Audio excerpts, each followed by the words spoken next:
Introduction. A commonplace youth in the city, after being betrayed by the materialistic Annie, unexpectedly inherits the legacy of a formidable immortal. From that moment, he wields the power to summon winds and rain, ascending to the status of an urban deity. Renowned as a master of traditional Chinese medicine, he counts me as his mentor. A notorious figure in the underworld is my disciple, and a top-tier magnate serves under me. With one hand commanding the clouds and drawing forth endless wealth, and the other shoulder bearing the rain, I indulge in the art of ostentation and retribution. This encapsulates the essence of a life lived with exuberance and delight. Once affairs are settled, I don my cloak and retreat, concealing my merits and fame, leaving behind only the legend of my existence in this world. Chapter 1. Becoming a Practitioner of Taoism. At noon in Donglin City, amidst the Tianyuan community, Chunhao found himself standing beneath a towering tree, an unsettling chill enveloping him. Just a minute prior, he had witnessed the unthinkable. His girlfriend Wu Sha, intimately entwined with a corpulent, nouveau riche middle-aged man. They had exited the community and slipped into a sleek black Audi A6, disappearing from sight. Perhaps he's just a relative. Chunhao had comforted himself, until he saw the man's sordid grab at Wu Sha's chest as they entered the vehicle. The fact that Wu Sha not only didn't react with anger, but instead laughed and leaned into him forced Chunhao to confront a harsh reality. Why? A torrent of rage surged within him, and he struck the tree with a fierce punch. Had Wu Sha chosen to date someone else after their breakup, Chunhao might have been hurt, but would not have harbored resentment. After all, deciding whom to date was her freedom. Yet Wu Sha was cheating while still in a relationship with him. This was deceit. Bang! Bang! Bang! Chunhao pounded relentlessly on the tree, his fists bloodied and raw in no time. Yet he remained oblivious to the pain, consumed by his inner torment. What did physical pain even matter in the face of such heartache? Suddenly, a loud rumble echoed from the skies above. "Heaven, strike me down!" Chunhao howled, tearing open his collar and shouting toward the heavens, believing it to be thunder. Then, a blazing meteor-like light descended from the sky, piercing into his head. In an instant, Chunhao felt as though his mind would explode, an overwhelming tide of information flooding in like a deluge. He slumped against the tree, losing consciousness. When he awoke, he was unsure how much time had passed. Blinking in bewilderment, he wondered, had he truly been struck by lightning? Looking up at the sky, he found it a pristine blue, devoid of a single cloud. Suddenly, a realization struck him, and he raised his hands in astonishment, his eyes widening. His battered hands had miraculously healed, flawless except for the dried blood that remained. What is happening? Chunhao was stunned. Then, a surge of immense memories spiraled within his mind. It took him a moment to discern the truth. He had not been struck by lightning by a twist of fate. He had merged with the remnants of a soul from a realm of cultivation. This cultivator was known as Tian Qinzi, who had reached the pinnacle of his powers, but was thwarted at the critical moment of his ascension by treachery, his body and spirit shattered, leaving only a fragment of his soul that escaped to earth. Knowing that he could not survive, Tian Qinzi bestowed his memories and the energy of his remaining soul onto Chunhao, imparting the story of his demise and expressing his hope that Chunhao would one day avenge him upon achieving his own cultivation. Chunhao was filled with elation. From Tian Qinzi's memories, he understood that practitioners of Taoism bore an uncanny resemblance to the deities of lore, mastering fire, freezing water, soaring through the air with ease, and wielding powers that could shift mountains or rend the heavens asunder. The prospect of possessing such abilities was beyond his wildest dreams. Suddenly, he felt a strange substance oozing from his body, sticky and uncomfortable. Unfastening his clothing, he discovered a layer of dark impurities clinging to his skin. This must be the residual energy of Tian Qinzi's soul, cleansing him and elevating him to the initial stage of qi refinement. Instantly, a sense of unprecedented clarity and lightness washed over him. He felt invigorated, every part of him alight with vitality. His dantian brimmed with potent energy. This was the magical power of a practitioner, ready to be unleashed at will. Moreover, a profound awareness enveloped him. He could perceive his surroundings without even using his eyes. This was the divine sense of a practitioner akin to a radar capable of scanning and penetrating all things. Chunhao was ecstatic.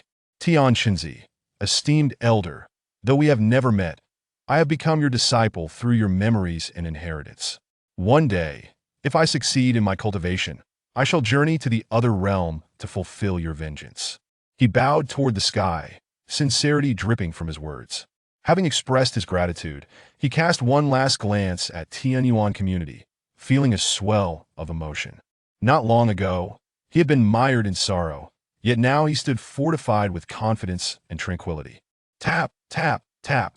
Suddenly, footsteps approached. A voluptuous woman passed by, wrinkling her nose in distaste at the foul odor emanating from him, and hastening her pace away. Instinctively, Chunhao scanned her with his divine sense, his eyes widening in surprise. Quickly retracting his awareness, he turned away. Prosperity, democracy, civility, harmony, rule of law. He settled his mind, reciting the core values silently to regain his composure. If my divine sense can penetrate all, then I could. He felt a sense of mischief bubbling inside him. Suddenly, he became aware of the foul stench wafting from the impurities on himself. No wonder the enchanting woman had reacted so disdainfully. No matter, he thought it was easily rectifiable. Channeling his power, he felt a gentle tremor as the impurities detached themselves from his body and dissipated into dust through his sleeves and collar. Peering down, he found himself clean and fresh, devoid of any lingering odor. It seems I could skip bathing in the future. He shrugged, turning to leave. Someone's passed out. Call for an ambulance. As he exited the Tianyuan community, an urgent shout reached his ears. Turning his head, he beheld a crowd gathering around a red Maserati. With a sweep of his divine sense, he scanned through the throng, spotting a young girl lying unconscious on the ground. A flustered, middle-aged woman, resembling a caregiver, was fretting anxiously around her. "This is bad, there's a life at stake." Seeing the girl's ashen face and rapid breaths sent a shock through Chunhao, prompting him to rush into the crowd. He was a medical school graduate, though he had not become a doctor. He possessed various means to save lives, and he could not simply stand by. "Move aside." A hefty figure was shoved aside as Chunhao made his way into the throng. "Is this poor girl suffering from heat stroke? It's likely anemia." The onlookers murmured among themselves. "Good afternoon, ma'am. I have medical training. May I help assess her condition?" Chunhao stepped forward, addressing the middle-aged woman. "Oh, thank goodness. Young man, please help. My young lady just collapsed the moment she stepped out of the car." The woman, on the brink of panic, felt immediate relief upon hearing his offer. Chunhao crouched down, pretending to examine her, while secretly using his divine sense to probe the girl's condition. After a moment, he gained clarity. "Ma'am, your young lady is suffering from acute pulmonary embolism, essentially a blockage in her pulmonary arteries. She needs immediate assistance, or her life is at risk." He turned to the middle-aged caregiver. "I've called an ambulance. I'll be here in half an hour." "Is that enough time?" the woman asked anxiously. "It's not enough. This is an acute case. If effective treatment isn't administered within 10 minutes, it could be fatal." Chunhao shook his head firmly. "What should we do?" The woman looked stricken, as if struck by a thunderbolt. "I can treat her and ensure she stays alive until the ambulance arrives, but you must trust me." Chunhao spoke with calm conviction. In truth, he could easily heal the girl, but he knew better than to overstate his abilities. "I believe you. Please, help my young lady." In her desperate state, the middle-aged woman was beyond the point of skepticism. Chunhao carefully lifted the girl, positioning her upper body against his. What a beautiful young lady. In that moment, he noticed her porcelain skin, delicate features, and graceful brow. Her beauty was breathtaking, as if crafted by divine hands. Her figure was equally appealing, with an alluring silhouette and legs more enchanting than even the models of Victoria's Secret. Through her clothing, Chunhao could feel her smooth, supple skin, and a captivating fragrance wafted toward him. He felt a stirring in his heart, but quickly steeled himself, redirecting his focus. There was no time for such frivolous thoughts. "What are you doing? Stop that." Just as he was about to invoke his powers for healing, a fierce voice interrupted him. Chunhao lifted his head to see a young man in a white lab coat, his brow arched in condescension, accompanied by a middle-aged man who seemed to be a driver. "Pull him away." Before Chunhao could respond, the young man commanded the driver. The middle-aged man lunged forward, grabbing Chunhao's shoulder and attempting to yank him back. In response, Chunhao merely frowned and released a mere fraction of his power, sending the man stumbling backward. Taken aback, the middle-aged man staggered several steps, wincing in pain with a look of disbelief. "What are you doing? He's treating my young lady. Don't disturb him." The middle-aged caregiver interjected frantically. "Are you Aunt Lee of the Du family?" The young man glared at Chun Hao. "I am Ling Kai, grandson of the renowned Dr. Ling. I've been informed that Miss Du Xueqing came for a consultation today, so my grandfather sent me to escort you. Upon spotting your vehicle, I rushed over." "You're the grandson of Dr. Ling? What a relief." My young lady fainted just as she got out of the car. "Thank goodness this young man is here to help," Aunt Lee exclaimed, pointing at Chun Hao excitedly. "Ms. Lee, you need to stop this man from meddling with Xueqing. I recognize the symptoms as acute myocardial infarction. The moment I arrive, his actions will only exacerbate her condition, endangering her life even more." Ling Kai's face turned icy as he spoke loudly. "What?" Aunt Lee's expression shifted to horror as she regarded Chun Hao with fury. "You let go of my young lady." Chapter 2. Who was slapped in the face? Aunt Lee, do not believe his words. Your young lady is truly suffering from a pulmonary embolism that if I cease treatment, her life will be in jeopardy. Chun Hao explained. "Do you doubt my words?" Ling Kai sneered. "Ignorance breeds fearlessness. Master Yang, enlighten him as to my identity." "Young man, have you heard of the renowned physician Ling Zhongzi? This is his grandson. Do you not be deceived by his youth. He is a distinguished master's student at the prestigious Beijing University of Traditional Chinese Medicine, steeped in the true teachings of the legendary physician Ling, and possesses ample medical experience. How dare you suggest that others should not trust him? It's utterly laughable." The middle-aged man regarded Chun Hao with contempt. Ling Kai raised his chin slightly, exuding pride. "Wow. Ling Zhongzi, the miracle doctor, is a name that resonates throughout Donglin City. Indeed, it is said that Ling Zhongzi is a contemporary master, having treated even national leaders, particularly with his family's illustrious Sanyan silver needle technique, a pinnacle of acupuncture that has cured countless ailments. Given that he is the grandson of the miracle doctor and has studied at a prestigious university, he must undoubtedly be a prodigious physician in his own right. Just look at his demeanor. He is anything but ordinary." The onlookers gasped in awe upon hearing this. "Did I ask you, how did you diagnose Miss Xueqing's pulmonary embolism?" Ling Kai inquired, looking down at Chun Hao with an air of superiority. Chun Hao's expression shifted, and he remained silent, that he could not possibly admit to using his spiritual awareness for the diagnosis. "I shall ask again. Do you possess a medical license?" Ling Kai inquired coldly, sensing Chun Hao's hesitation. "That I do not," Chun Hao replied helplessly. "Without a medical license and lacking any form of diagnosis, you dare to assert that Miss Xueqing is afflicted with a pulmonary embolism? You would even attempt to treat her? How audacious! Do you realize that this constitutes illegal practice? To put it more seriously, you are committing murder." Ling Kai retorted sharply. "Release my young lady at once." Aunt Lee glared at Chun Hao, her eyes blazing with fury. Even with a temperament as mild as Chun Hao's, he could not suppress his anger. "I acted to save her. Yet you slander me so mercilessly?" Ling Kai chuckled derisively. "Spare me your feigned concern that I see through your intentions. You likely glimpsed Miss Xueqing's Maserati, and upon noticing her beauty, harbored ulterior motives, hoping to ingratiate yourself and possibly win her affection. How shameless!" "Now it makes sense," the crowd mused, their gazes turning to Chun Hao with disdain. "That if you do not release my young lady, I shall call the police," Aunt Lee declared furiously. Chun Hao maintained his composure as he set down Du Xueqing. "What you are doing is endangering your young lady's life." Aunt Lee spat. "Do you expect me to believe you, a charlatan?"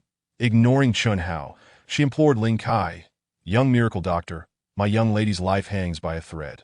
I beseech you to intervene and treat her." "Fear not. This minor issue is in my capable hands," Ling Kai proclaimed confidently, retrieving a slender jade box from his lab coat and placing it on the car hood. Upon opening it, a row of gleaming silver needles was revealed. "Aunt Lee, Master Yang, assist me in lifting Miss Xueqing. I will administer acupuncture, and soon she shall be well." Ling Kai swiftly extracted several silver needles, preparing them with medicinal cotton dipped in alcohol as he directed. Aunt Lee and Master Yang complied without hesitation. Chun Hao could not restrain himself. "Dr. Ling, you would do well to reassess your diagnosis. Treating her as if she has a myocardial infarction will only exacerbate Miss Xueqing's condition. You are playing with her life." Ling Kai scoffed. "You presume to offer me guidance?" Aunt Lee interjected sharply. "Why are you still here? Leave!" Just do not regret your choices. Chen Hao sighed, turning to depart. Suddenly, Ling Kai blocked his path. You think it will be so easy to escape? This fraud lacks a medical license and is practicing illegally. Keep an eye on him, Master Yang. Do not let him flee. Once I have treated Miss Xueqing, we shall deal with him. Master Yang glared at Chen Hao, nodding in agreement. Understood. Chen Hao, infuriated yet chuckling, replied, Very well. I shall remain and witness how you intend to cure Miss Xueqing. Do you truly believe you can comprehend her condition? Ling Kai glared disdainfully at him and began his treatment for Du Xueqing. Less than 3 minutes later, he completed the acupuncture that brief span. Du Xueqing's complexion shifted from blue to red, her labored breathing returning to normal, as if a significant alleviation had occurred. This is indeed the legendary Tsangyan silver needle technique. I have truly witnessed its efficacy. Indeed, this is genuine treatment. The earlier lad was merely fumbling about. Thankfully, the young miracle doctor intervened. Otherwise, it could have resulted in a fatality. The crowd murmured in admiration. She is well now.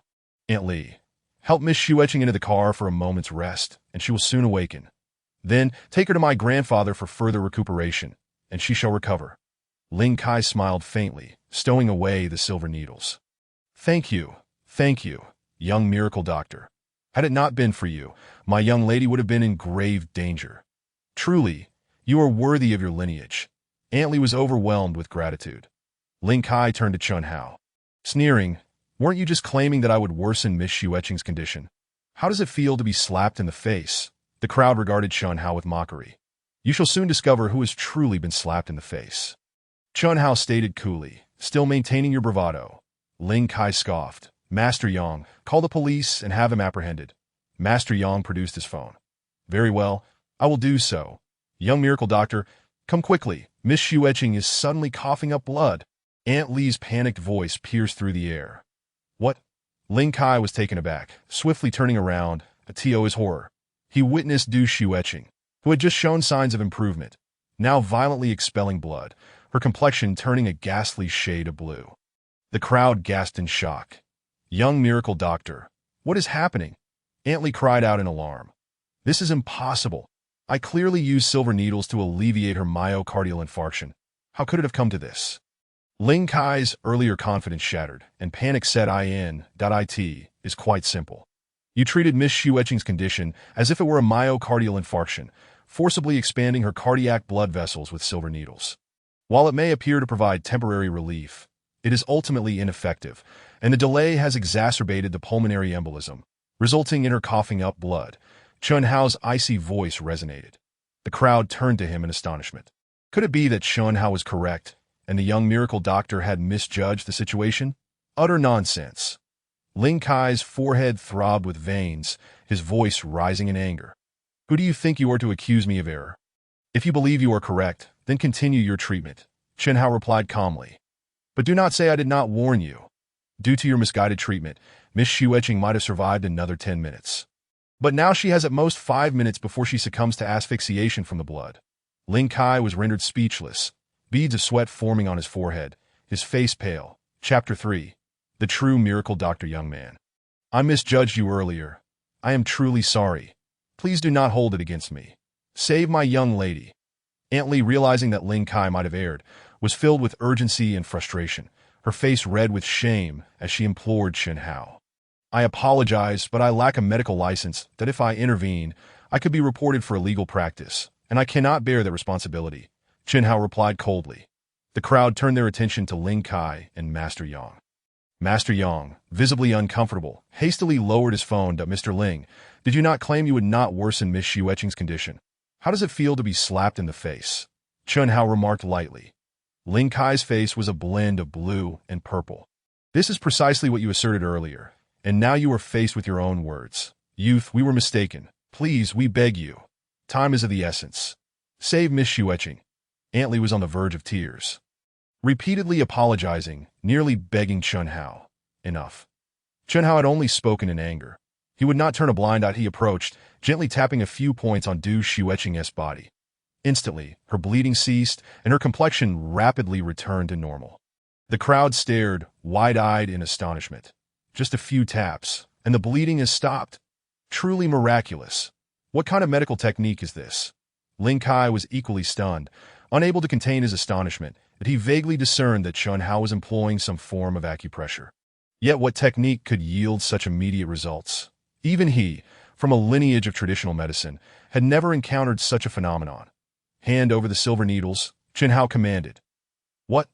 Ling Kai was taken aback. Chun Hao, uninterested in further discussion, snatched the jade box from Ling Kai's hands, retrieving the silver needles and expertly inserting them into the acupoints of Du Xueqing's lung meridians in an instant.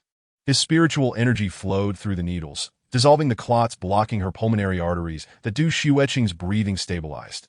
Chun Hao secured the needles but did not cease his treatment. Instead, he continued to examine Du Xueqing's condition with his spiritual awareness. A pulmonary embolism does not occur without cause. It indicated an underlying issue within Du Xueqing's body that needed addressing, lest it recur in the future. Soon, Chun Hao's expression shifted as he discerned a flaw in her heart. It turned out to be a congenital hereditary heart condition. After careful observation, he understood the situation. Having initiated the healing process, he resolved to see it through to completion. Chun Hao gently cradled Du Xueqing, his palm resting against her back, channeling his mystical energy, which surged continuously into her heart, but he remained oblivious to the subtle movement of her eyeballs beneath her closed eyelids, for at that moment, Du Xueqing had awakened. However, she was reluctant to open her eyes, as she felt an unprecedented aura of purity emanating from Chun Hao. This essence was so exquisite and enchanting, akin to a magnet, deeply captivating her. Despite their mere first encounter and lack of familiarity, she found it hard to part from him. Moreover, a warm and comforting force radiated from Chun Hao's hand, steadily flowing into her frail heart, which had endured torment since childhood. Under this influence, Du Xueqing could distinctly sense her heart revitalizing, growing robust and vigorous, but the sensation of comfort intensified, and she luxuriated in it, unable to suppress a moan that stirred the blood. Startled, Chun Hao turned to glance at her face, momentarily thinking she had fully awakened. Yet, Du Xueqing kept her eyes tightly shut. Perhaps it was an involuntary sound. Chun Hao dismissed the thought and resumed his healing. Unbeknownst to him, as he turned away, Du Xueqing's delicate face flushed crimson, her cheeks burning bright to the very roots of her ears. Mortified, she wished she could vanish for having made such a sound. Thankfully, she had managed to feign unconsciousness before Chun Hao could notice. After several minutes, once Chun Hao had completed his treatment and confirmed there were no further issues with her heart, he gently assisted Du Xueqing into the back seat of the car. She is now out of danger, that if you are still concerned, we can have an ambulance check on Miss Xueqing when it arrives, he said to Aunt Li. Thank you, young man. Had it not been for you, I truly would not have known what to do. Aunt Li expressed her profound gratitude. You are indeed a remarkable little doctor. We all misunderstood you earlier. My apologies, young man. The onlookers echoed Aunt Li's sentiments, all offering their apologies to Chun Hao. With a smile, he waved his hand dismissively. Ling Kai, overhearing the conversation, felt a flush of embarrassment wash over him, his heart swelling with jealousy and resentment. He had always prided himself on his medical skills. But here he was outshined by an inconspicuous young man, which he could hardly accept. Though you saved Miss Xueqing, you lack a medical license and experience. Surely, it was merely a stroke of luck that my earlier misjudgment does not reflect my true capabilities. If you are so confident, why not have a competition to see whose medical skills are superior? Ling Kai retorted defiantly to Mr. Ling, is your pursuit of medical knowledge solely for the purpose of competition? Chun Hao frowned slightly, responding coolly, if you believe your skills are commendable, then perhaps you should refrain from making errors and focus on treating more patients instead of vying for superiority with me. Well said. This is the heart of a true healer. Let us give a round of applause for the young man. The crowd regarded Chun Hao with newfound respect, immediately erupting into applause. Ling Kai, rendered speechless and humiliated, turned beet red that there's a girl, but I let her slip away. Suddenly, Chun Hao's phone rang. Hello? He answered that a brash middle-aged woman's voice blared through the receiver. Chun Hao, where are you? I swear, if you don't pay the rent today, I will throw your belongings out. Please, Aunt Kai, I'm on my way to pay the rent right now. Just wait a moment, Chun Hao exclaimed, suddenly anxious that it dawned on him that today was the rent due date. And Aunt Kai had been hounding him for days for the money. Unfortunately, Aunt Kai had already hung up without listening. Aunt Lee, I have to go, Chen Hao said hurriedly, waving goodbye as he rushed off. Young man, I still don't know your name. At least leave me your number. Aunt Lee called after him. Just then, someone pulled her back. She turned to find Ling Kai. Aunt Lee, since Miss Xueqing is well. You need not pursue him further, Ling Kai said, his eyes flickering with an ulterior motive that I wish to propose a deal. When Miss Xueqing awakens, could you tell her it was I who treated her? Chapter 4. The Underground Casino. Absolutely not. How could you even suggest such a thing? Aunt Lee retorted, utterly enraged. I will give you 50,000 yuan, Ling Kai whispered. Aunt Lee hesitated, taken aback that a mere housekeeper. The prospect of unexpectedly receiving such a sum was tempting. After all, the young man had already left. He would be nearly impossible to find again. Observing her indecision, Ling Kai continued softly, moreover, the root of Miss Xueqing's condition remains. She will need my grandfather's continued care. Claiming I treated her will benefit both you and me, as well as her. Fine. After much deliberation, driven by greed, Aunt Lee finally nodded. Ling Kai smirked slightly to Mr. Ling. Do you think your shamelessness will escape your grandfather's notice? Suddenly, a chilling voice interjected from behind. Both Ling Kai and Aunt Lee jumped, turning swiftly to see Du Xueqing, unexpectedly awake and leaning against the car door, a cold smile gracing her lips. Miss Xueqing. Please don't misunderstand. I merely wanted to. Ling Kai's expression shifted as he attempted to explain that Du Xueqing interrupted. No need to say more, that I had high hopes for the medical skills of your family. But your character has utterly disappointed me. Aunt Lee, I appreciate your care over the years, but from today onward, you may return to your hometown, that I shall provide you with a pension as a token of my gratitude. With a soft sigh, Du Xueqing glanced at Aunt Lee. Miss, I was just confused for a moment. I beg you. Aunt Lee's face turned pale as she began to cry out in despair. That Du Xueqing shook her head and took her seat in the driver's position. Lightly pressing the ignition button, the Maserati roared to life. Miss Xueqing, please reconsider. Your congenital heart condition can only be treated by my grandfather, Ling Kai pleaded, unwilling to concede. Not necessarily, Du Xueqing replied, gripping the steering wheel with her left hand while her right hand opened slightly. Revealing a work ID with a photo, inscribed with the name Chen Hao from Guangming Advertising Company. That IT was the very ID that Chen Hao had inadvertently dropped during her treatment, which Du Xueqing had picked up. Chen Hao, I will find you, she declared, her eyes shimmering with determination as she drove off in a cloud of dust. That I've been short on cash lately. I should borrow some from Fatty to tide me over. As Chen Hao strolled toward the bus station, he scrolled through his phone. Fatty, whose real name was Wang Jie, was Chen Hao's childhood friend, hailing from a well-off family, the quintessential rich kid. Although his father was strict with him, he was still far better off than Chen Hao, who struggled financially. After a prolonged ring, Wang Jie finally picked up the call, his voice thick with emotion. Chen Hao, I'm in big trouble. What happened? Chen Hao asked. Taken aback that I lost money. Lots of it, Wang Jie lamented. You idiot, you went gambling again, Chen Hao exclaimed, feeling a surge of anger. Wang Jie had a good nature and was loyal, but he had a terrible gambling habit.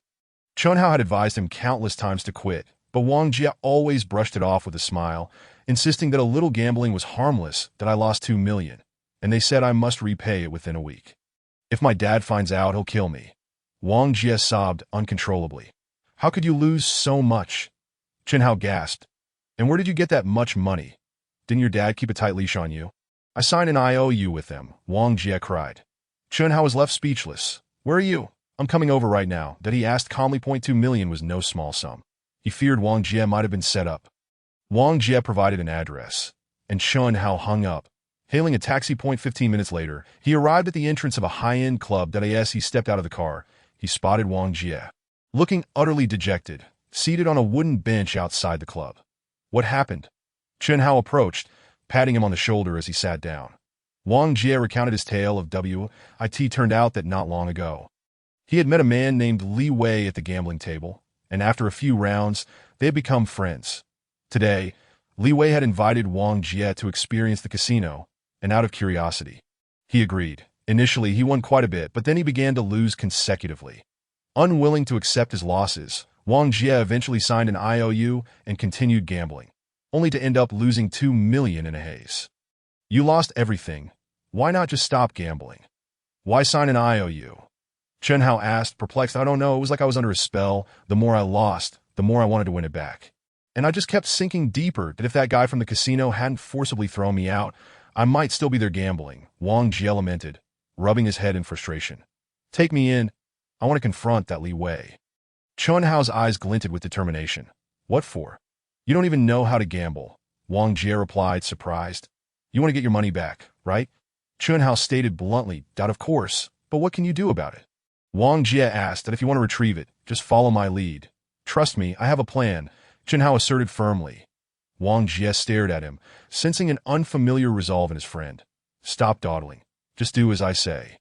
Chun Hao gave him a gentle push and whispered a few words. All right, then I shall treat this dead horse as a living one, that Wang Jie gritted his teeth, reassured that Chun Hao would not betray him. The two made their way into the club. Upon reaching the second basement level S game room, a dense, smoky atmosphere assaulted their senses. Numerous gamblers surrounded the tables, their eyes bloodshot, shouting boisterously. That's Li Wei, Wang Jie pointed out. Chun Hao looked over and saw a man in his 30s, sporting a small mustache, lounging comfortably at an empty game table, legs crossed, casually smoking a cigarette. To Li Wei's left sat a young man clad in a floral shirt, while opposite him was a bald man with a face full of flesh. Both were burly, tattooed, and did not exude an air of decency. Damn it, if it weren't for those crooks at the casino. We could have made that little fatso lose 5 million today, the bald man cursed vehemently. Keep your voice down. Don't let anyone hear you. This place is under Ling Jie's protection. Li Wei furrowed his brow. The bald man's expression changed, and he quickly fell silent. Did I go? Is that little fatso really as wealthy as they say? Let's not put in all this effort only to end up with nothing, asked the man in the floral shirt. Rest assured, Li Wei exhaled a cloud of smoke, that I've done my homework. That fatso's father is in construction, and they have at least tens of millions. 200,000 is definitely within reach. That's good to hear. It won't be in vain after all those days of brotherly bonding. Reeling in this big fish, the floral shirt remarked. Such a foolish rich second-generation heir is the easiest to dupe. Li Wei smirked with satisfaction. Bastard, they were plotting against me all along. Wang Jie seethed with fury, unable to restrain himself from charging forward. Don't act impulsively, Chun Hao interjected, halting him. We'll settle this score with him slowly. Wang Jie, suppressing his rage, nodded in agreement. The two approached. Chapter 5. Cheating Methods. What brings you back? Li Wei and his companions were taken aback upon seeing Wang Jie, i.e. that Li go. I wasn't finished playing. So I took a stroll outside and brought my friend back to continue, Wang Jie replied, adhering to Chun Hao's instructions. That Li Wei and his companions exchanged glances, amused. They thought a dog cannot change its nature. He's voluntarily bringing us money. Fatty, if you wish to keep playing, we certainly welcome you, Li Wei said leisurely. But let me remind you, you owe me 200,000, and it must be repaid within 7 days. You know how I operate. If you default, I won't be polite. As he spoke, his demeanor darkened, revealing a hint of malice. Wang Jie felt a surge of hatred. That Li Wei had previously been overly friendly, calling him brother, but now he turned on him without hesitation. That Li go, come on, it's just 200,000. No problem. I'll pay off the fatso's debt. That let's not let money ruin our friendship. Chun Hao chuckled, sitting down casually. Li Wei and his companions looked at him in astonishment. Who is this kid? He seems insignificant, yet his tone is so audacious. Allow me to introduce my good friend, Chun Hao. Not only does he share your interests, but he is also a wealthy second-generation heir, far richer than me, Wang Jie said, emphasizing the words wealthy. Li Wei's eyes sparkled with interest. They had just lamented not being able to make Wang Jie lose more money. But now, unexpectedly, he returned with an even bigger prey. Oh, you're brother Chun Hao, my apologies. Care for a smoke? Li Wei quickly shifted his demeanor, beaming as he produced a pack of soft Zhonghua cigarettes. Thank you, Li Go, but I don't smoke. Chun Hao waved his hand dismissively, then dramatically slammed a bank card on the table. That I didn't bring cash, but this card holds 10 million besides repaying the fatso, 200,000. The rest will serve as today as gambling capital. Let us play hard. That in truth, it was a salary card, devoid of funds, merely a bluff. 10 million. Li Wei and his companions rejoiced inwardly. Go fetch brother Chun Hao a glass of water. Li Wei commanded the floral shirt, shooting him a knowing glance. That I'll get right on it. The floral shirt nodded eagerly. Shortly after, he returned with a steaming cup of tea, presenting it to Chun Hao. Chun Hao accepted it, his senses keenly alert, and internally scoffed. The tea was tampered with, definitely laced with drugs. While an ordinary person wouldn't tea detect it, it was impossible to fool someone of his cultivation level. He suspected Wang Jie had fallen victim to this concoction, that he took a hearty gulp, suddenly spewing it back out, splattering Li Wei and his companions. "My apologies, brothers. I choked just now. Truly sorry." Chun Hao hastily set down the cup, repeatedly apologizing while offering them tissues that its fine. Although the trio was displeased, they couldn't express their anger, accepting the tissues to wipe themselves clean. "Let us get Brother Chun Hao another drink," Li Wei instructed. The floral shirt scurried off again, my apologies. Chun Hao clasped his hands together, a mischievous smile playing on his lips. His intentional spit not only neutralized the drug's effects in the tea, but also amplified it with his powers, ensuring they would taste the bitterness of their own scheme. "Brother Chun Hao, what would you like to play?" Li Wei resumed his friendly facade, asking, "All in? Or maybe a game of F once the game concluded?" Li Wei keenly observed Chun Hao's expression, noting his smug demeanor and flushed cheeks, a clear indication that the effects of the drug were taking hold. Seizing the opportunity, he remarked, "Well, I, too, feel particularly fortunate today. I've long desired to raise the stakes." Without hesitation, Chun Hao chuckled. "How about 50,000 for this round?" Li Wei tentatively inquired. "Too little." Chun Hao waved his hand dismissively, insisting on a much grander wager. 200,000 for the round. The trio of Li Wei rejoiced. They had initially planned to lure Chun Hao into a trap gradually, but this fellow had evidently lost his senses. "Excellent. You're quite straightforward, my brother," Li Wei praised, giving a thumbs up. Then it settled at 200,000. After shuffling the cards, it was Chun Hao's turn to draw first. With a flick of his mental acuity, he extracted the ace of spades and placed it before him.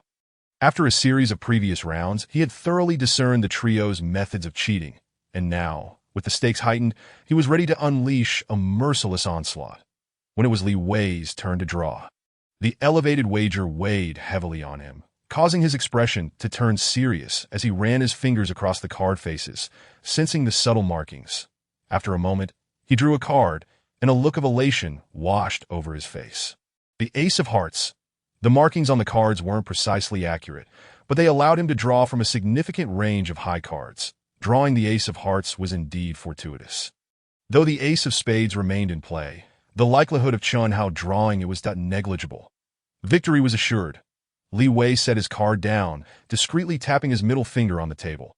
This was a prearranged signal with a floral shirt and bald-headed man, indicating he had drawn a substantial card and was essentially guaranteed to win, so they could draw at their leisure.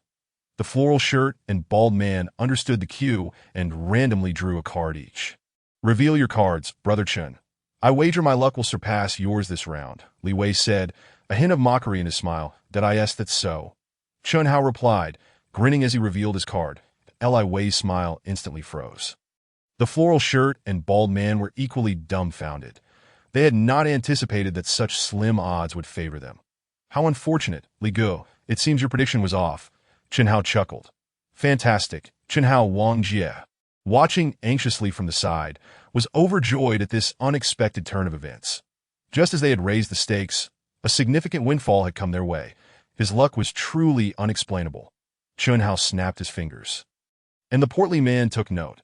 "All right, my goodness, that's 600,000 right there."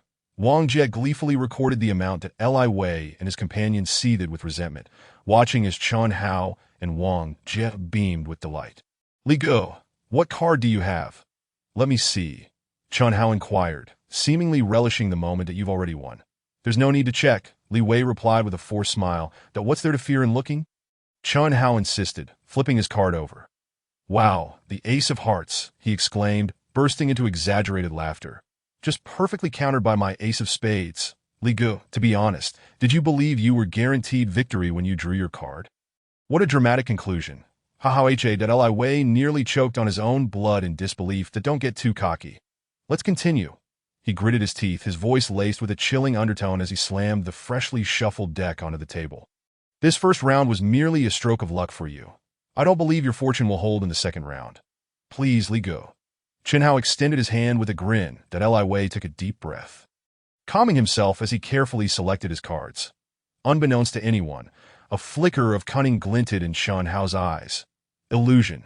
The illusion was a simple trick that could deceive one's senses, leading to erroneous judgments. In the second round, Li Wei drew first, followed by the floral shirt and bald man, with Chen Hao drawing last. Chen Hao was determined not to allow them to draw the highest cards. Even if it was merely a possibility, oblivious to the deception, Li Wei drew past 4 aces. Ultimately picking the king of hearts, he examined the card, satisfaction washing over him. Although it wasn't an ace, it was still quite formidable. Unless Chen Hao's luck continued to be outrageously good, victory was not within reach for him. Thus, Li Wei placed his card down, tapping it lightly on the table again with his middle finger. The floral shirt and bald man noticed this and casually drew their cards. When it was Chen Hao's turn to draw, he effortlessly pulled out the king of spades using his mental acuity. Now that we've all drawn, I will reveal my card, Li Wei announced, slowly flipping his card over while subtly glancing at Chen Hao. What the? Chen Hao blinked in disbelief, his expression one of incredulity. Li Wei's heart lightened immediately, a smile creeping onto his face, believing Chen Hao's reaction indicated he had drawn a card smaller than his own. Next came the floral shirt and bald man. Since they had drawn at random, their cards were unimpressive, 7 of hearts and 10 of clubs, respectively. Your turn, Brother Chen. I wonder if your streak of good fortune will continue this round, Li Wei taunted, his tone dripping with sarcasm. Currently, you are the only one who could potentially defeat Li Ge. Don't let us down. Brother Chen, with such a steady hand, you must have drawn another high card. Reveal it for us to see. The floral shirt and bald man chimed in, eager to witness Chen Hao's misfortune. Rest assured, I won't disappoint you, Chen Hao replied with a sly grin, slapping his card down on the table. What at Li Wei's trio stood frozen once more, their expressions a mix of shock and fury. This was absurd. How could this fellow draw such high cards every time? Apologies, but it seems I've won again, Chen Hao gleefully stated. Portly man, take note. All right, Wang Jie cheered, taking down the details. Earlier, upon seeing Li Wei reveal the king of hearts, he had felt a pang of anxiety, fearing Chen Hao might lose this round, but it seemed that fortune had smiled upon them once more. Chapter 7. The gamble of 500,000. Since your card is superior to mine, why did you act so flustered just now? Is that amusing? Li Wei fumed. The floral shirt and bald man wore equally displeased expressions. Chen Hao's earlier reaction had made them feel as though they had been played for fools. Flustered? You've overthought it. I merely found it coincidental, Chen Hao replied with a look of surprise. After all, my ace of spades just so happened to counter your ace of hearts, and now my king of spades counters your king of hearts. That Li Ge. You truly are having a rough time. Ha ha, Daddy laughed heartily. Who are you calling unlucky? Li Wei's temper flared, and he shot to his feet. What a joke. Li Ge isn't the type to lose easily, is he? Chen Hao feigned concern, but it was merely pouring fuel on the fire. I can't lose, damn it. Li Wei, now fully under the influence of the drug, could no longer contain his rage.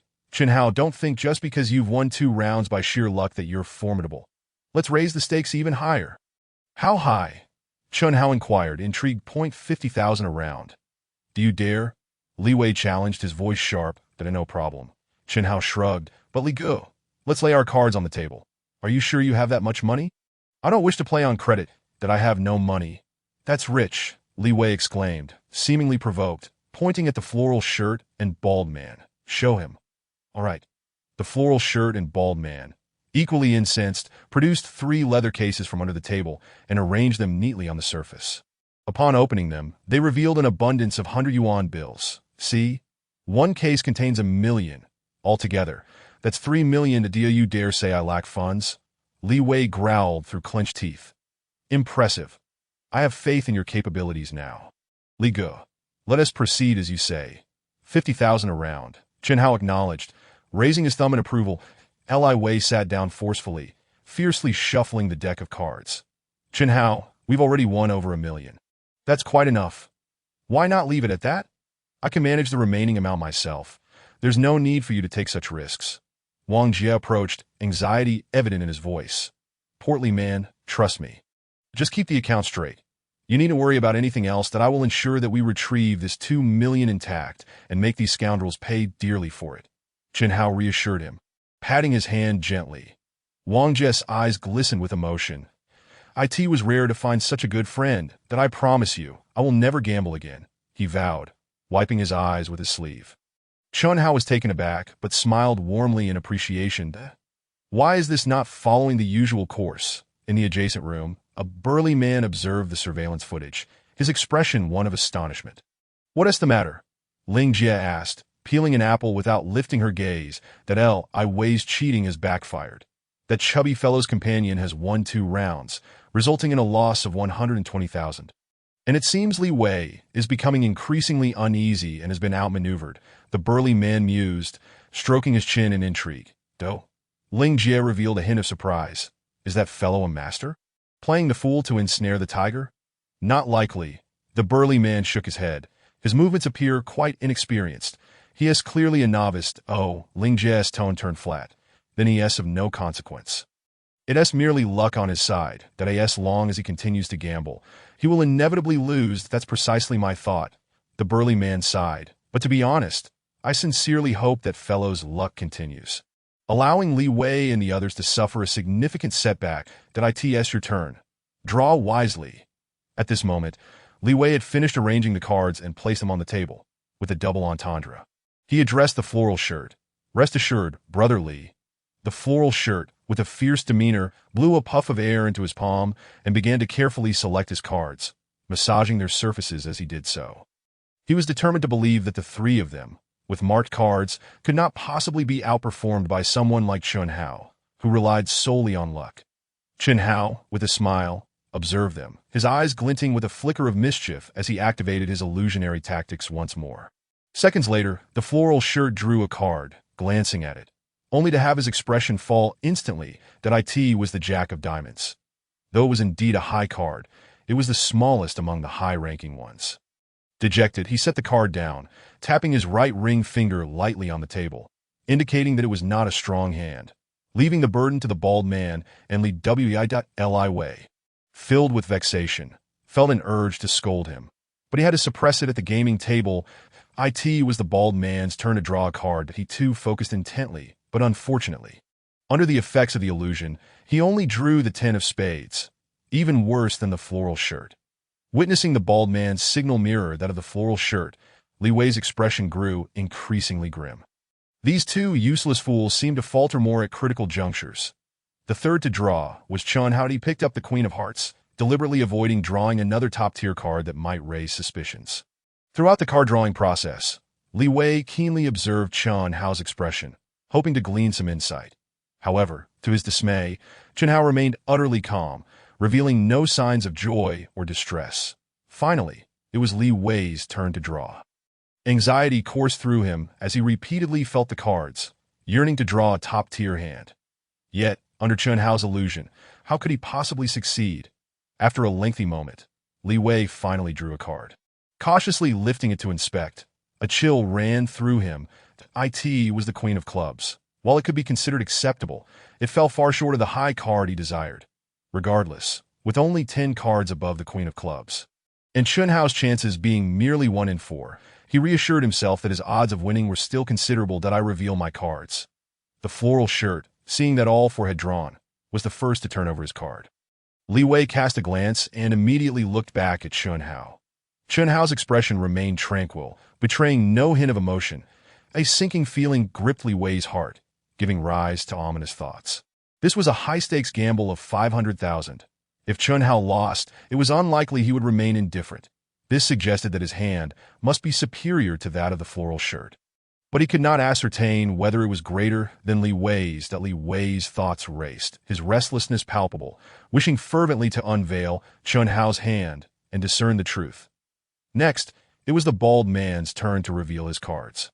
As his hand was smaller than that of the floral shirt, there was little commotion. Now it's my turn, Chun Hao said, slowly extending his hand to unveil his card. It must not be above the Queen of Clubs. It must not be. Li Wei clenched his fists, focusing intently, his mind screaming. Unbeknownst to him, sweat soaked his front and back, beads forming on his forehead, his face contorting in a grimace. Chun Hao revealed his card. The Queen of Spades. Li Wei felt as though he had been struck a devastating blow, letting out a cry, his face turning ashen. The floral shirt and bald man were equally taken aback. Although they were unaware of Li Wei's hand, his expression clearly indicated defeat. Brother Li, you look quite troubled. Could it be that I hold a hand that counters yours? Chen Hao smiled, subtly twisting the knife into Li Wei's heart. Li Wei sat rigidly, unable to utter a word, that I in a single round of 500,000. He, along with the floral shirt and the bald man, had collectively lost 1,500,000. And with the previous losses of 1,200,000, his total had dwindled to a mere 300,000. This brutal blow brought Li Wei to the brink of collapse. No, I have yet to reveal my cards. I can still employ that method to turn the tide. Suddenly, a thought flashed through his mind, his eyes brightening. Just then, Chen Hao's hand reached over to unveil his cards. What are you doing?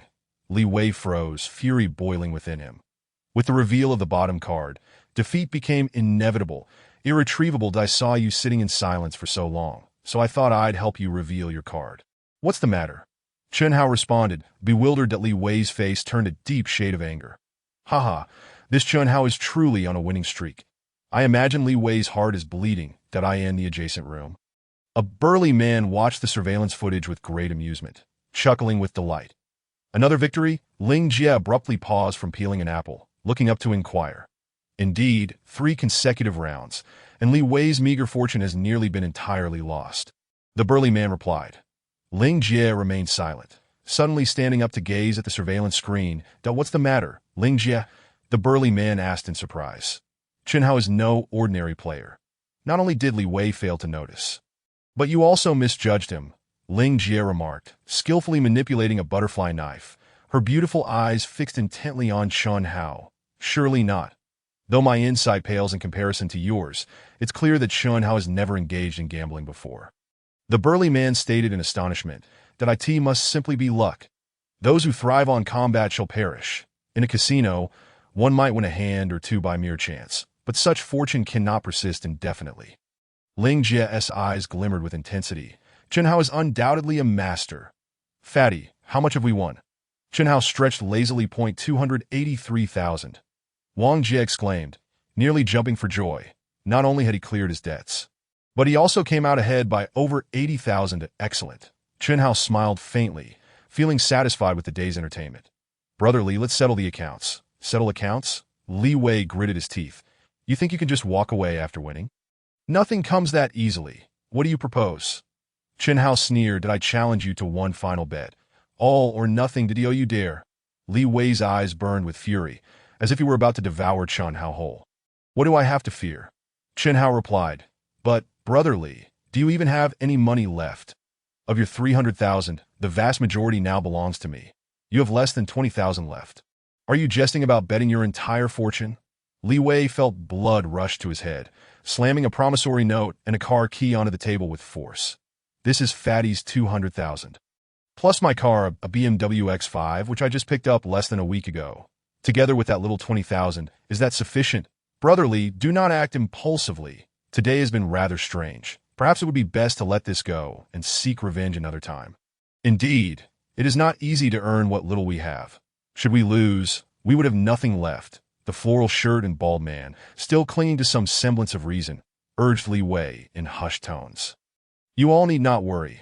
I have absolute confidence in my victory. Li Wei, however, was beyond reason, his forehead veins bulging as he gritted his teeth. He pressed down on his sleeve. The floral shirt and bald man exchanged glances, seemingly coming to an understanding, and nodded slightly. That will suffice. Very well. I shall accompany Brother Li into this final gamble. Chen Hao's eyes sparkled with a glimmer of excitement, calmly stating that do you still believe Chen Hao to be a novice? In the adjacent room, Ling Jie observed the surveillance footage, slowly asking, do you still think so? Not a chance, the burly man replied with a wry smile that if he were a novice, how could he approach a nearly 3 million gamble with such composure? Were I in his position, my hands would surely tremble. However, Ling Jie, I have been watching the entire gambling match between Chen Hao and Li Wei. I am fully aware of the tricks Li Wei employed. Yet I cannot discern the methods Chen Hao used to counter them. The burly man inquired curiously that if you could see through it, would he still be a master?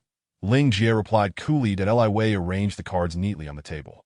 In this final round, you may go first. He seemed to have regained his composure as he spoke. Very well. Chen Hao drew a card, not even glancing at it, simply placing it face down on the table. You aren't looking at your card? Li Wei asked, taken aback. Life and death are determined by fate. Wealth and nobility are in the hands of heaven, that why luck in these previous rounds has been based on chance. So it follows that the final round shall be the same, that if I win, it is my destiny. If I lose, it is not meant to be, and pleading will be of no use. Chun Hao replied nonchalantly. Fine, in this last round, I shall gamble on luck as well. Let us see which side fate favors. Li Wei sneered, not choosing his card with the same deliberation as before, instead drawing one at random. Just like Chun Hao. However, after drawing, he did not immediately place it down. Instead, he cupped the cards in his palm, feigning to inspect them. Simultaneously, Li Wei subtly swiped his left thumb, and in an instant, the card he had drawn slipped into his sleeve, from which he then drew another card. Li Wei placed the card down, casting a vigilant glance around. Chun Hao appeared completely unfazed, seemingly oblivious to Li Wei's sleight of hand. Li Wei exhaled in relief, a cold smile creeping onto his face. The card he had swapped for was the ace of spades. This was the very method he had conceived earlier. If he could not draw a top-tier card, he would simply replace it. Having spent many years in the casino, Li Wei had more than one method of cheating at his disposal. Chun Hao, reveal your card. I assure you, in this round, you are bound to lose. With that, Li Wei narrowed his eyes, enunciating each word carefully. It seems Brother Li is quite confident. Chun Hao smiled knowingly, unveiling his card. The 9 of diamonds. Wang Jie's expression changed, for this was hardly a strong card. However, Li Wei had drawn by chance as well, and it was entirely possible that he had drawn something even weaker than Chun Hao's. The floral shirt and bald man, however, displayed signs of elation. Though they had not seen what card Li Wei had swapped, they were certain it must be greater than the 9 of diamonds. Such a small card. I had thought your streak of good fortune would continue. Indeed, Li Wei wore a face full of derision as he slammed the cards in his hand onto the table. I end this final round. It was a truly hollow victory. Could it be that Li Wei had won? A heavy sensation gripped Wang Jie's heart as he hastily glanced over, only to be taken aback that Li Wei's card was, astonishingly, a 4 of spades. Was this not inferior to Chun Hao's card? Chapter 9. Public exposure. Li Wei seemed oblivious to the gravity of the situation, laughing uproariously. Chun Hao, you managed to win so much from me, only to lose it all in this last round. How does it feel to be turned upside down? I'm truly curious about your current sentiments, that he mocked shamelessly, as if eager to purge all the pent-up frustration within him. However, amidst the laughter, Li Wei suddenly sensed something amiss. For besides himself, the floral shirt and bald-headed man wore expressions of deep displeasure. Chun Hao and Wang Jie regarded him as if he were a fool. Li Wei's smile gradually froze, an unsettling feeling washing over him. Chun Hao pointed at the card before him, indicating he should take a look. With a stiff neck, Li Wei slowly lowered his gaze. That in an instant, it felt as though all the blood in his body had congealed. Impossible! Li Wei erupted like a volcano, standing abruptly and shouting. It was clearly an ace of spades. How could it have turned into a 4 of spades? You must be mistaken. Chun Hao chuckled softly. Li Gu, I understand this is hard for you to accept, but the truth is undeniable. You may not want to accept it, but you must. Nonsense. Li Wei roared with fury, slamming the table. I personally exchanged the cards. How could I possibly be mistaken? There is definitely something fishy going on. Change the cards. Chun Hao scoffed. You were cheating? Li Wei's expression stiffened. Just as he was processing this, several playing cards suddenly tumbled out from his sleeve. Hidden cards? You indeed cheated. Wang Jie cried out immediately. This trickster was none other than yourself. Chun Hao smirked coldly, attempting to cheat by switching cards. But alas, your vision failed you, mistaking the ace of spades for a 4 of spades, resulting in your own downfall. His keen perception had already detected the hidden cards in Li Wei's sleeve. A simple sleight of hand led Li Wei into his own trap, and with a flick of his wrist, he revealed Li Wei's cheating methods. Li Wei's eyes widened in horror, trembling uncontrollably. I end this final round. Not only had he lost his entire fortune, but he had also exposed his cheating tactics. Once this became known, his reputation would be irreparably tarnished, making it impossible to continue his deceitful ways. Not to mention his very survival would be at stake. With such despicable means, I truly disdain you. Chun Hao remarked coldly. Fatty, hand over the money. We are leaving. All right, Wang Jie shot a scornful glance at Li Wei before stepping forward. Suddenly, Li Wei drew a spring knife from behind his waist, menacingly pointing it at Wang Jie. Wang Jie gasped and quickly retreated. "You two little brats think you can win my money and car. Don't make me laugh." Li Wei's face twisted in a feral grimace, exuding madness. "Do you intend to resort to tricks?" Chen Hao stood up, his eyes glinting with cold light. "What if I do? Dare to take a single penny from me, and I'll stab you." Li Wei spat, his voice laced with menace. "And let me tell you, Chen Hao, this matter I place my trust in Sister Ling." Chen Hao chuckled softly. "Although it is merely a game for amusement, there ought to be a sense of fairness in winning or losing." Chu Lingling declared. "Chen Hao, should you emerge victorious, this card shall belong to you." As she spoke, she produced a golden card with a flourish, as if conjuring it from thin air.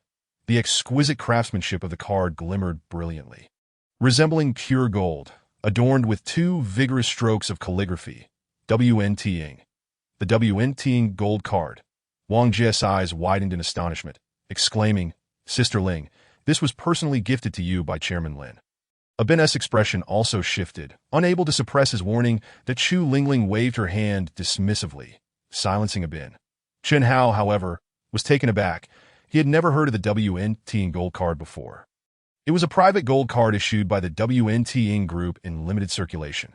Possessing this card equated to being a VIP of the WNTing Group, enjoying various privileges that in the entire Donglin City. Only a few dozen existed, unattainable even with wealth, symbolizing status and identity. Wang Jie, recognizing Chen Hao's ignorance, explained in a hushed tone that it was then that Chen Hao comprehended. He had indeed heard of the WNTing Group, a colossal enterprise with assets exceeding 100 billion. Chairman Lin WNI, and was a figure of immense influence in Donglin City. "Sister Ling, this gold card is far too precious. I possess nothing of equal value to wager against it," Chen Hao remarked. "You need not offer anything. If you lose, merely assist me with a small favor." Chu Lingling replied with a slight smile. "What sort of favor?" Chen Hao inquired, somewhat surprised. "It is not convenient to disclose at present, but rest assured, it will be within your capacity, and I shall not compel you to perform anything against your will." Chu Lingling assured him.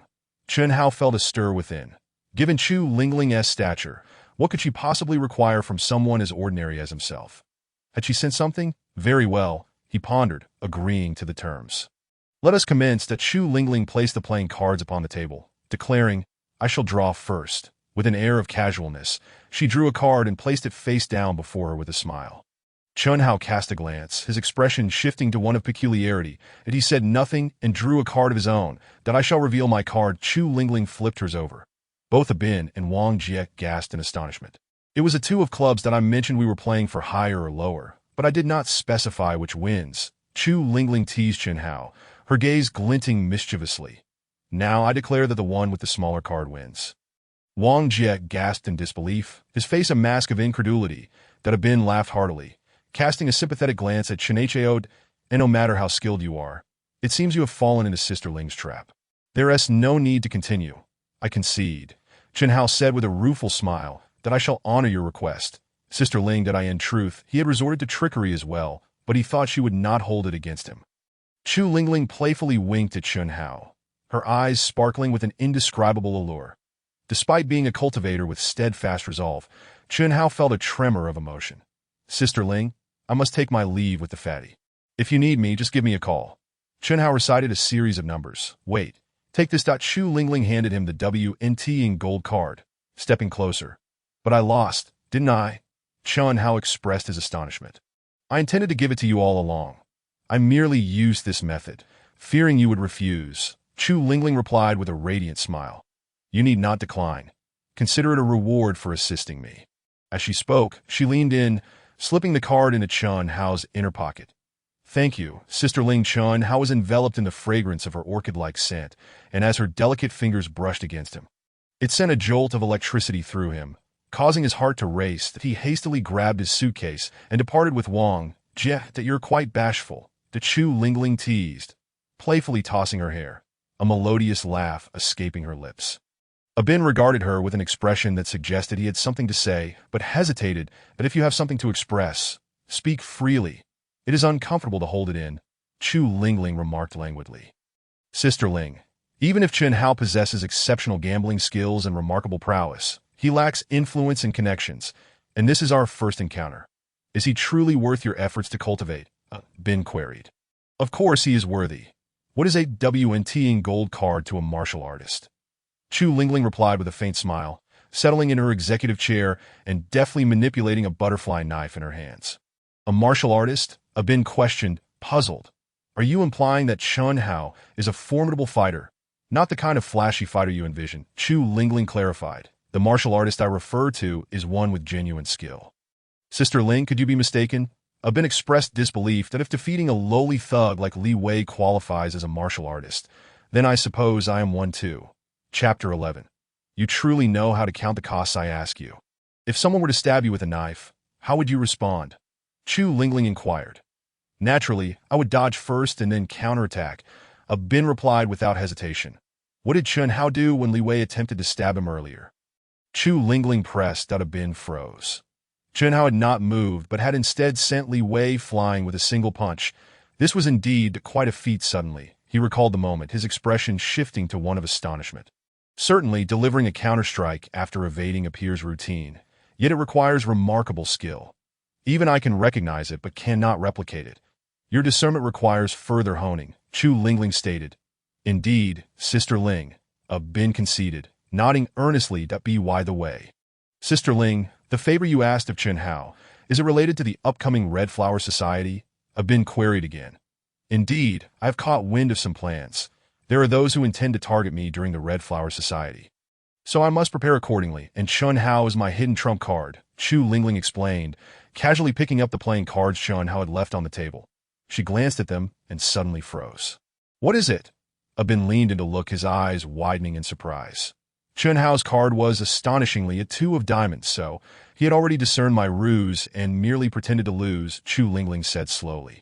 Why would Chun Hao feign a loss? Bin asked, perplexed that wouldn't it be better to win outright and claim the WNT in gold card? Take a look for yourself, Chu Lingling offered the cards to him. Bin accepted them and noticed a few tiny words etched beneath the card with a fingernail. Repaying a favor to a friend. This is the little chubby guy you had me dismiss earlier. Bin realized that Chu Lingling nodded, her eyes sparkling anew. What a remarkable Chun Hao.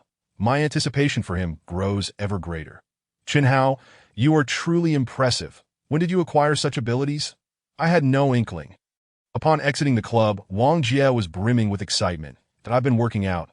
Once, I encountered a very skilled Sanda coach who provided me with plenty of guidance, and it came in handy. Chun Hao replied vaguely. It was best to keep the matter of cultivation under wraps. Well, you should teach me as well when you have the opportunity, Wang Jie suggested, oblivious that do you really think you can endure that level of hardship? When I started, I was beaten black and blue every day. Chun Hao chuckled. Then forget it. Wang Jie instantly wilted at that he was the quintessential rich second generation who only knew how to indulge in food, drink, and entertainment. Let alone exercise, he would rather be carried than walk a few steps. There's a girl, but I let her get away. Suddenly, Chun Hao's phone rang that oh no, I completely forgot about the rent. Seeing the caller ID, he quickly answered, Aunt Kai, I'm on my way back. Please wait a moment. You need not pay the rent anymore, Aunt Kai interrupted. I have already found a new tenant, and I've tossed your belongings outside. Hurry back to collect them, or they might be taken by scavengers. How can you do this? The lease isn't up yet. Chun Hao shouted angrily. Beep, beep. Aunt Kai hung up the phone directly. What happened? Wang Jie inquired. Chun Hao, fuming, recounted the situation. Forget it. Why bother with such an old hat? Besides, you're practically wealthy now. Why waste time renting a rundown place? Just buy a flat outright. You can stay at my place for a few days. My parents are out of town, and we can enjoy ourselves, Wang Jie advised. All right, but I need to gather my things. My identification is in there, and I can't afford to lose it, Chun Hao considered. The two of them climbed into Li Wei's BMW X5, and with Wang Jie at the wheel, they arrived at the small apartment complex in under 10 minutes. Upon getting out, Chun Hao spotted a pile of luggage dumped in front of the unit from a distance. That wretched old hag. Chun Hao ground his teeth in anger and rushed over to inspect. Thankfully, all his identification was intact. Not a single item was missing, but he collected his documents and stuffed his clothes into the suitcase. As for the bedding, it was too old and worn, so he simply discarded it into the garbage bin. Then, Chun Hao scanned the apartment with his senses and saw Aunt Kai, plump and with a waist like a water tank. Standing in the living room, hurling verbal abuse at two students who looked like they were about to rent the place. For only $800 a month, you want to find a cheaper place in all of Donglan City. What are you waiting for? Hurry and pay up. So, it hasn't been rented out yet. Upon hearing this, Chen Hao's eyes glinted with cunning as he employed an illusion. Instantly, the room appeared cramped and dim to the two students. Emanating a sinister aura, and Aunt Kai resembled a witch with a gaping maw. I'm sorry, we're not renting anymore. The two boys turned pale with fright and fled. Did you not promise? How can you go back on your word? Aunt Kai exclaimed, her voice laced with frustration as she chased after them. Goodness, the two young boys sprinted away even faster. You miser! You can't even scrape together $800 a month. Aunt Kai continued her pursuit out of the building, but upon realizing she couldn't catch up, she spat angrily onto the ground. Aunt Kai, it seems your house remains unrented, Chun Hao remarked, a grin spreading across his face. Even if it's not rented out, I wouldn't rent it to you, Aunt Kai retorted, turning to glare at him, her anger intensifying. Look at that pile of junk you have. Hurry up and clear it out. And don't blame me for anything you leave behind. You threw away someone else's luggage, and you still have the nerve to criticize? Wang Jie interjected, his temper flaring. What's wrong with scolding him? He can't even afford the rent. Should I just leave it there for the new year? Aunt Kai declared defiantly. Wang Jie was about to retort when Chun Hao interjected with a smile. Aunt Kai, I actually came back to pay you the rent, intending to settle 2 years' worth in one go. Unfortunately, you deprived me of that opportunity. You must be joking, Aunt Kai scoffed. I know you well enough. You're so poor you can hardly afford a meal, yet you claim you can pay 2 years' rent. What a tall tale. Chen Hao then retrieved a suitcase from his car, casually pulling out several stacks of cash. See this? This is my bonus from the company that I've grown accustomed to living here. So even if you raise the rent to $1,000 a month, I would still want to continue renting. I was just on the phone to arrange payment when you personally cut off that chance to over $20,000, and now it seems I'm fated to be without it. Aunt Kai's expression darkened significantly. You wouldn't rent for $1,000 a month, yet others are eager to pay $800 and get turned away. Aunt Kai, you really know how to calculate. Wang Jie laughed heartily, adding fuel to the fire. Get lost, Aunt Kai shouted, her face turning green with rage as she stormed inside. Chen Hao and Wang Jie exchanged amused glances. Returning to the car, Chen Hao's phone rang again. Hello, did he glance at the caller ID before answering calmly. Chen Hao, are you at your place? A cool, distant voice inquired. It was his ex-girlfriend, Wu Sha. Yes, but I'm about to leave. Do you need something? Chen Hao replied nonchalantly. What kind of attitude is that? Never mind. Come out for a moment, that I need to talk to you. Wu Sha's surprise at his tone was evident. She was about to lose her temper, but seemingly thought better of it. Fine. Chen Hao considered briefly before agreeing and ending the call. Wu Sha? Wang Jie asked. Chen Hao nodded. That shameless woman has the audacity to come looking for you. Wang Jie said angrily. Let us go. I'll accompany you to confront her on the way back. Chen Hao recounted Wu Sha's infidelity, which infuriated the rotund Wang Jie. No need. My ties with her are already severed. It's time to put an end to it. Chen Hao stated, stepping out of the car toward the community entrance in the distance. He spotted Wu Sha clad in a brand new Kenzo outfit, a matching Louis Vuitton bucket bag slung over her shoulder. Given that Wu Sha was merely a regular office worker, it was unlikely she could afford such an ensemble. It was clearly a gift from that nouveau riche man. Wu Sha noticed Chen Hao as well, but did not greet him. Her expression cold and somewhat haughty. You've come at the right time. Wu Sha, I have something to say to you. Chen Hao approached her, his tone unyielding. You have something to say? Wu Sha was momentarily taken aback. Indeed, I believe we are incompatible. Let us break up and not meet again in the future. Chen Hao stated bluntly, turning to leave after speaking. Wu Sha was stunned. She had come specifically to end things with Chen Hao, expecting him to be utterly shocked and begging her not to leave. Instead, reality slapped her in the face. Stop right there. Wu Sha regained her composure, flustered and furious, blocking Chen Hao's path. What else do you want? Chen Hao replied coolly. How dare you propose a breakup? Wu Sha shot back. Who do you think you are to dismiss me? Please step aside. We are no longer connected, Chen Hao said, casting a disdainful glance at her. Realizing how foolish he had been to have ever liked such a woman, Wu Sha instantly recognized the contempt in his eyes, causing her to erupt in anger. I won't let you pass. She yelled, her fury palpable. Chen Hao, if you don't clarify things today, Don't think you can simply walk away. Wu Sha, stop being unreasonable. The only reason I'm not laying things out plainly is to spare you some dignity. Considering our past. Chen Hao frowned as he noticed the gathering crowd's curious gazes. How amusing. Do I need your dignity? Wu Sha was seething with rage. You must speak. I demand to hear what you have to say. Let us see if you can produce anything of substance. Because you cheated. Chen Hao snapped back, his anger flaring. Do you think this is something to be proud of? You want the world to know? Fine, I'll oblige. Wu Sha was momentarily taken aback, her expression one of shock. You think I don't know about your affair with that nouveau riche man? Chen Hao sneered that I saw it with my own eyes. And you came here today because he sent you, didn't he? The car is parked over there, right? He pointed. Wow. What a plot twist. I thought the guy would be at fault, but it turns out she was the one who cheated. Haha. She thought this young man was oblivious, demanding a reason for the breakup, only to be publicly humiliated. The onlookers murmured among themselves, intrigued by the unfolding drama. That you're talking nonsense. Wu Sha's face flushed crimson as she vehemently denied the allegations. I don't know any nouveau riche, and I did not cheat. Chen Hao, you have no evidence. Don't slander my name like a rabid dog, or I'll sue you for defamation. Do you want me to read aloud the hotel records of your rendezvous with that nouveau riche? Wang Jie's voice rang out as he approached, a smirk on his face. That I just had a friend check. And this month alone, you've spent over 10 nights with him. That don't tell me you were all dressed up. Lying in bed discussing dreams and aspirations.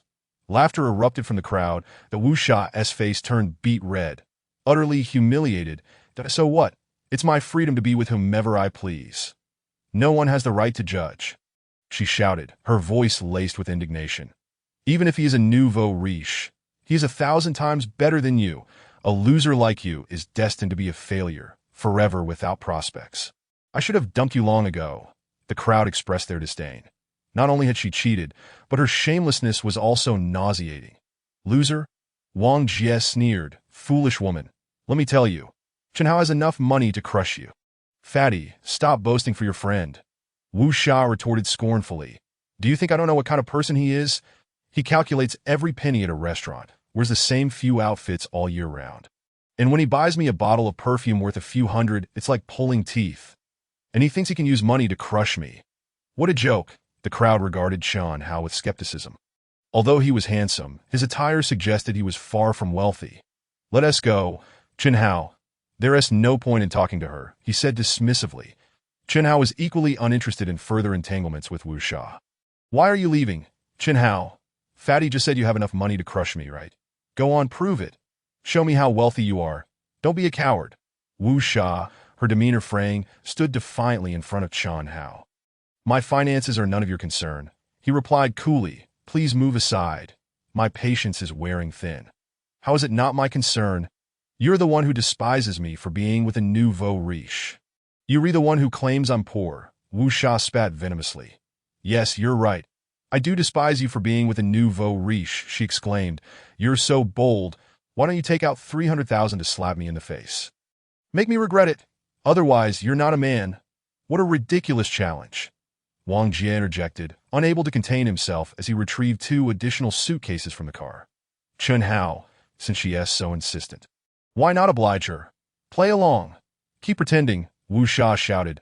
Open it now and let everyone see what worthless junk is inside. As you wish. Chen Hao smirked, opening the suitcase and dramatically tossing its contents into the air. Cash rained down, 1 million in cash cascading down upon Wu Sha Da. She shrieked, caught off guard, and fell to the ground in shock.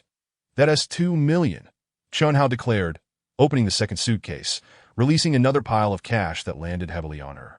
3 million, just to fulfill your wish, Wang Jie added, opening a third suitcase, causing bundles of cash to rain down like torrential rain upon Wu Sha. The crowd stood in stunned silence, witnessing what was once only a spectacle on the internet, a living, breathing 3 million being thrown at someone. The atmosphere was electrifying. The entrance to the community was momentarily hushed. Are you satisfied now? Chen Hao remarked with a cold smile that Wu Sha, utterly bewildered by the avalanche of cash, sat on the ground, her makeup in disarray, staring blankly. After a long pause, she hoarsely asked, How do you have so much money? To tell you the truth, Chen Hao is actually from a wealthy family. The reason he hasn't mentioned it is that he doesn't want people to associate him with wealth. Originally, he was sincere towards you, yet you ended up betraying him for a trifling amount of money, becoming a nouveau riche. What a pity. You forsake an entire splendid forest for a crooked tree. Wang Jie spoke thoughtlessly. Upon hearing this, Wu Sha felt as though a knife had pierced her heart, leading her to collapse completely, covering her face and sobbing uncontrollably. The onlookers shook their heads and sighed. Although this woman faced a tragic fate, she brought it upon herself and was utterly devoid of sympathy. Chun Hao and Wang Jie picked up the money and placed it back into the suitcase. After all, it was 3 million. One cannot just swagger away after putting on a show. Sha. What is the matter? At that moment, a portly middle-aged man entered the crowd, startled by the scene, and hurriedly helped Wu Sha to her feet. He was none other than the nouveau riche. Darling, they bullied me. Wu Sha cried out, burying her head into the arms of the nouveau riche. You must be Sha's ex-boyfriend. The nouveau riche, holding Wu Sha, glared at Chun Hao with a grim expression. Just because she broke up with you. You bully her. Are you even a man? He had not witnessed the earlier events and had conjured up his own narrative that I did not bully her. As for what transpired, you can ask her yourself. Chun Hao replied indifferently. Fatty, we are leaving. You think you can just walk away after bullying my woman? It doesn't work that way. The nouveau riche retorted fiercely. Apologize to Sha at once. He released Wu Sha and stepped forward to grab Chun Hao. Chun Hao waved his hand, causing the nouveau riche to stumble back several steps. The nouveau riche was taken aback. He did not expect this seemingly insignificant young man to possess such strength. Do you think I can't handle you with just the two of us? Do you believe I won't call someone to finish you off in no time? He dared not advance further. Yet his tone remained menacing as he produced his phone. Chun Hao sneered, turning to leave with Wang Jie. Chun Hao, you may evade the initial encounter, but you cannot escape the inevitable. Sha has already told me about your background. You work at the Guoming Advertising Company, right? Just wait. I will ruin your job first. Then daily I will have people block your way, making it impossible for you to stay in Donglin City. The nouveau riche shouted threateningly.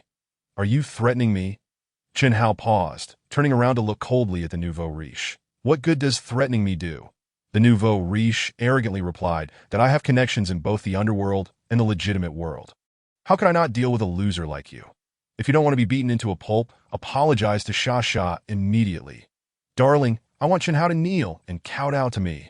Wu Sha shouted with red eyes, filled with hatred. Did you hear that? Obey her, the nouveau riche commanded. Who do you think you are? Wang Jie retorted angrily. Fatty, no need to get angry. Chun Hao interjected, calmly pulling out a Wanjin gold card from his pocket and flashing it before the nouveau riche. Since you are so impressive, you must recognize this card, right? What a piece of junk. The nouveau riche glanced at it dismissively, about to spit in contempt. However, before he could finish, his expression suddenly changed as he took a closer look. Wanjin gold card, he exclaimed in shock. How could you have this? That is none of your business. Chun Hao replied that I just want to ask, do you still wish to threaten me? The nouveau riche's countenance shifted dramatically. And suddenly, he turned and slapped Wu Sha hard across the face that Wu Sha screamed and fell to the ground, blood trickling from the corner of her mouth. Have you gone mad? She exclaimed, scrambling up and covering her face in anger and shock. You damned bitch, you've ruined me.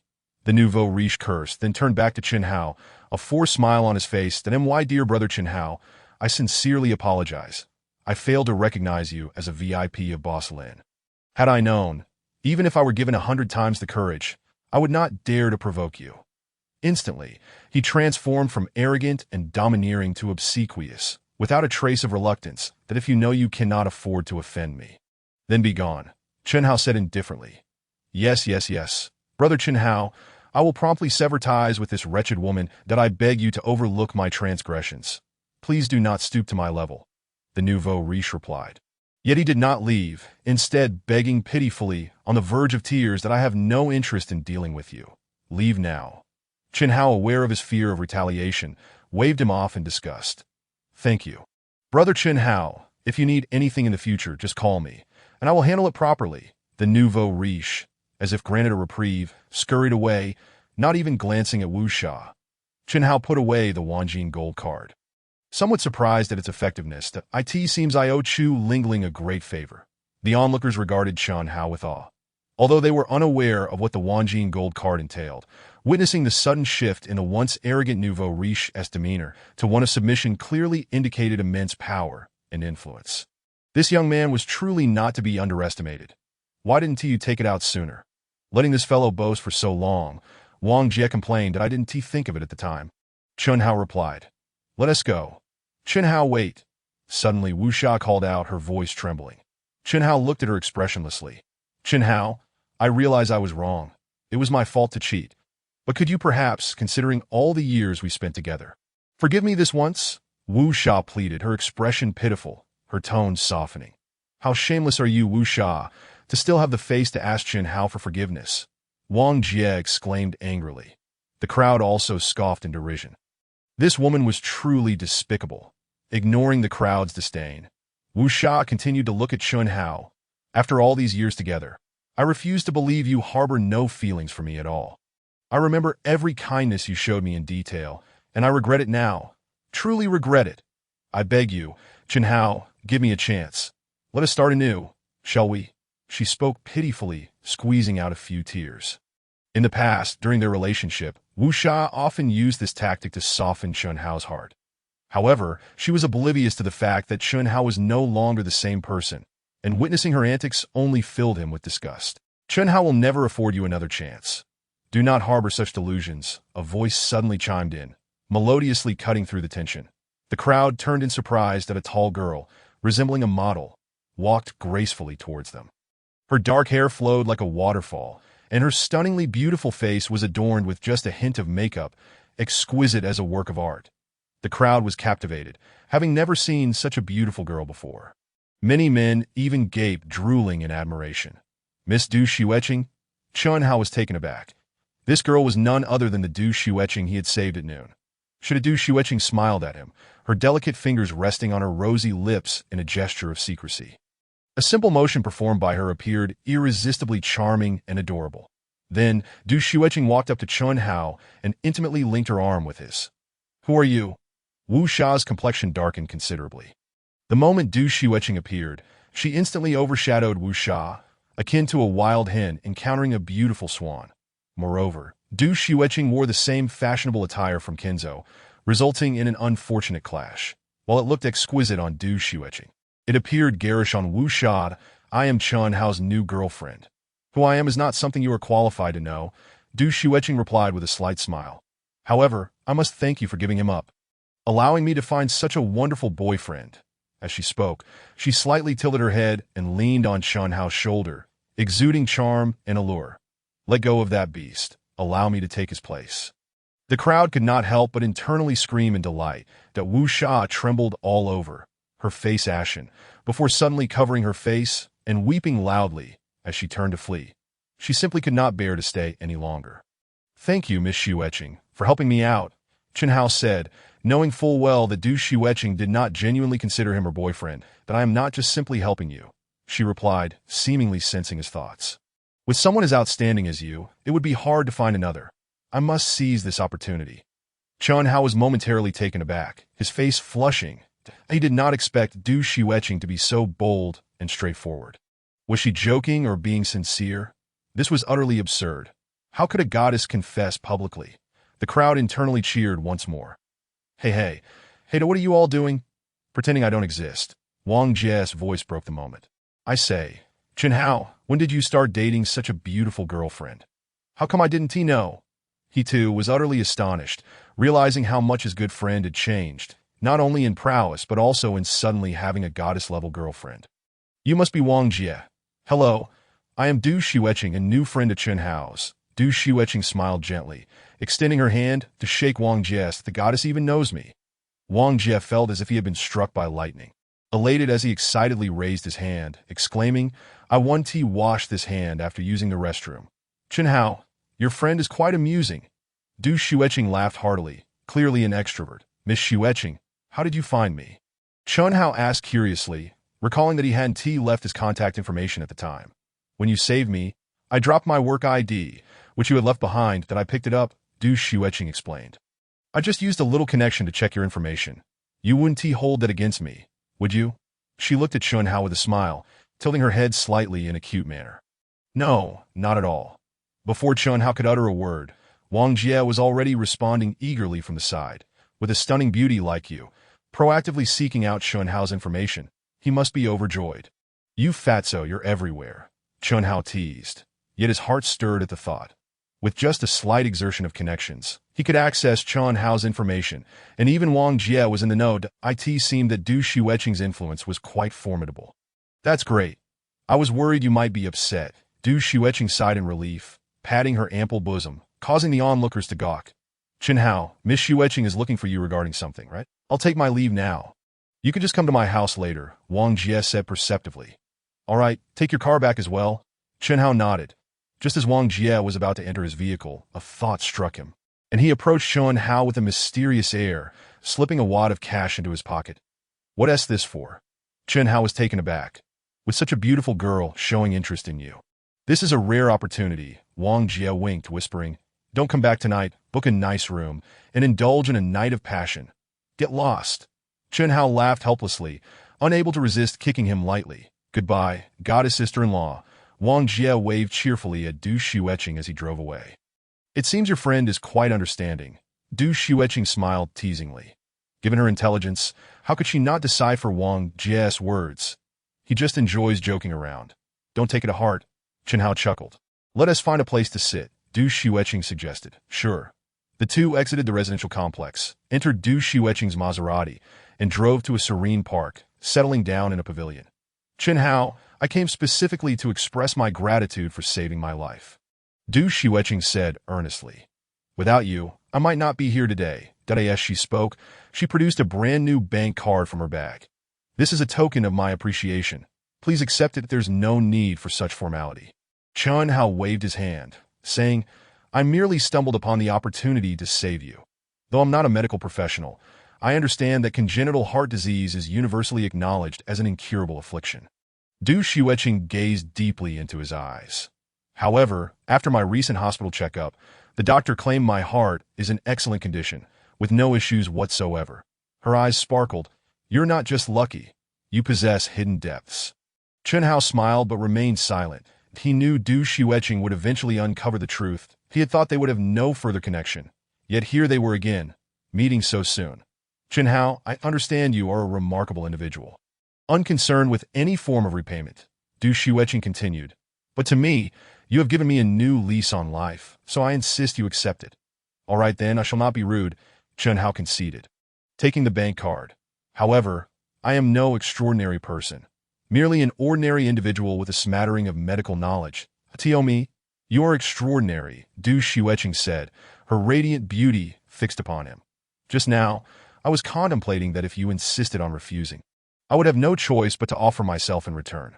Chen Hao chuckled nervously, averting his gaze from her bright eyes, pondering whether modern girls were so bold that Du Xueqing smiled subtly. With her beauty and wealth, she had countless suitors, many of whom were talented young men, yet she felt no attraction to them. For some inexplicable reason, she found Chen Hao, who treated her with ordinary regard, quite appealing, and she couldn't help but want to tease him. Chen Hao, aside from expressing my gratitude, I would like to ask for your assistance with something, Du Xueqing stated. What is it? You know my heart condition is hereditary, stemming from my father. He underwent surgery previously, but it was not a cure. Now, as he ages and with the increasing burden of company affairs, his health is deteriorating, that he has consulted numerous doctors, yet none have provided a viable solution, Du Xueqing explained. Therefore, I wish to ask for your help in treating my father. I understand you wish to keep this low-key, so aside from my parents, I want to disclose your involvement in my treatment to anyone else, she added, such a clever girl. Chen Hao thought to himself. Nodding, as long as your father trusts me, I have no objections. Wonderful, Du Xueqing exclaimed joyfully. Tomorrow evening is my birthday party. I invite you to attend and to treat my father as well. All right, they exchanged phone numbers and addresses, chatting for a while longer until Du Xueqing received a call and had to leave. Chen Hao then headed to a nearby bank, using the ATM to check the balance on the bank card.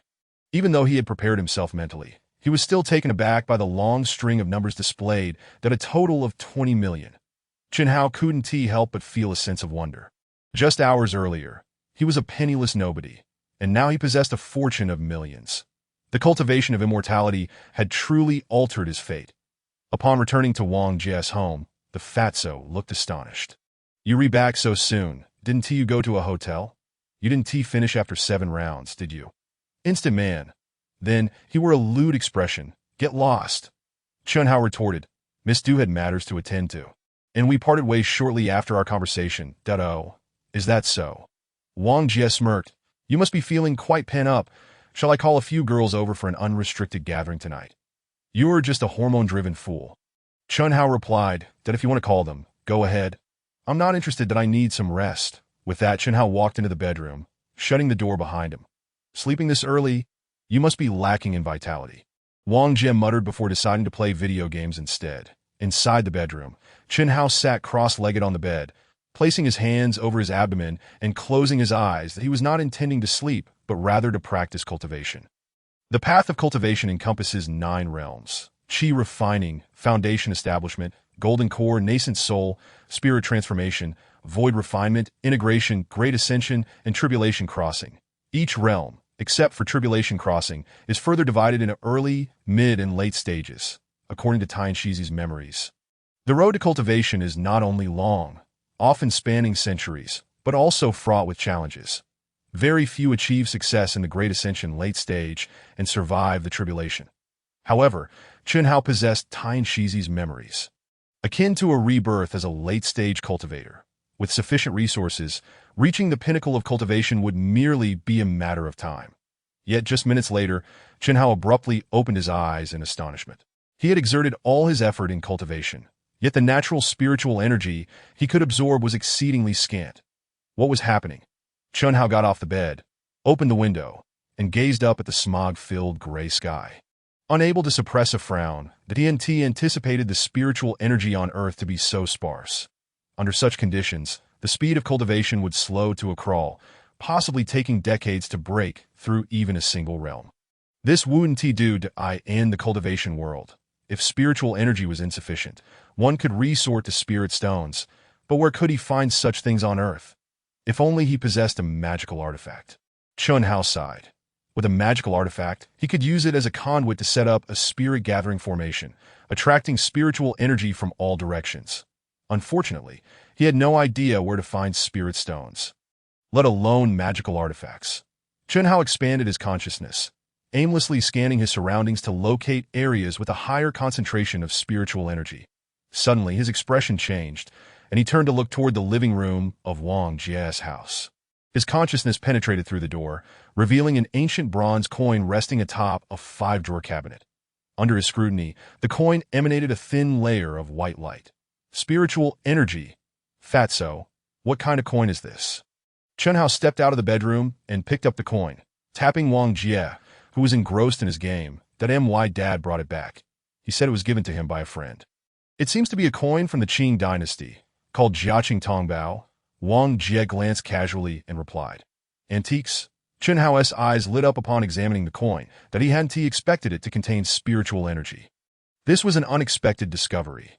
Tomorrow, he would visit the antique street and perhaps also select a birthday gift for Miss Xueqing. Chun Hao mused before returning to the bedroom to continue his cultivation. The night passed without incident, at dawn. As the first rays of sunlight streamed through the window, Chun Hao opened his eyes.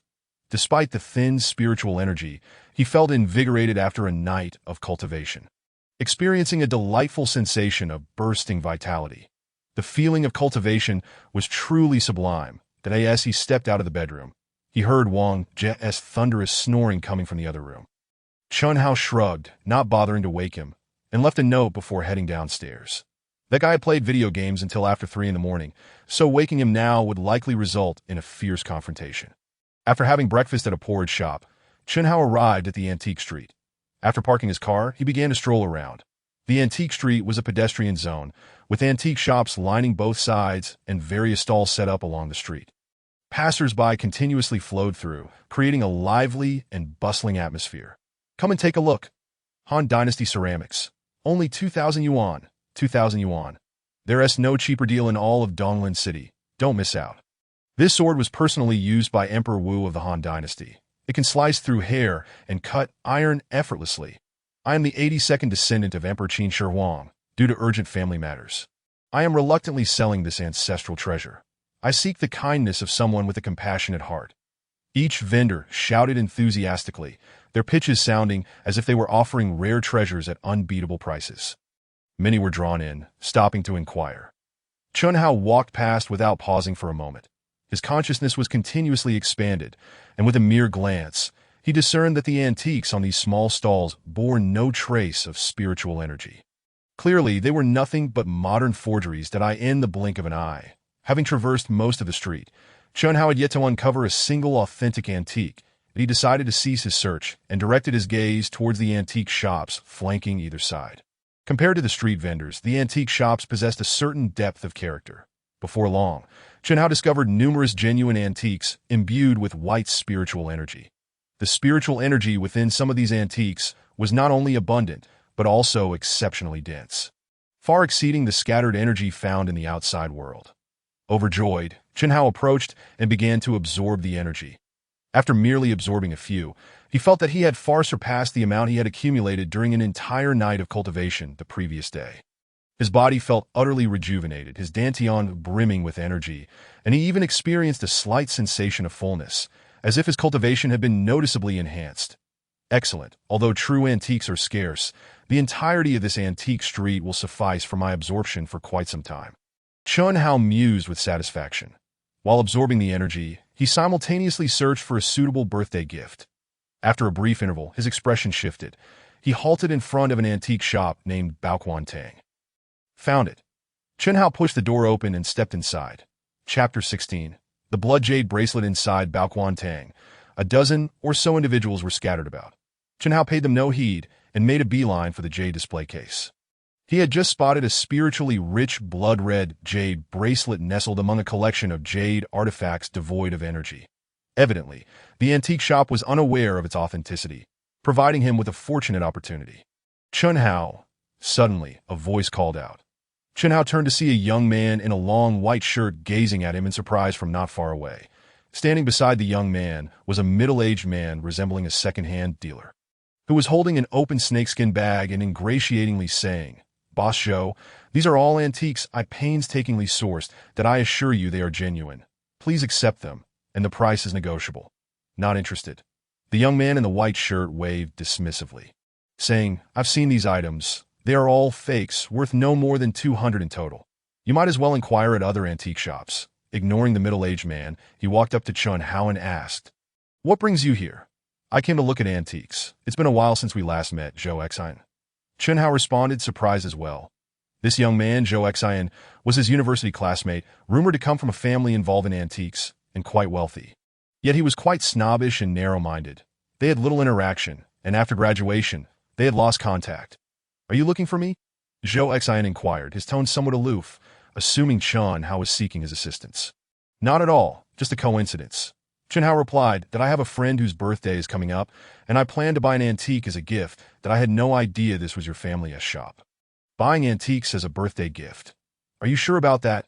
Zhou Xian exclaimed in astonishment. What is wrong with that? Chun Hao replied, taken aback. Let's not even mention whether you can identify genuine items. Do you have any idea of the price of real antiques? Zhou Xian laughed derisively, as if regarding Chun Hao as a naive fool. Chun Hao shook his head. Throughout his journey, regardless of authenticity, none of the antiques had clear price tags, so he truly did not know their worth. You know nothing, yet you dare to venture here. Zhou Xian scoffed. Chun Hao, I heard you've been working as a salesperson at an advertising company since graduation. Earning a few thousand a month at most. To be frank, it might be hard for you to hear, but someone like me, earning hundreds of thousands a year, 10 times your income, wouldn't casually talk about buying antiques as gifts. With your meager earnings, you should steer clear of this realm. It's not something you can afford. The surrounding individuals chuckled, casting amused glances at Chun. How did a mere salesperson with a meager income wishing to buy antiques as gifts was truly far-fetched?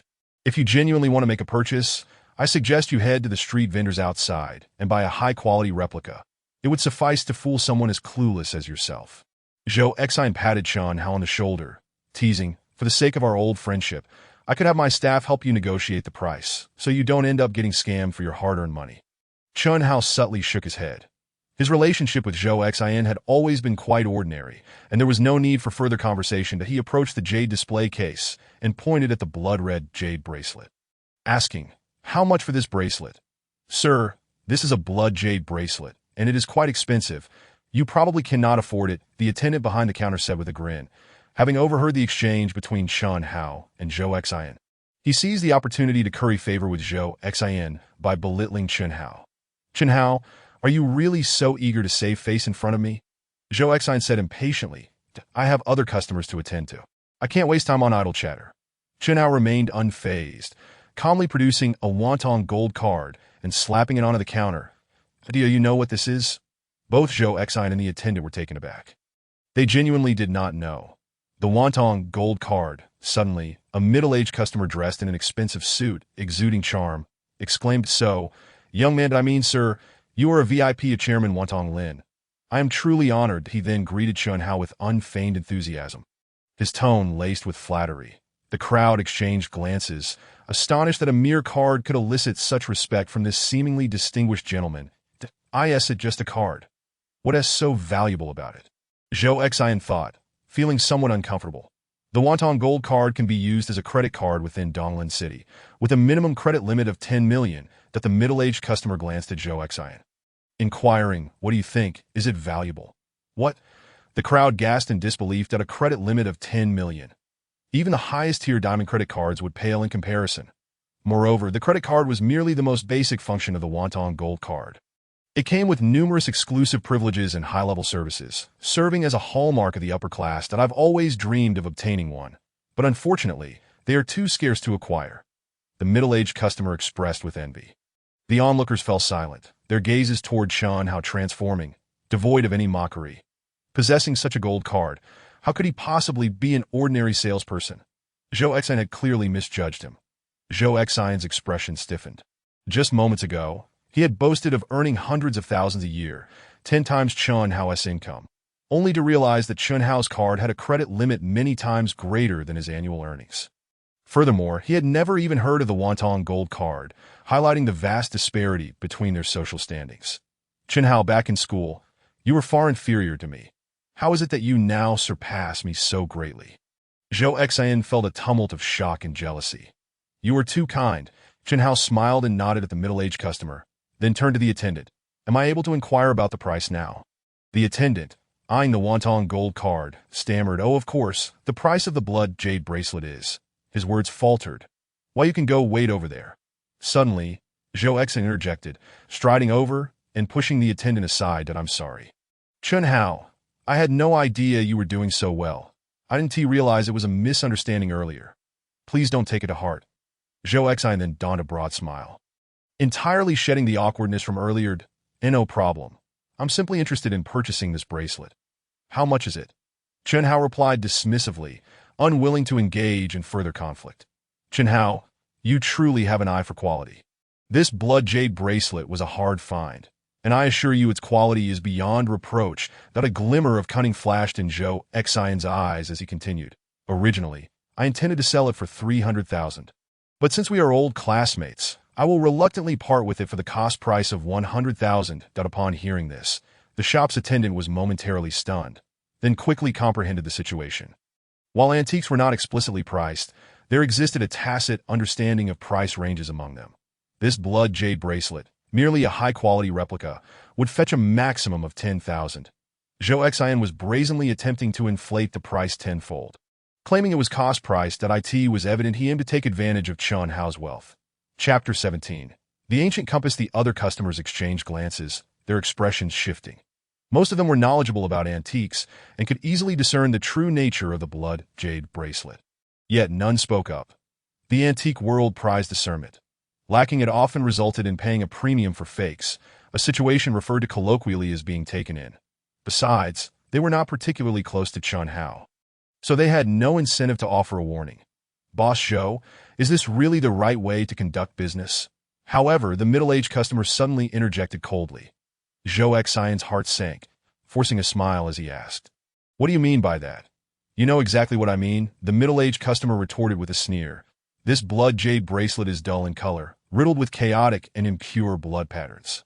It is undoubtedly a high-quality replica, worth at most a mere 1,000, and you dare claim it is cost price at 100,000? Are you attempting to swindle Mr. Chin?"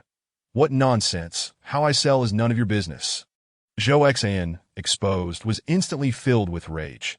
The middle-aged customer ignored him and turned to Chen Hao, saying, Mr. Chen, you may be new to the world of antiques and not fully grasp its nuances.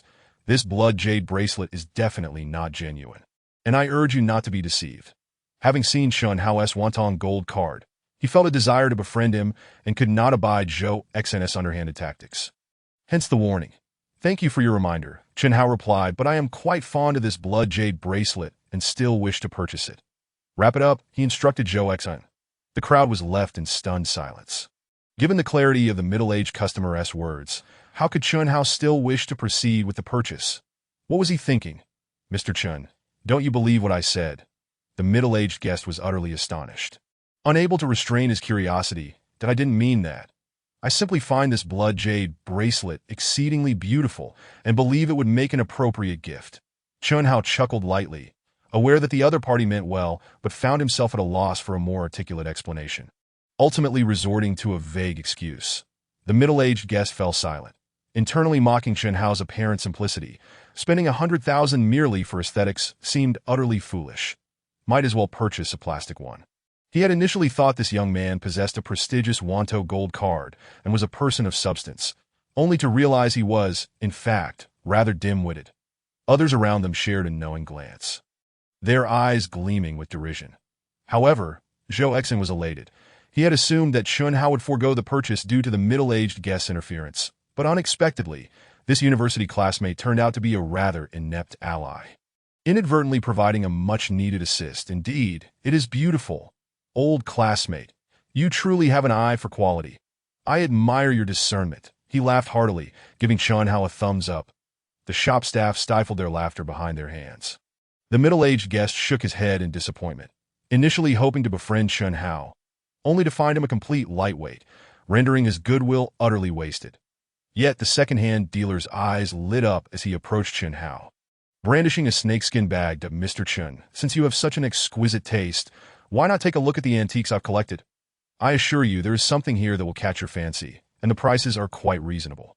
The crowd scoffed at this, clearly unimpressed, recognizing that the dealer saw Chen Hao's wealth and naivety as an opportunity to exploit.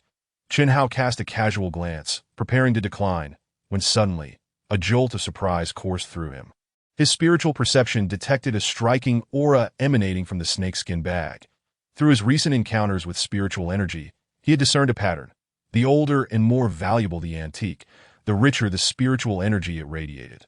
The intensity of this particular aura was nearly on par with all the genuine antiques one might find in the antique district combined.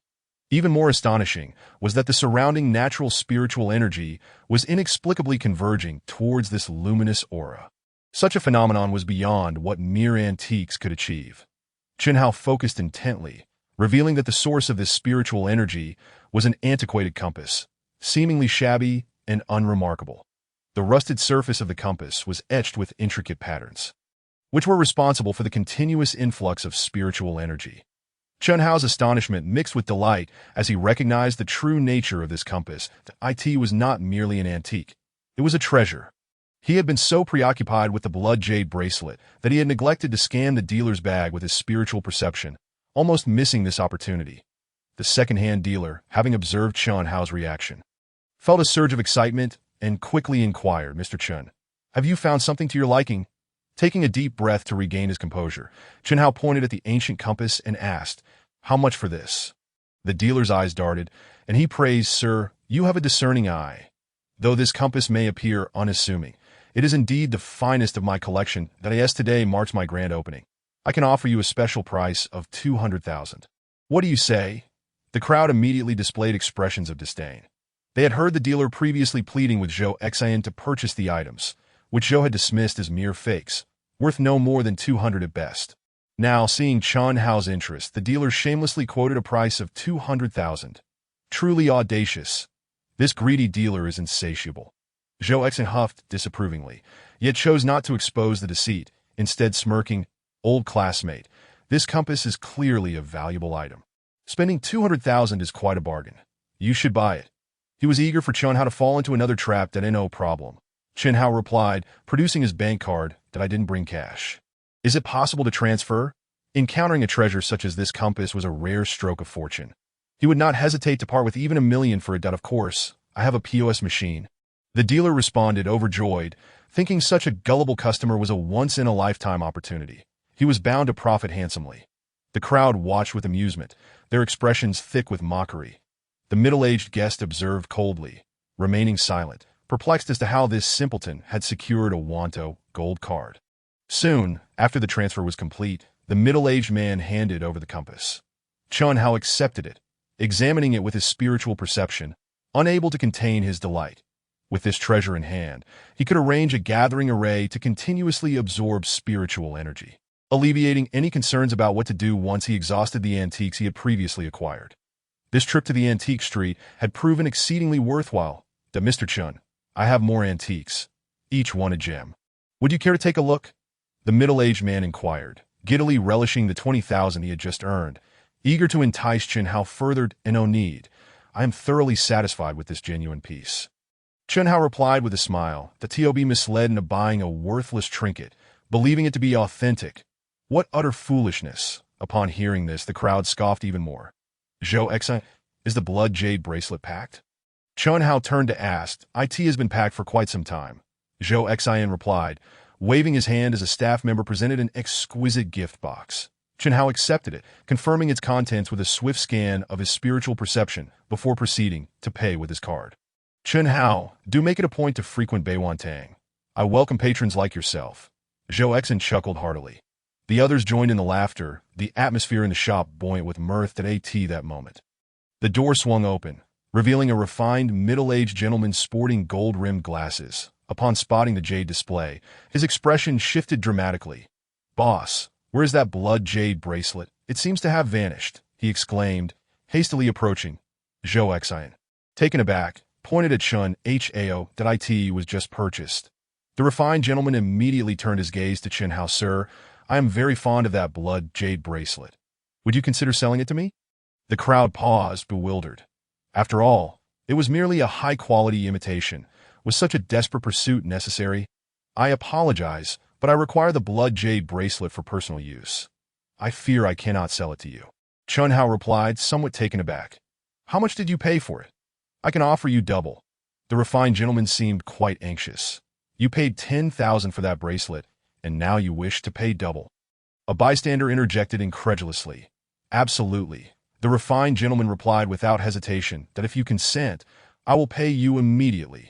With that, he produced a checkbook from his pocket, leaving the crowd astonished. A mere imitation blood jade bracelet had been purchased by Chun Hao for 10,000, and now this cultured gentleman was willing to pay double. Had they all lost their senses? It's not about the money. I bought the blood jade bracelet as a gift for someone and cannot part with it. Chun Hao shook his head. The refined gentleman's expression deflated, resembling a punctured balloon as he sighed. It seems you are a connoisseur, recognizing that the blood jade bracelet is authentic. Alas, I arrived too late. What? The crowd gasped in astonishment. You can't be serious, the middle-aged guest blurted out, unable to comprehend how this bracelet, merely an imitation, could possibly be genuine. The refined gentleman shook his head, addressing Chun Hao earnestly. Sir, may I borrow the blood jade bracelet for a closer inspection? Chun Hao opened the gift box and handed over the bracelet. With his capabilities, he had no reason to worry about any trickery. The refined gentleman accepted it carefully, retrieving a magnifying glass from his pocket. As he held it to the sunlight streaming through the window, his excitement was palpable as he murmured, Indeed, this is extraordinary, so rare. The crowd exchanged incredulous looks. Sir, may I ask how you discern the authenticity of this blood jade bracelet? The middle-aged guest queried curiously. Observe, the refined gentleman pointed out. Under the sunlight's focus, the blood jade bracelet emitted an ethereal glow, serving as the most compelling evidence of its authenticity, something no imitation could replicate. All eyes were drawn to the spectacle, and under the magnifying glass, the previously dull and lifeless blood jade bracelet radiated a captivating crimson aura, shimmering like a rainbow, exquisite beyond words. Shock registered on the faces of the onlookers. Could it be that they had misjudged?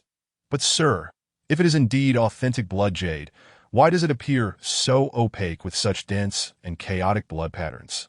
Natural formation shouldn't look like this, the middle-aged guest questioned, perplexed. Others regarded the refined gentleman with puzzled expressions. This is not ordinary blood jade. It is premium-grade blood jade, formed over at least a millennium. The refined gentleman clarified. Common blood jade, being of a shorter age, lacks sufficient blood infusion, resulting in fewer blood patterns that in contrast. Premium blood jade is different. Its ancient origins yield a rich blood infusion, leading to a profusion of intricate patterns. The minerals penetrate the jade's texture rather than resting on the surface, rendering it darker in appearance. These two characteristics closely resemble those of imitations, and given the rarity of premium blood jade, even those with expertise can easily mistake it. I see. The crowd began to understand, realizing they had been the ones blind to the truth, having mistaken a genuine treasure for a counterfeit, all while mockingly ridiculing Chen Hao. Their expressions shifted to one of regret. The middle-aged guest flushed with embarrassment. He had fervently advised Chen Hao against the purchase, articulating his reasoning with conviction, only to find himself in a blunder. Fortunately, Chen Hao had not heeded his counsel. Mr. Chen undoubtedly understands my goodwill and, not wishing to embarrass me by exposing the truth on the spot, has merely concocted an excuse that a person of considerable stature. Possessing the illustrious Wantong gold card, he naturally need not concern himself with the opinions of others. Subsequently, the middle-aged guest pondered deeply and could not help but feel a profound respect for Chen Hao. In stark contrast, Zhou Xian's face turned ashen, that he could hardly believe that the casually acquired blood jade bracelet was, in fact, an exquisite piece of craftsmanship. Not only had he misjudged its value, but he had also dismissed it as a counterfeit, intending to deceive Chen Hao, only to end up deceiving himself. The sophisticated middle-aged gentleman remarked, "I discovered this blood jade bracelet a few days ago, but at the time, I lacked the confidence to verify its authenticity. So I refrained from purchasing it. That I merely took a photograph for a senior master to evaluate, and it was only after his confirmation that I hurried over, only to find that someone had already seized the opportunity." He returned the bracelet to Chen Hao, expressing, "I, Huang, have navigated the antiquities trade for decades.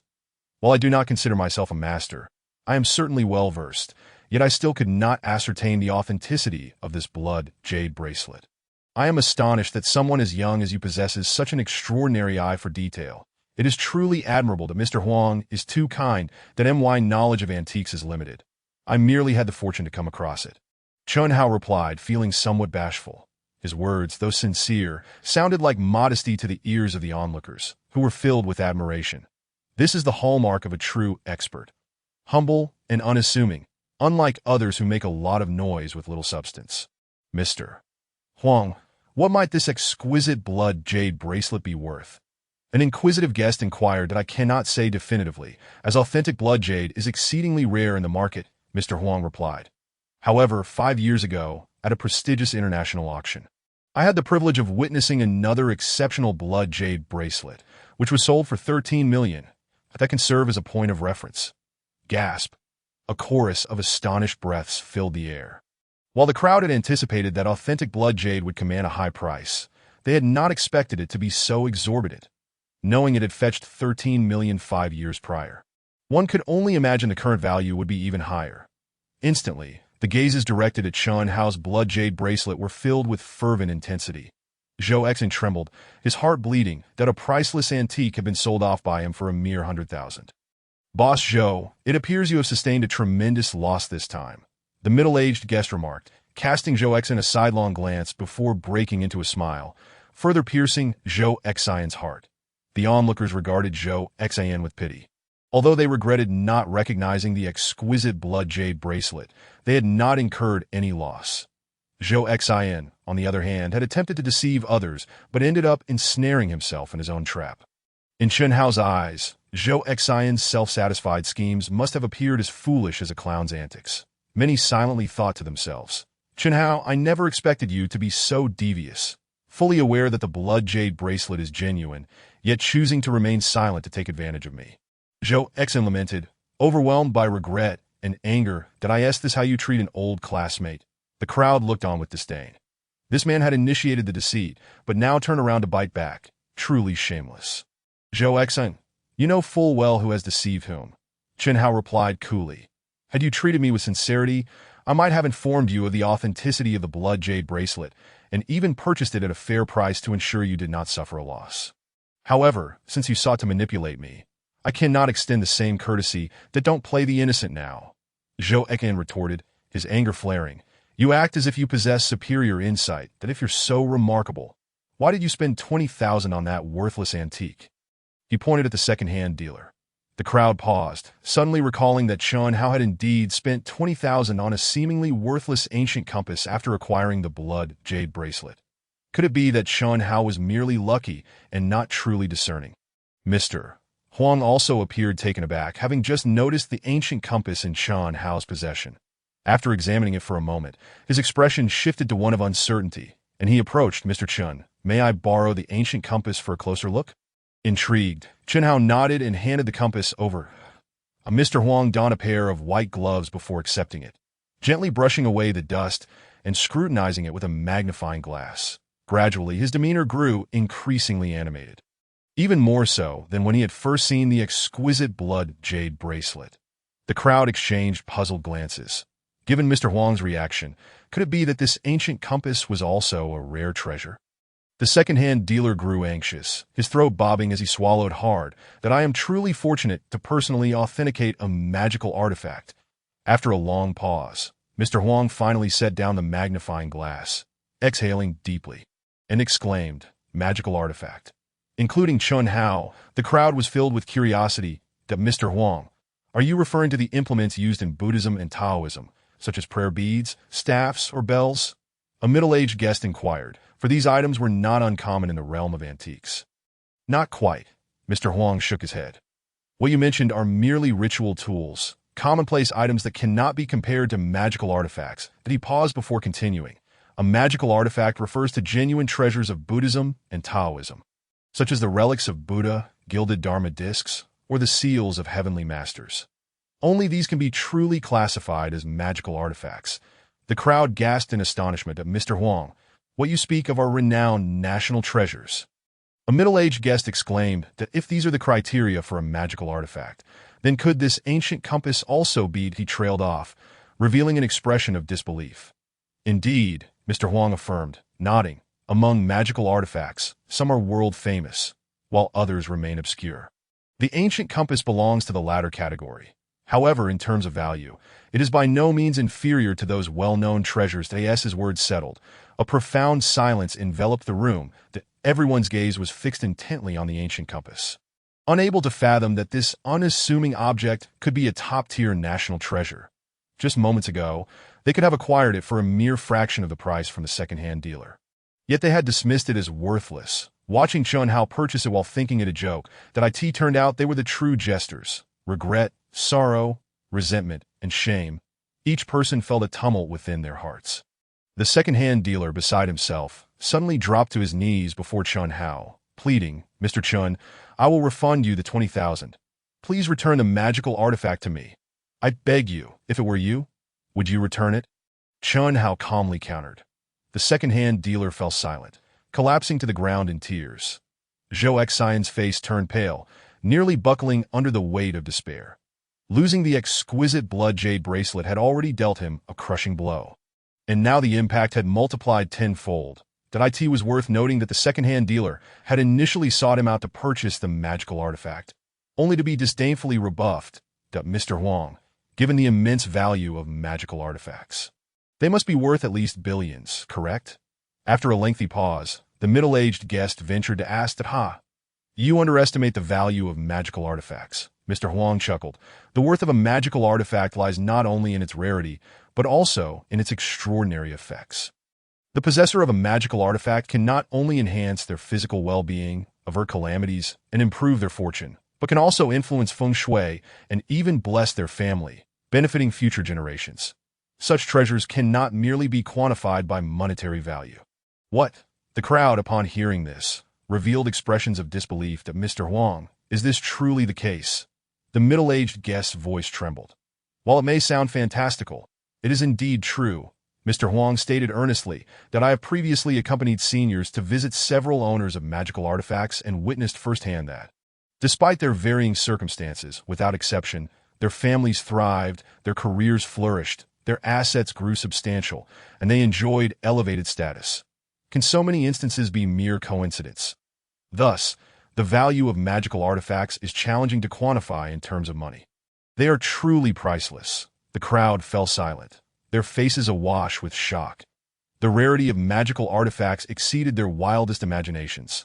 Suddenly, a dull thud echoed as the second-hand dealer, unable to bear the shock, collapsed to the floor, fainting. Simultaneously, Joachim rolled his eyes back and involuntarily fell backward, fortunately caught by two quick-witted companions. So this is what a magical artifact means. Chenhao mused, realizing he had misinterpreted Mr. Huang's insights on the extraordinary nature of the treasure.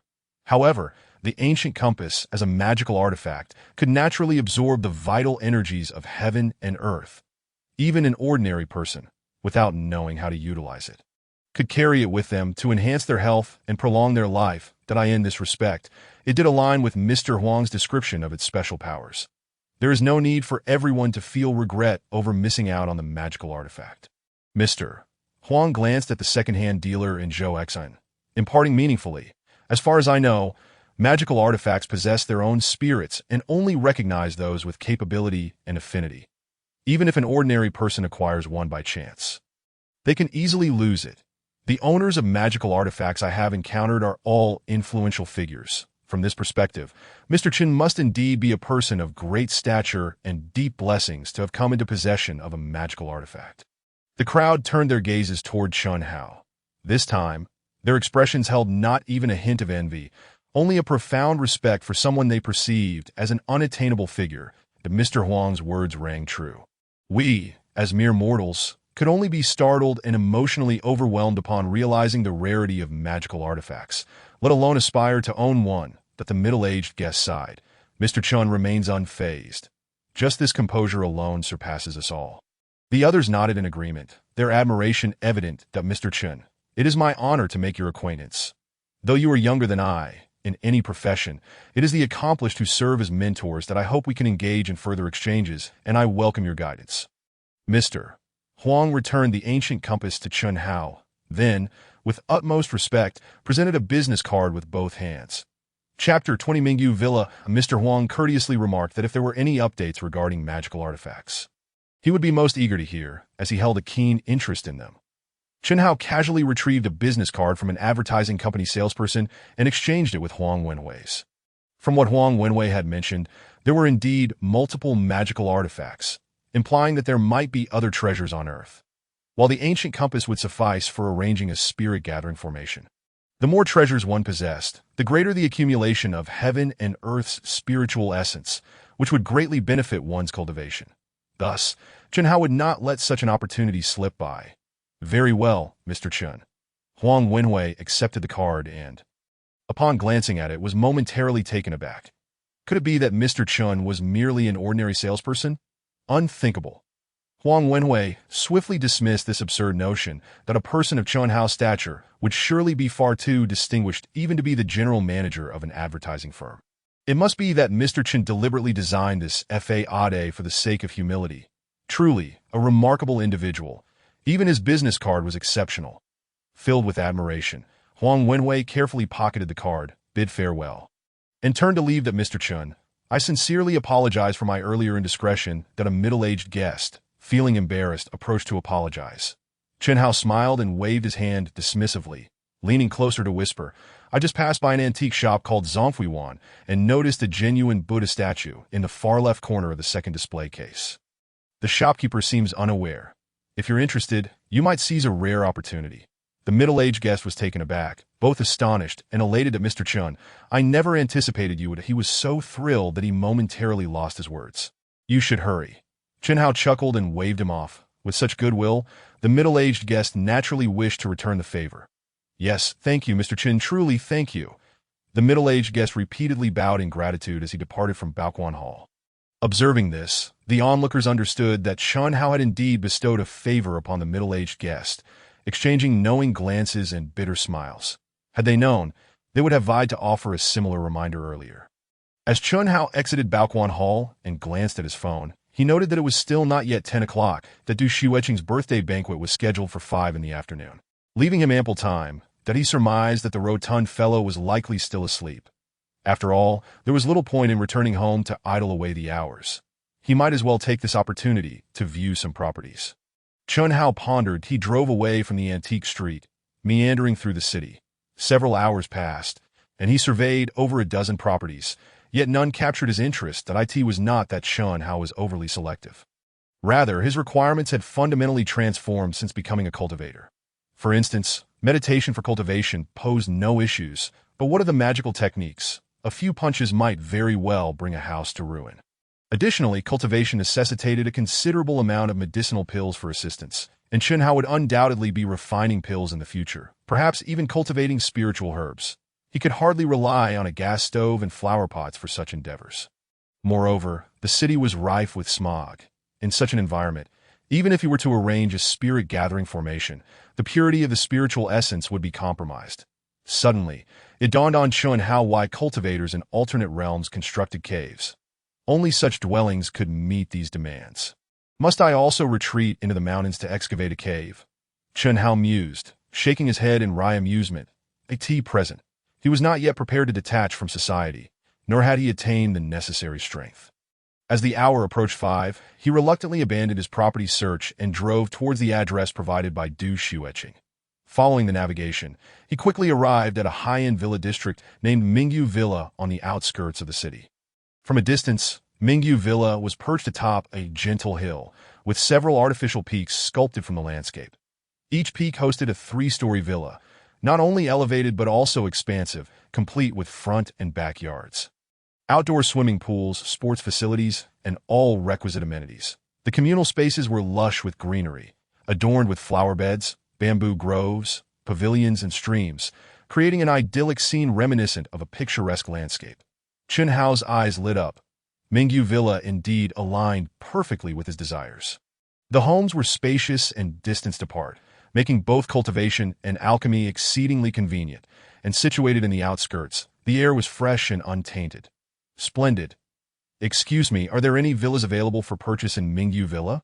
What is the price for each? Chun Hao inquired of the security officer at the entrance. Yes, each villa is 70 million. That Chun Hao could only sigh in silence. That it was clear that he needed to work harder to earn money.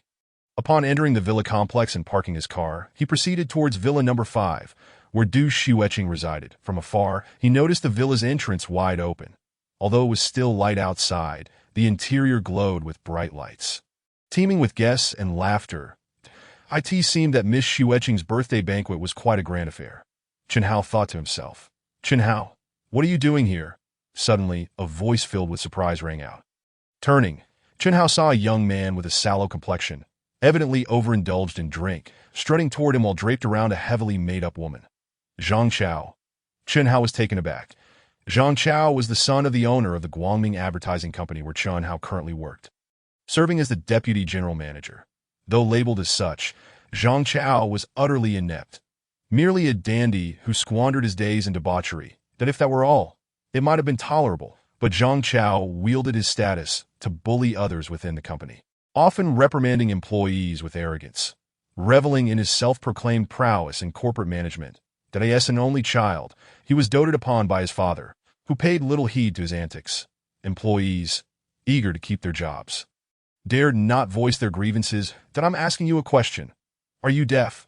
Zhang Chao's irritation flared when he noticed Chun Hao had not approached to extend greetings. Darling, who is this? Your friend? The heavily made-up woman inquired in a sultry tone. He thinks he is worthy to be my friend. Zhang Chao scoffed. Just one of my underlings. Why are you speaking so harshly? The woman giggled, covering her mouth. That shouldn't a boss treat their employees well? This is me being polite. Zhang Chao retorted coldly. That I in the company, I often give them a good thrashing. That as a boss, one must maintain authority in front of employees. If they aren't afraid of you, they won't work properly. Wow, darling, you're so impressive, the woman exclaimed, her eyes filled with adoration. Chun Hao let out a cold laugh but remained silent, turning to leave. Previously, he had been cautious of Zhang Chao for the sake of his job, but now he was free from such concerns. That I didn't tell you to walk away. Zhang Chao bellowed in rage. Come back here. Chun Hao paid him no heed. Darling, this employee is rather bold, isn't he? He actually disregards you, the woman remarked in surprise. Chun Hao, are you looking for trouble? Zhang Chao seethed, rolling up his sleeves, ready to confront him. Chapter 21 Mockery and Embarrassment. Zhang Chao, what are you shouting about? Suddenly, an irritated voice rang out from behind. Who is it? Zhang Chao snapped, turning to see two young men and a woman in their 20s approaching. The leading young man was handsome, exuding an air of superiority, while the other two, a man and a woman, were also elegantly dressed, radiating arrogance that I in stark contrast. Zhang Chao and the heavily made-up woman appeared to be of a lower caliber. Brother Qi, Brother Zhao, Sister Lin. I apologize, I didn't realize it was you. My bad. Zhang Chao quickly donned a smile, hastening forward to ingratiate himself. These three were affluent second-generation youths he often mingled with, though their backgrounds far exceeded his own, relegating him to a subordinate role. The birthday banquet for Xu Etching is about to commence, and here you are causing a scene. Had I known, I wouldn't have sent you an invitation. The young man named Qi expressed his dissatisfaction. Brother Qi, it wasn't my intention, Zhang Chao replied, pointing at Chun Hao's retreating figure. I just saw one of my underlings and asked a few questions. Your underling? What is he doing here? The young man named Zhao queried. Astonished, I have no idea. I asked him a question. Yet he ignored me, that I was just about to teach him a lesson when you all arrived. Zhang Chao fumed to go ask him what's going on. Qi's expression darkened slightly. At Xu Etching's birthday banquet, disruptions would not be tolerated. The group followed suit to AT this moment. Chen Hao had already reached the entrance of the villa. Sir, please present your invitation. The security officer extended a hand to block his way. Chun Hao was momentarily stunned, not realizing that an invitation was required for the birthday banquet. Du Xueqing had not provided him with one. Then it occurred to him that Du Xueqing had mentioned he should call her upon arrival, and she would come to fetch him. That he took out his phone, only to discover that it had inexplicably run out of battery and shut down. That I'm sorry, my friend, but my phone is dead. Would you be so kind as to inform Miss Du Xueqing that I, Chen Hao, her friend, have arrived? Please ask her to come out and greet me, he requested of the security officer. The officer glanced at him, thinking that the young man appeared unassuming yet carried himself with a certain self-importance, claiming that Miss Du would personally come to receive him. However, Chen Hao spoke politely, which left a favorable impression.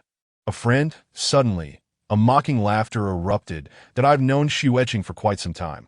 How could I possibly be unaware of her having such a friend? As the words fell, Qi and his companions approached, their expressions unfriendly as they regarded Chen Hao. Aren't you just a salesperson from Zhang Chao's company, with Xu Etching's status? How could she possibly have a friend like you? Ridiculous. How could you possibly be worthy of being personally picked up by Xu Etching? Mocked the young man with the surname Zhao, alongside a woman with the surname Lin. Chen Hao, why don't you hurry up and leave? Just wait until tomorrow when I'll show you how I deal with you. Zhang Chao, filled with resentment, felt that Chen Hao had utterly humiliated him. The security guard's expression darkened upon hearing this, suspecting that Chen Hao was deceiving him. Please speak more courteously. Chen Hao frowned and said, I only met Miss Xu Etching yesterday. She personally invited me to her birthday banquet, which you obviously wouldn't know. Don't try to spin your tail. The young man with the surname Qi scoffed. Xu Etching is the assistant to the president of the Du Group. Her birthday banquet is a grand event hosted by the Du family, attended by social elites and CEOs of major companies. Even your boss, Zhang Chao, would have to plead to receive an invitation. You, a mere insignificant salesman, claiming to have been personally invited by Xu Etching, is nothing short of a colossal joke. That I'm not here to attend the business gathering. I have other matters to attend to. Chen Hao retorted with displeasure. If I didn't know Miss Xu Etching, why would she come to pick me up herself? You intend to distract the security guard and sneak in. Don't you, such a clumsy ploy, thinking we wouldn't see through it. The young man with the surname Qi sneered. So this is your objective. The security guard fumed. What exactly do you want? The young man with the surname Zhao barked.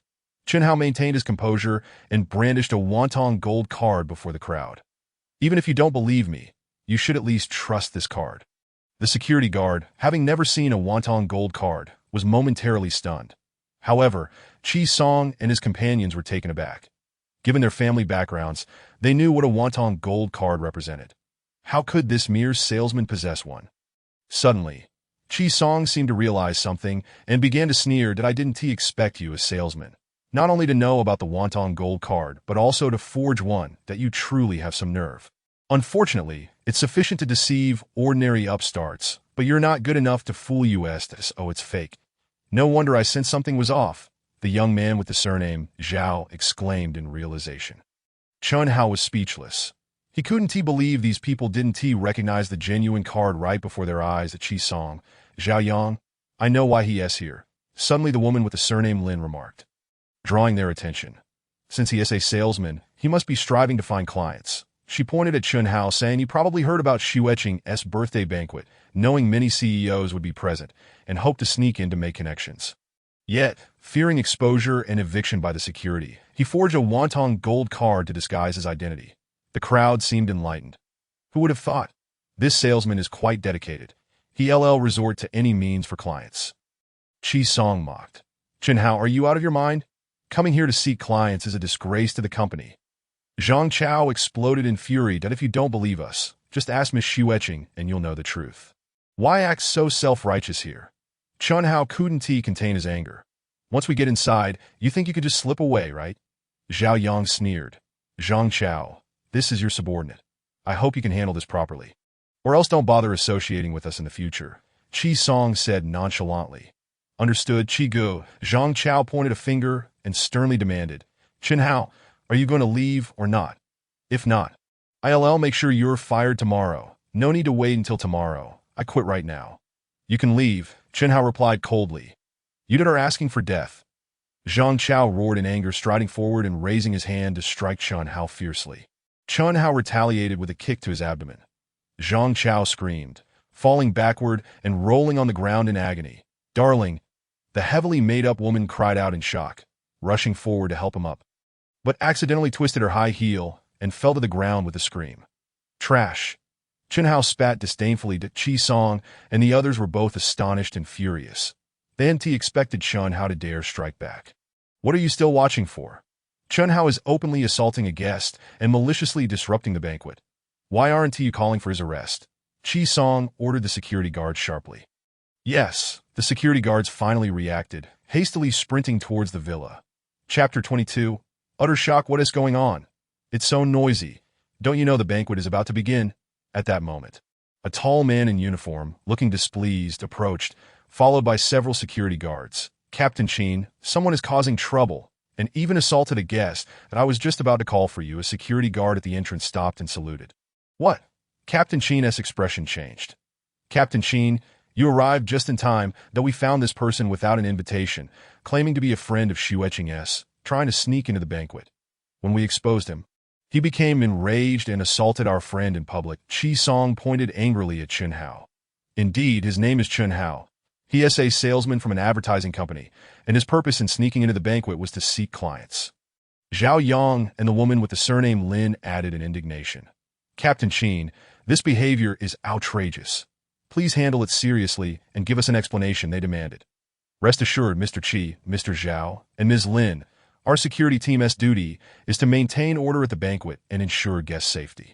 We will never tolerate those who maliciously disrupt it, Captain Qin, seemingly recognizing Qi Song and the others, said with a solemn demeanor. He then cast a dark glance at Chun Hao and ordered, immediately throw this person out.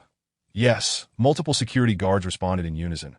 Wait, you're just going to let him go like that? Qi Song protested. Does Mr. Qi have any further concerns? Captain Qin asked, taken aback. Chun Hao assaulted my friend and called us trash. Qi Song's face darkened. Such severe behavior shouldn't be brushed aside lightly. Would that not mean we suffered in vain? Qi Gu, you must seek justice for me. Zhang Chao seethed to be why this time. He and the heavily made-up woman had managed to stand. It is important to note that although they are all second-generation rich, Du Xueqing's family background and abilities far surpass theirs.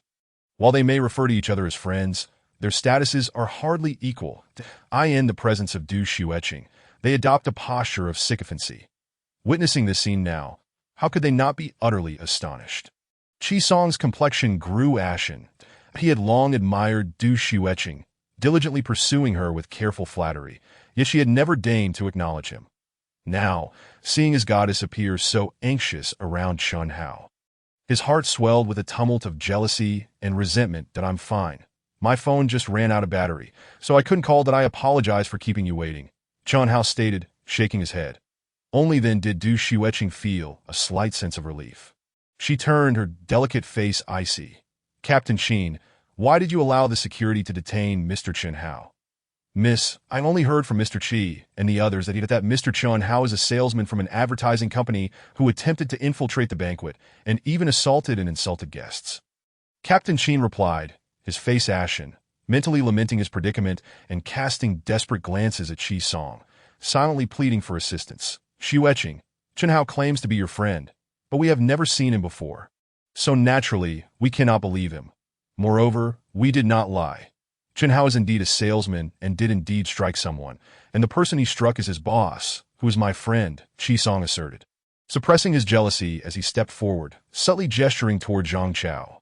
Indeed, I can attest to this. I am Zhang Chao, the vice general manager of Guangming Advertising Company. Chen Hao is indeed my employee. And he just assaulted me, Zhang Chao timidly added. Faced with such a stunning beauty as Du Xueqing, he hardly dared to breathe. Chapter 23. The banquet begins. Xueqing. Chen Hao says he met you just yesterday and was invited to the banquet. But he cannot produce an invitation, so we naturally have our suspicions. Yes, he even insulted us as garbage. Who could tolerate that? Zhao Yang and a woman named Lin joined in, cleverly avoiding the fact that they had mocked and made things difficult for Chen Hao. You need not say more, Du Xueqing interjected, her keen intellect allowing her to grasp the situation even without witnessing the events unfold. Captain Qin, you are dismissed. Immediately hand over your duties to the deputy captain. Settle your salary with the finance department, pack your belongings, and leave this place. With that, Du Xueqing turned to Captain Qin, her tone frosty. Captain Qin's head buzzed as if struck by lightning, that he had thought this was a great opportunity for promotion and wealth. Only to find himself facing expulsion. To Mr. Chen, I realize my mistake, that I apologize and beg you to say a few good words to the young lady on my behalf, so that I may keep my job. He pleaded, not entirely foolish, aware that Chen Hao was the key to his fate. Chen Hao shook his head. I already warned you earlier. You chose to ignore my advice, and I cannot assist you now. Captain Qin, filled with despair, collapsed to the ground, and I have reviewed the guest list for the banquet, and Guangming Advertising Company is not listed. How did you come here? Du Xueqing inquired coldly, fixing her gaze on Zhang Chao. Zhang Chao was instantly rendered speechless, casting a hopeful glance at Qi Song. Xueqing, it is like this. Zhang Chao is my friend who wished to witness that. Qi Song explained, his voice strained, that I am not interested in hearing it. Du Xueqing interrupted, that Mr. Zhang, please leave immediately. The Du family does not welcome you. Zhang Chao's face turned pale. Though publicly dismissed, he dared not utter a word that I asked for you, Qi Song, along with Zhao Yang and Lin Wei. You are all officially invited guests of the Du family. I will not expel you, but do not expect any investments from the Du family in the project your Qi family is pursuing. Du Xueqing stated expressionlessly. Qi Song's face changed dramatically. Xueqing, are you really willing to forsake billions in business interests for Chen Hao? Our relationship spans a long time, and you value him over someone you've only just met. He retorted angrily to Qi Song. Please choose your words carefully, that I have no feelings for you. We are merely acquainted due to our family's business dealings. The project your family is proposing was never promising, and the conditions are unsuitable. Investing in it would only burden the Du family, something I have long wished to cut ties with, and I am merely formalizing that now. Du Xueqing replied icily. Qi Song's face turned ashen. Left speechless. Chen Hao, let us proceed inside. Ignoring him, Du Xueqing intimately linked her arm with Chen Hao's and walked inward. We're leaving. Qi Song's eyes blazed with fury as he turned to exit. Qi Song, do not act rashly. Our families rely on the Du family for business, and we must maintain a good relationship. You cannot easily offend Xueqing, Zhao Yang urged, quickly grasping his arm. Indeed, if you leave like this, it will only serve to further elevate Chen Hao's position. Perhaps that is exactly what he desires, Lin Wei added, offering her counsel.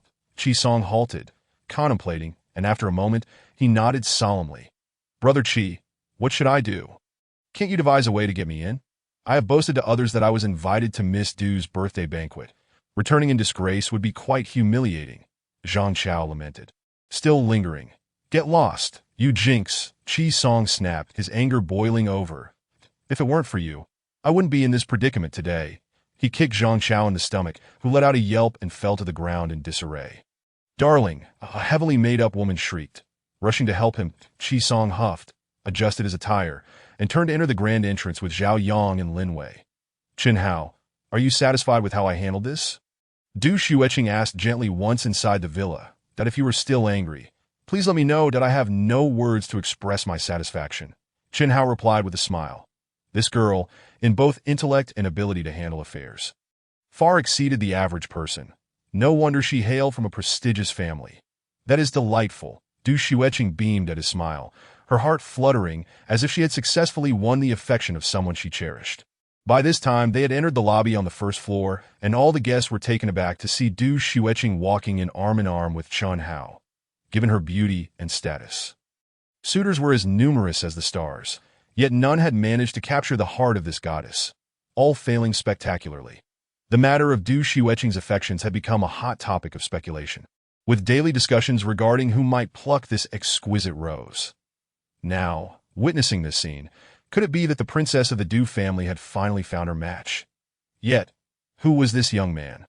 They had never seen him before, nor had they even heard of him, that in an instant, all eyes were drawn to Chen Hao. Many young talents who had previously sought Du Xueqing now displayed open hostility, their efforts having been in vain, while this seemingly unimpressive fellow appeared to have won her heart. Miss Xueqing, happy birthday. May you grow younger and more beautiful with each passing day, and may the Du family flourish. Happy birthday, Miss Xueqing. Wishing you all the best, and may your dreams come true. Although astonished, the crowd, composed of elite figures, composed themselves and warmly offered their congratulations.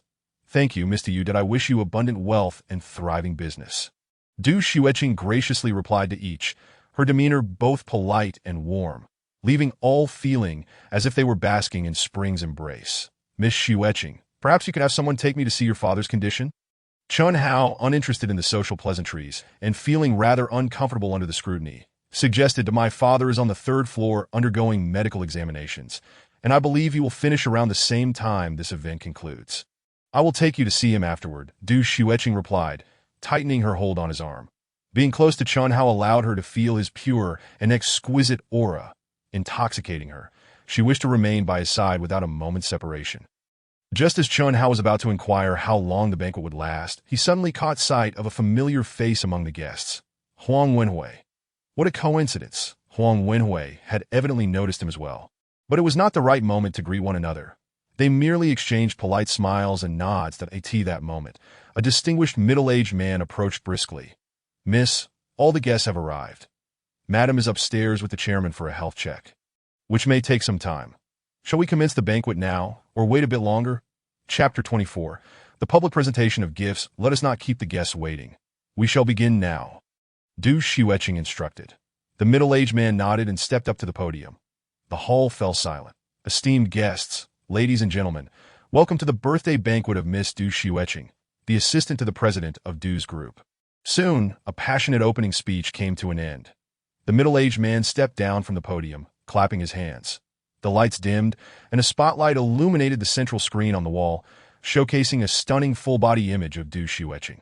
Breathtakingly beautiful. The guests erupted into applause as several staff members wheeled out a large cake adorned with vibrant candles from the side hall. Simultaneously, the familiar melody of the Happy Birthday song began to play. Happy birthday to you. Happy birthday to you. The crowd smiled and joined in singing. Thank you all. Du Xueqing elegantly performed a princess-like curtsy, glancing back with a smile. Chen Hao, come help me blow out the candles. Her delicate visage radiated with the glow of happiness, illuminated by the shimmering candlelight, enchanting beyond compare. It seems I am destined to become the common adversary of all the men present. Chen Hao thought with a bitter smile. Having just circled around with Du Xueqing, he had already sensed the overwhelming tide of hostility. As the two approached the birthday cake, Du Xueqing closed her eyes, her long lashes fluttering as she made a birthday wish. Then opened her beautiful eyes and blew out the candles in one breath. The crowd erupted into applause, their voices mingling in praise. Do you know what I wished for? Du Xueqing leaned in close to Chen Hao, her breath fragrant as she whispered. What? Chen Hao inquired, curiosity piqued. That I won't tell you. Du Xueqing replied with a shy smile. Chen Hao was at a loss for words. Their intimate gestures only stirred further commotion among the onlookers. It was all too evident. The daughter of the Du family displayed a state of bliss that could only be attributed to being in love. Qi Song's face turned pale, his body trembling. He had been reassuring himself that Chun Hao was merely a friend of Du Xueqing for a day, and no matter how well they got along, it could not possibly be that kind of relationship. However, witnessing this scene firsthand dealt him a devastating blow.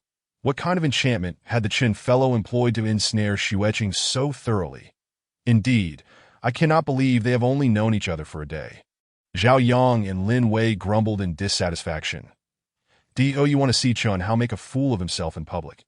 Qi Song suddenly turned his head, speaking through clenched teeth to Qi Song. Don't act impulsively, we've already angered Xueqing, and we cannot escalate the conflict further, the two exclaimed, startled. Rest assured, I have not lost my senses, Qi Song replied, a glint of coldness in his eyes. I ask you, do you wish to see it? Zhao Yang and Lin Wei exchanged glances, their expressions shifting as they asked in unison. What do you have in mind? We all brought gifts, didn't we?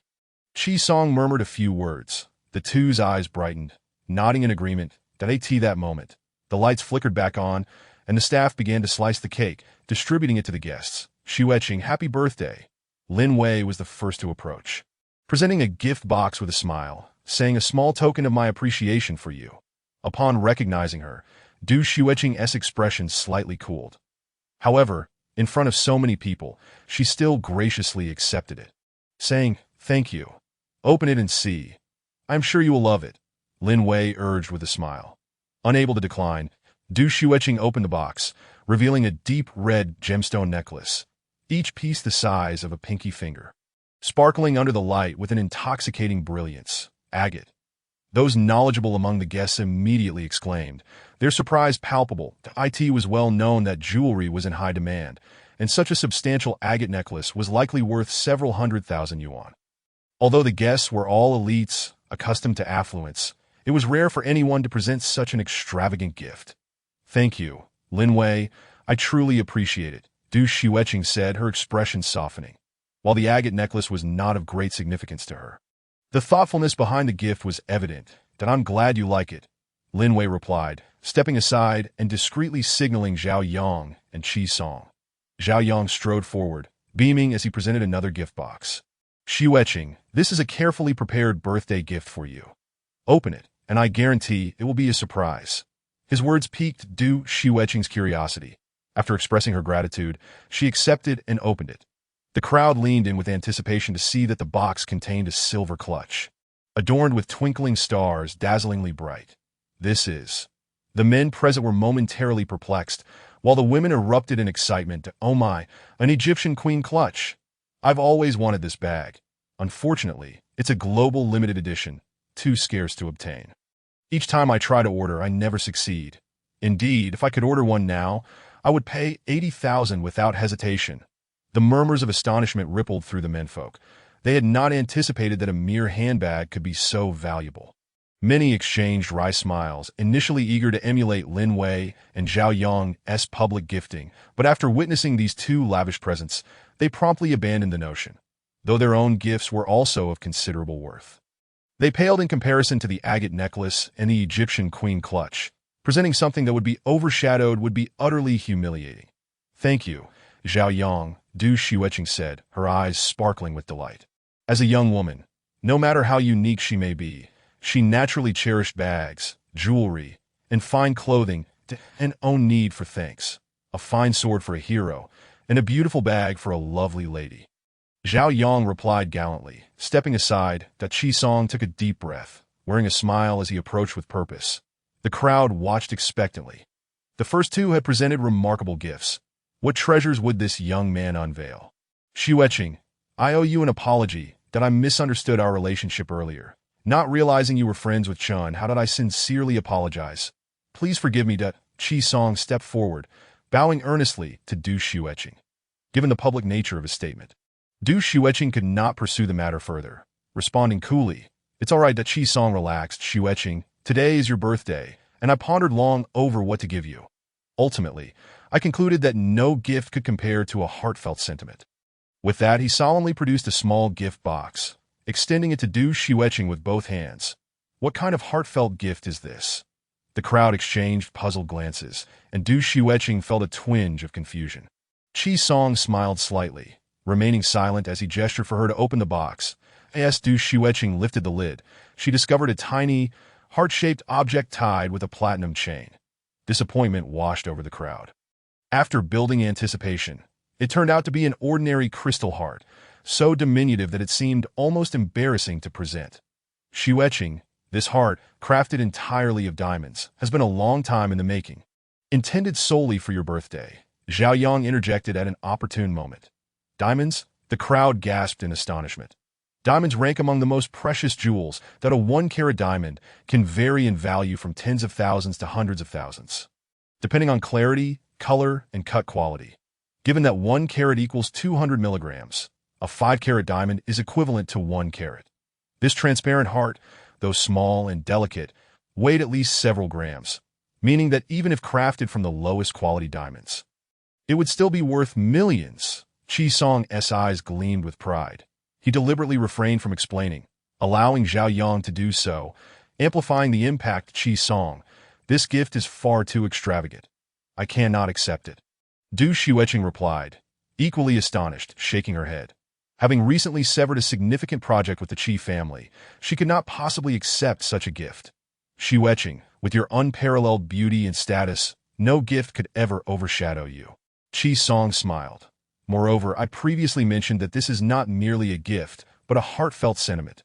Not just mine, but a sincere expression from the entire Qi family, in gratitude for our years of close cooperation with the Du family. Therefore, I implore you to accept it. His eloquent words left Du Xueqing momentarily speechless, and she ultimately nodded, saying, Thank you, that it is my honor. Qi Song replied, bowing slightly, that he then turned to Chen Hao, seemingly casually asking, Mr. Chen, I am quite curious.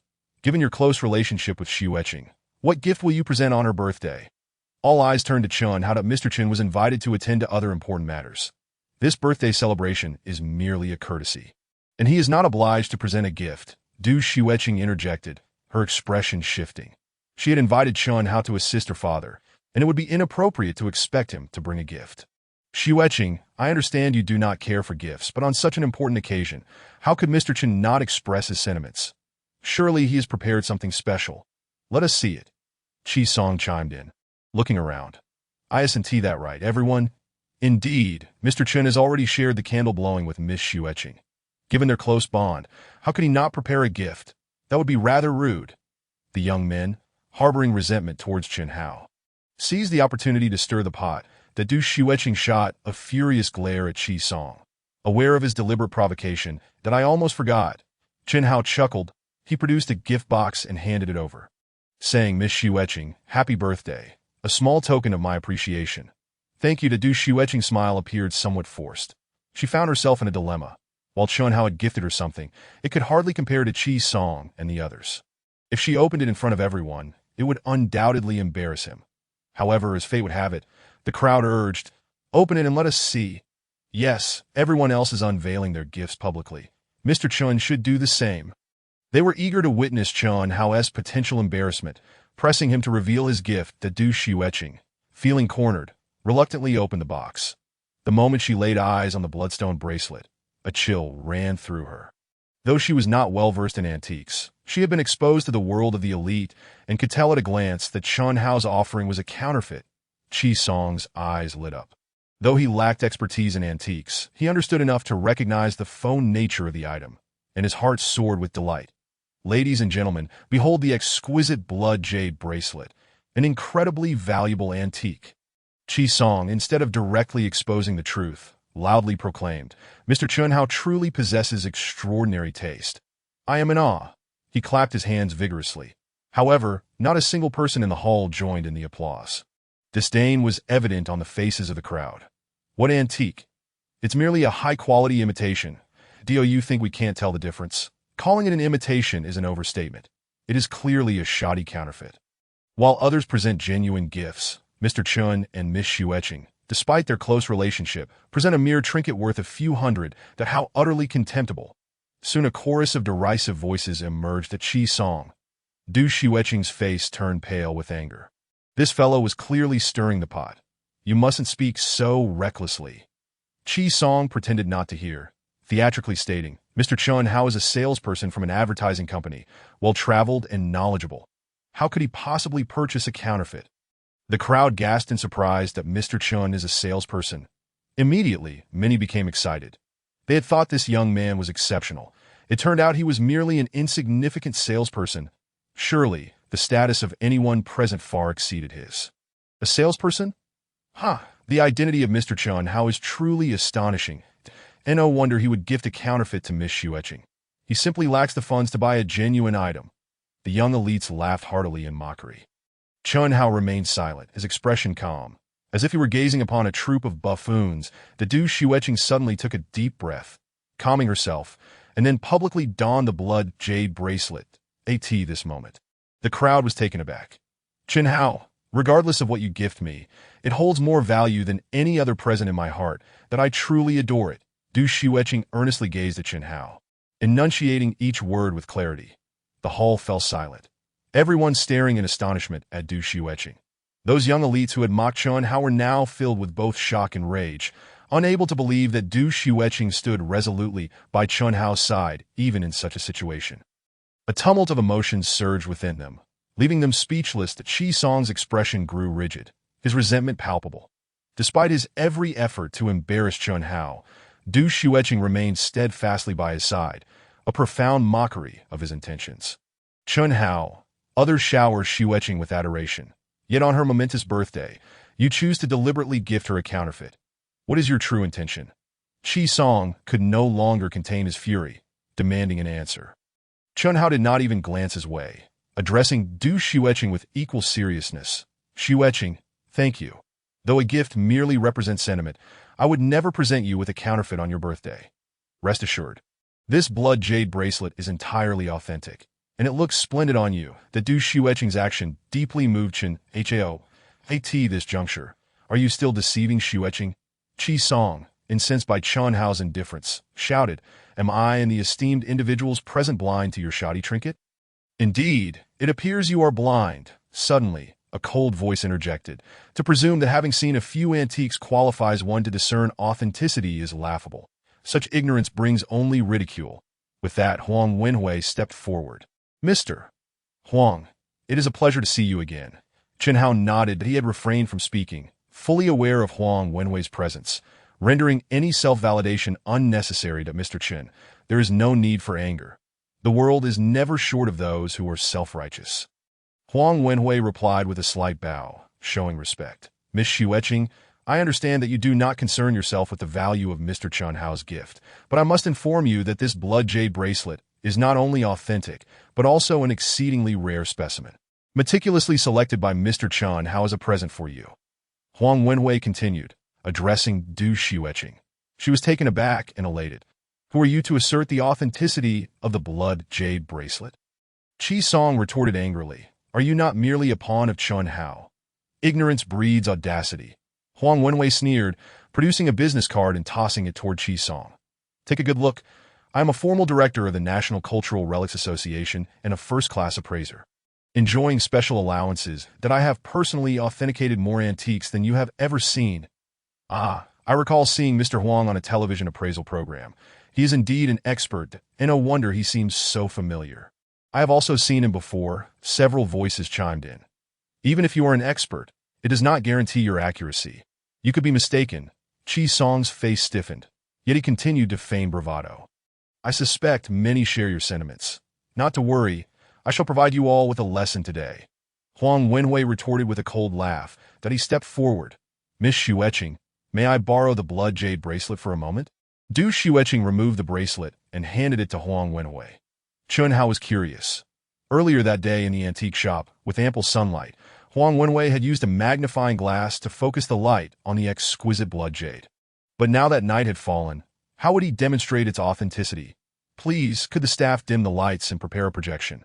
Huang Wenhui requested, carrying the blood jade bracelet to the central wall of the hall. Du Xueqing gestured for a moment. Soon, the hall darkened, leaving only a focused beam of projected light upon the pristine screen.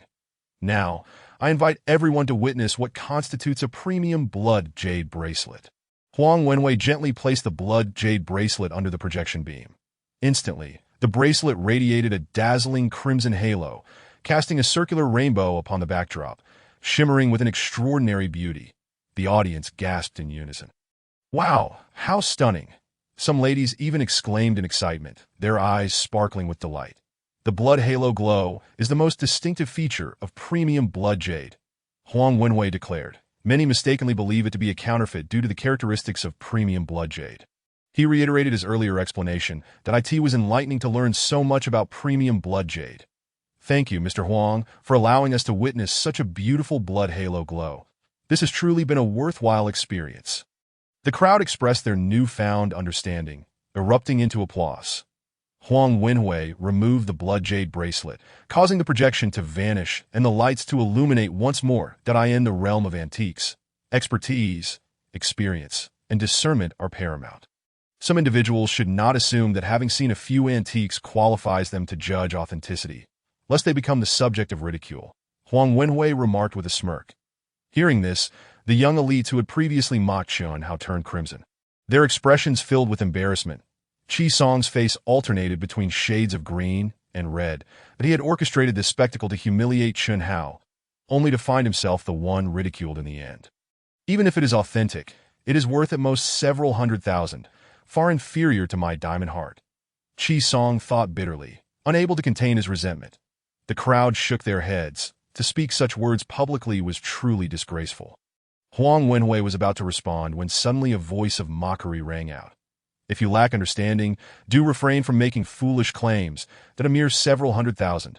For that price, you cannot even purchase the dregs of premium blood jade. The audience turned to see a man in traditional attire in his 50s, stepping forward with a scornful gaze directed at Qi Song. That Mr. Ma, you have arrived as well. Huang Wenhui was taken aback. Old Huang. After 5 years apart, do you still remember me? The man in traditional attire greeted warmly. How could I forget? Huang Wenhui hurriedly approached and grasped the man's hand, smiling.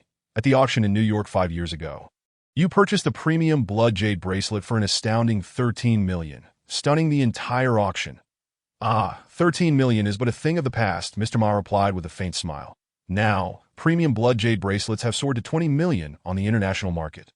Though they are still in high demand, as he spoke, he proudly rolled up his sleeve, revealing another blood jade bracelet adorning his wrist. The crowd gasped in astonishment. They had not anticipated that such a seemingly humble blood jade bracelet could be so precious.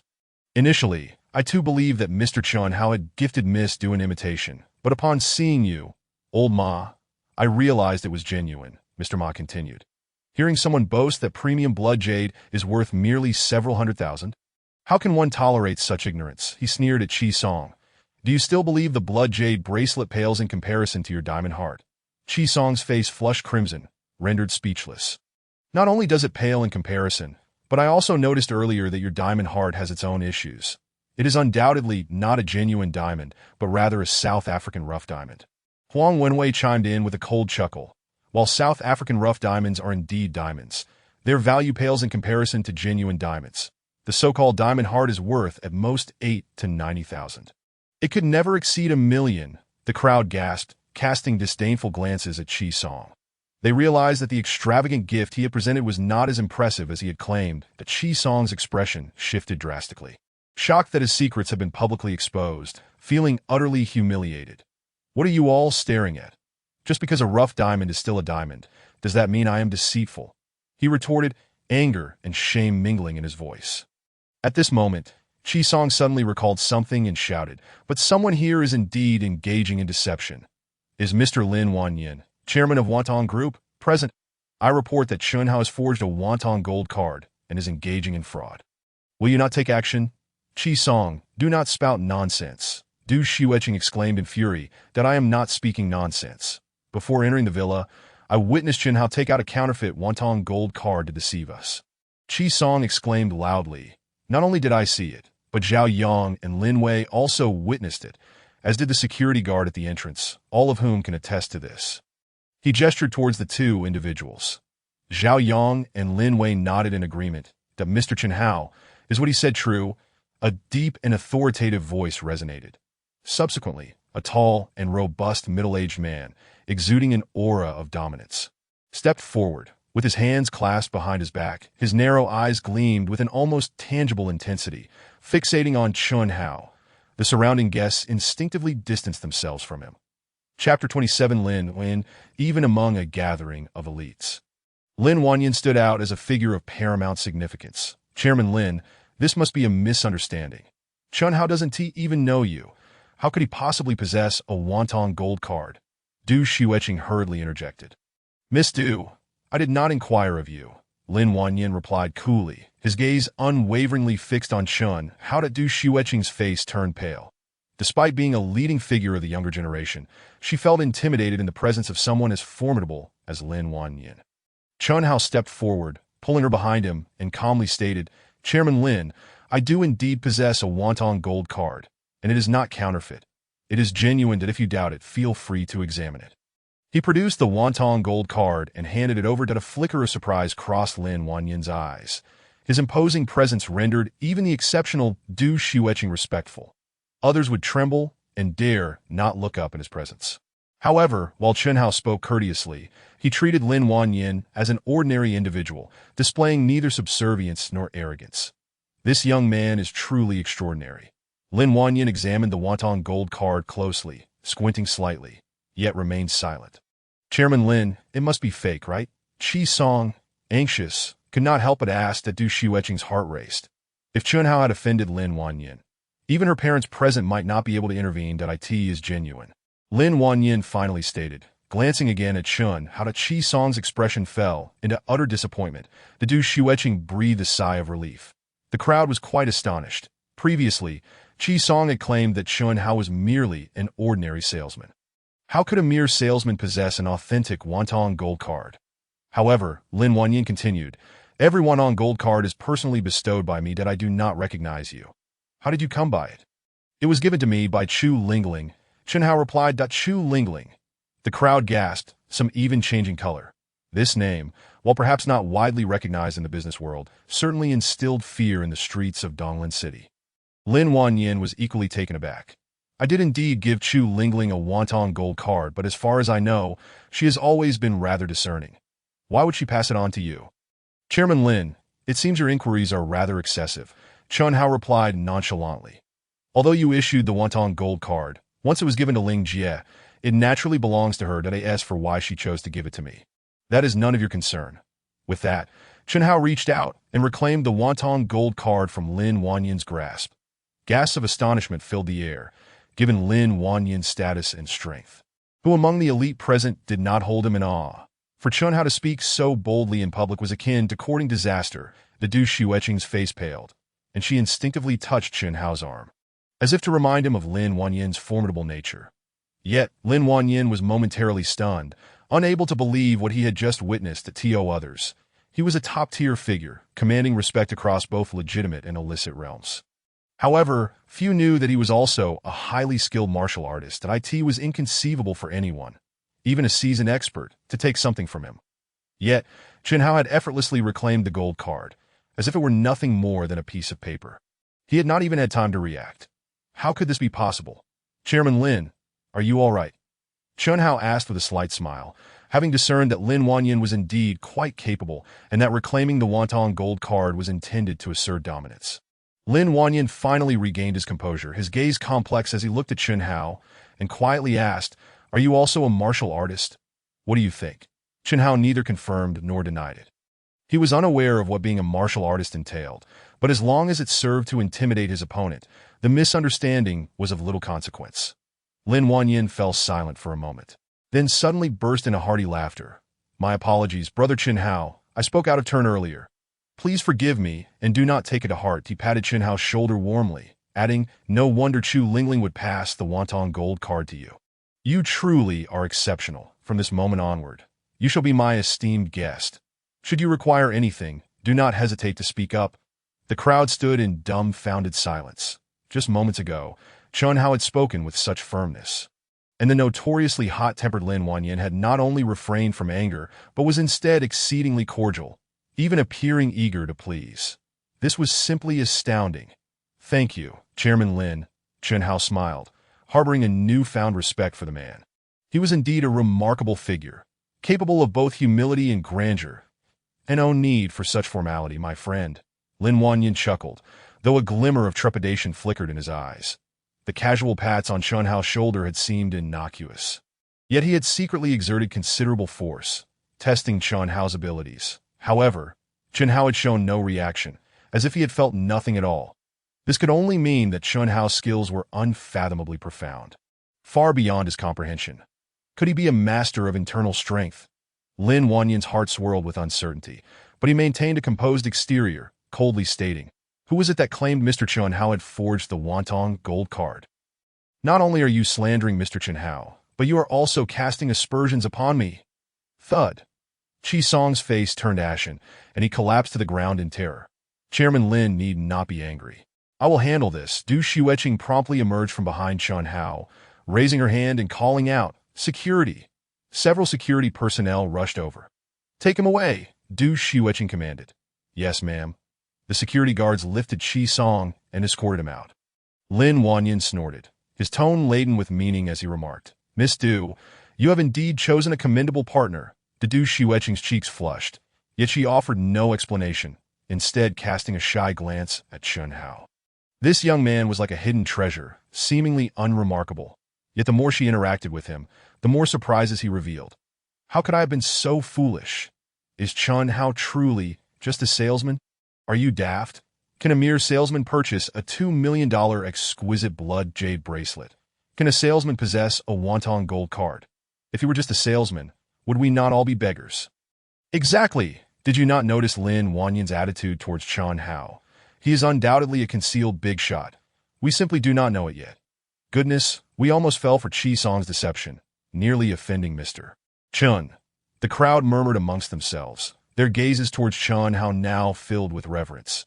Those young and arrogant individuals who had previously mocked him now appeared pale, filled with regret and unease that if even Lin Wanyan were to publicly concede to Chun Hao, how could they dare provoke him? What if Chun Hao sought revenge later? In truth, they were overthinking it. Chun Hao had no interest in causing them trouble that moment. The middle-aged man hosting the gathering hurried over, his expression grave as he whispered to Du Xueqing, "Miss, the chairman is facing an urgent situation.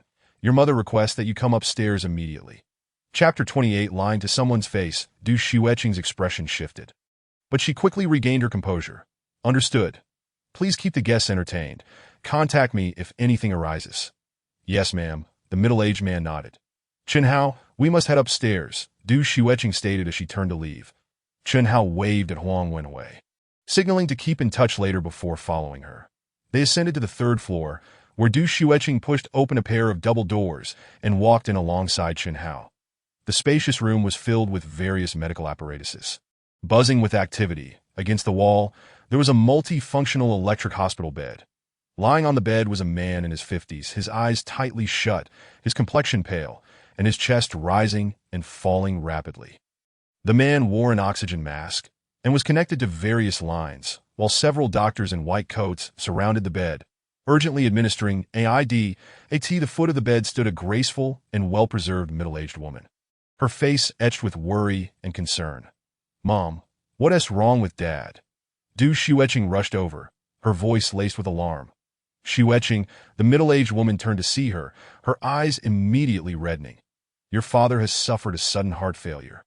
Dr. Liu and the others are trying to save him. How could this happen? He was perfectly fine before I went downstairs." Du Xueqing's heart sank as she gazed at the bed. "That I don't know. There were no warning signs. It just happened suddenly," Mrs. Du choked out, her body trembling slightly. "Fortunately, your father was undergoing a checkup and several experts were present. Otherwise, the consequences would have been unimaginable." As she spoke, her body shook slightly.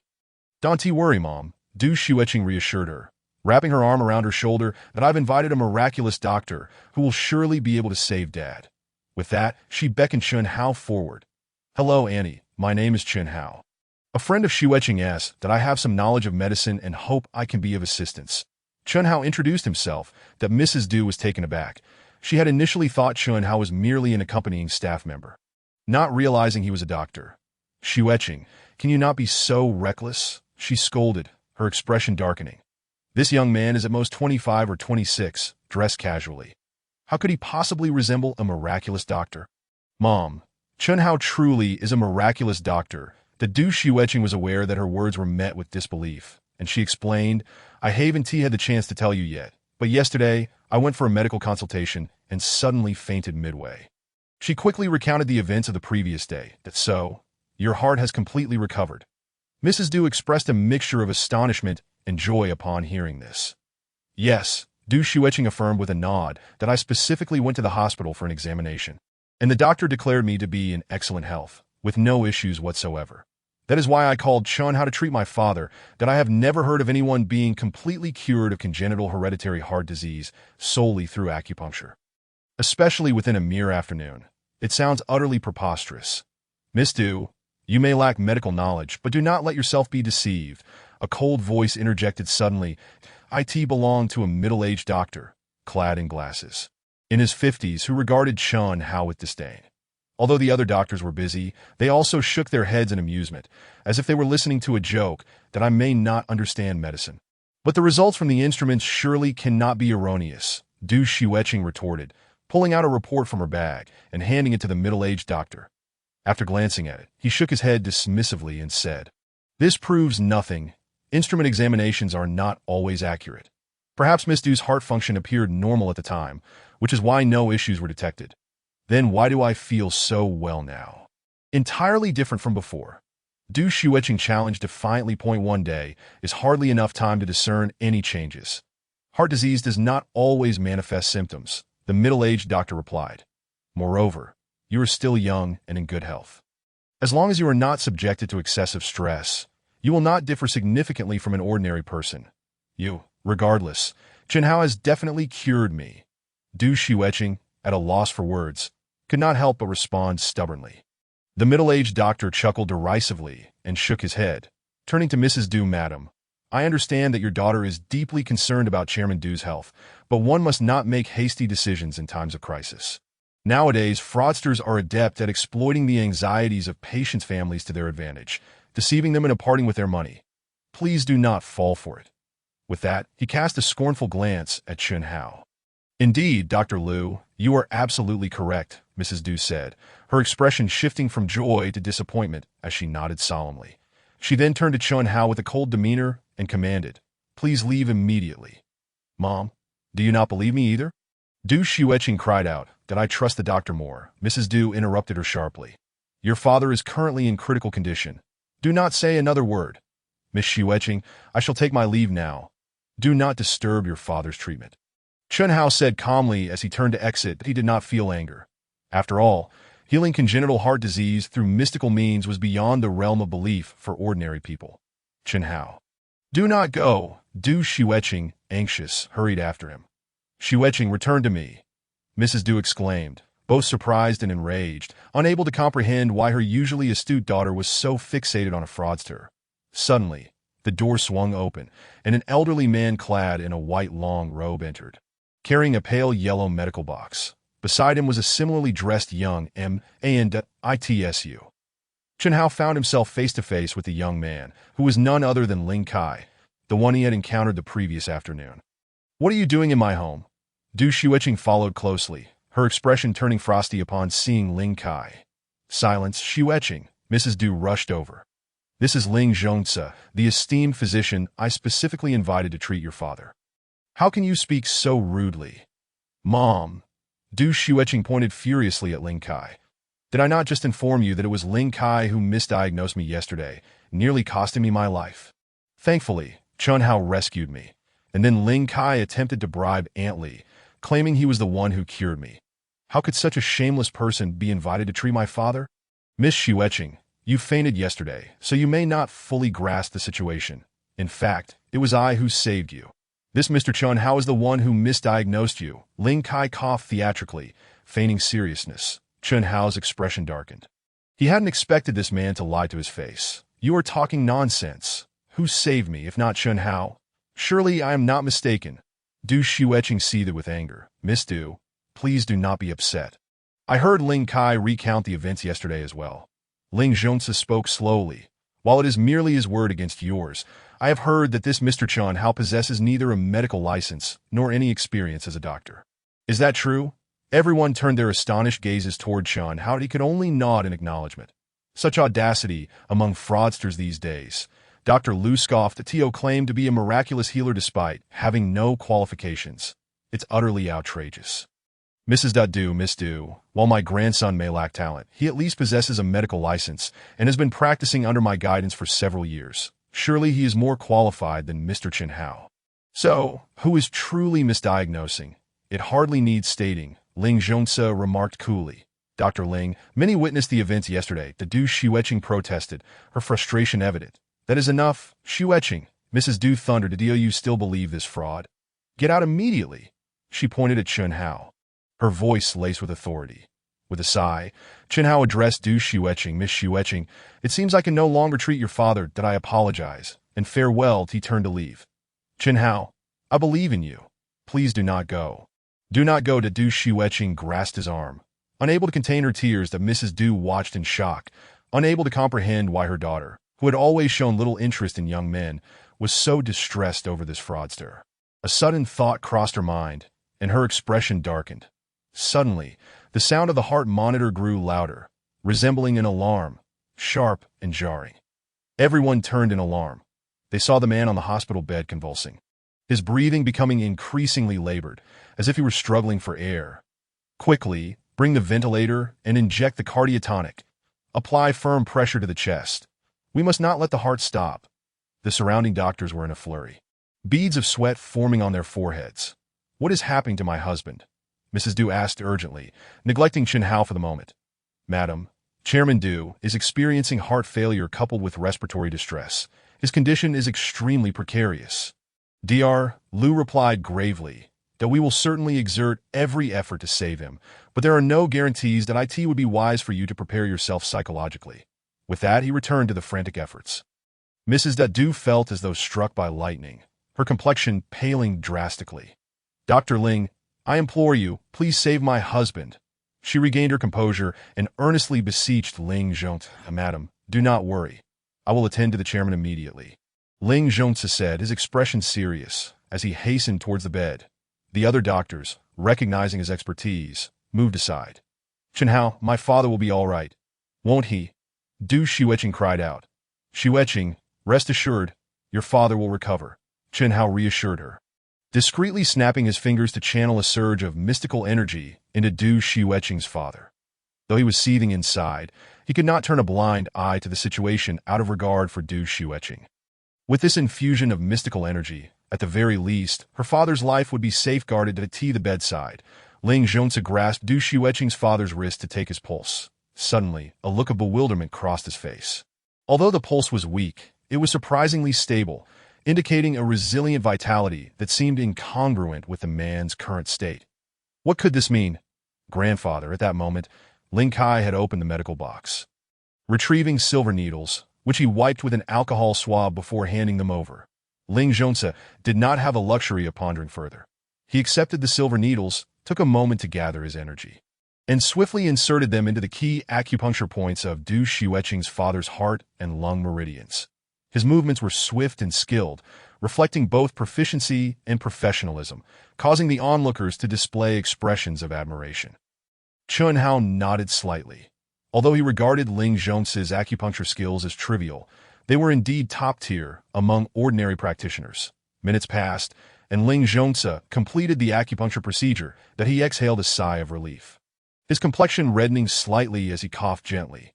Ling Kai promptly offered him a pill and a thermos, which Ling Zhongse accepted and consumed. Dr. Ling, how is my husband? Mrs. Du asked anxiously. His condition is stable for now.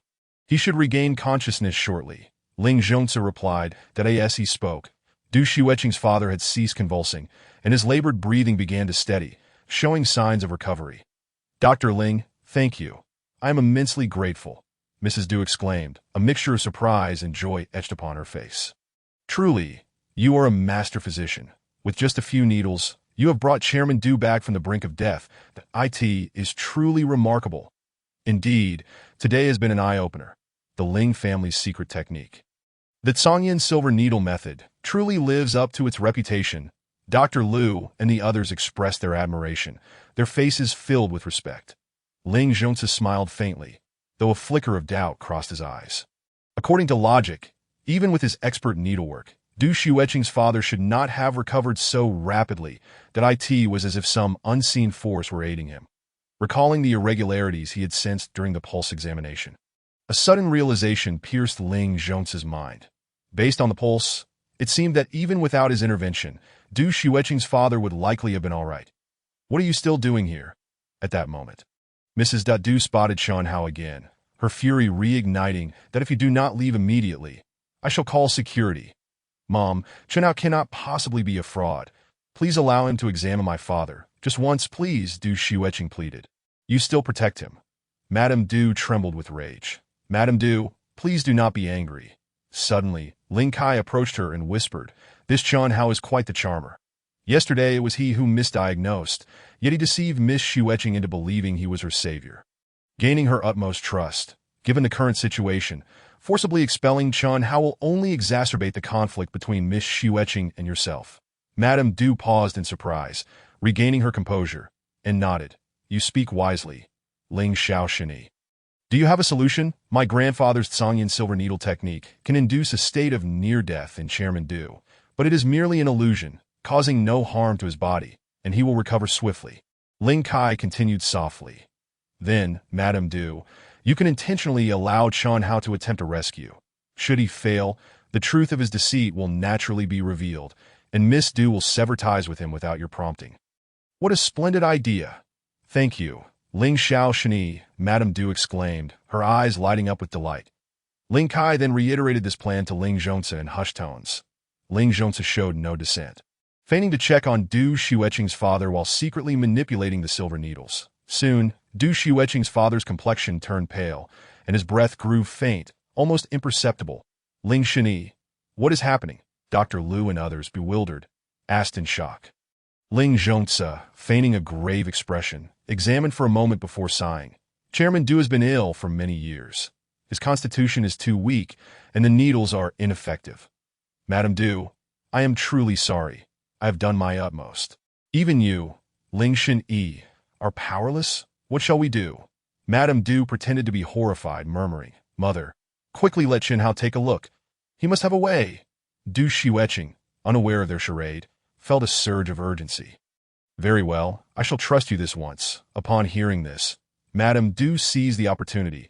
Chen Hao, my mother has agreed. Please act swiftly, Du Xueqing urged.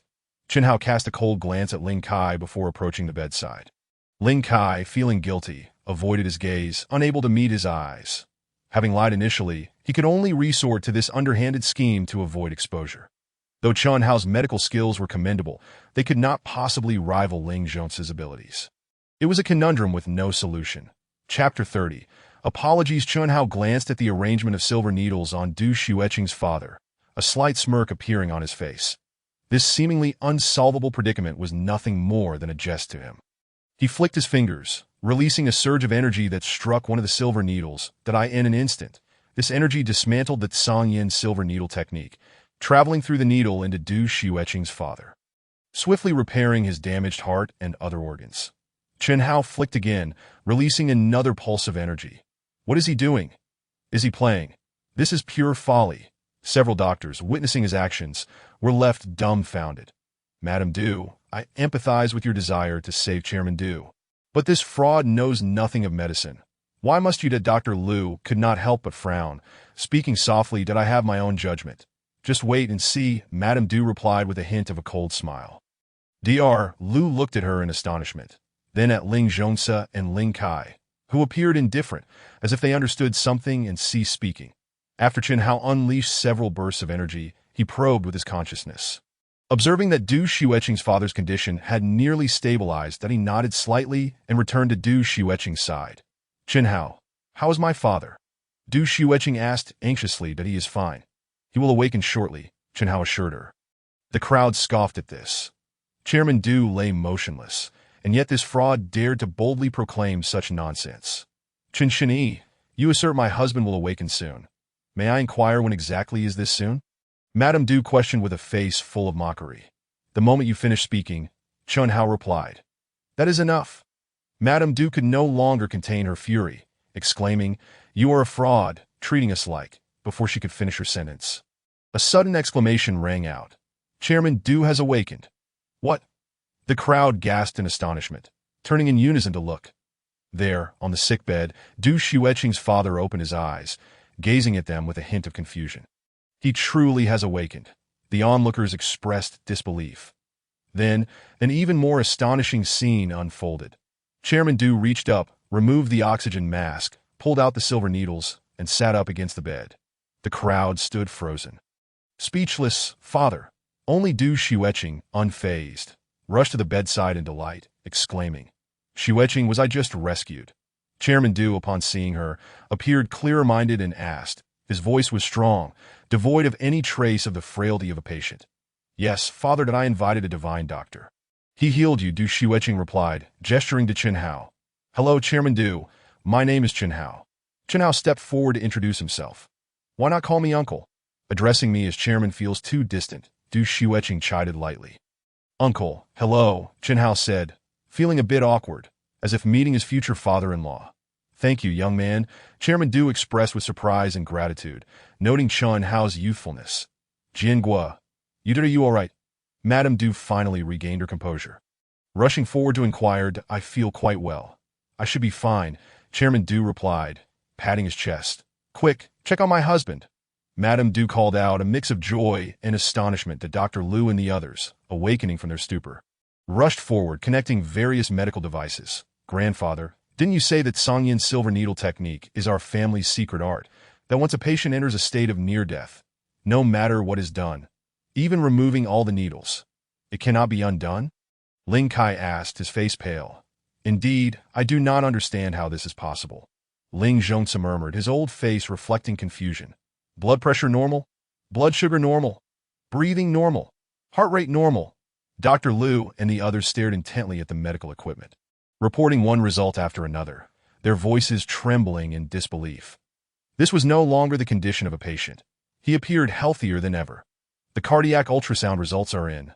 Suddenly, a doctor called out loudly, retrieving a report from a laser printer. "Well?" Dr. Lu asked anxiously. "Complete recovery, no defects whatsoever." The doctor not only trembled in voice, but also in the hand that held the report. "Let me see that." Dr. Lu snatched it roughly, eyes glued to the document. The other doctors crowded around. Soon, they widened their eyes, astonished beyond belief. "He is truly recovered. This is congenital heart disease. How could this be possible?" that Dr. Lu murmured. He suddenly turned to Chen Hao. "Mr. Chen, may I boldly inquire how you cured Chairman Du?" His tone was now devoid of disdain, filled with respect. The other doctors looked at Chen Hao with awe, their eyes reflecting a thirst for knowledge. Chen Hao's remarkable methods had profoundly impressed them. "This is a secret technique. I cannot divulge it," Chen Hao replied, shaking his head. The crowd immediately displayed disappointment. "You all just mocked him, calling Chen Hao a fraud. Now that he has cured my father, should you not feel ashamed and apologize to him?" Du Xueqing remarked coldly to Dr. Lu, and the others were taken aback, their faces flushing. "Miss Du is correct. We apologize, Mr. Chen, for our previous remarks. Please forgive us that we were ignorant and inexperienced. We offer our sincerest apologies," they all said, filled with shame. Chen Hao waved his hand dismissively. He had no desire to stoop to their level. "Xueqing, do not blame them. After all, Chen Hao is so young and lacks a medical license. Under normal circumstances, who would believe he is a divine doctor?" Madame Du said. "Thank you, Chen Hao, for healing my husband and daughter. There was a misunderstanding earlier. Please do not take it to heart." She then addressed Chen Hao again. "Mother, you were so harsh with Chen Hao earlier, and now you brush it off with a mere sentence?" Du Xueqing expressed her dissatisfaction. "That I will compensate Chen Hao." Madame Du replied nonchalantly that Du Xueqing felt displeased by her mother's formal politeness. Yet being her mother, she refrained from saying more. "That Mr. Chen Hao, I must also apologize to you. I previously thought you were a fraud, but now I realize I have encountered a true master, that I even intentionally set a trap for you. How foolish of me," Ling Zhongzi said, calming himself as he stepped forward, offering a deep bow to Chen Hao. Chen Hao was somewhat taken aback. He had not expected Ling Zhongzi, a renowned physician, to humble himself and apologize. That is of no consequence. However, Ling Laoshi, do you still believe your grandson's words were truthful? Chen Hao inquired. Ling Zhongzi, upon hearing this, turned a stern gaze towards Ling Kai. "Tell me the truth. What happened yesterday? With Mr. Chen's medical skills, how could he have misdiagnosed?" "Grandfather, I was wrong." Ling Kai realized he could no longer deceive them and fell to his knees. "I misdiagnosed Miss Xueqing. Fearing your reprimand upon my return, I lied and claimed it was Chun Hao who erred. When I saw Chen Hao again today, I was terrified of being exposed, so I devised that scheme. Chapter 31. Please accept my respectful bow. As he had yet to finish speaking, Ling Zhongse was already consumed by a fit of rage, swiftly delivering a kick that sent him sprawling to the ground. Grandfather, I understand my mistake. Given your fragile health, you mustn't become angry. Ling Kai trembled in fear, hastily rising to his knees, weeping as he implored. Ling Zhongse's face flushed crimson, clutching his chest, and after a series of violent coughs, he finally calmed down. With a countenance full of shame, he expressed, Mr. Chun, I sincerely apologize that I never anticipated that this wretch would dare deceive even me, causing me to misunderstand you. Ling Lao Xiansheng, this is not your fault.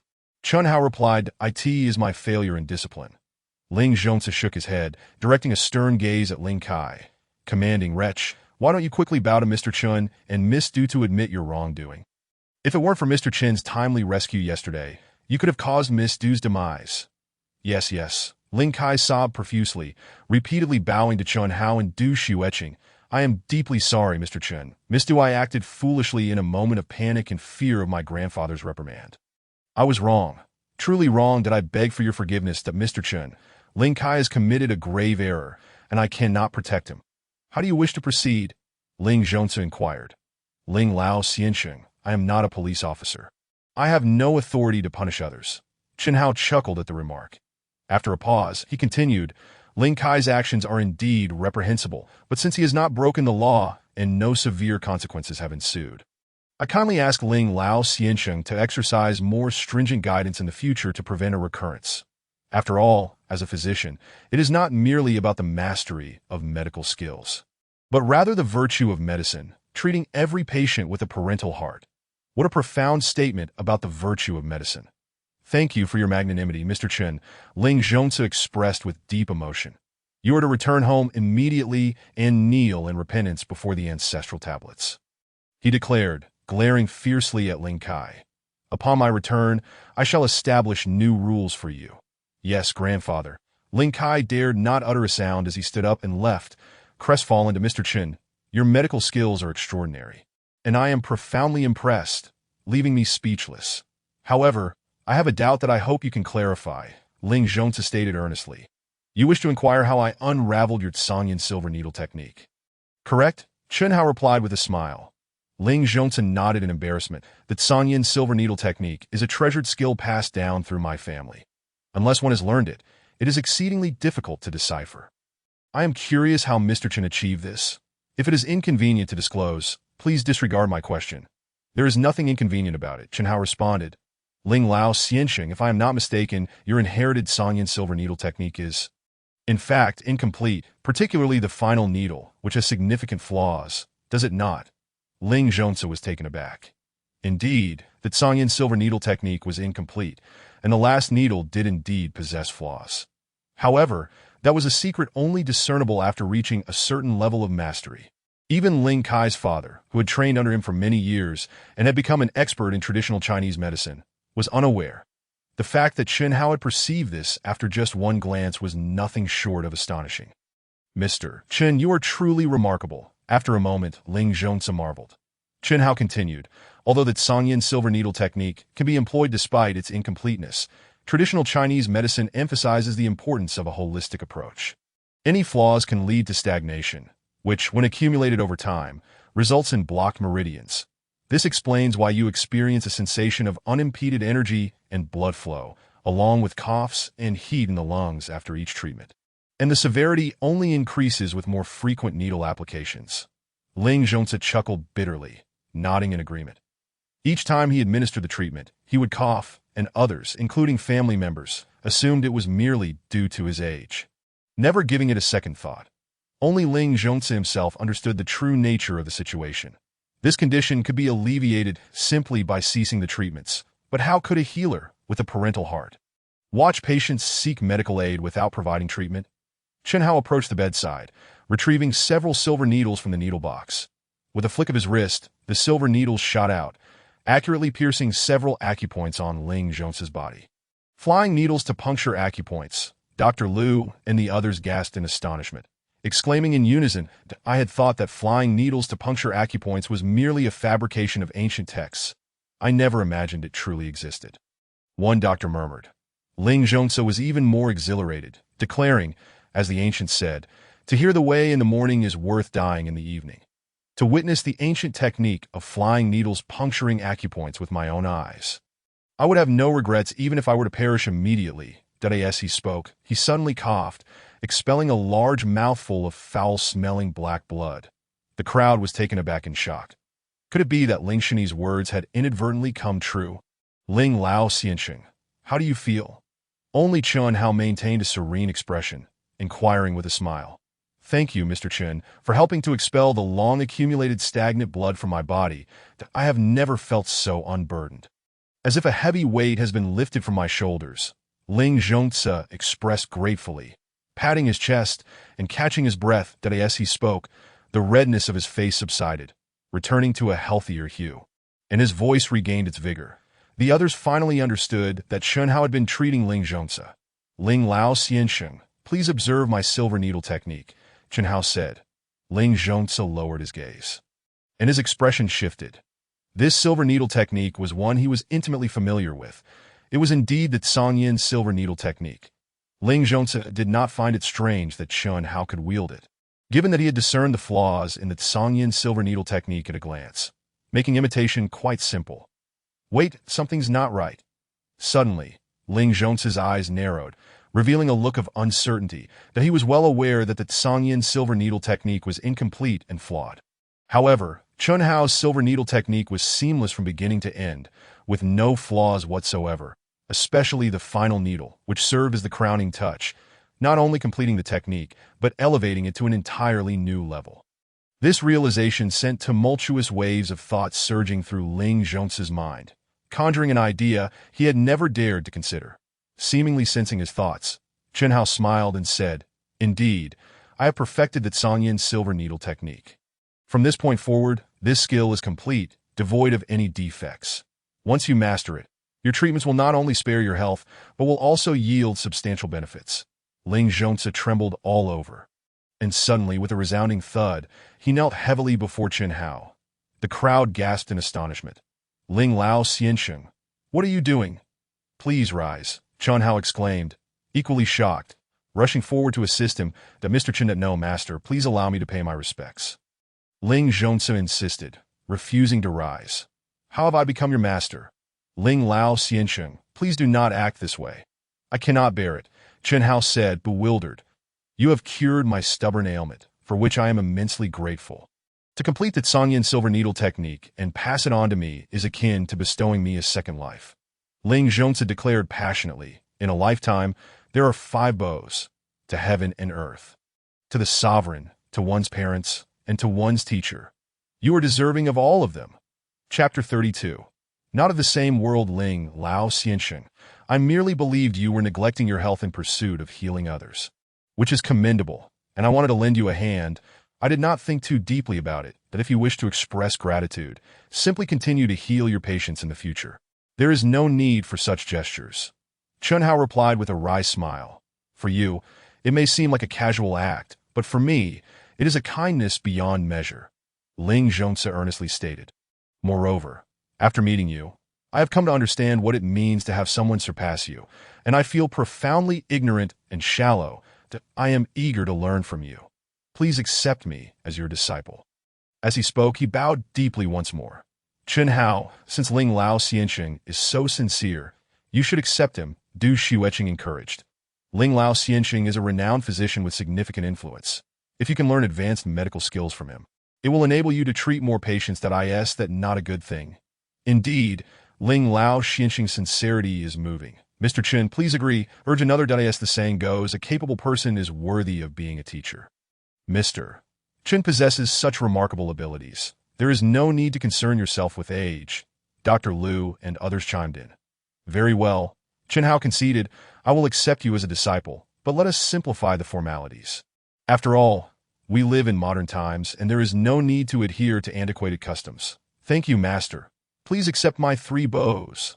Ling Zhongzi exclaimed joyfully, quickly bowing. Congratulations, Mr. Chun, on acquiring such a talented disciple.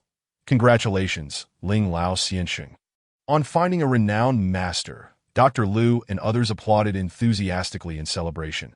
After the three bows, Chen Hao promptly helped Ling Zhongzi to his feet. Having an elderly man kneeling before him made him feel quite uncomfortable. Master, when would it be convenient for you to guide your disciple? I shall make the necessary arrangements, Ling Zhongzi asked respectfully, hands at his sides. Guidance and medical skills cannot be a mere theoretical discussion. It must be applied to specific ailments to be effective, Chen Hao explained. Given your current level, you do not require conventional instruction. Instead, return home and master the complete Sangyan silver needle technique. Then continue seeing patients as before. If you encounter a case that even you cannot resolve, I shall provide guidance then, and that will truly enhance your medical skills. Yes, master, Ling Zhongzi readily agreed, leaving with a cheerful demeanor after exchanging contact information. Mr. Chen, our hospital is willing to offer you a high salary to serve as an authoritative expert, that is, as long as you make one visit per week, one visit per month. We will pay you a net sum of 100,000 yuan. Dr. Liu and others surrounded him, eagerly proposing that I say, everyone, you needn't waste your efforts. Chen Hao only understands medicine. He is not a doctor and cannot publicly practice. Du Xueqing interjected with a roll of her eyes. Dr. Liu and the others were momentarily stunned, then exchanged sheepish smiles as they remembered that Chen Hao lacked a medical license. As the master of a national champion in today's world, it is quite unbelievable that he lacks a medical license. Who would believe such a claim? Chen Hao, would you be interested in becoming our family's private physician? No medical qualifications are required. As long as you are willing, I can offer you an annual salary of 10 million.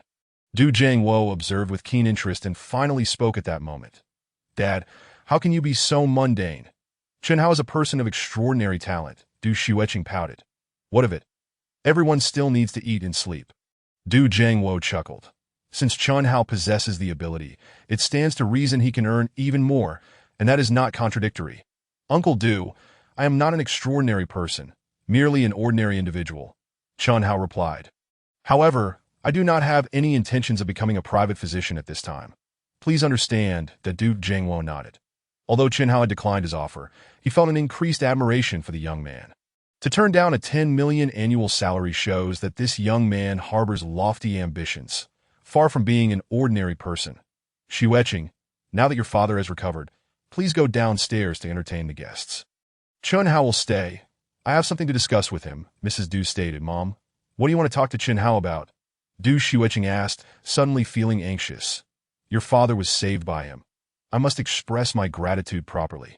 Mrs. Du replied nonchalantly. Only then did Du Xueqing feel at ease. Chen Hao, please come find me later. Chen Hao nodded. The Du Xueqing departed. Chen Hao, come with me, Mrs. Du beckoned. The two exited the medical room and entered a study where Mrs. Du closed the door. She then walked to the window, crossing her arms and gazed silently outside, showing no inclination to speak to Mrs. Du. What is it that you wish to discuss with me? Chen Hao inquired, puzzled, sensing that it did not seem like a conversation of gratitude. Mr.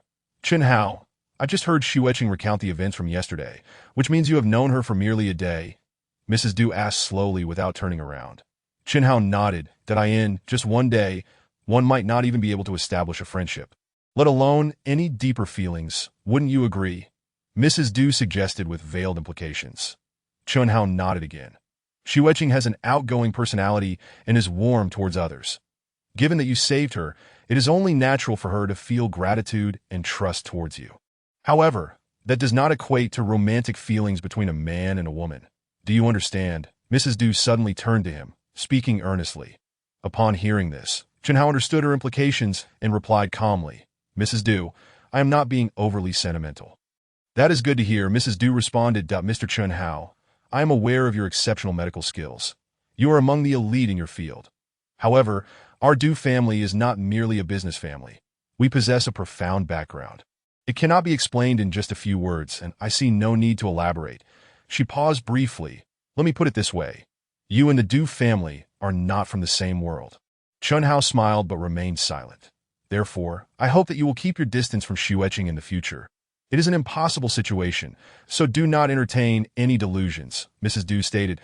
I can only assure you that I will not pursue Miss Xueqing. But I cannot prevent her from seeking me out. Chen Hao replied, "The deal you think Xueqing would actively pursue you?" A hint of disdain flickered in Mrs. Du's eyes. "What I mean is I cannot interfere with Miss Xueqing's actions." Chen Hao clarified, "As long as you do not seek out Xueqing, I guarantee she will never see you again," Mrs. Du said with a cold smile. Chen Hao remained silent, but Mrs. Du walked to the desk, opened the drawer, and took out a blank checkbook. She tore off a page and handed it to Chen Hao. "The maximum amount is 50 million. This is your reward for saving my husband." Chen Hao shook his head and did not accept it. "What is it that you desire?" Mrs. Du frowned. "I would like a villa in Mingyu Mountain Villa." Chen Hao stated without pretense that Mrs. Du was taken aback, then revealed a look of contempt. "Your appetite is quite substantial. Do you know how much a villa in Mingyu Mountain Villa costs?" Mrs. Du thought to herself, was her husband's life not worth even 70 million? "It is merely a matter of value." Chen Hao replied indifferently. Mrs. Du's expression shifted. "So even an extraordinary individual can be so greedy. I had thought you were above worldly desires." "I have never claimed to be an extraordinary person." Chen Hao retorted coldly. "Please be more courteous in your speech. Without me, you would already be a widow." Mrs. Du glared at him furiously. Chen Hao chuckled coldly. After a moment, Mrs. Du composed herself and picked up the phone from the desk. "Qian, come to the study." A moment later, a knock echoed from outside the study. "Come in." The door opened, revealing a shrewd, capable man in his 40s. "Madam, you called for me? Take Mr. Chen Hao to Villa 18. Additionally, prepare the property documents for the quickest transfer," Mrs. Du instructed. "Yes, madam." Qian, the housekeeper, glanced at Chen Hao in surprise and nodded in agreement. "Now the Du family and you are settled. Remember what you promised." Mrs. Du cast a cold glance at Chen Hao and swiftly exited the study.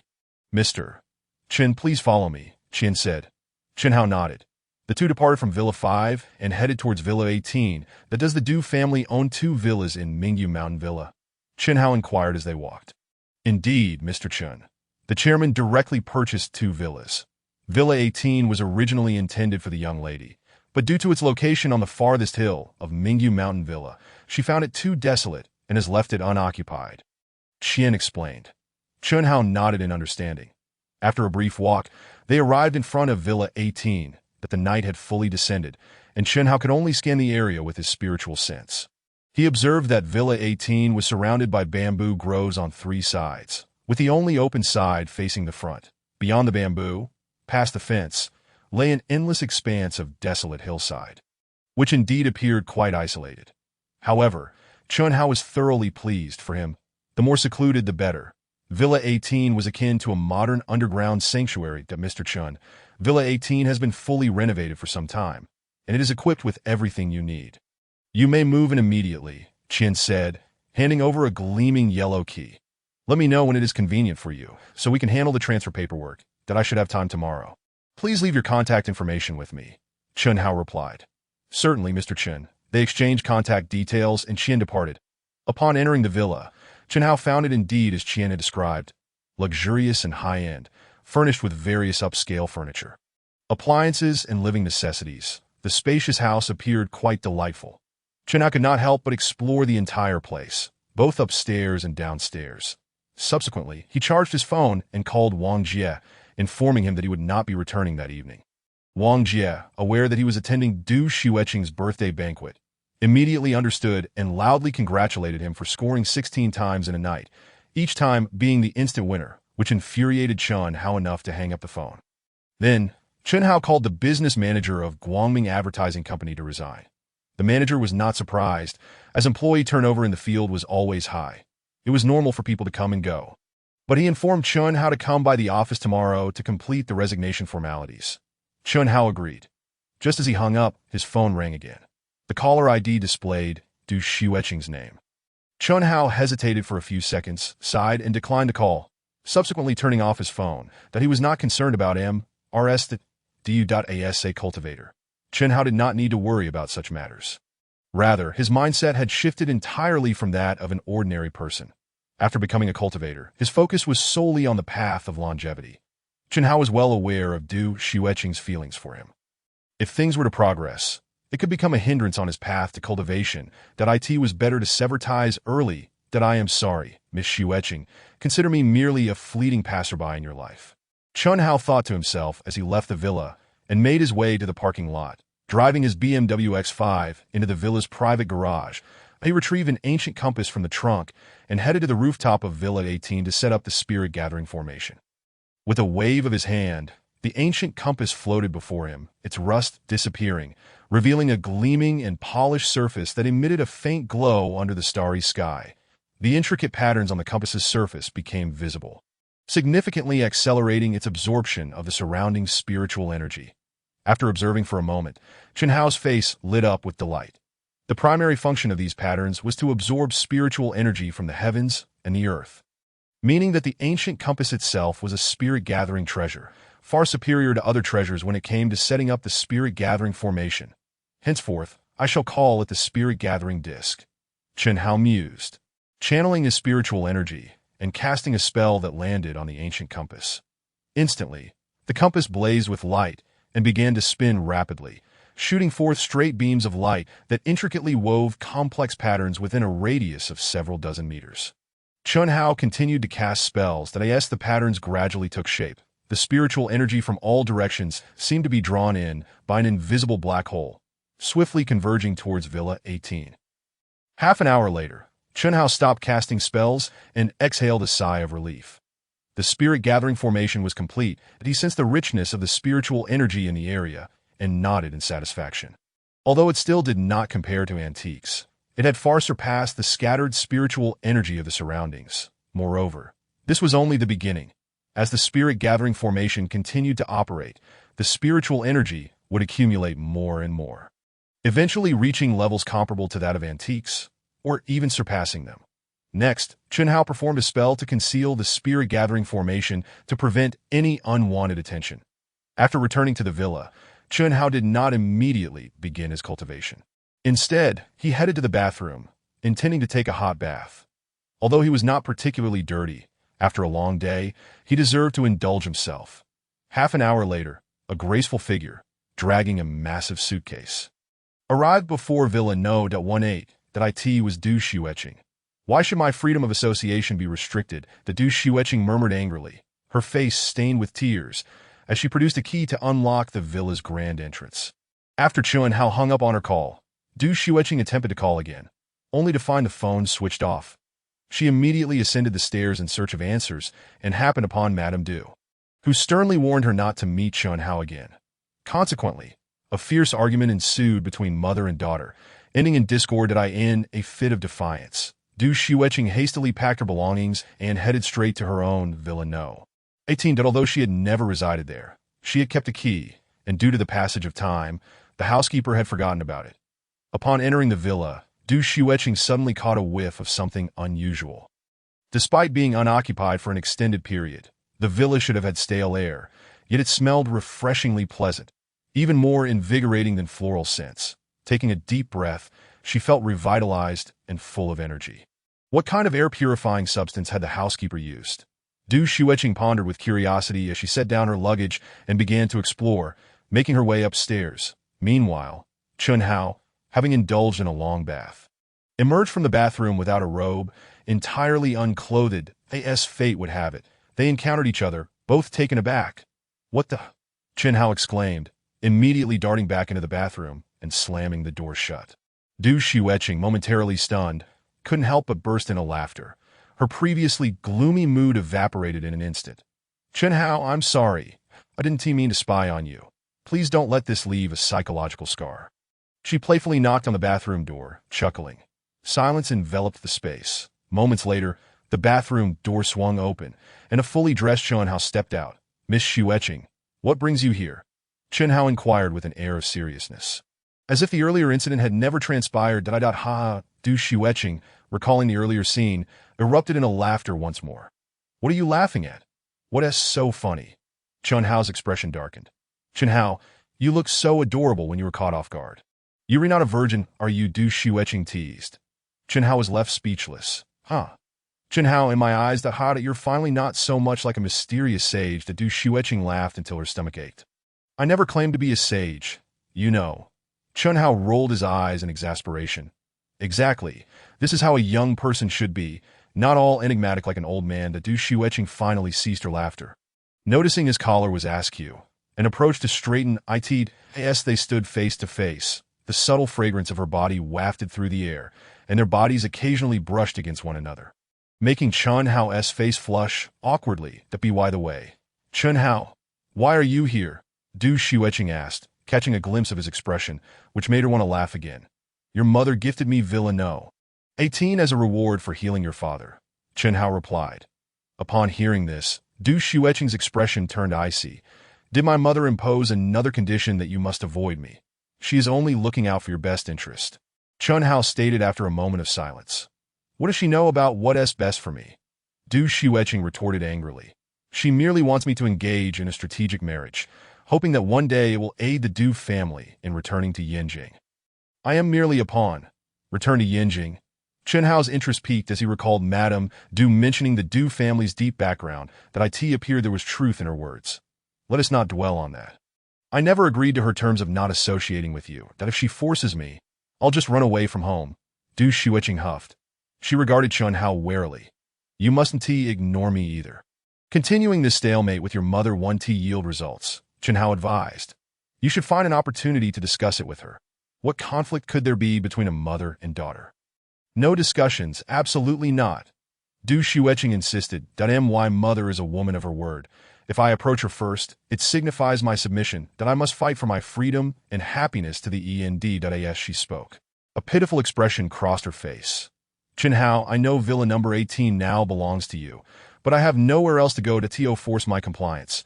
My mother has not only stripped me of my position, but also cut off my financial support. I now find myself without work or money. If you disregard me too, I will starve outside. Can you bear to cast out someone as beautiful, kind, and lovely as me? Now that you put it that way. How could I bear it? Chun Hao replied with a wry smile. I knew you would keep me. Du Xueqing beamed. Miss Xueqing, do you trust me so readily? Chun Hao asked, puzzled, as it had only been a day since they met.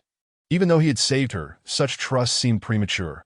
Having seen your pure form, I naturally feel compelled to take responsibility, Du Xueqing declared. Chun Hao nearly choked. Could you be serious for once? I can't help it. You possess a uniquely pure aura that draws people in, Du Xueqing replied thoughtfully. Moreover, unlike other men who pursue me with base desires, you offer a refreshing sincerity. Being with you feels pure and comforting, and I cherish that feeling. Chun Hao was taken aback. The purity that Du Xueqing spoke of was clearly the aura of a cultivator, yet he usually concealed it well, that it was unlikely even another cultivator could detect it. How did Du Xueqing sense it? Could it be? Suddenly, a possibility struck Chun Hao, shaking him to his core. What is wrong? Du Xueqing, noticing his silence and changing expression, inquired in surprise.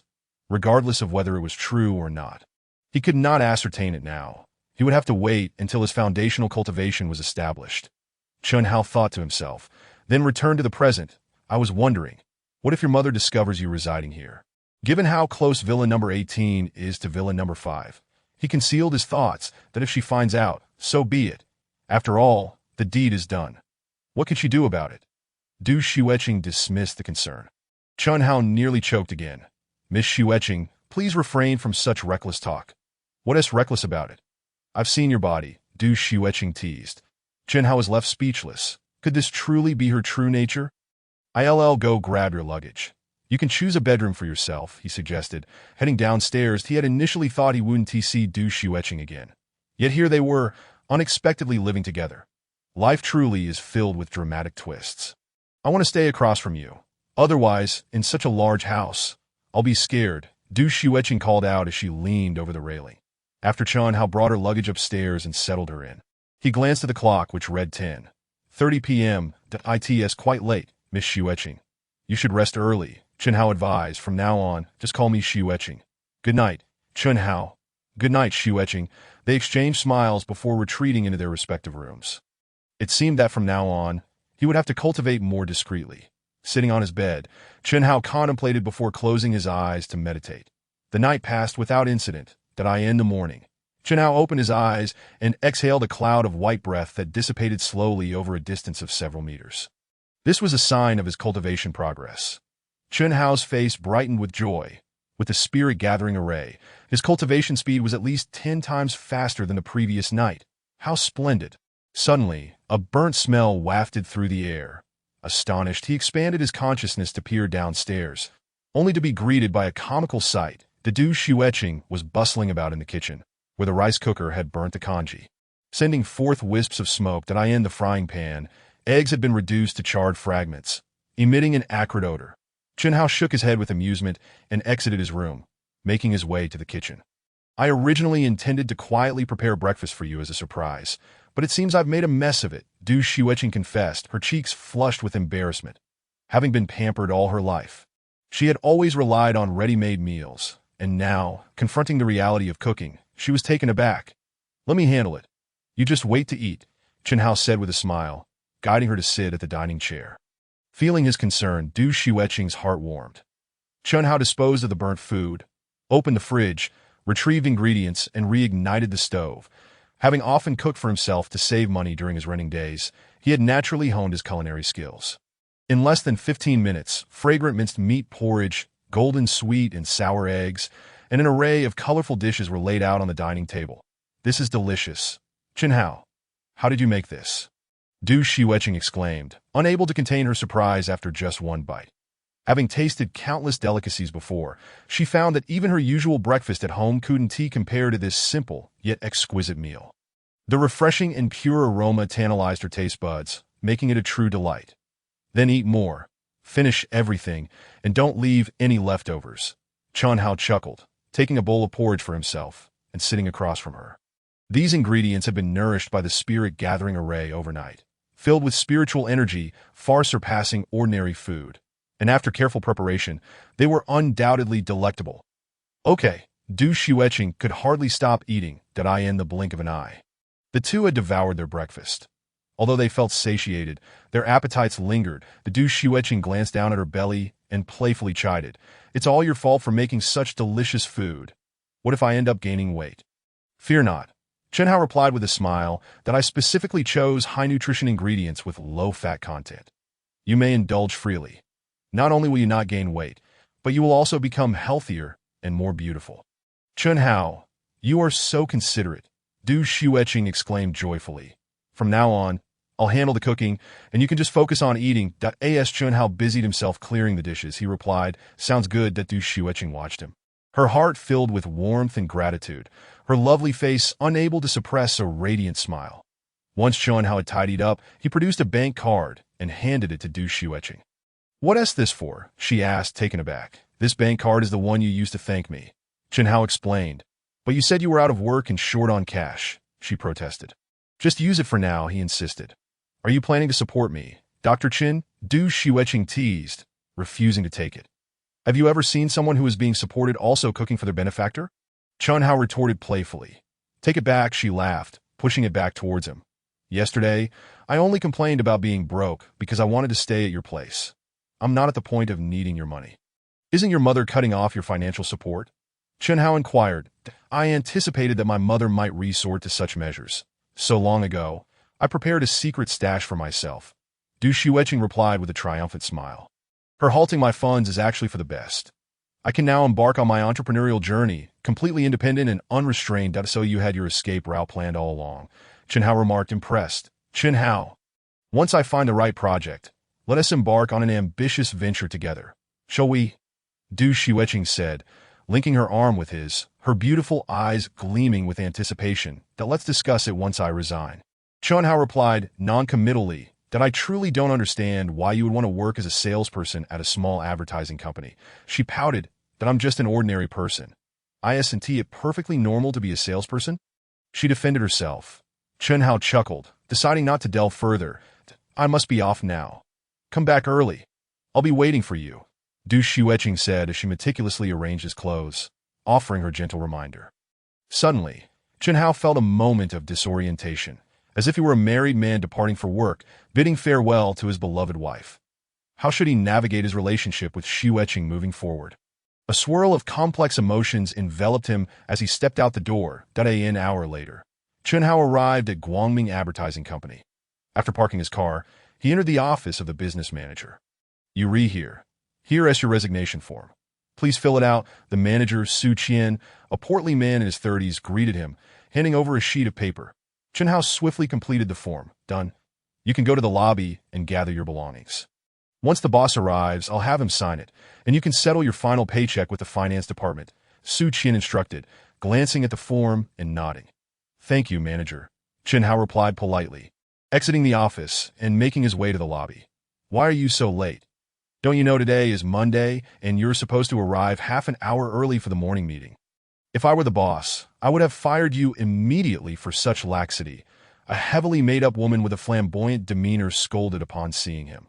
This woman, Lu Yin, was a longtime employee known for her fiery personality. She often bullied newer employees like Chen Hao, who had not been with the company long.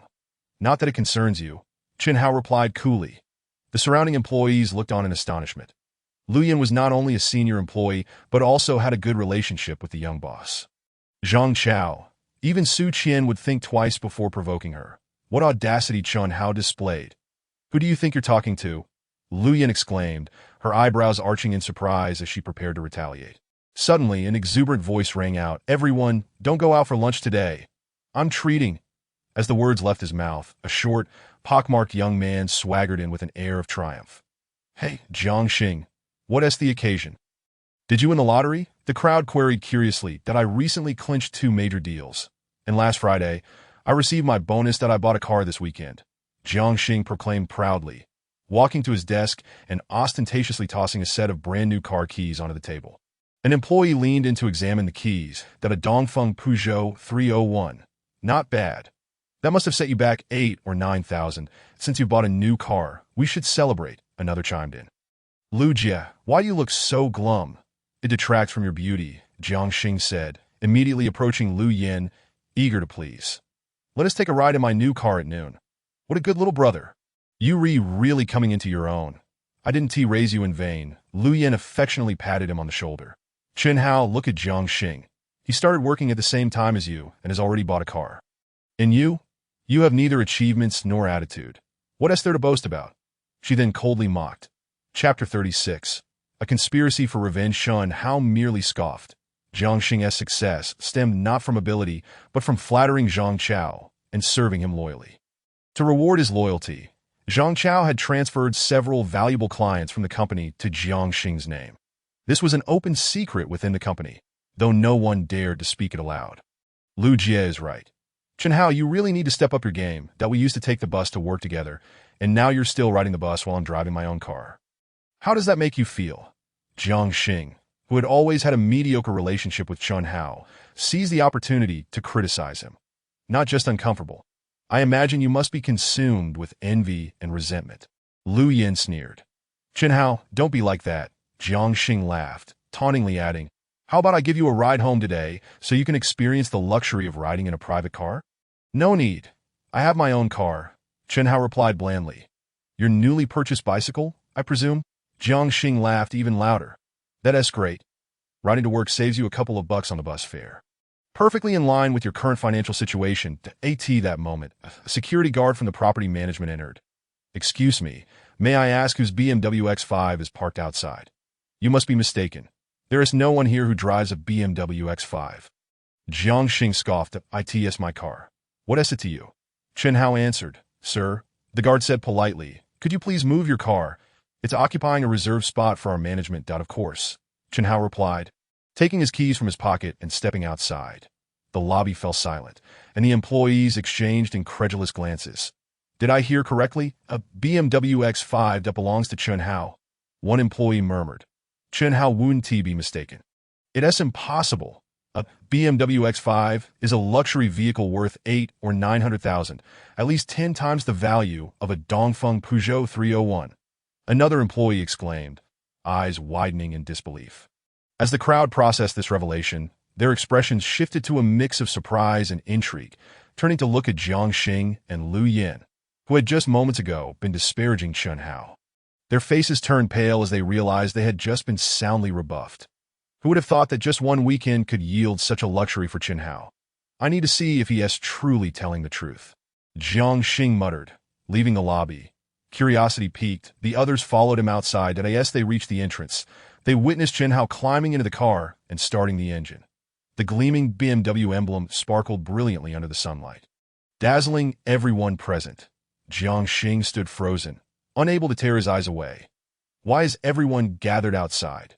Chun Hao asked, surprised to see them lingering by the entrance after moving his car. "Chun Hao, when did you buy a BMW?" One employee queried, their tone now laced with respect. "Just this weekend. Made a little fortune and decided to get a car for convenience." Chun Hao replied casually, "To afford a BMW X5, you must be sitting on a fortune of several million." The employee gasped. Chun Hao simply smiled, choosing to remain silent. His expression only served to confirm the employee's speculation, sparking both admiration and astonishment among the crowd. "Just because you have money doesn't give you the right to flaunt it. You're still an employee of this company. Don't you have to abide by the company rules?" Lu Yin interjected, jealousy dripping from her words. "That I resigned yesterday. Today I'm here to finalize my departure." Chun Hao stated coolly, "I don't need to report to you." Lu Yin's face fell, rendered speechless by his retort. The crowd suddenly understood. It was no wonder that Chun Hao was so assertive. He had the confidence to back it up. "Chun Hao, congratulations on your newfound wealth. Let us keep in touch," one employee said, extending their congratulations. "Indeed, you're now a tycoon. Don't forget about us, your former colleagues," another chimed in as they gathered around Chun Hao, showering him with attention. Jiang Xing and Lu Yin found themselves sidelined, their earlier bravado completely evaporated. "It's just a bit of money. What is the big deal? Come on, Lu Jie. Let us go," Jiang Xing huffed, pulling Lu Yin away. "Everyone head back. We don't want the manager to see us out here," Chun Hao instructed lightly, and the group returned to the lobby. That a few minutes later, a white Audi A4 approached and came to a halt in front of the main gate. Immediately, Zhang Chao exited the vehicle with an air of indignation and strode into Su Qian's office. "President Zhang." Su Qian hastily rose from his chair, astonished. Zhang Chao had never arrived at the company so early before. "Has Chun Hao arrived? I intend to publicly dismiss him and send him packing." Zhang Chao seethed through clenched teeth, after being cast out by Du Shueqing the previous night and returning in disgrace. He had faced ridicule from his so-called friends. Even that heavily made-up woman deemed him too embarrassing, resulting in an explosive quarrel that led to their abrupt separation. The more Zhang Chao contemplated it, the angrier he became, attributing all his misfortunes to Chun Hao. After drowning his sorrows in drink until the early hours of the morning, he could hardly wait to come to the office on Monday to exact his revenge. Su Qian was taken aback, but then hesitated. "President Zhang, Chun Hao did come in, but he has already resigned." "What?" Zhang Chao's expression shifted. He had not anticipated Chun Hao's preemptive move. How could he now seek vengeance? "What has Chun Hao done to provoke your ire so?"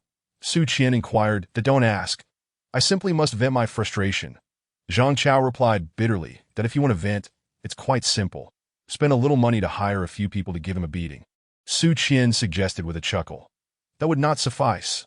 I want to utterly ruin Chun Hao's life." Zhang Chao spat venomously that Su Qian refrained from responding, thinking to himself how ruthless Zhang Chao was being. After all, Chun Hao was merely a small sales clerk. Was it truly necessary to go to such lengths against him? "Su Qian, think of a way to make Chun Hao's life utterly miserable." Zhang Chao commanded. "President Zhang, what can I do?" Su Qian replied, visibly troubled. "I am merely a business manager.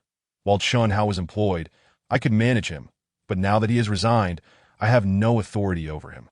"Don't be evasive. I know you are quite cunning," Zhang Chao retorted. With a huff, he added, "If you help me with this matter, I will recommend you for the position of vice president to my father." Su Qian was taken aback, revealing a flicker of interest. "Furthermore, once this matter is settled, you will be under my command, and I assure you, the benefits will not be few." Zhang Chao continued. "Thank you for your trust." President Zhang. Su Qian was both surprised and elated, his mind racing as he smiled. "With your connections, dealing with a mere sales clerk should be a simple task. Do you have an idea?" Zhang Chao inquired. "It cannot be accomplished solely by us. We will need the cooperation of others." That Su Qian moved closer to Zhang Chao, whispering, "All right, let's proceed with the plan. I will ensure Chun Hao pays the price." Zhang Chao nodded vigorously, his eyes gleaming with a blend of excitement and malice. Chapter 37. Hotel trap in the lobby. Chun Hao's demeanor was icy. That he had long since Zhang Chao's arrival and had clearly overheard the conversation and conspiracy between him and Su Qian. To his surprise, the imbecile, having learned nothing from the previous night's lesson, was still bouncing around, and Chun Hao felt compelled to confront him. Just then, Su Qian entered the lobby, handing Chun Hao the resignation form with a beaming smile. President Zhang has already signed it for you. You may head to finance to settle your salary. However, after that, do not leave. Let us have a farewell lunch together. The other employees looked on with envy. In the past, when sales clerks resigned, they merely completed the paperwork and left immediately, with no send-off whatsoever. IT seemed the manager was aware of Chun Hao's rise and wanted to establish a good rapport. Chun Hao sneered inwardly, fully aware of Su Qian's true intentions, that there's no need for the trouble manager. I will leave right after finishing up, but he feigned reluctance. Nonsense. You have been with me for so long. How can you leave without a meal? You must stay. Su Qian insisted with an unmistakable tone of authority. Then thank you, manager.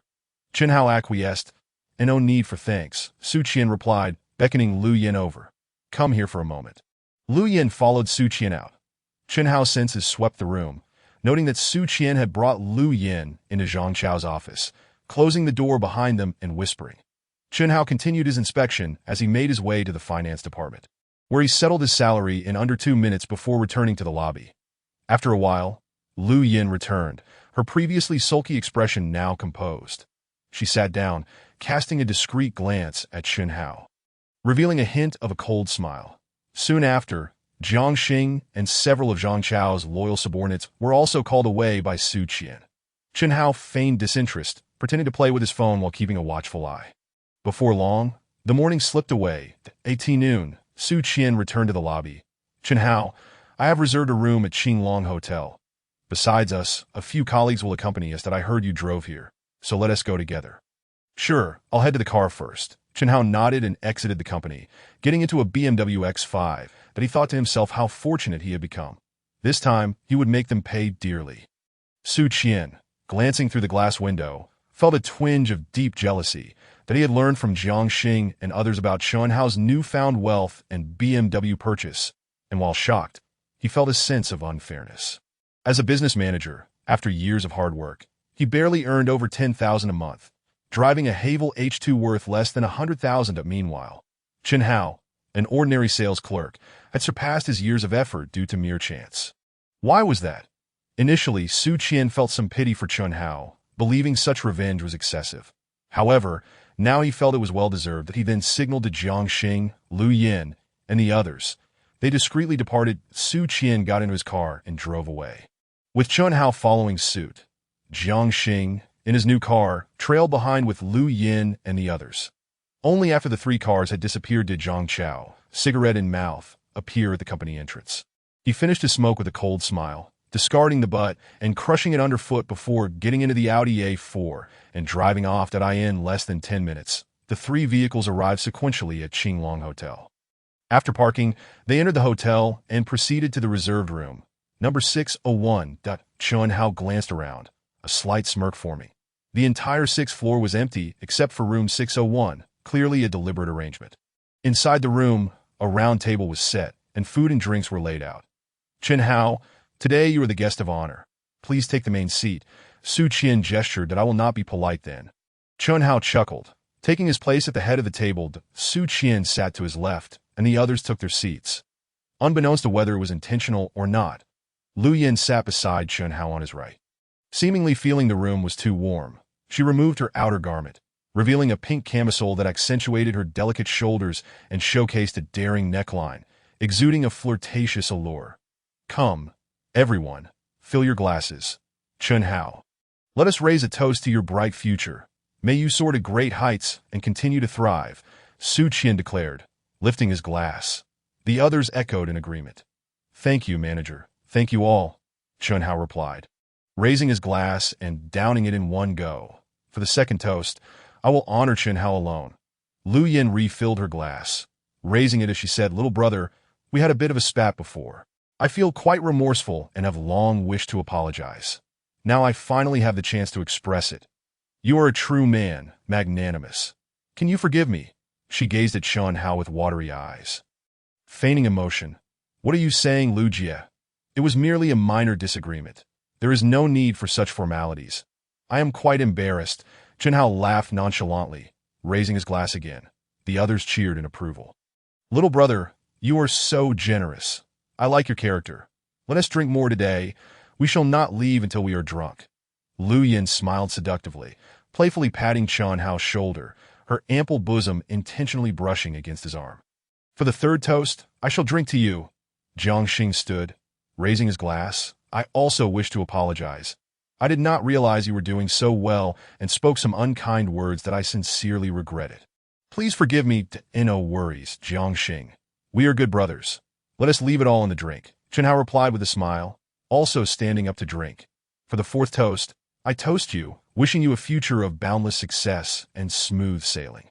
The others took turns raising toasts, hardly pausing. Chen Hao did not refuse, downing each glass as it came. Before long, they had shared several rounds of drinks and an array of dishes. Chen Hao had lost count of how many glasses he had consumed. His face flushed and reeking of alcohol, his speech slurred, clearly intoxicated. Su Qian exchanged glances with Lu Yin.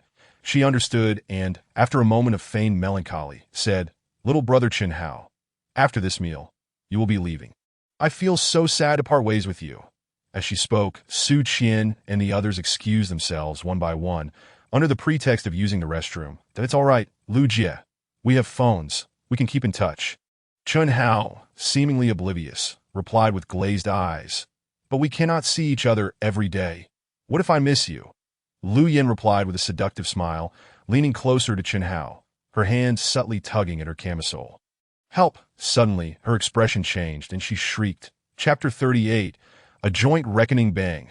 The door to the private room was flung open, and Su Qian and the others rushed in. What happened, Lu Jie? Jiang Xing exclaimed in alarm. He was trying to undress me. He attempted to assault me. Lu Yin stood abruptly, stepping back a few paces, her face a mix of shame and anger as she readjusted her camisole, pointing an accusing finger at Chen Hao. The others looked at Chen Hao with a mix of shock and fury. Chen Hao, why are you doing this? Su Qian questioned sternly, his face darkened. That I didn't. She took it off herself. This is a frame-up. Chen Hao sneered inwardly, but pretended to panic and retorted. Nonsense. Lu Yin exclaimed angrily. It is clear that you were drunk, your baser instincts unleashed, and when you saw that other colleagues were absent, you sought to take advantage of me. How despicable of you to turn the tables. We all know Lu Jie's character. She has always maintained her integrity. How could she possibly strip off her clothing? Your defense is simply absurd. Jiang Xing scoffed. Exactly, you've already resigned. What motive would Lu Jie have to frame you? You clearly harbor resentment towards her, and in your inebriated state, you deliberately insulted her. The others echoed their anger. On what grounds do you all accuse me? Is Lu Yin's account not just one-sided? Chen Hao feigned indignation. Whether it is one-sided or not, there are surveillance cameras in the private room. Let us just check, shall we? Su Qian pointed towards the camera in the corner of the ceiling. Very well. Let us take a look, Chen Hao replied. Upon hearing this, a glint of cold amusement flashed in the eyes of the onlookers. Jiang Xing summoned the waiter to retrieve the surveillance footage. We must ascertain the truth and not wrong Chen Hao. Su Qian ordered nonchalantly. Jiang Xing complied and turned to leave. Before long, Jiang Xing returned, accompanied by a waiter who held an open laptop. Manager, I had the waiter copy the surveillance footage onto the computer, Jiang Xing stated. Let us see it. The waiter placed the laptop on the table and opened a video file on the desktop. Everyone focused their attention on the screen. The video displayed Lu Yin's strap falling, exposing her chest, followed by her scream of violation. Chen Hao, you see this, don't you? What else do you have to say? Jiang Xing mocked coldly. This is wrong. The surveillance footage is incomplete. Where is the preceding segment? Chen Hao's expression shifted. Sir, the footage captured only these moments of you and this lady in a dispute. Nothing else exists. That if you don't believe me, take a look for yourself. The waiter replied that he clicked on other video files on the desktop. And indeed, they were merely recordings of everyone dining and drinking normally. Impossible! This surveillance footage is erroneous. It has certainly been edited. Chen Hao exclaimed loudly. Silence. Su Qian barked. The staff at Qinglong Hotel do not know us. What motive would they have to edit the footage? The ironclad facts are laid bare before you, yet you still wish to deny it. Manager, call the police immediately. Let us have this beast arrested. Jiang Xing declared loudly that no, if this gets out, my reputation will be ruined. How can I live with myself afterward? Lu Yin collapsed onto the sofa, covering her face and weeping uncontrollably. What is going on here? Suddenly, a voice rang out, and Zhang Chao walked in, astonished at the scene before him. President Zhang, everyone exclaimed in unison. President Zhang, what brings you here? Su Qian inquired that I had a lunch appointment with a client here. After seeing them off, I recalled that you mentioned Chun Hao's farewell at Qinglong Hotel. So I came to check in. Zhang Chao replied that in truth, he had been waiting downstairs and immediately came up upon receiving Su Qian's message. President Zhang, you must stand up for me. Lu Yin suddenly slid down from the sofa, kneeling and crying out to Zhang Chao. Lu Yin, please get up. What is happening here? Zhang Chao hastily helped her up, astonished. President Zhang, we kindly organized a farewell for Chun Hao.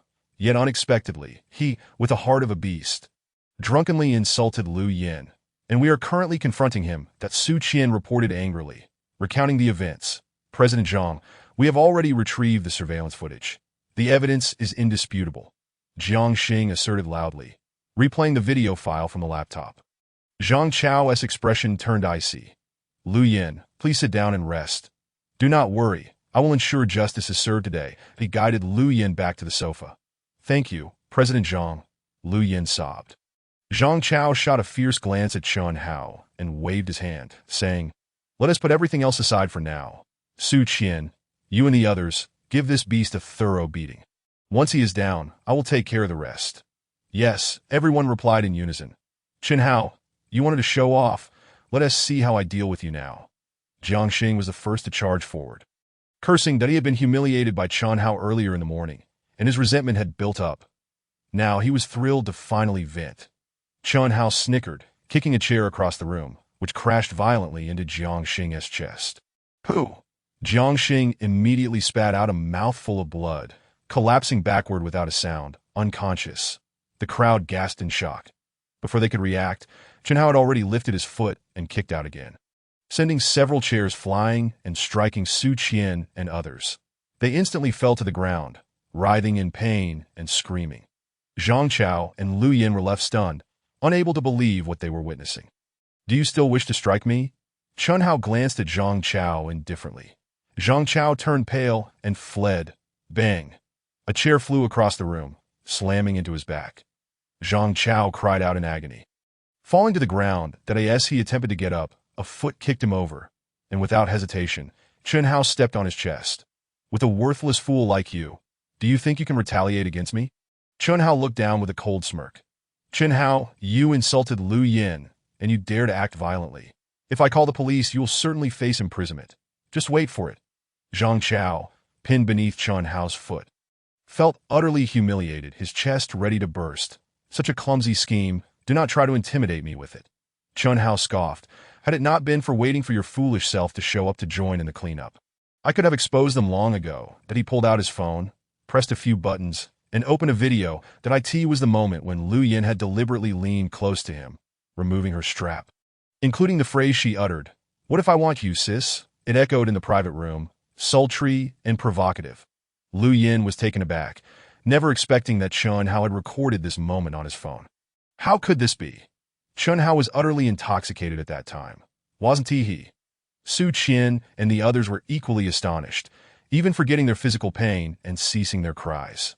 You knew we were plotting against you all along. Zhang Chao was utterly speechless, stammering. Chapter 39 Solid Evidence. Chun Hao let out a cold laugh. When Lu Yin approached earlier, he had appeared unguarded, but had secretly used his powers to remotely control his phone, capturing the scene without her noticing. Zhang Chao, you and Su Qian conspired to have Lu Yin set a trap for me, colluding with the hotel to edit the surveillance footage, intending to frame me with undeniable evidence. Then beat me up, force me to pay a hefty sum, and finally hand me over to the police for charges of sexual assault against women, leading to my incarceration, thereby ruining my life. Truly malicious. Chun Hao spoke slowly, a glint of cold light flashing in his eyes. Zhang Chao trembled, disbelief etched on his face. This was indeed Su Qian's idea, without a doubt. But how did Chun Hao come to know? Chun Hao would not reveal the reason. Instead, he leaned down and retrieved Zhang Chao's phone from his pocket. What are you doing? Zhang Chao immediately grew alert, struggling to reclaim it, but found himself unable to move. The only reason you could persuade Lu Yin to do such a thing is that you had slept with her, right? You even filmed many videos as keepsakes. How romantic. Chen Hao sneered contemptuously. I will now share this in the company group for everyone to enjoy, that he had been secretly observing and was fully aware of their relationship, having thoroughly perused the secrets on Zhang Chao's phone. No, don't. Lu Yin suddenly shrieked, trembling all over, collapsing to her knees before Chen Hao, pleading, please don't share it. If everyone sees it, how will I ever show my face again? Do you still care about your face? Chen Hao scoffed. Lu Yin, you are also a married woman, yet you've long been having an affair with Zhang Chao, assisting him in plotting against me. How vile and shameless of you. How could I possibly let you off? I will not only share these videos in the company group, but I will also send them to your husband to reveal your true nature to him. As he spoke, Chen Hao began operating on Zhang Chao's phone. No, Lu Yin was filled with despair, collapsing to the ground, weeping bitterly. Chen Hao, you are ruthless. Zhang Chao spat angrily. But what of it? I am the boss and I am not married. Even if you share it in the company group, no one will dare to say anything. Instead, since you injured us and damaged hotel property, if I report it, you will definitely face severe consequences. Do you think this is the end? Chen Hao smiled ominously. The video is merely an appetizer. Your phone contains irrefutable evidence of tax evasion and false financial records provided by the finance department, as well as transfer records and calls related to bribing government officials under your father's instructions to secure the municipal advertising contract. If I report these to the tax bureau and the prosecutor's office, what do you think will be your fate? Zhang Chao's expression changed dramatically. These are undeniable pieces of evidence. If Chen Hao reports, not only will he face imprisonment, but even his father and company will be implicated, facing catastrophic consequences. Chen Hao's move was indeed ruthless, equivalent to destroying his life. You little brat. How dare you? Suddenly, a furious shout echoed. As the voice faded, the door to the private room was flung open, and a group of people stormed in with imposing force. The two leaders at the forefront were strikingly distinct. One was a man in his 50s with graying hair and a visage reminiscent of Zhang Chao, albeit imbued with a far greater air of authority. The other, a rotund individual in his 40s, bore a face marked by excess flesh, sported a buzz cut, and wore a conspicuous gold chain around his neck, exuding the aura of someone accustomed to a rough lifestyle. Behind them loomed a cadre of brawny ruffians, brandishing gleaming knives, each sporting a menacing glare and an aura thick with hostility. Chen Hao was momentarily taken aback. The man with the graying hair was none other than Zhang Chao's father, Zhang Xingchen, the proprietor of Guangming Advertising Company. Dad, Zhang Chao exclaimed, as if witnessing a savior, managing to extricate himself from Chen Hao's grasp and scrambling toward Zhang Xingchen. Boss, Su Qian, and the others, enduring their pain, staggered over with great difficulty. What a useless wretch! Zhang Xingchen glared fiercely at Zhang Chao, who was visibly mortified. Dad, how did you and Boss Yu come to be here? You called Boss Yu, requesting a private room. Intending to settle a score, T, concerned about potential trouble, informed me, and I thought it prudent to check on you. It seems you've indeed stirred up quite a mess. Zhang Xingchen's countenance darkened, though a flicker of surprise passed through his eyes. Did you not have several people with you? Could you not handle this one individual? Boss Yu tilted his head, scrutinizing Chen Hao with surprise. Although the young man was tall, he appeared to be an ordinary office worker, lacking any semblance of combat prowess. That Su Qian and the others could only smile wryly, never having anticipated that Chen Hao's mere kicking of a few chairs would send them all tumbling. Dad, Chen Hao has taken my phone, which contains that evidence detrimental to us that we must retrieve it. Zhang Chao implored anxiously that I had instructed you to destroy it long ago, but you refused to listen. Zhang Xingchen retorted angrily. I realize my mistake now. Zhang Chao lamented, his face a mask of despair. He had assumed that no one would discover his phone, thus neglecting to delete the incriminating evidence, only to suffer the consequences of his own folly. Zhang Xingchen shot him another piercing glare before turning his cold gaze toward Chen Hao. Impressive, I must say.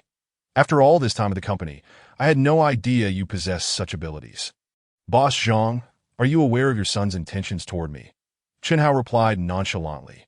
Not interested in knowing, Zhang Xingchen sneered. Hand over the phone or prepare for the consequences. And after I do, will you let me go? Chen Hao raised an eyebrow. Dad, we absolutely cannot allow him to escape. Zhang Chao's eyes were red with fury. You witnessed it yourself. This scoundrel not only trampled upon me, but also insulted me brazenly and threatened to report us.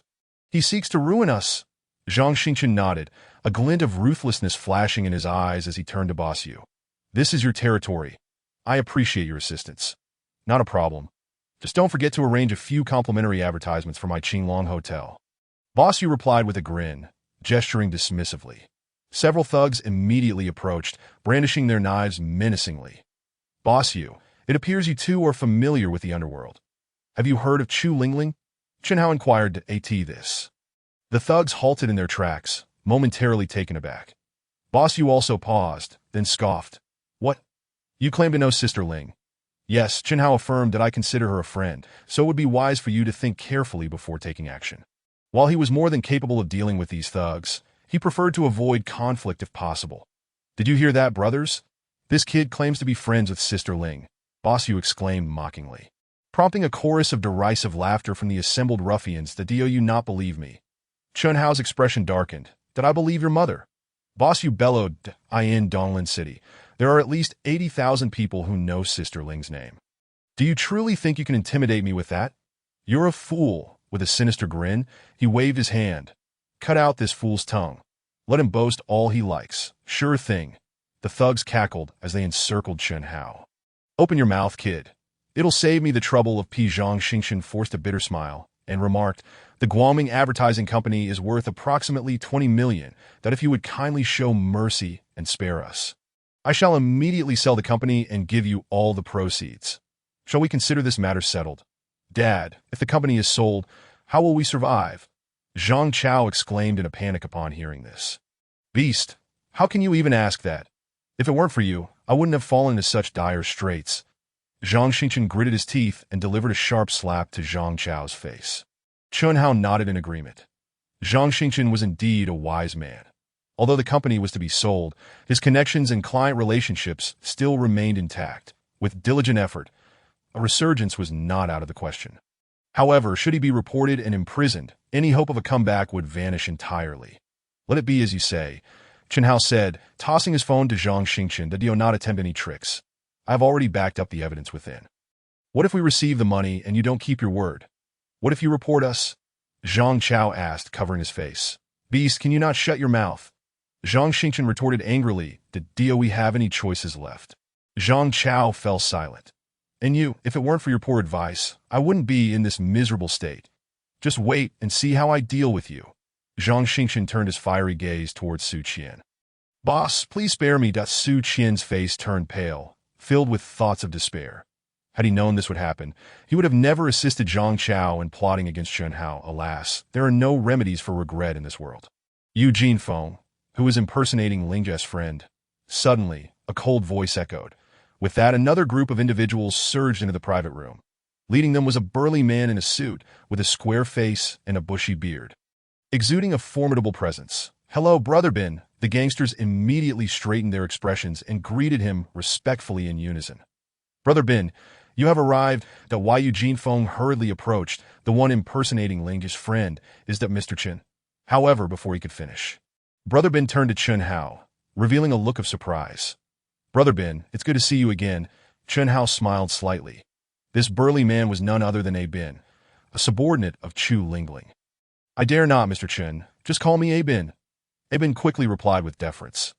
Given that even Chu Lingling sought to cultivate a close relationship with Chen Hao, how could he dare to act arrogantly in Chen Hao's presence? Moreover, after learning about the formidable prowess of martial artists, A Bin had developed an even greater respect for Chen Hao. Yu Jinfeng and the others stood in stunned silence. They had not anticipated that their boss not only knew Chen Hao, but also treated him with such utmost respect. Akin to a subordinate before a superior, Bin, your timing is impeccable. Chen Hao said, one of your subordinates had a conflict with me, doubting my friendship with Lingjia and demanding an explanation. Please clarify the matter for him. Yu Jinfeng, how dare you offend Mr. Chen? A Bin's expression darkened at these words. Do you not realize that Mr. Chen is a distinguished guest of Lingjia, who holds him in utmost esteem? Yu Jinfeng turned pale at the revelation. How terrifying a figure had he inadvertently crossed? Brother Bin, I truly had no idea that Mr. Chen what he said was genuine. I thought he was just boasting that why Eugene Feng trembled, stuttering in fear, since you were so blind. There is nothing more to be said. Inflict harm upon yourself as an apology to Mr. Chen. Abin's demeanor turned icy. Hearing this, everyone felt a chill run down their spines. Life on the streets is indeed brutal. Yes, Mr. Chen, I was wrong. That I apologize to you. That I'm sorry. That why Eugene Feng forced a bitter smile, trembling as he picked up a sharp knife from the ground and steeled himself to stab it into his left eye. Enough, Abin. Although Chun Hao felt indifferent toward Eugene Feng, he appreciated his loyalty and waved his hand, saying, ignorance is no crime. Furthermore, Eugene Feng has been quite supportive of Lingjie behind the scenes, that he is a loyal man. So let us spare him, shall we? Mr. Chen, you may handle the matter as you see fit. I have no objections. Abin replied hastily. You should thank Mr. Chen at once. If it weren't for his magnanimity and unwillingness to stoop to your level, you would not have been able to keep that. Abin then shouted at Eugene Feng. Thank you, Mr. Chen. Thank you. Why Eugene Feng, filled with shock and joy, collapsed to the ground, bowing repeatedly. The onlookers were left feeling uneasy, astonished at Chun Hao's power to determine Eugene Feng's fate with a mere word. Zhang Xingchen's face turned pale, his body trembling that he was forced to sell the company, harboring resentment within, still clinging to the hope of a future comeback and revenge. However, witnessing this scene, his desire for revenge vanished without a trace. After bowing for an extended period, Eugene Feng finally stood up, not daring to breathe, standing quietly to the side. Mr. Chen, how did you come to have a conflict with Eugene Feng and the others? Abin inquired, puzzled. It seemed strange that someone like Eugene Feng, a low-level thug, would have any dealings with Chun Hao at all. Chun Hao briefly recounted the events. That's how it is, Abin remarked. I never expected there to be so many individuals unaware of their own mortality. Mr. Chun, would you like me to take care of them for you? Abin nodded, casting a cold glance at Zhang Xingchen and the others. They all shivered at once, having just witnessed Abin's ruthless nature. No need. I've already dealt with them, Chun Hao replied, waving his hand. You may leave. Thank you. Zhang Xingchen and the others felt as if they had been granted a reprieve from death and quickly made their escape. Abin, please give me your and Lingjie's contact information that I neglected to ask last time. And had I been able to reach you sooner, this conflict might have been avoided, Chun Hao stated. Of course, Abin said, providing the contact details. Thank you for today, Abin. If there is nothing else, I shall take my leave, Chun Hao noted, taking down the information. Please wait, Mr. Chen. I have something I would like to consult with you, Abin said hurriedly. Chun Hao was taken aback, but nodded. You all may step outside, Abin instructed Eugene Feng and the others, who left the room and closed the door behind them. Mr. Chen, I understand your time is precious, but this opportunity to meet you is rare indeed, Abin said, displaying a hint of embarrassment. I kindly request a moment of your time to offer me some guidance. What kind of guidance? Chun Hao asked. Perplexed, you are a martial artist, so naturally, I seek your instruction in my skills, Abin replied. Chun Hao's expression shifted. This was the second time he had heard the term martial artist, the first being at Du Xueqing's birthday banquet, when Lin Wanyan mentioned it. When you refer to martial artists, do you mean those depicted in martial arts films, or are you referring to experts in free combat? Chun Hao inquired with curiosity. Mr. Chen, you're a martial artist yourself. How could you not know? Abin was taken aback. I have trained in secret under a hidden master and have not ventured into the world, so I am not well informed. Chun Hao fabricated an excuse. I see. Abin nodded. I learned from Lingjie that martial artists indeed refer to those with skills, but it is entirely different from what is portrayed in films. Martial artists practice genuine lethal techniques, far surpassing free combat, taekwondo, karate, and the like. The two are simply not on the same level. Martial artists are categorized into 3 realms based on their cultivation: external strength, internal strength, and transformation strength, each divided into early, mid, and late stages. In external strength, martial artist focuses on muscle and bone cultivation, able to produce explosive sounds through sheer force, which is the fundamental distinction between martial artists and ordinary practitioners. An internal strength martial artist connects their entire body's meridians, enhancing their vitality far beyond that of external strength practitioners, representing true mastery. As for transformation strength martial artists, they are akin to masters. It is said that their strength is in harmony with their intent, capable of killing with a mere blossom or leaf, and even able to use their energy to shield themselves against bullets. Whether this is true, I cannot say, Abin concluded, scratching his head, clearly finding it rather mystical. That I understand now, Chen Hao said, realizing that both Chu Lingling and Lin Wanyin regarded him as a martial artist. I wonder what level my chi refining in the early stage corresponds to among martial artists? Chen Hao pondered, suddenly feeling a sense of crisis, that he had initially believed that having become a cultivator meant there was no one left in the world who could threaten him. However, it appeared this was not the case, that he needed to devote more time to his training. Chapter 42. Am I not your brother? Abin, show me a set of your punches and kicks, Chen Hao instructed. Certainly, Mr. Chun, Abin replied. Focusing his energy, Abin began to demonstrate within the private room. After watching for a moment, Chen Hao signaled Abin to stop and proceeded to offer guidance. With his keen eye, Chen Hao easily identified Abin's shortcomings and, with just a few pointed remarks, provided him with the correct direction. Abin was overjoyed. Chen Hao's insights were immensely beneficial, and following this advice, even if he couldn't become a martial artist, his skills would undoubtedly improve significantly. Naturally, he felt an overwhelming sense of gratitude toward Chen Hao. After leaving the Qinglong Hotel, Chen Hao called Manager Qian to arrange a meeting at the property transaction office. Soon, Manager Qian arrived, and within 20 minutes, the two successfully completed the transfer of ownership.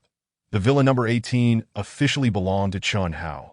Simultaneously, Chen Hao received a text message from the bank, notifying him of a substantial transfer of 22 million into his salary account. The funds had arrived, and he was requested to show mercy. Shortly thereafter, another message arrived, signed by Zhang Xingchen. Chen Hao was quite taken aback. He had not expected Zhang Xingchen to sell the company so swiftly. He was unaware of the financial discrepancies within Guangming Advertising Company. Even without a whistleblower, it was only a matter of time before the issue would come to light.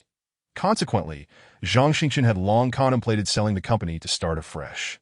And this incident served as an opportune moment to divest. Chen Hao was about to reply to a text message stating that he would not pursue the matter further, but after a moment's reflection, he deleted it instead. Given Zhang Chao and his father's nature, if they were free from concerns, they might entertain ulterior motives. Although Chen Hao was unafraid, it could still lead to complications, with such leverage in hand. They would forever refrain from retaliation. Shortly thereafter, Chen Hao drove towards Wang Jie's residence. With the new house secured, it was time to retrieve his belongings. Before long, Chen Hao arrived at the high-rise where Wang Jie lived. As he stepped out of the elevator, he was taken aback to find Wang Jie's door wide open. A group of rough-looking individuals with shifty eyes loitering at the entrance, armed with clubs and knives. Boss Wang, one of them sneered, "It's been over a month now, don't you think it's time to settle that materials fee you owe me? The steel you took from my shop was never paid for. And I've brought the IOU, totaling 800,000, don't even think about claiming you're broke. We've heard that the client just paid you the Project S final settlement, and you, my dear husband. It is indeed true that once we attain wealth, envy will inevitably arise. There will be those who ardently wish for our downfall." Yang Xiaoying, lost in thought, managed a bitter smile as she recalled yesterday's events, just as they had withdrawn the project funds. They were robbed, clearly indicating that they had been targeted long before. Such is the case, Wang Zhanchuan sighed. "Boss Liu, Boss Sun, you are all well aware of the situation. I am truly out of funds." Wang Zhanchuan remarked, "I do not wish to impose upon you, for you are victims in this as well, that I suggest you promptly report this to the authorities." "Indeed, thank you, Boss Wang, for your generosity in sparing us."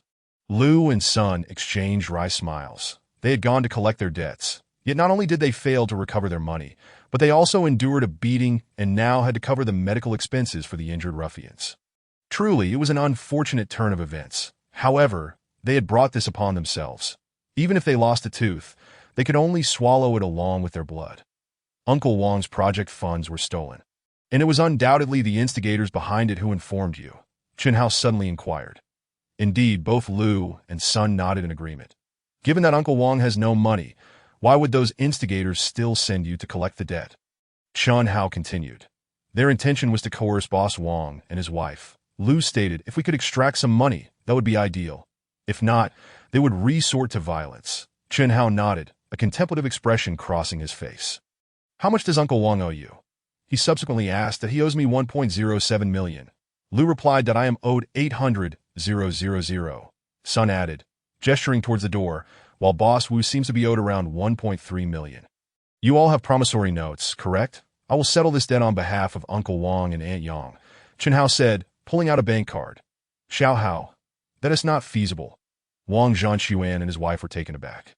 How can we let you pay off our debt for the construction materials? Moreover, where would you acquire such a sum? Uncle Wang, Aunt Yang, please listen to me. Chen Hao interjected, waving his hand. This matter is not so simple. Let me first dismiss them. Dad, Mom, just trust Chen Hao. He has become quite formidable, Wang Jie urged. Wang Zhanquan and Yang Xiaoying exchanged stunned glances, opting for silence. You all have POS machines, correct? I will transfer the funds to you. Chen Hao extended his hand to Sun and Lu, requesting the promissory notes that we do. Sun and Lu exclaimed, their faces lighting up as they quickly handed over the notes and retrieved their POS machines. After verifying the notes with Wang Zhanquan and confirming their authenticity, Chen Hao proceeded to swipe his card for payment.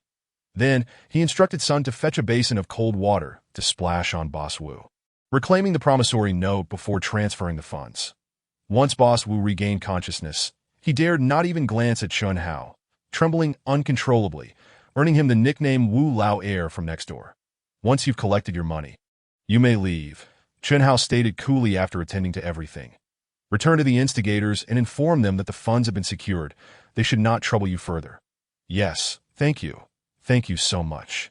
Lu and the others expressed their gratitude, hastily pulling up the still grimacing thugs and departing. Chen Hao closed the door behind them. Wang Zhanquan and Yang Xiaoying stood in a daze, their mouths agape, as if they could fit an egg inside. Chapter 44.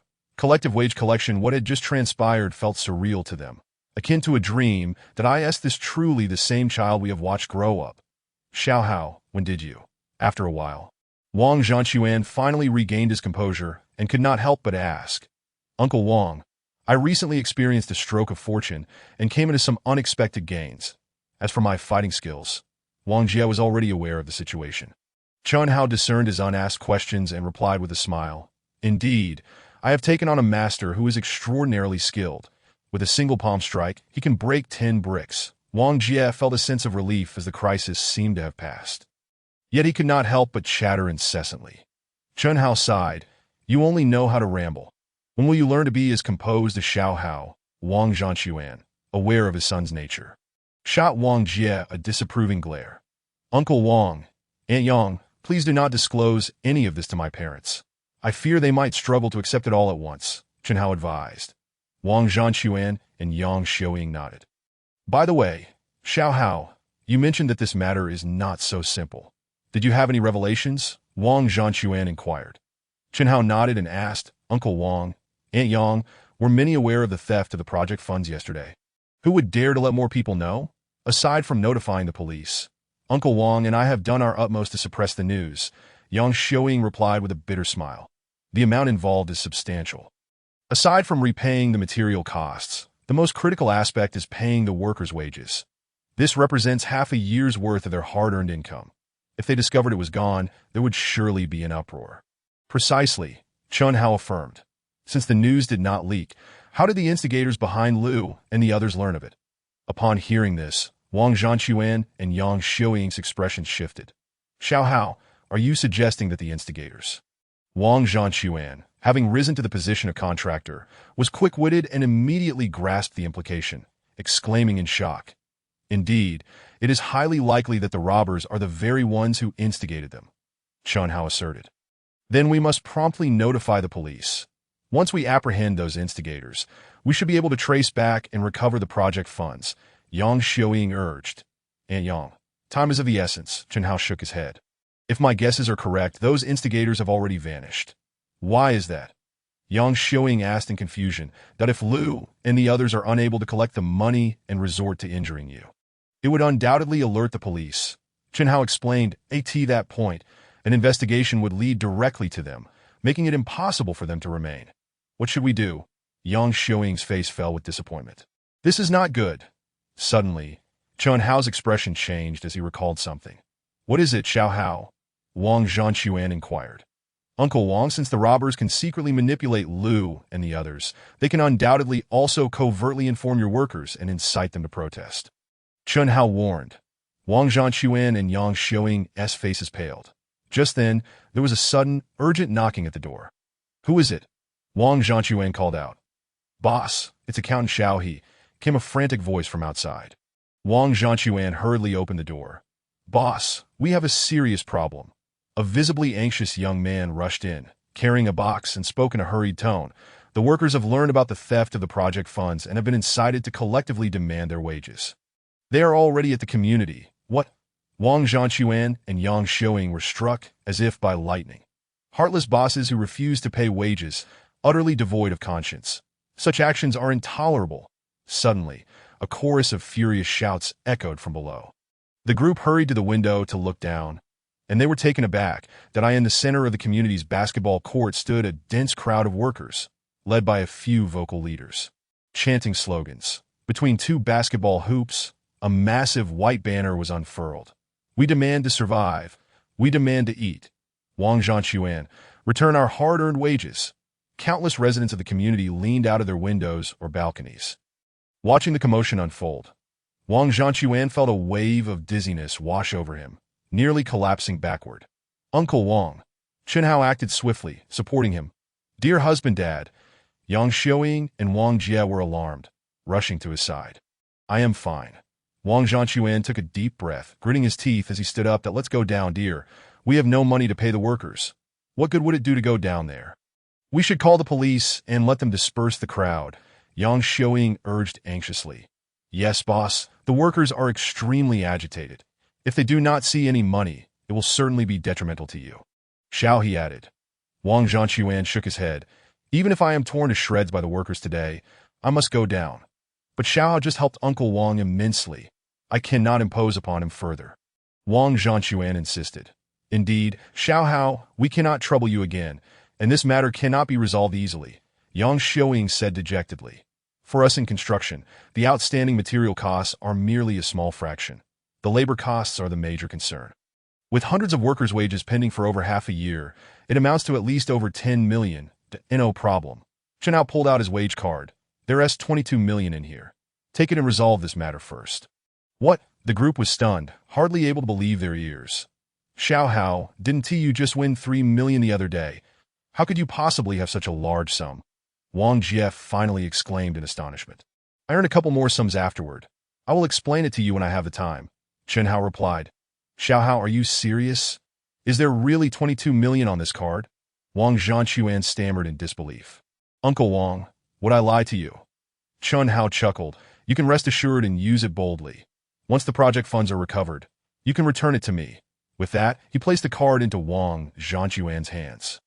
Wang Zhanchuan appeared to bear an immense burden, his hands trembling involuntarily. "Xiao Hao, you are truly the savior of our family." Yang Xiaoying's eyes reddened as she spoke, her voice choked with gratitude. "Aunt Yang." "Uncle Wang, now is not the time for such words," Chenhao replied with a smile. "Let us hurry downstairs and not delay any longer." "All right," Wang Zhanchuan said, gripping the bank card tightly, as if it were a magical scepter bestowed upon an ordinary person. Instantly revitalized, his troubled expression vanishing. Chapter 45. Incitement at the scene. "Uncle Wang, when we go down, please do not tell the workers that their wages will be issued immediately," Chenhao advised. "The workers have come to cause a ruckus because someone is secretly instigating them. They are unaware that we have secured the funds, so they will certainly stir up trouble on site. But if we can identify those instigators, we can trace back to the ones who absconded with the money and recover the project funds." "Understood," Wang Zhanchuan nodded, unable to hide his astonishment. What Chenhao articulated was beyond his own expectations. This child, in both speech and action, was meticulous and astute, resembling a sage with profound insight. Soon after, the group descended to the community basketball court. Upon seeing Wang Zhanchuan, the workers halted their chants, yet their expressions grew more agitated. "Brothers, the unscrupulous boss can no longer withstand our pressure. He has crawled out from his den." A voice, clearly inciting, shouted, "Should we show any mercy to this scoundrel who withholds our hard-earned wages?" "No." The crowd roared in unison. "Then what are you waiting for? Charge forth and give him a thrashing," the instigating voice cried out. The crowd, already inflamed with emotion, turned red-eyed and surged forward. Wang Zhanchuan and the others' faces changed drastically. Chenhao kicked a stone lion statue beside the basketball court. With a resounding thud, the heavy stone lion soared into the air, tracing a long arc before crashing down before the crowd. They halted in shock, their faces a mixture of horror and disbelief. "Everyone, please regain your composure." Chenhao stepped forward, placing his foot on the stone lion, and declared loudly, "Your goal is to receive your wages. Not to vent your frustrations that if you harm Boss Wang, not only will no one pay you, but you will also face legal consequences. Did I ask this worth it?" The crowd fell silent, a wave of apprehension sweeping over them. In their earlier fervor, they could have easily harmed Wang Zhanquan. Wang Zhanquan took a deep breath, steadied his emotions, and stepped forward, speaking in a clear voice.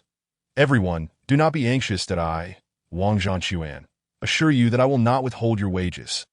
Wang Zhanquan, do not attempt to deceive us." The instigating voice rang out again, that we have all heard that the project funds were just withdrawn from the bank and then stolen. The police have yet to solve the case. So you have no money to pay us. Indeed, anyone can make empty promises. You simply wish to buy time. Another cold voice chimed in that do not believe Wang Zhanquan. Unless we see the money today, we will not relent. Absolutely not. The crowd echoed, their earlier calmness now rekindled with fury. The project funds were indeed stolen. "I do not deny it," Wang Zhanquan admitted. "But who says I lack the means to pay you? Am I incapable of securing funds through other channels? If you have the money, then show it." The instigating voice scoffed. "Now let me ask you, is today the designated payday?" Wang Zhanquan replied nonchalantly. The crowd fell silent, taken aback. "When we completed the project, we clearly agreed that wages would be paid at the end of the month, as I needed time to balance the accounts." Wang Zhanquan continued, "However, today is only the 25th. Yet you demand wages early. Did I ask this not a breach of trust?" Hearing this, the crowd fell silent. This was indeed what they had originally agreed upon. Do you not trust Wang Zhanquan's words? The cold voice boomed again. "He has no money. He is merely stalling you that if he secretly flees in the coming days, where will we find this scoundrel?" "Exactly. Even if we breach trust, you must pay us. Otherwise, you shall not leave today." The crowd, once again stirred by incitement, shouted vehemently. Wang Zhanquan exchanged a glance with Chenhao. Chenhao nodded, having already pinpointed the sources of incitement and coldness during their conversation. "Fine, since you insist, I can advance the wages." Wang Zhanquan replied coldly. "But let me be clear, it is you who breach trust first. Therefore, once you receive your wages, leave immediately, for I shall never employ you again. I would like to see how you will pay us." The instigating voice retorted dismissively. "Shall he bring out the payroll and let them collect their wages in order while signing and fingerprinting?" Wang Zhanquan commanded.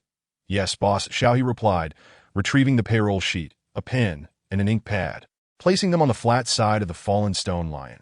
First, Jean Zoliti glanced at the payroll and called out loudly that a dark-skinned worker in his 30s stepped forward from the crowd. "You have WeChat, right? I can transfer the money directly to you for convenience." Chenhao took out his phone, as his WeChat was already linked to the payroll card. "Yes." Zhang Zoli quickly replied, pulling out his phone and generating a payment QR code.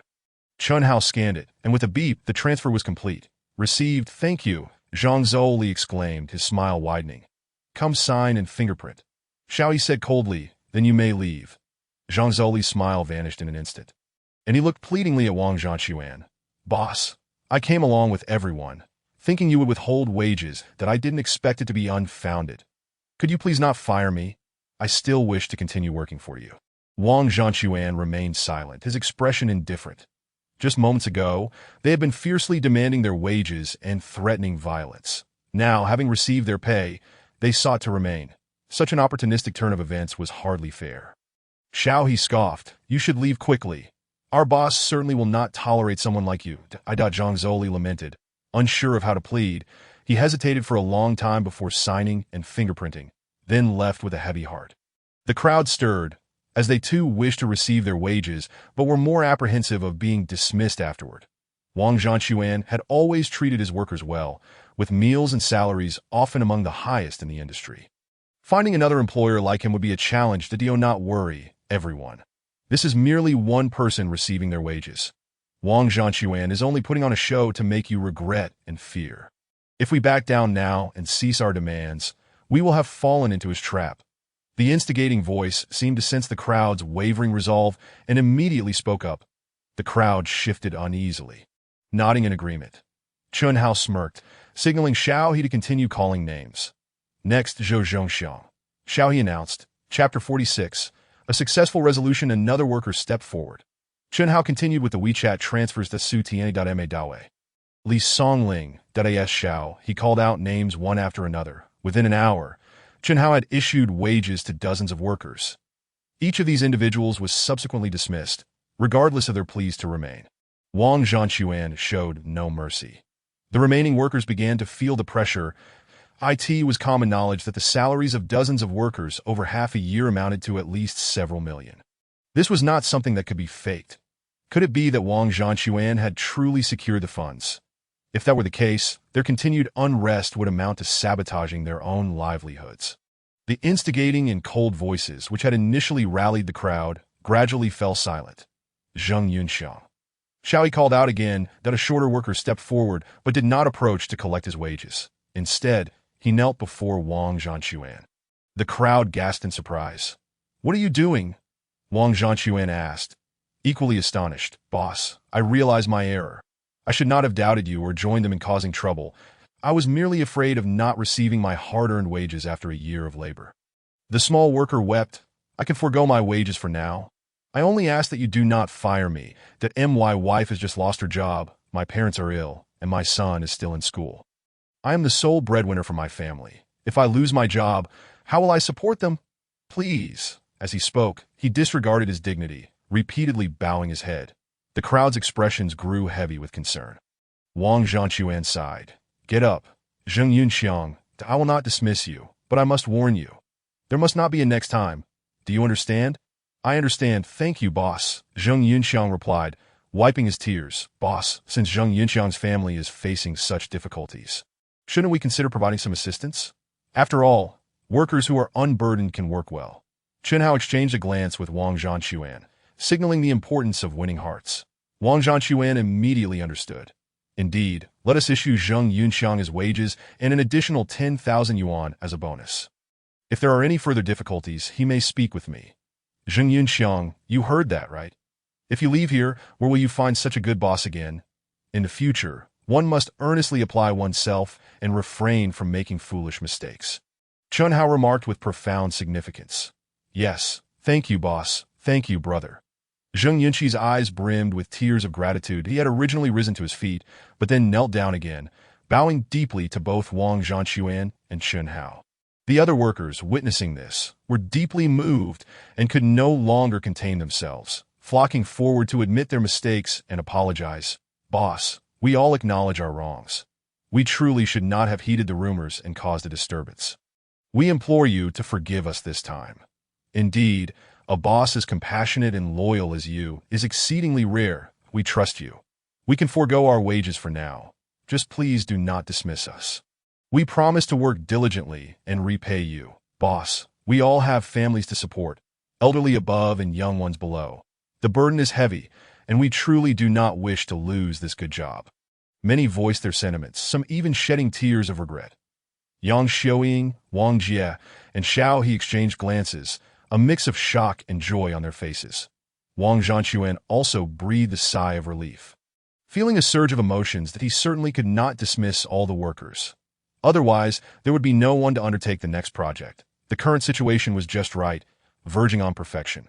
This was all thanks to Chun Hao. Otherwise, not only would they have failed to resolve the uproar, but he and Yang Xiaoying could have faced dire consequences. Dear colleagues, the boss is not incapable of forgiveness. Yet you have erred, and is it not necessary to atone for your sins? Chun Hao declared loudly. Brother, just tell us what you wish us to do. Even if it means traversing a mountain of blades or crossing a sea of flames, we shall not flinch, Zheng Yunxi shouted with fervor. As long as you say the word, we shall comply without hesitation, the crowd echoed. There is no need to traverse mountains or seas, Chun Hao replied. Merely inform me who incited you to come here. The crowd turned to look back at the rear of the gathering. A burly man in his 30s and a bespectacled youth were stealthily retreating into the distance, upon noticing the crowd's gaze. They turned and fled. Seize them. Chun Hao pointed decisively. The crowd surged forward, capturing the two and dragging them back. Who are they? What business do they have? Chun Hao inquired, maintaining his composure. Brother, this fellow is our foreman. Zhao Xuanli, and the bespectacled lad is his brother-in-law. Claiming to be a lawyer from some law firm, that it was these two knaves who told us that the boss's project funds had been stolen. That he was out of money and about to flee, inciting us to demand money, and we believed them. The bespectacled youth even urged us to escalate the matter, hoping to attract media attention and pressure the boss through public opinion to secure the funds. The crowd chimed in. Zhao Xuanli, I have always treated you fairly and even promoted you to foreman. Why would you stab me in the back? Wang Zhanquan's face turned ashen. Zhao Xuanli seemed to realize his guilt. Lowering his head in silence, the bespectacled youth, however, was rather agitated, struggling vehemently. Let me go. I warn you, detaining someone without cause is a serious crime that if I call the police, you will all be arrested. But do you not know that inciting workers to riot is an even graver offense? As a lawyer, you violate the law yourself and still have the audacity to threaten others. Chun Hao scoffed. The youth's expression changed, and he fell silent. Speak up, Zhao Xuanli. Who is the one behind this? How much did they pay you? Chun Hao asked nonchalantly. How do you know? Zhao Xuanli looked up in surprise, only to realize he had spoken out of turn and lowered his head again. Zhao Xuanli, there is no need for you to hide any longer. Chun Hao sneered. You heard what I just said. Inciting a riot is illegal. If we hand you over to the police, do you think you and your brother-in-law can extricate yourselves from this? I have friends at the station. I could call and ensure this treacherous dog is captured and interrogated thoroughly. Wang Zhanquan declared angrily, pulling out his phone. Boss, don't call. I will tell everything. Zhao Xuanli's face turned pale, and he hurriedly admitted, someone offered me 500,000, telling me that the project funds had been stolen, and instructed me to incite the workers to riot. They said they would give me another 500,000 once the job was done. I greedily agreed. He hung his head in shame as he spoke. Who was it? Wang Zhanquan demanded sternly. I only know his name is Li Wei. He's a gangster that I don't know anything else, Zhao Xuanli replied dejectedly. Chapter 47. The man with the surname Xia Li Wei? Chun Hao was taken aback, unable to help but exchange a glance with Wang Jie. This Li Wei you mentioned in his 30s, sporting a goatee, accompanied by a bald man and a fellow in a floral shirt? Wang Jie asked hastily. Yes, how do you know? Zhao Xuanli was astonished. That scoundrel. He dares to plot against us again. Wang Jie was instantly filled with rage. Xiao Jie, do you know who Li Wei is? Wang Zhanquan asked, surprised. Dad, Mom, it was my fault. Wang Jie calmed himself, feeling dejected as he recounted the events that had transpired. You, who could have learned good things, instead fell into the vice of gambling. Wang Zhanquan and Yang Xiaoying were red with anger. Uncle Wang, Aunt Yang, please do not blame Xiao Jie. He has learned a lesson from this ordeal and will surely not err again. Chun Hao interjected. What is most urgent now is to swiftly apprehend Li Wei and retrieve the project funds. A word of caution can awaken the dreamer. Let us promptly notify the police, Yang Xiaoying suggested. Wait a moment, Aunt Yang, Chun Hao stated, pointing at Zhao Shun. Li Wei mentioned that he would provide you with 500,000 after the job is done. Do you have his contact information? Zhao Xuanli nodded. You should call him now and tell him that you have incited the workers to riot and that everything is going smoothly. Ask him where to collect the 500,000. Chun Hao instructed. Zhao Xuanli, reluctant to disobey, made the call as directed. After a moment, he hung up, saying, Li Wei instructed me to go collect the money immediately and warned me not to tell anyone. The address is 84 East Suburb Road. Aunt Yang, call the police now and have them go directly to 84 East Suburb Road. The project funds must be there, Chun Hao stated. Xiao Hao, your foresight is commendable. Yang Xiaoying praised, pulling out her phone to report. You all wait for news. I need to use the restroom. Chun Hao said, turning to leave. Hurry back, Xiao Hao. Uncle Wang wants to have a proper drink with you tonight, Wang Zhanquan remarked. Chun Hao acknowledged him and, upon exiting the neighborhood, immediately summoned his powers, rushing towards the address provided by Li Wei. His speed was astonishing. Pedestrians merely caught a glimpse of something fleeting. And by the time they looked again, Chun Hao had already vanished in less than 5 minutes. He arrived at an abandoned building slated for demolition. With a sweep of his consciousness, he observed 4 individuals seated on the cement floor of the 3rd story, indulging in beer and various snacks. Among them were Li Wei, the man in the floral shirt, and the bald man. There was also a medium-built man, unremarkable in appearance yet with a notably solid physique. Sitting like a lump of iron, his eyes occasionally flashing with a piercing light, that Li go. When Zhao Xunli arrives, are we really going to give him the 500,000? The man in the floral shirt queried. Give him nothing, Li Wei sneered. This fool is blinded by greed. Knowing our affairs, how could we possibly keep him alive? When he arrives, you both will take action. Understood, the floral shirt man and the bald man replied with sinister expressions. Chun Hao smirked slightly, leaping gracefully onto the third floor like a feather. Who goes there? Li Wei's trio remained oblivious, but the unremarkable man suddenly stood up, shouting sharply. Chun Hao.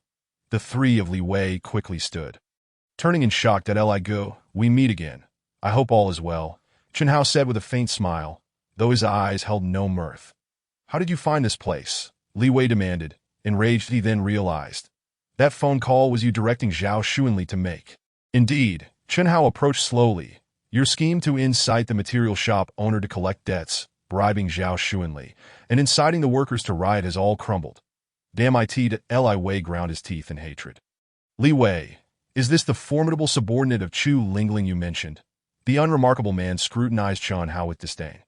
Yes, Mr. Xia, Li Wei replied respectfully. You must be cautious. This fellow may appear unassuming, but his skills are formidable. That is merely your incompetence. The man with the surname Xia chuckled coldly. Oh, he is a martial artist. Chun Hao looked at the man with the surname Xia, his expression shifting to one of realization. I was puzzled. Li Wei and his gang are mere common thugs, having squandered their money. What power do they possess to seize substantial project funds and coerce the material shop owner? So it is you pulling the strings from behind. You can discern that I am a martial artist? The man with the surname Xia expressed surprise. Why do you stand up for Li Wei? Chun Hao coldly inquired, refusing to answer directly. Li Wei's plot was clearly a vendetta against him and Wang Jie. Yet the motives of the man with the surname Xia remained unclear. Setting aside the fact that he did not know the other party as a martial artist, he should not involve himself in the petty grievances of lowly thugs like Li Wei. Mr. Xia, there is no need for idle chatter. Our goal was to draw this fool out, and he has arrived at the perfect time that if we kill him, it will deal a significant blow to Chu Lingling's influence. Li Wei declared with malevolence, no problem. Resolving this will only take a few seconds. You all go and fetch the money. A fierce glint flickered in the eyes of the man with the surname Xia as he moved swiftly, launching himself towards Chun Hao and delivering a powerful kick aimed at his chest. Boom! The air erupted with a resounding crack. Chun Hao's expression shifted slightly. He did not retaliate but instead evaded to the side. He had always been uncertain of his standing among martial artists, yet this fellow proved to be a touchstone. The man's surname Xia was taken aback that in his view, Chun Hao could only have dabbled in some form of combat.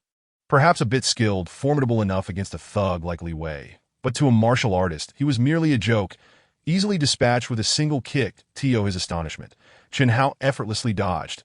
How could this be? Despite his shock, the man remained composed, missing his kick, and immediately swept his leg in a fierce horizontal motion. This time, Chun Hao did not evade but instead raised his arm to block the strike. Bang! With a loud thud, Chun Hao stood unmoved, while the man surnamed Xia was jolted backward, stumbling for several steps before nearly collapsing to the ground. Are you an internal energy martial artist? The man's complexion turned pale, his eyes reflecting an indescribable shock. Just from blocking, he had been pushed back so far. Even an advanced external energy practitioner could not achieve that. In your eyes, do I equate to an internal energy martial artist? Chun Hao countered. The man surnamed Xia did not respond but turned and fled towards the building's exit. Chun Hao summoned his powers, a dazzling bolt of lightning igniting in his palm, and with a thunderous crack, he struck down towards the man. Spell, Thunder Palm. The man let out a terrible scream, hurled several meters away, his body charred as he collapsed to the ground. Not far off, Li Wei and his companions, having just lifted several large bags, were struck with terror at the sight, collapsing to the ground in fright. So you are not an internal energy martial artist, but a master. The man surnamed Xia, still alive, gazed at Chun Hao as he approached, revealing an incredulous grimace as he spoke with difficulty. You think I am a master? Chun Hao inquired. Of course. Who else could possess such extraordinary methods of externalizing internal energy? The man murmured, astonished that he had not only witnessed a master, but had also engaged in combat with one. For a martial artist, this truly was an unparalleled honor. As he spoke, a look of profound satisfaction crossed his face, and he slowly closed his eyes, ceasing to breathe. Chapter 48. You are a monster, Chun Hao displayed a contemplative expression. Clearly, the man surnamed Xia had mistaken the spell for externalized internal energy.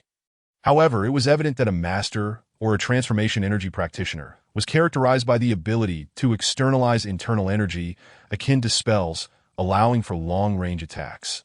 Thus, it seemed his current realm could be equated to that of a transformation energy practitioner.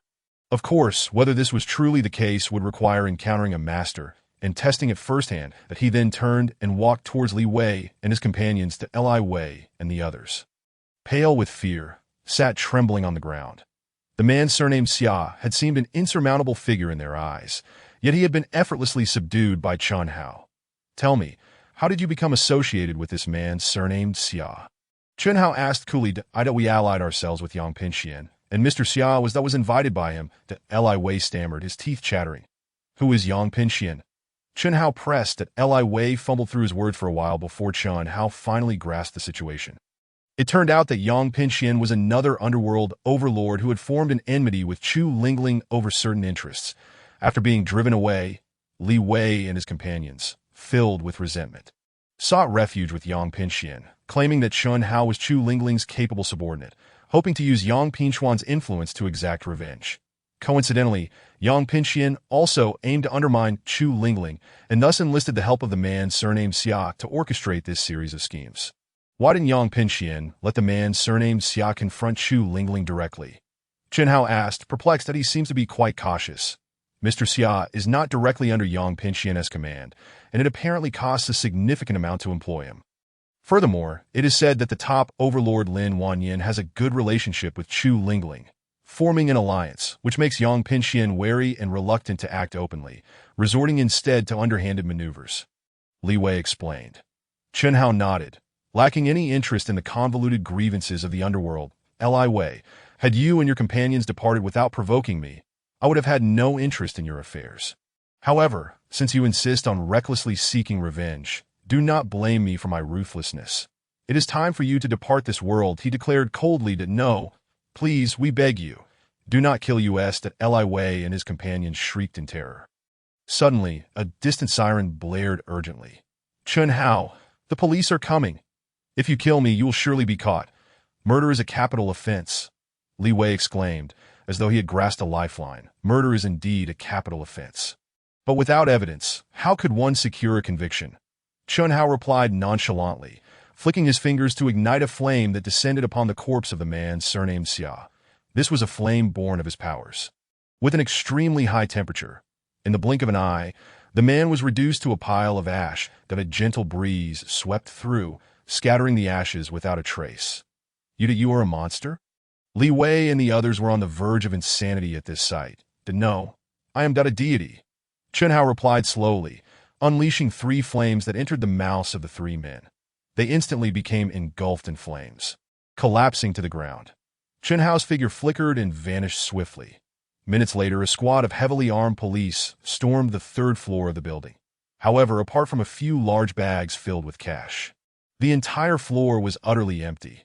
The officers exchanged wary glances as they began searching thoroughly. Clatter, clatter, clatter.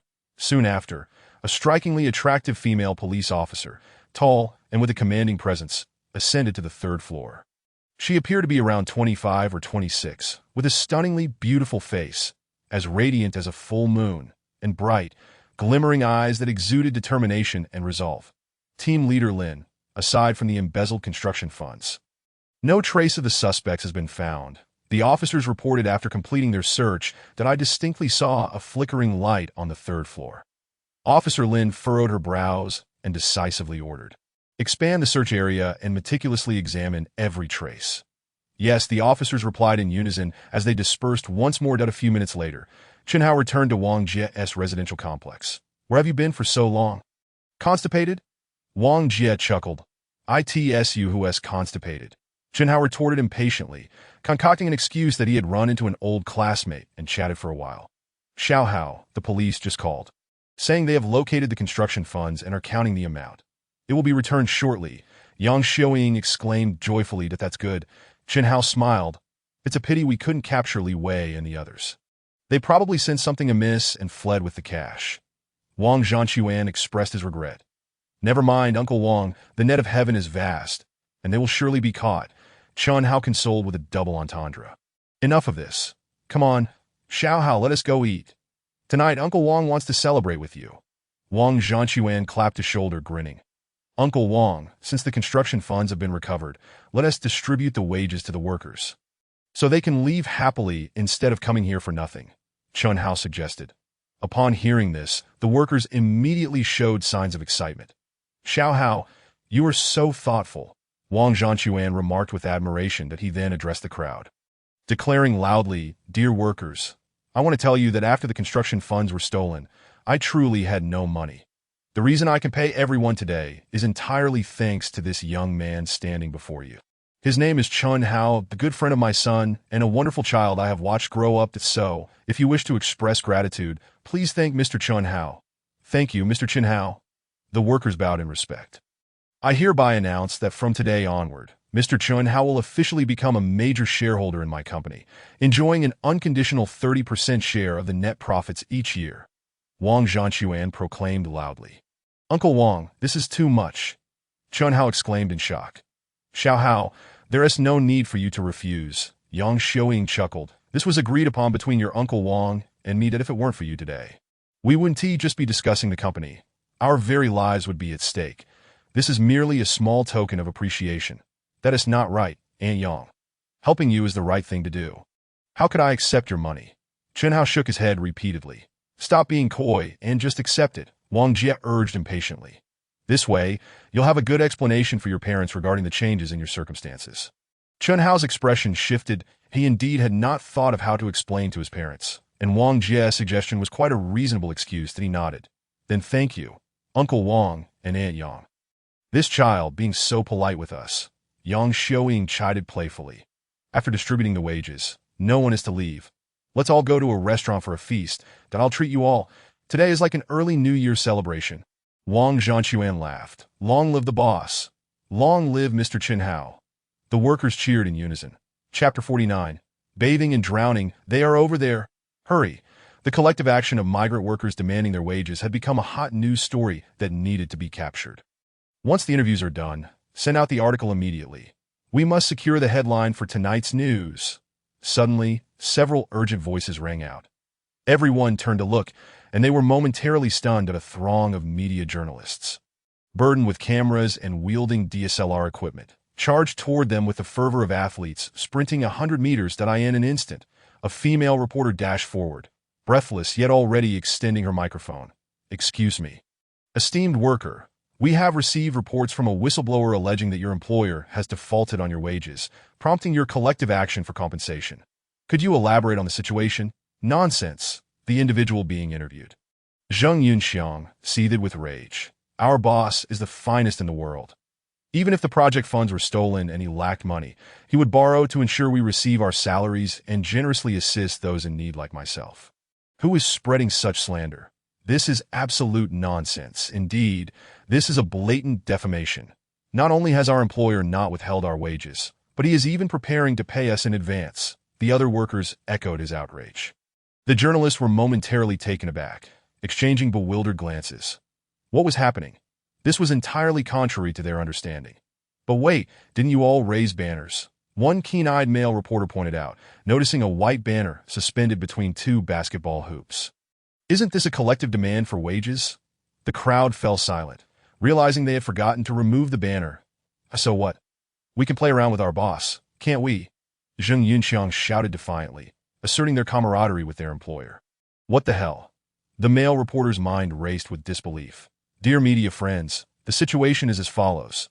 Chen Hao interjected with a smile that Mr. Wang Zhanquan had an unfortunate incident yesterday afternoon, where project funds were seized by criminals.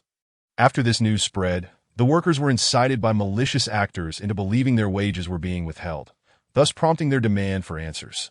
However, Mr. Wang Zhanquan has already secured funding through other means and will not default on payments. making this a false alarm.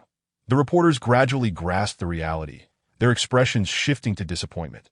They were less concerned with whether Wang Zhanquan was withholding wages and more interested in the social issue of migrant workers collectively demanding compensation. If this were not the case, their visit would be in vain. Media friends, your visit was not in vain, Chen Hao declared, fully aware of their sentiments. You must understand that even after suffering substantial losses from the theft of project funds, Mr. Wang Zhanquan remains committed to his principles, tirelessly working to secure wages for his workers. Such a responsible, ethical entrepreneur who actively contributes to society deserves your coverage and recognition as a model in the industry. This is equally a valuable news story. Indeed, the reporter's eyes lit up and they surged toward Wang Zhanquan, microphones raised, peppering him with questions. Wang Zhanquan cast a surprised glance at Chen Hao, realizing that this gesture was akin to presenting him with a grand gift. Through this positive publicity, his company would undoubtedly gain prominence, leading to an influx of orders and financial prosperity. That as an entrepreneur, I bear significant social responsibilities, loving my country and my people. Wang Zhanquan spoke animatedly during the interview, while Chen Hao distributed wages to the workers.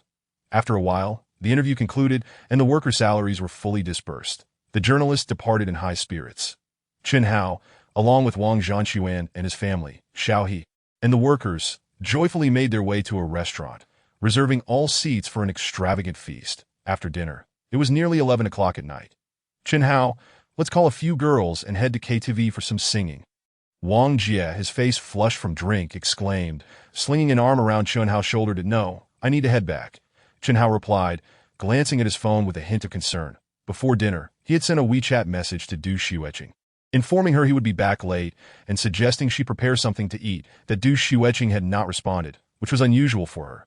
Seriously, you're putting your girlfriend above your friends, leaving your buddies behind now that you're cohabitating, Wang Jie grumbled. During dinner, Chen Hao had already mentioned the situation regarding the villa at Mingyu Mountain Villa number 18 that we're not cohabitating. We merely reside in the same villa. Besides, Miss Xueqing is not my girlfriend. I've told you so many times. Chen Hao replied, exasperated that a man and a woman alone together. It's only a matter of time. Wang Jie smirked that I have a few bottles of Indian oil. Do you want some? You can keep it for yourself. Chen Hao retorted, I'm leaving now. Uncle Wang, Aunt Yang, I'm heading back, he said, bidding farewell to Wang Zhanquan and his wife before driving off. Half an hour later, Chen Hao returned to Mingyu Mountain Villa No. 18. Xueqing, where are you? He called out upon entering the first-floor hall, puzzled by the absence of her presence. Logically, upon hearing the sound of the car, Du Xueqing should have come down. Where could she be? Suddenly, a wave of unease washed over him as he scanned the room. Without hesitation, he dashed up to the third floor and kicked open the bathroom door. Inside, the large bathtub was filled to the brim. The faucet still running, causing water to overflow into the drain that Du Xueqing lay submerged beneath the clear water. Chen Hao rushed forward, pulling her out and anxiously checking her condition. After a moment, he sighed in relief. Although Du Xueqing had been submerged for a considerable time and had lost consciousness, the rich spiritual energy in the water had sustained her life signs that he immediately initiated artificial respiration, channeling pure spiritual energy into her. Soon, Du Xueqing's body began to tremble gently, regaining sensation. Chen Hao. Chapter 50. Let nature take its course. Chen Hao. Du Xueqing opened her beautiful eyes, her cheeks flushed, her gaze alluring, resembling a fairy, even with Chen Hao's steadfast composure. He felt a stir in his heart at the sight. Xueqing, you're awake. Chen Hao, what were you just doing? You nearly drowned, and I performed artificial respiration. It was an emergency. Please don't take offense. He lifted her, exiting the bathroom and placing her gently on the bed, covering her with a blanket. Drowned? Du Xueqing was taken aback. Yes. What happened? Chen Hao's expression grew grave. Had he returned even slightly later, she might have succumbed. Despite the nourishing energy, that I don't know, Du Xueqing replied, bewildered. I was just enjoying a bath, feeling incredibly relaxed, and before I knew it, I had fallen asleep, and then you, fallen asleep without realizing? Chen Hao was momentarily stunned. Then enlightenment dawned upon him. It must have been the overwhelming spiritual energy. The concentrated energy, while harmless to him as a cultivator, could easily induce slumber in an ordinary person if absorbed excessively. It was akin to a patient needing ample rest to digest the nutrients after a substantial tonic, that he had forgotten this crucial detail and nearly caused Du Xueqing's demise. Chen Hao felt a pang of fear. After pondering, he grasped Du Xueqing's wrist and infused a stream of spiritual energy into her blood jade bracelet. This energy would allow her to absorb the spiritual essence adequately without overdoing it. And in case of any unforeseen dangers, it would serve as a safeguard. Chen Hao, are we progressing too quickly? Du Xueqing misinterpreted his actions, believing he had ulterior motives, her cheeks flushing again that I was merely checking your pulse. Xueqing, that it's all right now. You should rest.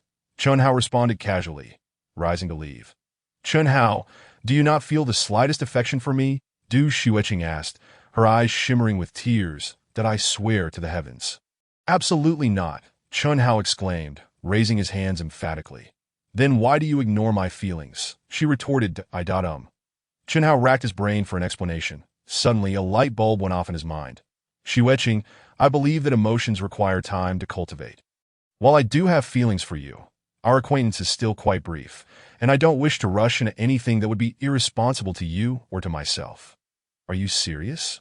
Du Xueqing asked, half in disbelief. More genuine than gold, Chen Hao affirmed earnestly that if you like me, why didn't you say so earlier? Du Xueqing asked, laughter breaking through her tears. Since we're living together, isn't it easy to cultivate our feelings? She playfully hurled a pillow at him, demanding, You better whip up some food for me. I can't believe you had a feast outside while I'm starving, miss. Do you realize what time it is? Chen Hao exclaimed, pointing at the Swiss mechanical clock on the wall. Besides, didn't I tell you to prepare something for yourself? I can't. Du Xueqing insisted defiantly that if you don't make me something to eat, I'll starve myself to prove a point. She rolled around on the bed, wrapped in her blanket. All right, miss, I'll go make something for you, okay? Chen Hao relented, grumbling as he stepped out. Hee. Chen Hao, you won't escape my grasp. Du Xueqing wrapped herself in a blanket and sat up, playfully swinging her two snow-white legs, and laughed joyfully in the dead of night. Chen Hao sat on the bed, not engaging in his usual cultivation, but instead gazing blankly out the window. His heart was far from tranquil. Although he temporarily managed to deflect the conversation, the emotional turmoil between him and Du Xueqing remained unresolved. It was merely postponed. What should he do in the future? Should he truly cultivate their feelings? Or should he resolutely part ways and never see her again? Chen Hao forced a bitter smile that he realized he was incapable of the latter option. It seemed that despite becoming a cultivator, he was still inherently indecisive. Chen Hao sighed. Chen Hao, as it is said, man follows the earth, earth follows heaven, heaven follows the Tao, and the Tao follows nature. All matters of right and wrong should unfold naturally. Sincerity lies in this flow, that is, it is in the mundane world, and likewise in cultivation. Should one insist on making a choice, it would only lead to contrived outcomes. Suddenly, a benevolent voice resonated in his mind. Master, are you still alive? Chen Hao was taken aback, quickly filled with joy. This voice belonged to Tian Qinzi. However, the voice fell silent thereafter. Chen Hao steadied his thoughts and realized that it was not Tian Qinzi resurrected, but rather the memory of Tian Qinzi responding to his current perplexity, manifesting as a voice of enlightenment. Sincerity lies in following the natural course. So it is in the secular world, and likewise in the Tao. Chen Hao contemplated this phrase carefully. Gradually, a look of understanding spread across his face. Indeed, between himself and Xueqing, it was best to let things unfold naturally. There was no need to choose between the path of immortality and worldly affections. Moreover, in essence, the secular world was also a part of the great Tao. Chen Hao murmured, feeling a profound clarity wash over him, as though he had ascended to a higher realm. Thank you, Master, for your guidance. He pressed his palms together and bowed in gratitude several times. Subsequently, Chen Hao's heart became as calm as still water, and he entered a state of cultivation, perhaps due to this newfound clarity. His cultivation speed noticeably accelerated in the adjacent bedroom. Du Xueqing had long since drifted into slumber, a sweet smile gracing her lips. Chapter 51 Lin Suxin Chen Hao. Since you've resigned, why not work on the project with me? I thought about it all day yesterday, and I nearly have a plan. Du Xueqing remarked at the breakfast table the following morning, savoring the delicious meal. Chen Hao had already informed her of the events from the previous day. I don't understand projects. I can't be of much help. You should find a position as a salesperson instead, Chen Hao replied, shaking his head. Come on. Just as Du Xueqing nearly choked on her porridge upon hearing this, you are now a young talent with tens of millions in wealth. Why would you still want to be a salesperson? I actually think being a salesperson is quite good, Chen Hao shrugged. Initially, he had planned to focus solely on cultivation after resigning from Guangming Advertising Company, distancing himself from worldly affairs. However, after last night's enlightenment and elevation in understanding, his perspective shifted. Since the secular world was also a part of the great Tao, diligently working, living well, and experiencing the myriad facets of life were equally forms of cultivation. In the realm of cultivation, this was termed as red dust experience, where one comprehends the simplest Tao amidst ordinary life, thereby stabilizing their heart and accelerating their cultivation progress that if he were to embrace normalcy. He could only undertake the most common jobs such as salesperson, security guard, or office worker. The Du Xueqing rolled her eyes, about to continue persuading him, when suddenly, the roar of an engine echoed from outside. The two peered through the glass window of the dining room and saw a police car arrive and come to a halt in front of the villa. Then a stunningly attractive female police officer stepped out. What brings the police to our home? Du Xueqing inquired, astonished. That I don't know. Let's go find out, Chen Hao replied, moving toward the hall to open the door. Hello, I am Lin Suxin, the deputy captain of the municipal criminal police team.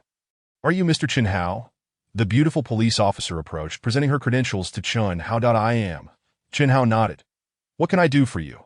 Mr. Chen, I sincerely appreciate your valuable information regarding the robbery of the construction funds, which aided us in solving the case. Lin Suxin said politely that I have a few questions and would like to request your cooperation in the investigation, if it's convenient. Please come in, Chen Hao invited. Chen Hao, what's going on? Du Xueqing asked as she approached. Lin Suxin's expression shifted. She rarely encountered anyone who could rival her beauty, but Du Xueqing, in both figure and appearance, was not only her equal but perhaps even superior. Unable to help herself, she stole a few more glances. Chen Hao explained. Du Xueqing said, that I'll accompany you. Lin Suxin's gaze sharpened slightly. Miss, it would be best if there are no related parties present during our investigation.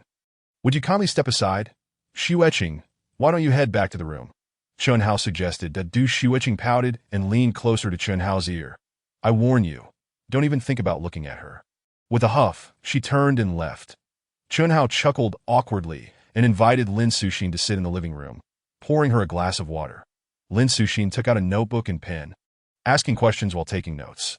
Chen Hao listened attentively, responding to the details regarding the events of the previous day. Mr. Chen, did you know? When we arrived at the scene yesterday, while we recovered the construction funds, the robbers had already vanished, and no matter how thoroughly we searched, we found no trace of them. Lin Suxin remarked after a moment of silence, but that's unfortunate. It's a pity they managed to escape. Chen Hao replied nonchalantly. No, it's not necessarily an escape. Lin Suxin said meaningfully that it's also possible they were killed and their bodies disposed of. Oh, is that possible? Chen Hao feigned surprise, but internally he was slightly shaken, surprised that Lin Suxin could deduce this. Of course it's possible. Lin Suxin regarded him. Mr. Chen, have you heard of martial artists? When she uttered the term martial artists, she deliberately lowered her voice. Are you referring to those skilled in boxing and sanda? Chen Hao pretended to be oblivious. Mr. Chen, aren't you a martial artist yourself? Lin Suxin smiled slightly. You need not conceal your identity from me.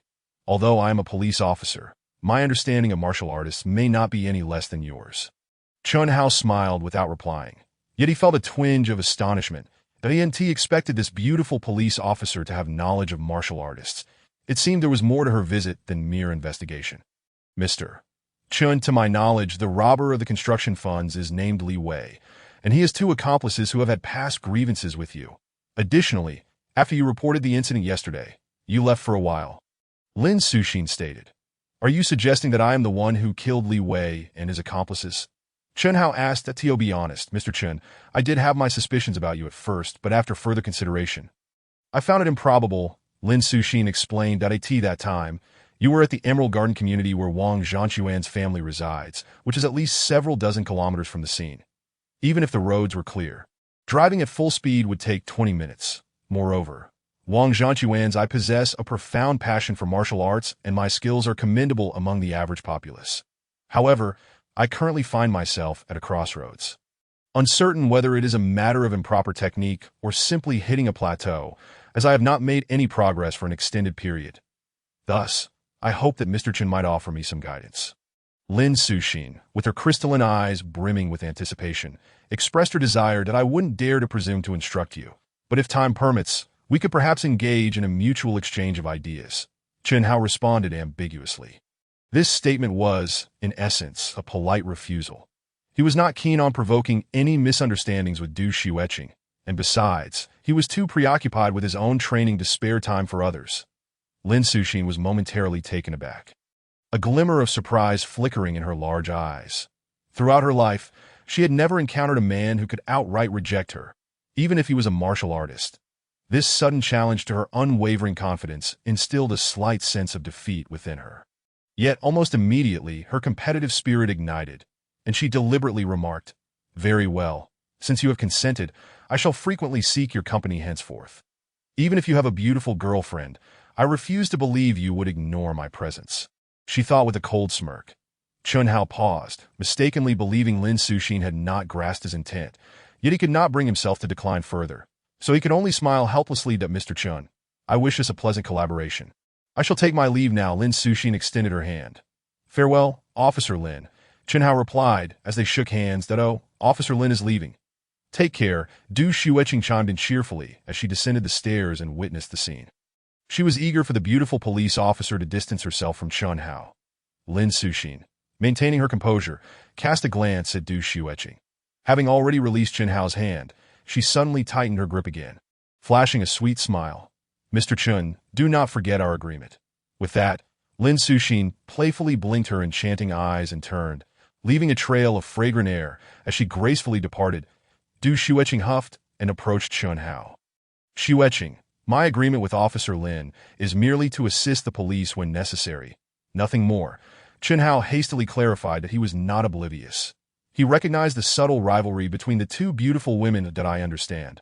Du Xueqing responded calmly. "She was deliberately putting on a show for me, retaliating for my earlier declaration of being your girlfriend." "Are you not angry?" Chen Hao asked, somewhat astonished that if I were to be angry and argue with you, wouldn't that play into her hands? Du Xueqing replied with a slight smile that I am not so foolish. Moreover, though it was our first meeting, I could tell that Lin Suxin is no ordinary girl. Her standards are high. Her admiration for you clearly indicates your excellence. Further affirming my discerning eye, she turned and affectionately wrapped her arms around Chen Hao's neck. "Thus, how could I bear to quarrel with you? It is far better to be gentle, considerate, and understanding, so that you will grow fonder of me." "Xueqing, you are exceedingly clever," Chen Hao remarked with admiration. Had she been an ordinary girl, she would have likely caused a scene by now. "Earlier, I mentioned you as my girlfriend without your consent. You are not upset, are you?" Du Xueqing tilted her head and smiled sweetly. "With your adorableness, how could anyone be angry?" Chen Hao gently teased as he playfully tapped her nose. "Then grant me a kiss," Du Xueqing pouted. Chen Hao, unable to resist her cuteness, leaned in and planted a kiss on her soft cheek. "Now that you have kissed me, I belong to you," Du Xueqing declared. Leaning into his embrace and closing her eyes, "From this moment on, I am yours. You must take responsibility for me for a lifetime, adio not jest, Xueqing." "I must go seek employment," Chen Hao replied, "that in no way. You must carry me upstairs first. I am too lazy to move." Du Xueqing whined playfully, clinging to him like an octopus. With no other option, Chen Hao resigned himself to carrying her up the stairs. After some time, once they reached the top, Du Xueqing continued to playfully delay his departure before finally allowing him to leave. "This daily routine is more exhausting than cultivating my abilities," Chen Hao mused as he settled into his car. Glancing at the rearview mirror and wiping the lipstick mark from his neck with a tissue, offering a faint smile that he truly could not discern whether this was happiness or a burden. An hour later, Chen Hao arrived at the front of an office building. Having researched online job postings, he discovered that a subsidiary advertising company of Xie Group was seeking business personnel, which aligned with his work experience, prompting him to apply. Upon entering the building and reaching the 20th floor, Chen Hao approached the front desk of Xie Group and stated his purpose. "Please fill out this resume form, and then you may wait in the conference room for your interview," the receptionist instructed, handing him a form.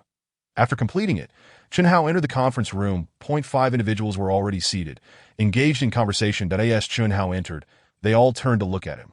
"What position are you applying for?" "Buddy," inquired a lanky young man, business representative for the advertising company. Chen Hao replied.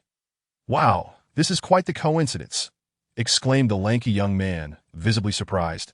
"Out of the 6 of us here, we're all applying for the same position." "Where did you work before?" asked a plump young man, casually resting his leg, his demeanor somewhat arrogant. "Guangming Advertising Company."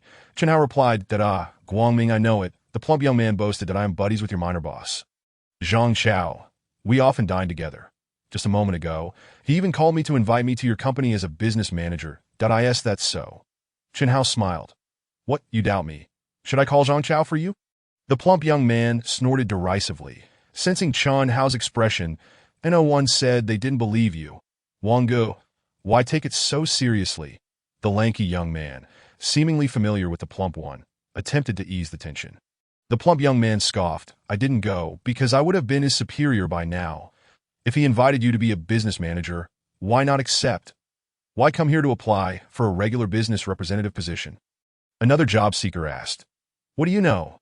Zhang Chao is a friend of mine. We are on equal footing. How could I possibly work under him? Besides, a small company like Guangming is hardly worth my time. Even if they offered me the position of deputy general manager, I wouldn't be interested." This was indeed a fair point. Small companies often struggled. The lanky young man nodded. "They barely make any money and are always fraught with troubles. Indeed, despite the small number of employees, the interpersonal relationships are quite complex, primarily consisting of the owner's relatives, each acting like a lord." The other job seekers voiced their agreement. "You came here to apply, hoping to jump ship from Guangming, right? If I inform Zhang Chao, you would be in for a rough time," the plump young man remarked, eyeing Chen Hao with a grin. "I know that guy has a bit of a temper." "Wang Gu, stop scaring him," the lanky young man advised. "Everyone is here looking for work. Why cause unnecessary trouble? He doesn't seem to believe me anyway. Perhaps he thinks I'm boasting," the plump young man replied with a sardonic tone. "How can you not prove it?" he added, pulling out his phone and casting a mischievous glance at Chen Hao. "Then go ahead and prove it," Chen Hao responded calmly. The plump young man's expression faltered, unprepared for Chen Hao's refusal to back down. After a moment, he feigned indifference, saying, "Forget it. If I call and Zhang Chao fires you, that wouldn't be fair considering how hard it is for you to find a job. I won't stoop to your level." Just then, the door of the conference room swung open, and a young woman with a ponytail entered, holding a stack of resumes. "You all are here for the advertising company positions, correct?" she inquired. The group nodded in unison. The ponytailed girl checked the names against the resumes and said, "Please follow me." They all followed her out of the conference room and into a hall featuring an oval conference table.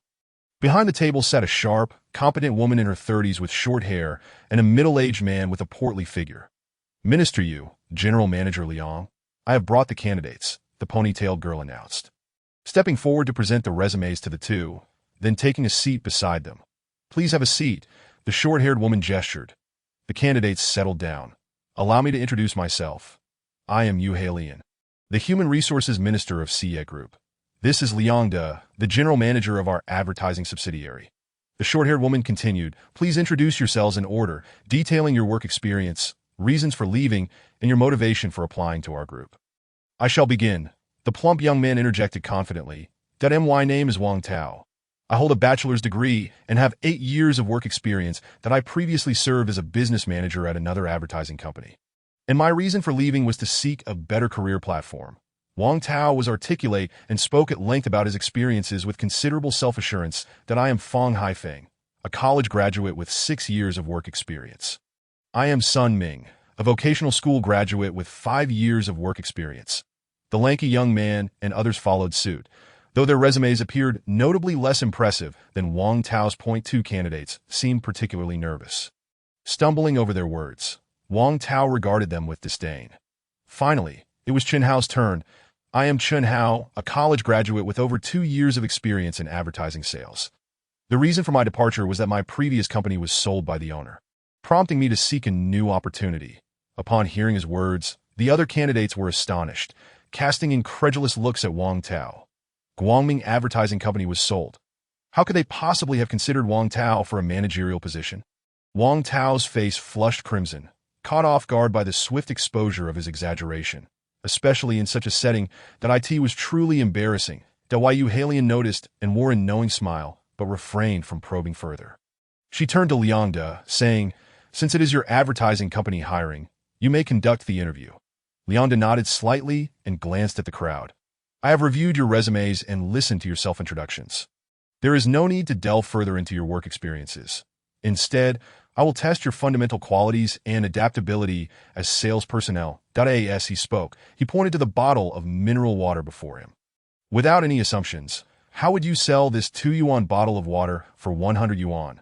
Such a cliché interview question, and he still chose to use it against us." Wang Tao and the others exchanged discreet smirks.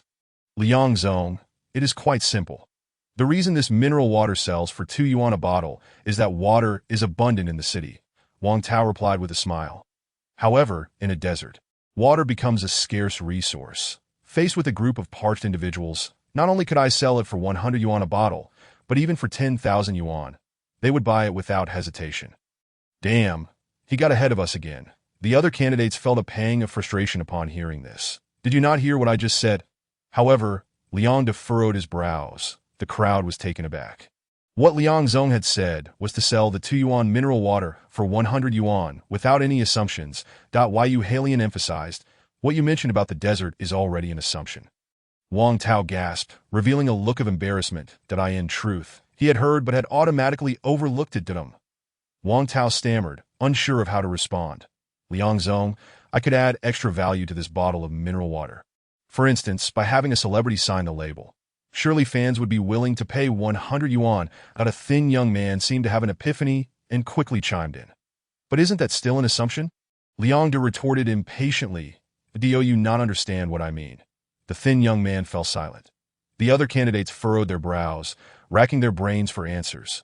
"Liang Zong, without any assumptions, it is utterly impossible to sell a bottle of mineral water for 100 yuan. Wang Tao admitted, feeling the pressure. The thin young man and others nodded in agreement. Liang De shook his head, disappointment evident in his expression. "Minister Yu, could I borrow your pen for a moment?" Suddenly, Chen Hao spoke up. "Oh." Sure that Yu Halian was taken aback, but handed over the pen. Chen Hao stood up, writing 4 words on the label of the mineral water. The crowd looked on in astonishment as he wrote, "Sell for 100 yuan. You think just writing 100 on it would make it sell for that price? How ridiculous."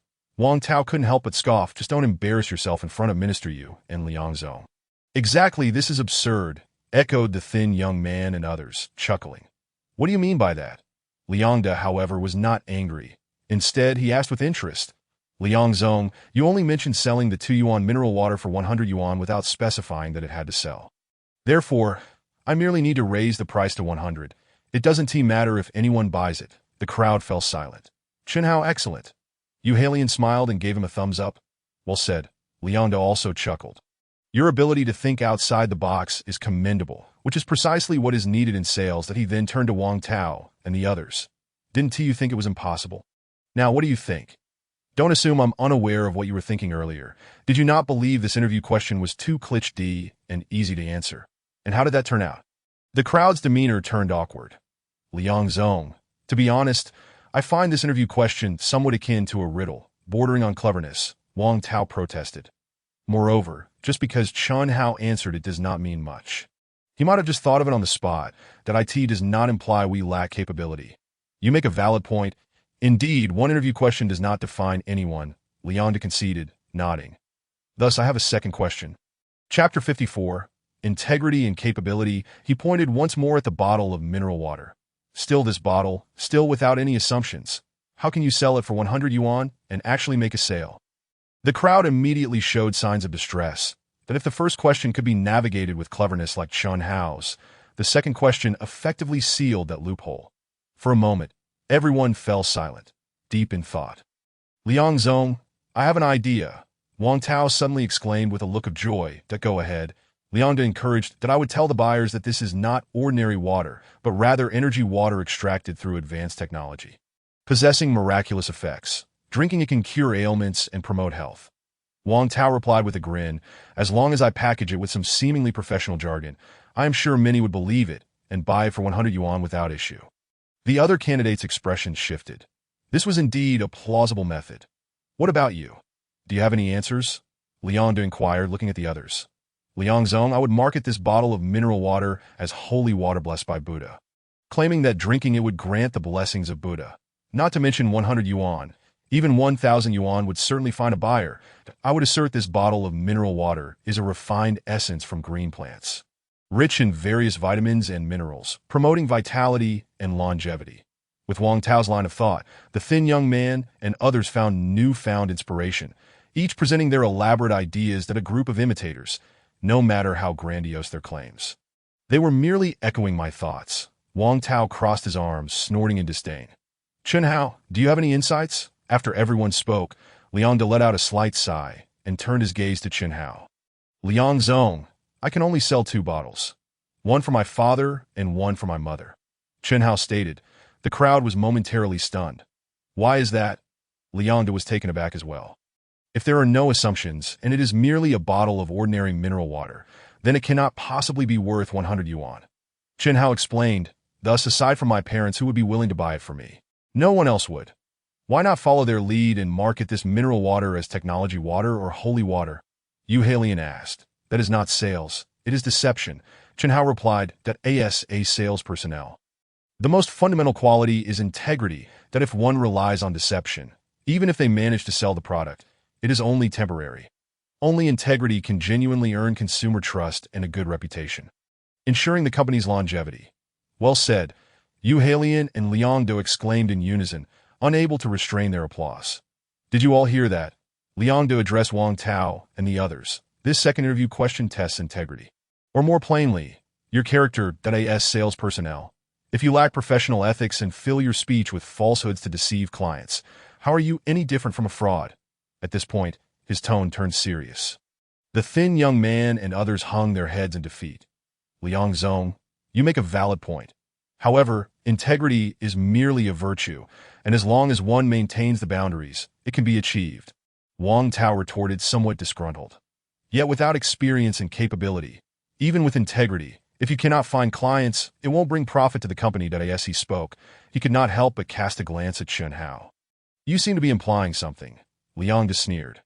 All right, since you mentioned that, I will pose another interview question to assess your capabilities. That he pointed at the mineral water again, still without any assumptions. Now it is my turn to sell it for 100 yuan a bottle and actually make a sale. You all have only 2 yuan on you. How would you buy it from me? The crowd chuckled wryly. They felt as though they were being driven mad by the persistent mineral water question. You emphasize the importance of capability. You should answer first, Liang said, looking at Wang Tao. I doubt Wang Tao couldn't come up with a response, so he deflected. Liang Zong, I need to think about it a bit longer. Let others go first. Liang then turned to the thin young man. Can I use Alipay or WeChat? The thin young man asked, looking distressed. Liang scoffed, losing interest in providing feedback, and turned to the third candidate. Liang Zong, what if I simply choose not to buy? I am not thirsty. The third candidate declared bluntly. The crowd erupted in laughter. The fourth and fifth candidates shook their heads, opting to remain silent. Chen Hao, do you have an answer? Liang smiled as he looked at Chen Hao.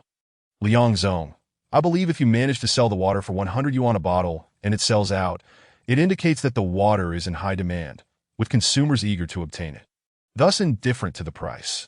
Chen Hao stated. Therefore, I would propose to you that I assist in selling the water. If I sell 5 bottles at 120 yuan each, you would give me 1 bottle for free, allowing me to save my 2 yuan. Excellent. Liang could not help but clap the table in approval. This answer is truly remarkable. How did I not think of that? Indeed, what may seem like a simple answer reflects an exceptional line of thought, which undoubtedly showcases capability.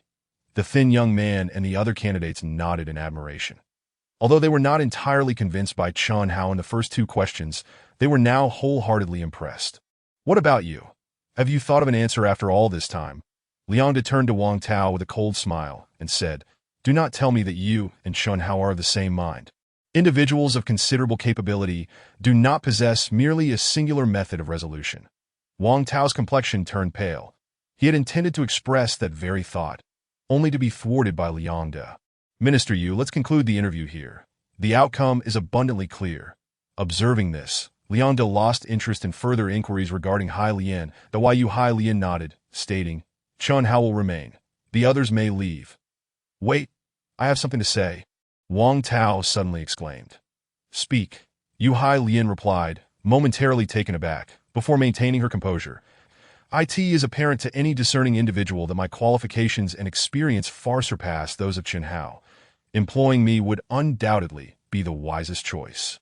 Yet, you have posed no substantial questions, relying solely on a handful of seemingly clever interview questions to decide on his hiring.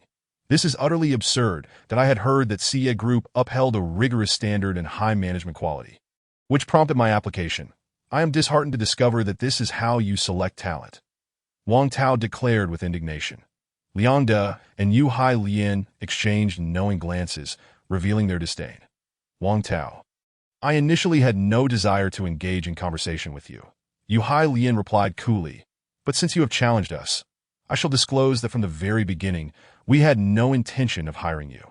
Chapter 55. The cold and elegant so everyone was taken aback. Why? Are you deliberately toying with me? Wang Tao was equally astonished, his anger mounting that in fact, the interview had already commenced while you were waiting in the conference room. Yu Hai Lian explained, due to the presence of surveillance, both Liang and I observed and heard your discussions. Wang Tao's expression shifted dramatically. The reason we refrained from asking further questions is that your behavior and demeanor had already conveyed much to us. We had already formed our conclusions in our minds. Liang interjected, Wang Tao, do you recall telling Chun Hao that the owner of his previous company had invited you to be the business manager? Wang Tao's face instantly darkened, leaving him speechless.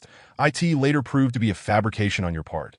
And at that moment, Chen Hao chose not to expose you, yet you were aggressive and pretended to threaten him. Liang scoffed, although we did not voice it, we were all acutely aware. Thus, while your resume may be impressive, your character presents significant issues. Both Liang and I have unanimously decided against hiring you. Yu Hai Lian added. Now you understand the reasoning, do you not? The group turned their gaze towards Wang Tao, whose face alternated between shades of green and white, filled with humiliation as he turned to leave. The gaunt young applicants also departed. Chen Hao, I have a business trip this afternoon, and I must hurry to the airport, Leander instructed. After you complete your onboarding procedures with Minister Yu, proceed to the 18th floor to report to Wang Heping. He is the deputy general manager of our advertising company, and I will brief him on your arrival. Understood, General Manager Liang. Chen Hao replied. Leander hurried away. Chen Hao followed Yu Hai Lian to the elevator. Pressing the button, the entire office building belonged to CA Group. The upper 20 floors housed various departments, while the lower levels contained subsidiary companies that I will provide you with some material shortly for your review. Yu Hai Lian said. Chen Hao nodded as they spoke. The elevator arrived, and the two entered. Inside stood a stunning woman clad in an elegant gray suit, with the graceful figure of a model and a complexion as fair as snow. Her features were striking, exuding an alluring yet icy charm.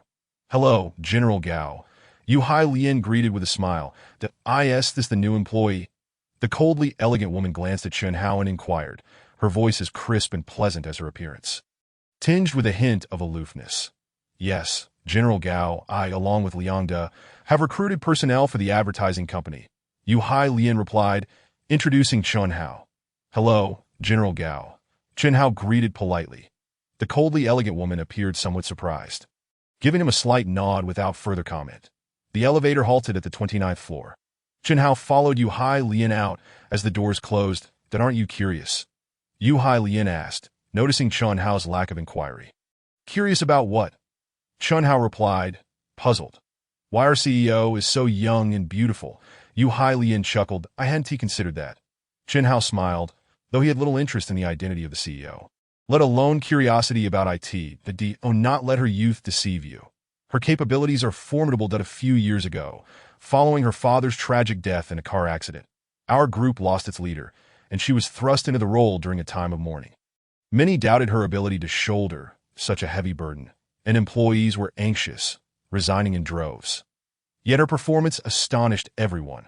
Within just a few short years, the group's performance soared several times over, and she has been repeatedly recognized as an outstanding young entrepreneur by the city. Throughout the organization, she is met with universal admiration and respect, Yu Hai Lian remarked, her tone imbued with reverence as they walked. As they conversed, they arrived at the Human Resources Department. Inside the office, two young women were engaged in conversation, one of whom was the ponytail girl Chun Hao had seen during the interview, while the other, petite and styled with a trendy air, exuded a refined elegance. "Minister, you're back," the petite girl exclaimed upon seeing Yu Hai Lian, that my classmate has arrived. "Why not have a chat with her?" "Wan Rue, I did not authorize your classmate to come for an interview. How could you notify her without my consent?" Yu Hai Lian frowned. "Minister, please just have a brief conversation. It won't take long," Wan Rue pleaded, pouting. "Very well. Let your classmate wait for me a moment." Yu Hai Lian relented with some reluctance.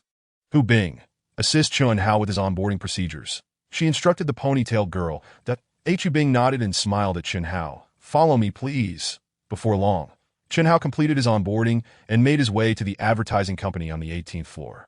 He found the deputy general manager's office with the door ajar. Inside sat a middle-aged man, furrowing his brow as if deep in thought. Chun Hao knocked on the door frame. "Excuse me, are you General Wang Heping?" "I am. You must be the new business employee." "Chun Hao, come in," the middle-aged man replied, his brow relaxing as he smiled upon seeing him. "General Liang has informed me. I'm to assign you your position and tasks."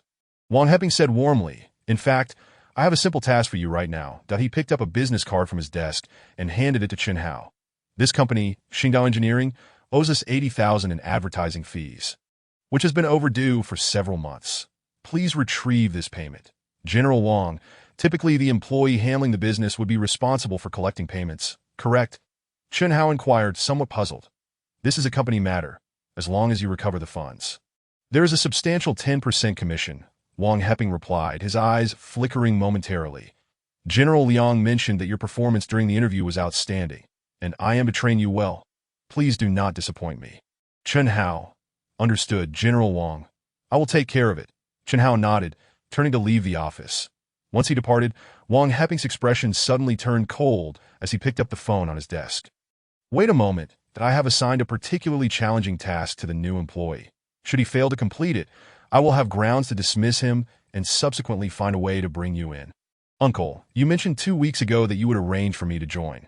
Now that the new employee has been hired, why is there still no progress?" The voice on the other end of the line sounded dissatisfied. "I did not anticipate the company would recruit someone so quickly. Moreover, the recruitment process is managed by the Human Resources Department, with General Liang making the final decisions. That I am merely the deputy general manager. My influence is limited. To arrange for you to come on board, I will need to devise a plan, so please await my news," Wang Heping replied, frowning before hanging up the call. Chapter 56. Xingdao Engineering Company. An hour later, Chun Hao arrived at Xingdao Engineering Company. As he stepped out of the car, he noticed 2 disheveled men, bruised and battered, hurriedly fleeing from the entrance. "That you're bleeding.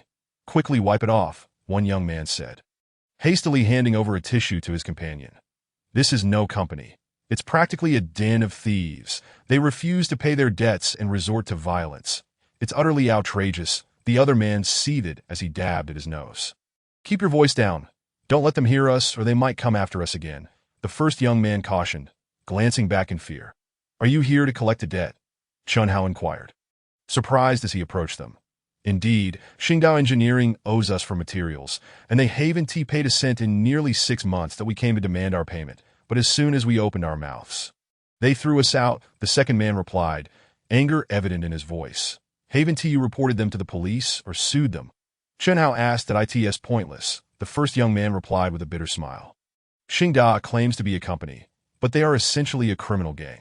When the police arrive, they scatter, and they can't be apprehended. That if we were to sue, they would simply change their name and continue operating, making it even more impossible for us to retrieve our money." "Brother, are you also here to collect?" the second man asked.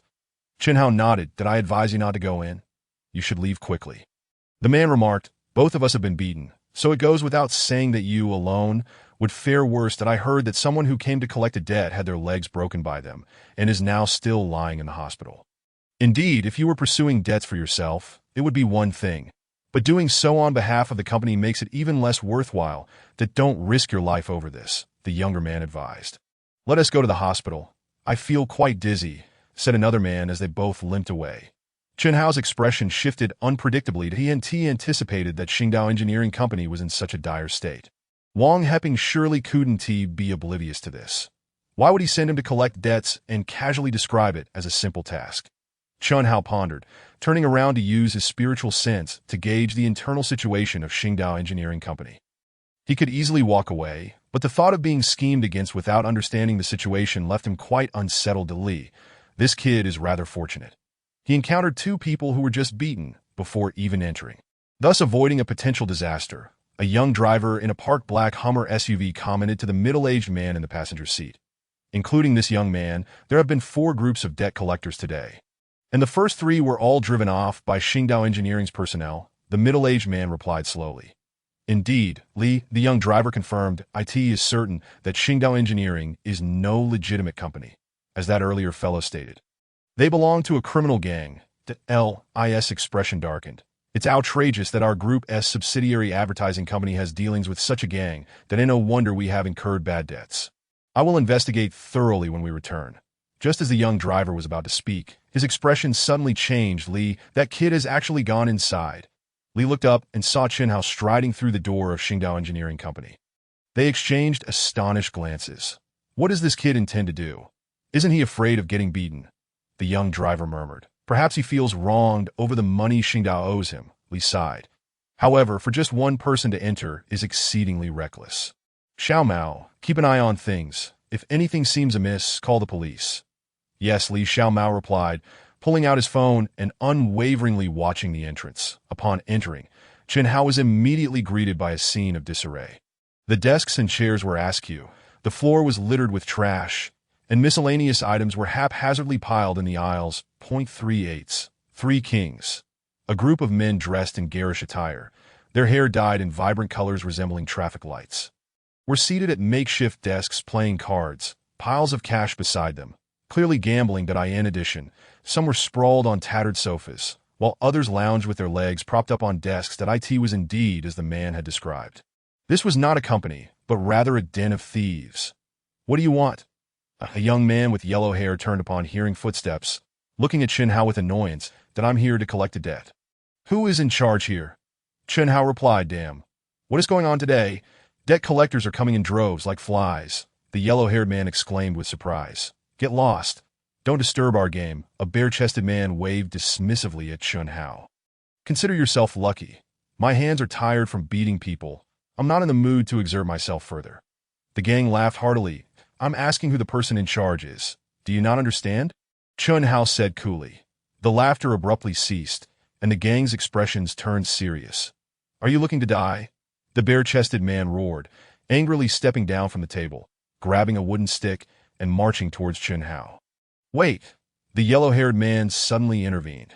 What are you stopping me for? The bare-chested man glared.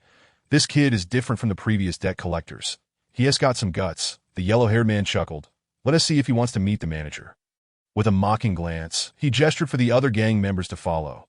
The gang members exchanged glances, their expressions now filled with amusement. Sure, I have no objections. The bare-chested man, hearing this, suddenly lost his anger and looked coldly at Chen Hao. Kid, you wanted to see our boss? Follow me. He strode confidently upstairs, and Chen Hao followed suit, maintaining his composure. The gang members trailed behind, chortling in anticipation of the spectacle. Upon reaching the second floor, the bare-chested man approached an office door. Knocked and entered. A minute later, he opened the door and beckoned Chen Hao. Our manager wants to see you. Chen Hao stepped inside. Woof, woof, woofed. No sooner had he entered than a fierce barking erupted. A German shepherd, the size of a young calf, lunged at him, baring its teeth. Chen Hao stood unfazed. Suddenly, the dog halted, its paws flailing helplessly as it could not advance further. It was chained to a fixed iron frame, limited to moving only to the center of the room. The gang members, who had been ready to burst into laughter, were left dumbfounded by the scene. How was this kid not afraid at all? They had previously used this tactic to intimidate debt collectors, with some even wetting themselves in fear. Chapter 57. The law-aware gangsters, the bare-chested man, and a portly man seated behind a desk were equally astonished.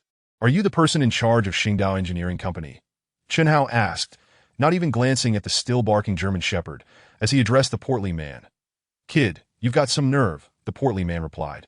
Finally regaining his composure and looking at Chen Hao with curiosity, I am an employee of the advertising company under Cia Group. Your company owes us 800,000 for advertising fees, and I am here to collect. Chun Hao stated flatly. The portly man smirked derisively, saying nothing as he opened a drawer and pulled out a gleaming dagger, playing with it in his hands.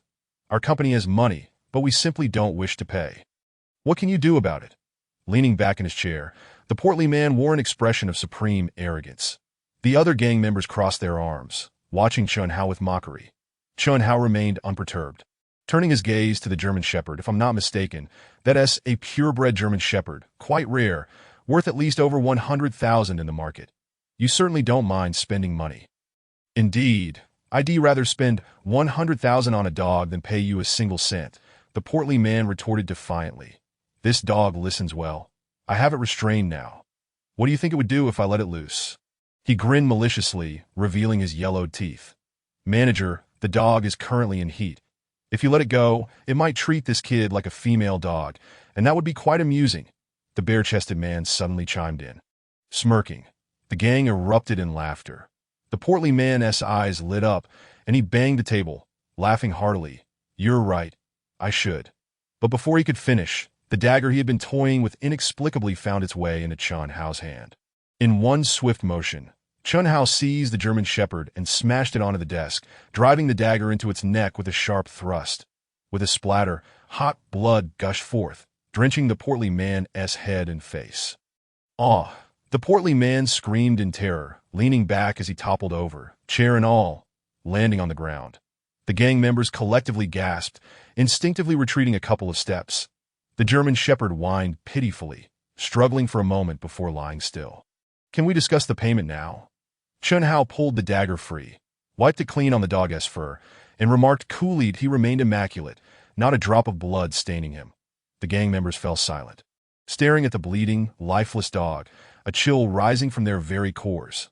Are you all dead? The portly man shouted, scrambling to his feet, furious. Get this bastard and kill him. Everyone attack, the bare-chested man commanded, charging forward like a vengeful spirit.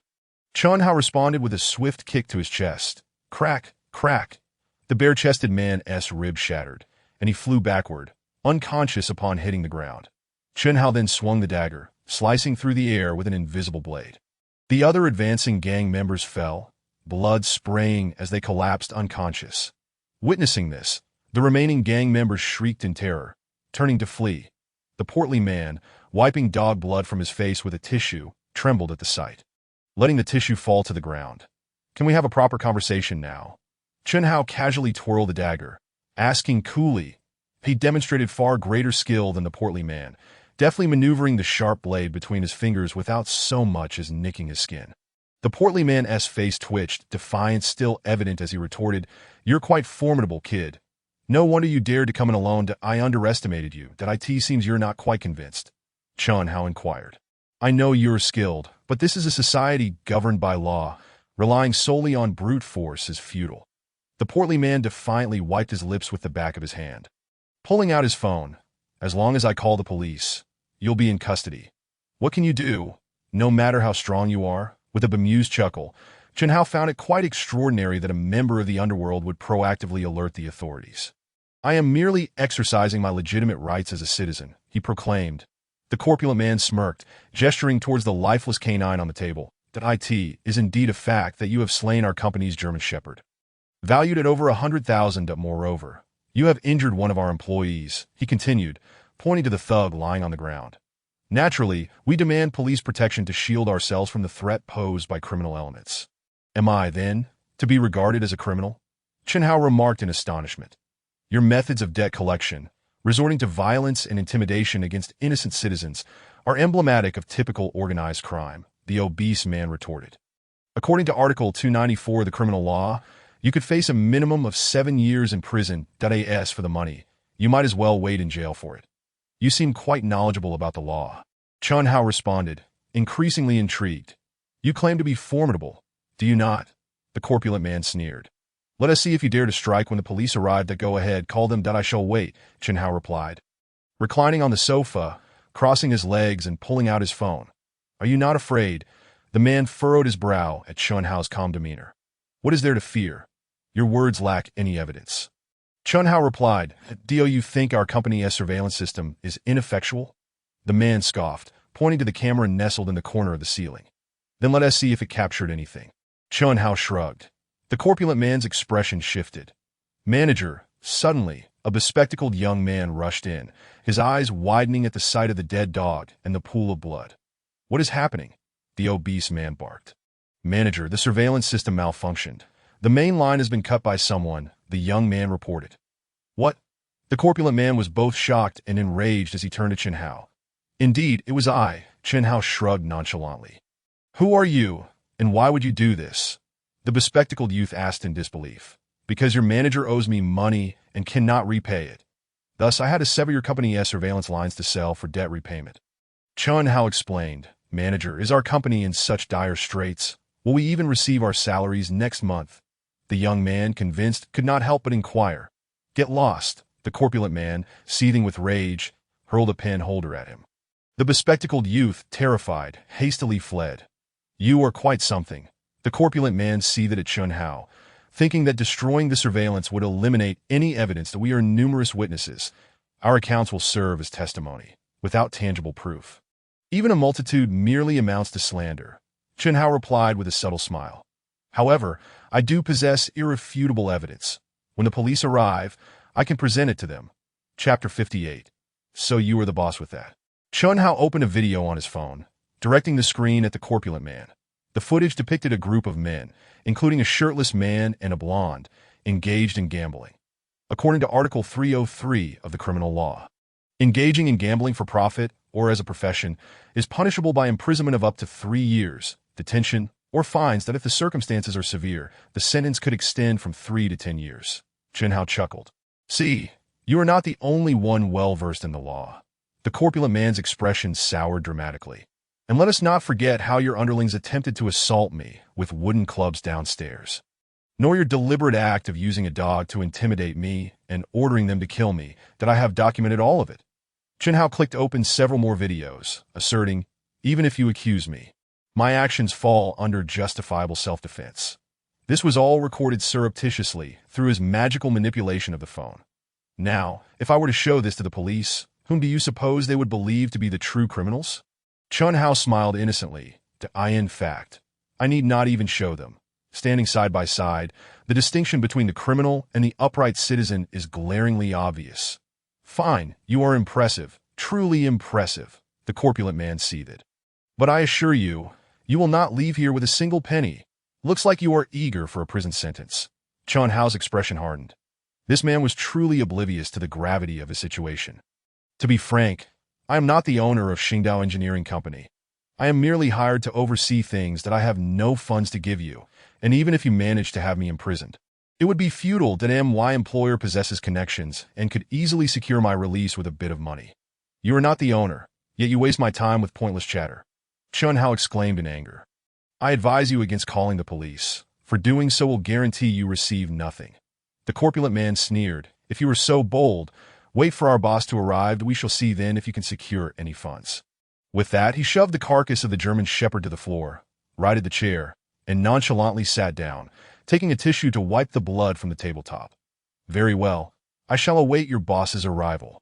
Chun Hao declared ominously, movement swift as a dagger shot forth, piercing the corpulent man's palm and pinning it to the table with a resounding thud. "Duh!" The corpulent man screamed in agony, reaching to pull it out. "If you so much as twitch, I shall pin your other hand to the table as well," Chun Hao said coolly. The man's hand froze, terror-stricken, that if this continues, I will bleed to death. "Do you think my time is so expendable?" Chun Hao replied coldly, "That if you wish to avoid death, call your boss immediately and instruct him to return at once." The corpulent man, both alarmed and fearful, endured the pain and trembled as he grasped the office phone with his other hand. "I am eager to discover who possesses the audacity to slay my beloved dog." A furious voice erupted suddenly. As the words fell, a rotund, flashy middle-aged man stormed into the office. "Boss, this is the scoundrel who killed your dog and left Mao severely injured. Indeed, he has been brazen, even severing our company's surveillance lines and threatening us for repayment." The blonde thug and others chimed in, emboldened by the arrival of their superior. "Boss, you have returned. Please save me." This wretch has done this to my hand. The corpulent man exclaimed with delight, seemingly gaining confidence. Gritting his teeth, he yanked the dagger from his hand, wincing in pain as tears streamed down his face. The middle-aged man cast a cold glance at Chun Hao, his expression darkening as he approached the desk, extending his hand. "Hand me the knife. Boss, be careful. This lad is quite skilled." The corpulent man, assuming his superior would take matters into his own hands, hastily passed the dagger over while warning him. Before the words had fully left his lips, the middle-aged man seized the uninjured hand of the corpulent man and slammed it onto the table, driving the dagger down with force. Thud! The sharp blade pierced through the corpulent man's palm and embedded itself into the table. Da! He screamed, howling in agony, his face contorted in pain.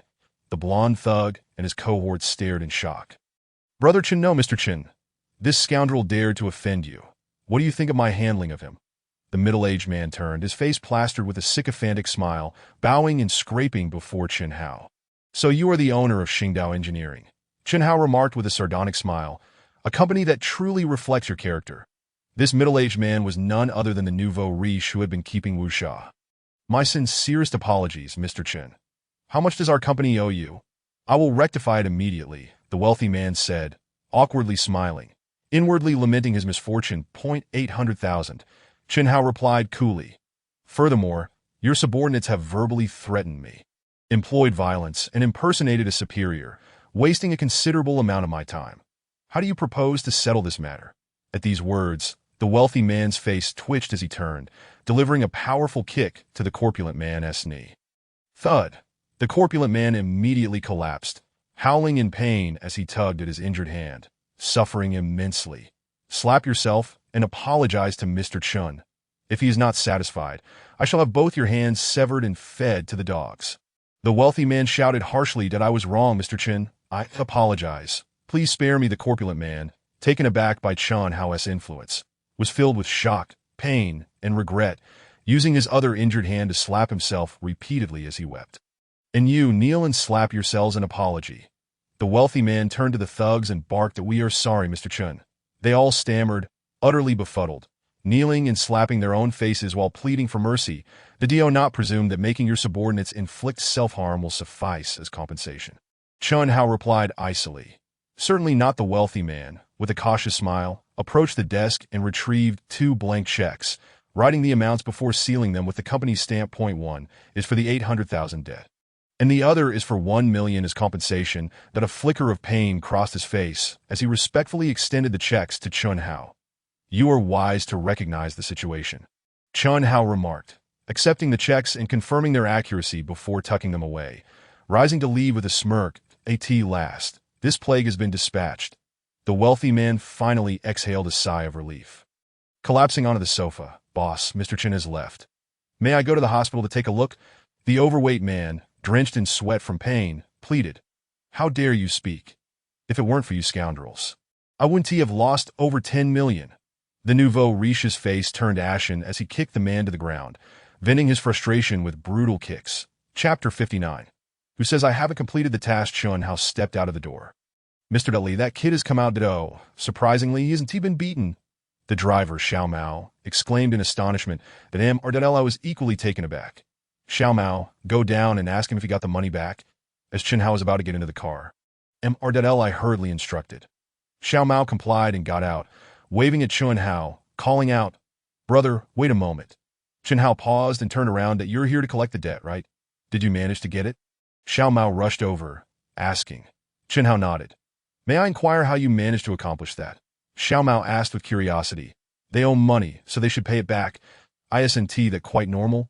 Chun Hao replied with a smile. "Brother, stop keeping us in suspense." Xiao Mao scoffed. "We've been waiting here all morning, saw 4 groups come to collect debts, and the first 3 were all beaten out by the people from Qingdao Engineering Company. Only you are the exception, that you're also here to collect debts." Chun Hao chuckled, not answering, but countering with a question. "That we are from Xie Group, because Qingdao Engineering Company has been delaying payments for advertising fees owed to our subsidiary advertising company for several months. So, we came to investigate the matter," Xiao Mao explained. "What?" Chun Hao was taken aback. "Young man, are you collecting debts for yourself or for the company?" At that moment, Mr. Li also approached, kindly inquiring. "I am also from Xie Group." A salesperson from the subsidiary advertising company. Chun Hao replied in surprise, I came this time specifically to recover the overdue advertising fees. Li and Xiao Mao were both stunned. That is strange. I basically know all the employees from the advertising company. How come I've never seen you before? Xiao Mao asked incredulously. I was just recruited today. Chun Hao replied, I just reported to the advertising company, and Deputy General Manager Wang Heping assigned me this task. He recounted the events that Mr. Li. It turns out Chun Hao is one of us. This is wonderful. Xiao Mao exclaimed excitedly, quickly introducing, Chun Hao, I'm Mao Xiaowei, the driver of the Group S General Administration Department. And this is Li Shuangping, our Group S Executive Vice President. Xiao Chun, you are quite remarkable. On your first day of work, you resolved a major issue for the Group. Li Shuangping chuckled heartily, extending his hand. You flatter me, Mr. Li. Chun Hao replied humbly, shaking hands with Li Shuangping and then with Mao Xiaowei. Xiao Chun, can you now share with us the secret to recovering the debts? Mr. Li Shuangping asked with a smile. Mr. Li, I don't have any secrets to share. Chun Hao pondered for a moment and then said, after encountering those two who were beaten out, I kept my eyes peeled and, upon entering, happened to see the employees of Xingda Company gambling in a group.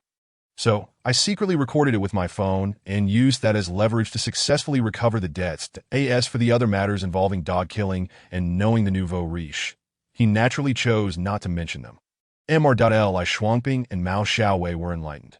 Xiao Chun, not only are you clever, but you are also bold and meticulous. You truly are commendable. Li Shuangping praised, impressive. Mao Xiaowei also gave a thumbs up. Chun Hao smiled. By the way, why did Wang Heping send you, a new employee, to recover debts? Mr. Li Shuangping asked. Doesn't he realize that this task is dangerous? I was puzzled as well, Mr. Li. Chun Hao said thoughtfully. Deputy General Manager Wang mentioned it was just a very simple small task. So I came, but if I hadn't coincidentally encountered those two who were beaten, I probably wouldn't have escaped unscathed either. That a simple small task. Mr. Li snorted coldly. Wang Heping certainly knows how to speak. He must have some ulterior motives. There must be some ulterior motives, Mr. Li. Mao Xiaowei angrily remarked, calling it a simple task when it's so dangerous. Isn't that deliberately putting Chun Hao in a difficult position? Xiao Chun, we'll return to the group, and then you'll meet with Wang Heping to see what he has to say. I'll follow shortly. Li pondered for a moment and said coldly. Yes, Mr. Li. Chun Hao nodded. Chun Hao, you're already driving a BMW X5. Why are you applying for a sales position? Mao Xiaowei couldn't help but exclaim upon seeing Chun Hao see it's not mine. It's a friend's car, that I borrowed it for a few days because I have some matters to attend to. Chun Hao casually provided an excuse, thinking that it seems he can no longer drive the BMW to and from work. It's just too conspicuous. Mao Xiaowei nodded and followed Li back to the Hummer SUV. The two cars started up one after the other and departed. An hour later, the three returned to Xia Group. Chun Hao arrived at Wang Heping's office on the 18th floor of the advertising company. You're back. So, did you manage to recover the debt? Wang Heping, upon seeing him, no longer wore a smiling countenance, but instead adopted a serious demeanor. Deputy General Manager Wang, I went to Xingda Engineering Company. Chun Hao replied nonchalantly, discovering that it was quite chaotic there. It didn't resemble a legitimate company at all, more akin to a gang. Why didn't you mention this to me beforehand? What they do has nothing to do with you. Wang Heping replied flatly. Your job is to recover the debts. How can it be unrelated? I saw with my own eyes that other debt collectors were beaten out. Chun Hao stated. What if I went to collect the debt and got beaten as well? So, you didn't manage to recover the debts. Wang Heping frowned. So simple a task, and you couldn't complete it. It's a shame that General Liang said you were exceptionally talented. You've truly disappointed me. Deputy General Wang, didn't you hear me say that Xingda Engineering Company was beating people? Chun Hao raised his voice. Chun Hao, mind your tone. Do you realize I am your superior? Wang Heping suddenly stood up, reprimanding sternly. Chun Hao remained silent. Xingda Engineering Company doesn't beat people at random. They just happen to beat people when you go. Wang Heping coldly remarked, do you think I can't see through this? This is merely your failure to complete the task, and you're concocting lies. Deputy General Wang, if you don't believe it, you can go see for yourself. Chun Hao replied. There is no need for that. Wang Heping shook his head. You're dismissed. Please go to the Human Resources Department to process your resignation. On what grounds are you dismissing me? Chun Hao chuckled coldly. You couldn't even complete such a simple task. Your workability is too poor. Moreover, you lied to deceive your superior. Our advertising company certainly cannot employ someone of your poor character. Wang Heping stated. Who says I haven't completed the task? Chen Hao produced a check and slammed it onto the desk, ensuring he could see it clearly. 800,000 in debt, not a cent less. You. Wang Heping was taken aback, staring at the check in disbelief. But if you have completed it, why didn't you say so earlier? After a pause, he angrily questioned. Because I wanted to know your ulterior motives. Chen Hao replied with a cold smile. Now I understand. You never intended for me to complete the task. You only sought an excuse to dismiss me. Wang Heping's expression changed dramatically. Wang Heping, today is our first meeting. We have never met before and have no conflicts. Chen Hao stated. So, I am very curious as to why you would do this. Chapter 60. Transferring departments. Wang Heping did not respond. His expression darkening. I'll say it again. Chen Hao, you are dismissed. Please leave immediately. I have already completed the task. What reason do you have to dismiss me? Chen Hao frowned. You have not completed it. Wang Heping calmly picked up the check and placed it in the drawer. The 800,000 in debt was recovered by me, and it has nothing to do with you. The high commission also belongs to me. Wang Heping, you truly are shameless. Chen Hao retorted coldly. Aren't you afraid I'll report you to the group's leadership? You, a new employee who has been on the job for less than a day. Do you even know who the group leaders are? Wang Heping sneered disdainfully, waving his hand. Now get lost, or I'll call security. Does he know me or not? Suddenly, a chilling voice rang out as the words fell. Li Shuangping strode in with a serious expression. Behind him followed a man in his 30s, Mr. Li. Wang Heping's face changed drastically. I heard everything you just said, Li Shuangping sneered. Wang Heping, you're quite something. Li Shuangping spoke. Chen Hao answered the phone. Hello? Uncle, did you manage to get rid of that new salesperson? A booming voice echoed through the line. Not yet. Chen Hao's heart stirred, mimicking Wang Heping's voice. He replied vaguely while pressing the speakerphone button. You need to hurry, Uncle. The booming voice, oblivious to the ruse, pressed on. If you don't fire him, how can I get in? Chen Hao abruptly hung up the phone. The others looked on in astonishment. And no wonder you were trying to sabotage Xiao Chun. It turns out you wanted to bring your nephew into the advertising company. That's quite devious, Li Shuangping remarked with a cold smile. Wang Heping's face turned ashen as he pleaded. General Manager Li, I was just momentarily confused. Please forgive me this once. Considering my years of hard work for the group, Li Shuangping shook his head. You are dismissed. Go to the Human Resources Department immediately to complete your resignation procedures. Minister Yang, he turned back to the man. Please review the accounts Wang Heping has handled over the years and see if there are any other issues. If any actions detrimental to the group's interests are found, inform the legal department immediately to pursue his legal responsibilities. Understood, General Manager Li. The man nodded in response. Wang Heping trembled uncontrollably, nearly collapsing to the ground. So Xiao Chun, feeling vindicated now. After Yang and Wang Heping departed, Li Shuangping smiled at Chen Hao. Thank you, General Manager Li, for upholding justice on my behalf. Chen Hao replied with a grin. By the way, Xiao Chun, I have another matter to discuss with you. Li Shuangping continued. General Manager, please go on. The Human Resources Department, led by Yu Halian, has been in need of an employee. She appreciates your work and has suggested transferring you to her department. I am not sure if you would be willing, Li Shuangping stated. This is not a command, but rather a matter of personal preference that if you wish to continue in the advertising company, you may stay. He added, General Manager, I have no objections. I am open to any role. Chen Hao replied with enthusiasm. His current job was merely a means of worldly practice, aimed at enhancing his capabilities more swiftly and solidly. Regardless of the specific nature of the work. Excellently, Shuangping smiled, then proceeded to report to the Human Resources Department. Yes, General Manager. Chen Hao turned and left, shortly arriving at the Human Resources Department. Chen Hao. I knew you would come to see me. Why Yu Halian beamed upon seeing him. Fortunately, Liang Da is on a business trip. Otherwise, he would never have let you go. I consider myself fortunate. Minister Yu, I lack experience and hope for your guidance. Chen Hao humbly stated, no problem. The work in our Human Resources Department is quite manageable. You're so clever. You will learn quickly, Yu Halian replied, beckoning. Hu Bing, Wan Rui, come over here. The two girls approached. Let me introduce you. This is Chen Hao, a talent I specifically transferred from the advertising company. Starting today, he will be our colleague in the Human Resources Department. Yu Halian announced. Welcome, Chen Hao, Hu Bing said with a smile, extending her hand. Your interview left a deep impression on me. Thank you, Chen Hao replied as they shook hands. However, Wan Rui maintained a long face, ignoring Chen Hao, and urgently addressed Yu Halian. Minister, what about my classmate? Wan Rui, I was just about to discuss this with you. Yu Halian replied that I spoke with your classmate and found her unsuitable for the Human Resources Department. She paused, adding meaningfully, moreover, classmates remain classmates precisely because there are no conflicting interests involved. If you become colleagues, do you think your relationship could remain the same? Minister, just because my classmate is unsuitable, does that mean Chen Hao is suitable? Wan Rui retorted angrily that I heard from Hu Bing that he was merely an applicant for a salesperson position at the advertising company, with no relevant experience. How does he qualify to work in our Human Resources Department? Who among us starts with experience? Yu Halian countered that be why your logic when you first joined the Human Resources Department.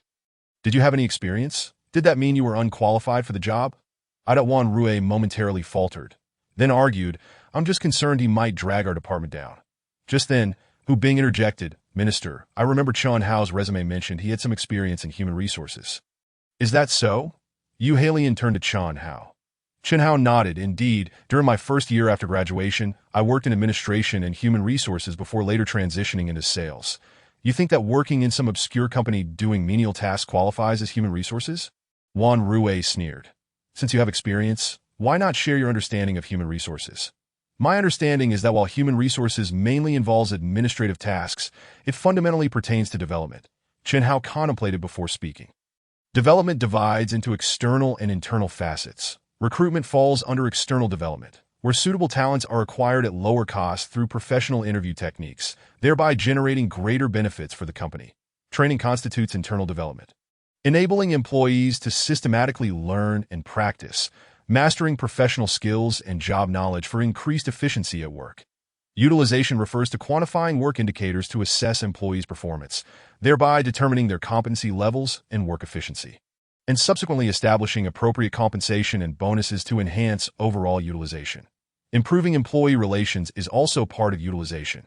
As human resources personnel, one should utilize communication, interviews, and research methods to understand the actual relationships and issues among various departments and subsidiary companies. Then devise plans for improvement, preventing internal conflicts such as shirking responsibilities. That is my understanding. I welcome guidance from the three lovely ladies. Chen Hao smiled. Wow. Hu Bing was utterly captivated, unable to contain her admiration. Chen Hao, you're amazing. If you hadn't mentioned you only had a year of HR experience, I would have thought you were an expert. Chen Hao very well articulated. Yu Halian expressed both surprise and joy. I didn't expect you to have such a profound understanding of human resources. Initially, I worried you might struggle, but it seems that concern was unwarranted. Now do you see? She addressed Wan Rui.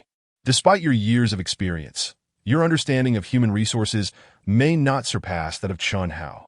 Wan Rui's face turned a ghastly shade, and she struggled to find a rebuttal that don't leave after work today. Let's have a welcome dinner for Chen Hao that I'll treat, Yu Halian declared with a smile. Great. Hu Bing cheered and clapped at Hu Bing. Accompany me to the administration department. Yu Halian instructed that Hu Bing nodded and followed her out.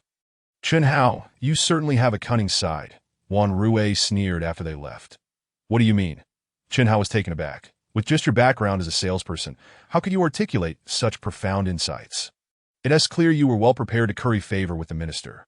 Wan Rui mocked. That wasn't it you who asked me about my understanding of human resources? Chen Hao responded. How could I have known what you would ask?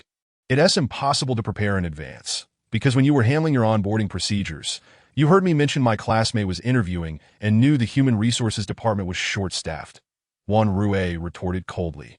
So you took advantage of that time to research online, hoping to impress the minister. After all, the benefits in the Human Resources Department are far superior to your role at the advertising company. Congratulations, cunning boy, you succeeded. That's merely your conjecture. Chen Hao frowned. Besides, it wasn't my decision to come here. General Manager Li told me, Minister, you wanted to transfer me to the Human Resources Department, but don't try to spin it. Wan Rui scoffed. Do you really think General Manager Li, such a high-ranking executive, would know a mere salesperson like you? Your lies lack credibility. Chen Hao shook his head, too weary to explain. Just wait. I will have my day. Wan Rui shot back with a cold smile before turning to leave. That as she exited, Mao Xiaowei strolled in, hands in pockets, his face filled with envy. Chen Hao, when did you transfer to the Human Resources Department? This is a great place, far better than the advertising company that I just transferred, Chen Hao replied, smiling. What brings you here? I was looking for you, Mao Xiaowei said. I just found out about your transfer from the advertising company. Do you need something? Chen Hao inquired. Brother, Mao Xiaowei leaned in closer. Could I borrow your BMW X5 after work? I have a date with a girl I fancy tonight and want to make a good impression, he said, his eyes pleading, clasping his hands together. Just drive carefully. Chen Hao, feeling a fondness for Mao Xiaowei, readily agreed and handed over the car keys. Thanks, brother. Just let me know if you need anything in the future. Mao Xiaowei exclaimed, thrilled, before dashing off. Before long, Yu Halian, Hu Bing, and Wan Rui returned in succession, while Yu Halian convened a brief internal meeting to reassign positions among the three, then instructed Hu Bing to familiarize Chen Hao with his duties. In no time, the afternoon slipped away that it's time to clock out. Everyone, please follow me, Yu Halian announced. Chen Hao, if you're not driving, you can share my car with the two of them. Chen Hao nodded. Can a mere salesman even afford a car? Minister, you truly overestimate him. Wan Rui scoffed. Wan Rui, why do you always target Chen Hao? This behavior must cease. We are all colleagues and should coexist harmoniously. Yu Halian admonished, her brow furrowed. Wan Rui huffed in response. The four departed, and within half an hour, they arrived at the restaurant and entered a private room that I'll be driving today, so I want to be drinking. Yu Halian stated after they settled in, the three of you want to have a drink? I don't drink, both Chen Hao and Hu Bing replied in unison. Chen Hao, how in sync we are. Hu Bing chuckled, exchanging a high five with Chen Hao. Minister, I also abstain. I have a prior engagement with friends to sing at KTV after dinner. Wan Rui added, that don't stay out too late. Return home early as we have work tomorrow. Yu Halian cautioned. Wan Rui nodded, suddenly struck by an idea. Minister, I'm concerned about returning home late and the potential danger. Could you allow Chen Hao to accompany me? It would provide me with much peace of mind. Yu Halian's expression shifted at the suggestion, glancing at Chen Hao. She hadn't anticipated Wan Rui would proactively request Chen Hao's company, presenting a fortuitous opportunity to ease the tension between them. However, Chen Hao shook his head. That I'm sorry, I have a girlfriend. It might be inconvenient. Wan Rui's request seemed insincere. Even without ulterior motives, Chen Hao had no desire to accompany her. Are you implying I have feelings for you? Kindly refrain from such self-delusion. Wan Rui retorted angrily that you're a man. Why lack any sense of responsibility? Chen Hao, I do have reservations about Wan Rui going home alone. Why not make an effort today? If your girlfriend is upset, I can explain on your behalf, Yu Halian suggested. Very well. Chen Hao conceded reluctantly, unable to refuse given Yu Halian's insistence that a flicker of cold amusement crossed Wan Rui's eyes. Soon enough, the meal concluded, and the four exited the restaurant. Chen Hao, Hu Bing, and I will head home first, Yu Halian said as she got into the car. Did I leave Wan Rui in your care? Chen Hao nodded in acknowledgement, that why Yu Halian and Hu Bing waved goodbye as they drove away. Wan Rui's demeanor immediately turned frosty. She ignored Chen Hao, engrossed in her phone. Chen Hao, lacking interest in conversing with her, sent a message to Du Xueqing, informing her of the situation and that he would likely be home late. Chapter 62. Truly irksome, has your car been lent to someone else? Call me when you're ready, and I'll come to pick you up, Du Xueqing quickly replied. That ain't no need. I'll take a taxi back, Chen Hao responded. That one tea do. What if you can't find a taxi? I wouldn't tea when you waiting outside in the cold at night. Du Xueqing insisted. All right, Chen Hao thought. Warmed by her thoughtfulness, the Du Xueqing sent a heart emoji in return. That moment, a brand new 7-seat Buick Enclave pulled up in front of them. The doors opened, and 3 men and 2 women, all around Wan Rui's age, emerged. Xiao Rui, a girl with a baby face and another with a mushroom haircut, rushed forward, calling her name. Guanwei, Lu Ting, you're here. Wan Rui smiled, putting her phone away and embracing the 2 girls. Xiao Rui, sorry for the wait. There was some traffic. A medium-built young man with a trendy punk hairstyle and a stylish jacket approached, holding car keys that Zhang Daxiao. You got a new car? Wan Rui remarked, glancing at the Enclave and waving at 2 other young men. That I just picked it up from Yuda today. It hasn't even been registered yet. But he insisted on picking you up in the new car as a sign of respect. So he drove out with a temporary license plate. One tall and robust young man explained. Xiao Rui, Yuda truly has a special regard for you. Another slightly plump young man added, Dado, it seems our Xiao Rui is about to be moved. Guan Wei and Lu Ting teased. Thank you, Yuda, Wan Rui said, her cheeks flushing with shyness. Xiao Rui, we're friends. No need to be so polite, Zhang Yuda replied. Who is he, Xiao Rui? Is he your date? Guan Wei inquired. Noticing Chen Hao standing awkwardly off to the side. I was just about to tell you. Wan Rui's face twisted with disdain as she whispered, This is Chen Hao, a loser who is pursuing me. He originally applied for a position as a salesman at our subsidiary advertising company, but somehow managed to charm our leaders into making him my new colleague. During today's department dinner, he insisted on accompanying me, and the minister agreed out of concern for my safety. I can't stand him. Please help me deal with him so that this loser keeps his distance from me in the future. The others exchanged knowing looks to no problem. Xiao Rui.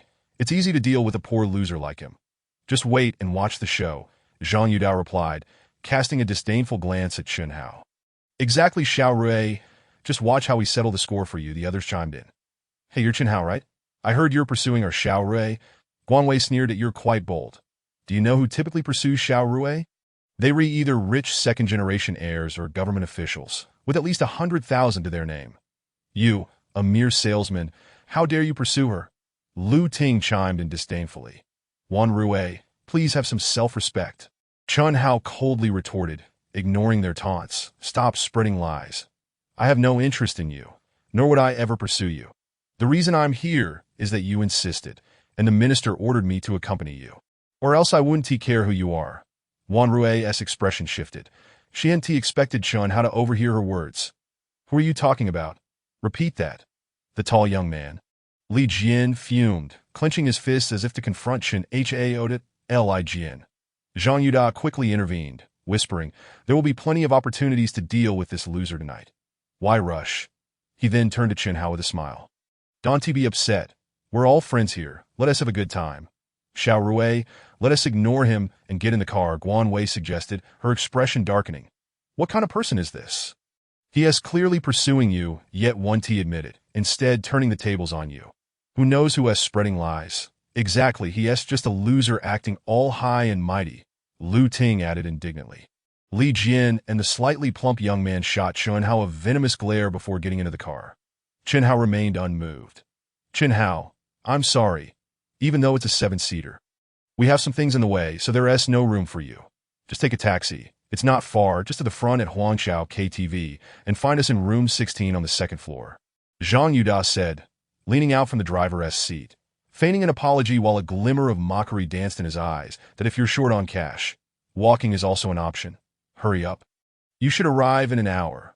Guan Wei mocked, provoking laughter from the group. Chen Hao let out a cold laugh and turned to leave. Where do you think you're going? The minister instructed you to stay with me. Wan Rui called out anxiously. You have plenty of friends with you. I don't need to tag along. Chen Hao replied indifferently. The minister specifically told me to have you accompany me home tonight. Wan Rui insisted angrily. Without a car, how will I get there? Chen Hao shrugged. Even if the minister inquires, I have my reasons. Hearing this, Wan Rui felt frustrated but had no choice but to push Zhang Yuda. Let him get in the car. Zhang Yuda turned back reluctantly. Pang Xian, open the door and let him in. The slightly plump young man swung the door open. The seat next to him was empty. There was clearly no obstruction. Chen Hao glanced at it and shook his head. I want to sit in the front. Where am I supposed to sit? Li Jian, seated in the front, scowled. Sit wherever you like. I am not sitting in the front. If I don't, then I want to go, Chen Hao declared. You. Not only Li Jian, but the others also wore dark expressions. This guy is truly insufferable to Li Jian. Just endure for a bit. We'll be there soon, Zhang Yuda said, a glint of coldness flashing in his eyes as he patted Li Jian's shoulder. Li Jian could only grumble, shooting a glare at Chen Hao before moving to the back. Chen Hao settled into the seat with a loud bang, slamming the door shut. Could you be more careful? This is a brand new car worth hundreds of thousands. If you damage it, you won't be able to pay for it. Zhang Yuda snapped, barely able to contain his anger. Then I won't sit at all. I'll just go home. Chen Hao opened the door, preparing to exit. All right, I won't say anything more. Please just sit down. I beg you. Zhang Yuda relented. This guy is truly unyielding. Chun Hao slammed the door again, this time with even more force. Zhang Yuda was left speechless, unable to express his frustration, and could only start the car. Flooring the accelerator, the vehicle roared to life, shooting forward like an arrow released from a bow. Chapter 63. Transfer notification. As the car cruised along, a palpable silence enveloped the group, each face marred by an expression of discontent. Their initial intention had been to make things difficult for Chun Hao, yet it was this very individual who had inadvertently dampened their spirits. By the way, Yuda, what made you think of buying a new car? After a moment of silence, Wan Rue inquired, wasn't that Passat All-Track perfectly fine? I'm simply tired of that car. Besides, I've recently struck a deal with my parents, earning a tidy sum, so I thought it was time for an upgrade. Zhang Yuda replied, a proud smile gracing his face. $0.3 million. And you called it a tidy sum?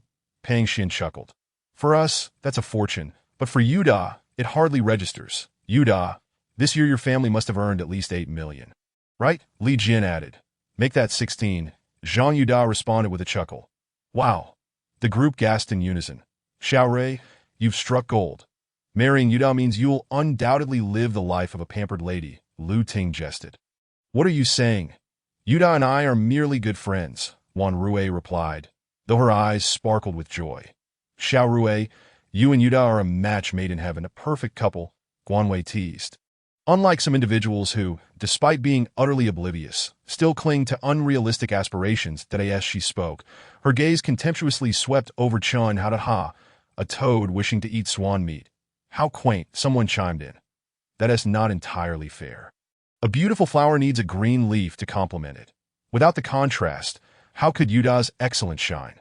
The group shared knowing glances, subtly mocking Chun Hao. Unfazed, Chun Hao nonchalantly crossed his legs, engrossed in a mobile game. The others, sensing the futility of their efforts, felt deflated, as if they had struck a blow against cotton that moment. Zhang Yuda's phone, resting on the armrest, began to ring. Lign. There are traffic police on the road. I can't answer right now. Can you check who it is? Zhang Yuda said while steering the car. Sure. Lign picked up the phone and unlocked the screen. Oh my, he exclaimed, his eyes widening. What is it? Zhang Yuda and the others asked in unison. Listen closely and don't make a sound, Li Jin said with a mysterious smile, tapping a few buttons on the phone. An electronic, synthesized female voice echoed. Alipay has credited 1 million. Wow. The group gasped together. Impressive, right? Li Jin chuckled. This IS&T from one of those trending joke videos. It's a genuine million. That the three girls, Wan Rue included, were visibly thrilled, nodding vigorously. Yuda, that's amazing. Pang Xian gave a thumbs up. That must be the final payment from a client. Zhang Yuda mused, seemingly taken aback by the unexpected windfall. Tonight, let us party. Drink whatever you desire. We won't stop until we're all inebriated. Cheers erupted from the group. Suddenly, Chun Hao's phone chimed with a text notification. Well, salesman Chin, quite timely. ISNT it. Guanwei scoffed. Could it be that someone is transferring you money as well? Chun Hao remained silent. Exited the game and opened the message, his expression freezing in surprise. Lign stretched his neck to peek from behind, catching a glimpse of a bank transfer notification. His interest peaked. Is it really a transfer? Too bad I didn't see the amount. Come on, buddy, say it out loud so we can all be shocked that is it necessary. Chun Hao replied coolly. Absolutely. Yuda just showcased his prowess. If you're interested in Xiaorui, you must show some sincerity. You can't just rely on empty words, Lu Ting retorted. Exactly. Even in blind dates, people share their credentials. Pursuing a girl is no different. Don't back down. Chun Hao, weren't you acting all impressive just a moment ago? Pang Xian and the others chimed in with mockery. How tiresome, Chun Hao said dismissively. Wan Rue, I warn you, they are all my good friends that in every aspect they surpass you, and you have no right to judge them. She retorted, her brows furrowed, that if you continue to be so brazen, don't blame me for being unkind. There is a girl, but I let her get away.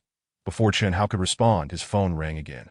Fatty, he glanced at the caller ID before answering. Chun Hao, did you receive the transfer? Wang Jie's booming voice echoed through the phone, easily audible even without speakerphone. Lign's eyes gleamed with mischief as he gestured for the others to listen closely. The group fell silent, their faces painted with mockery.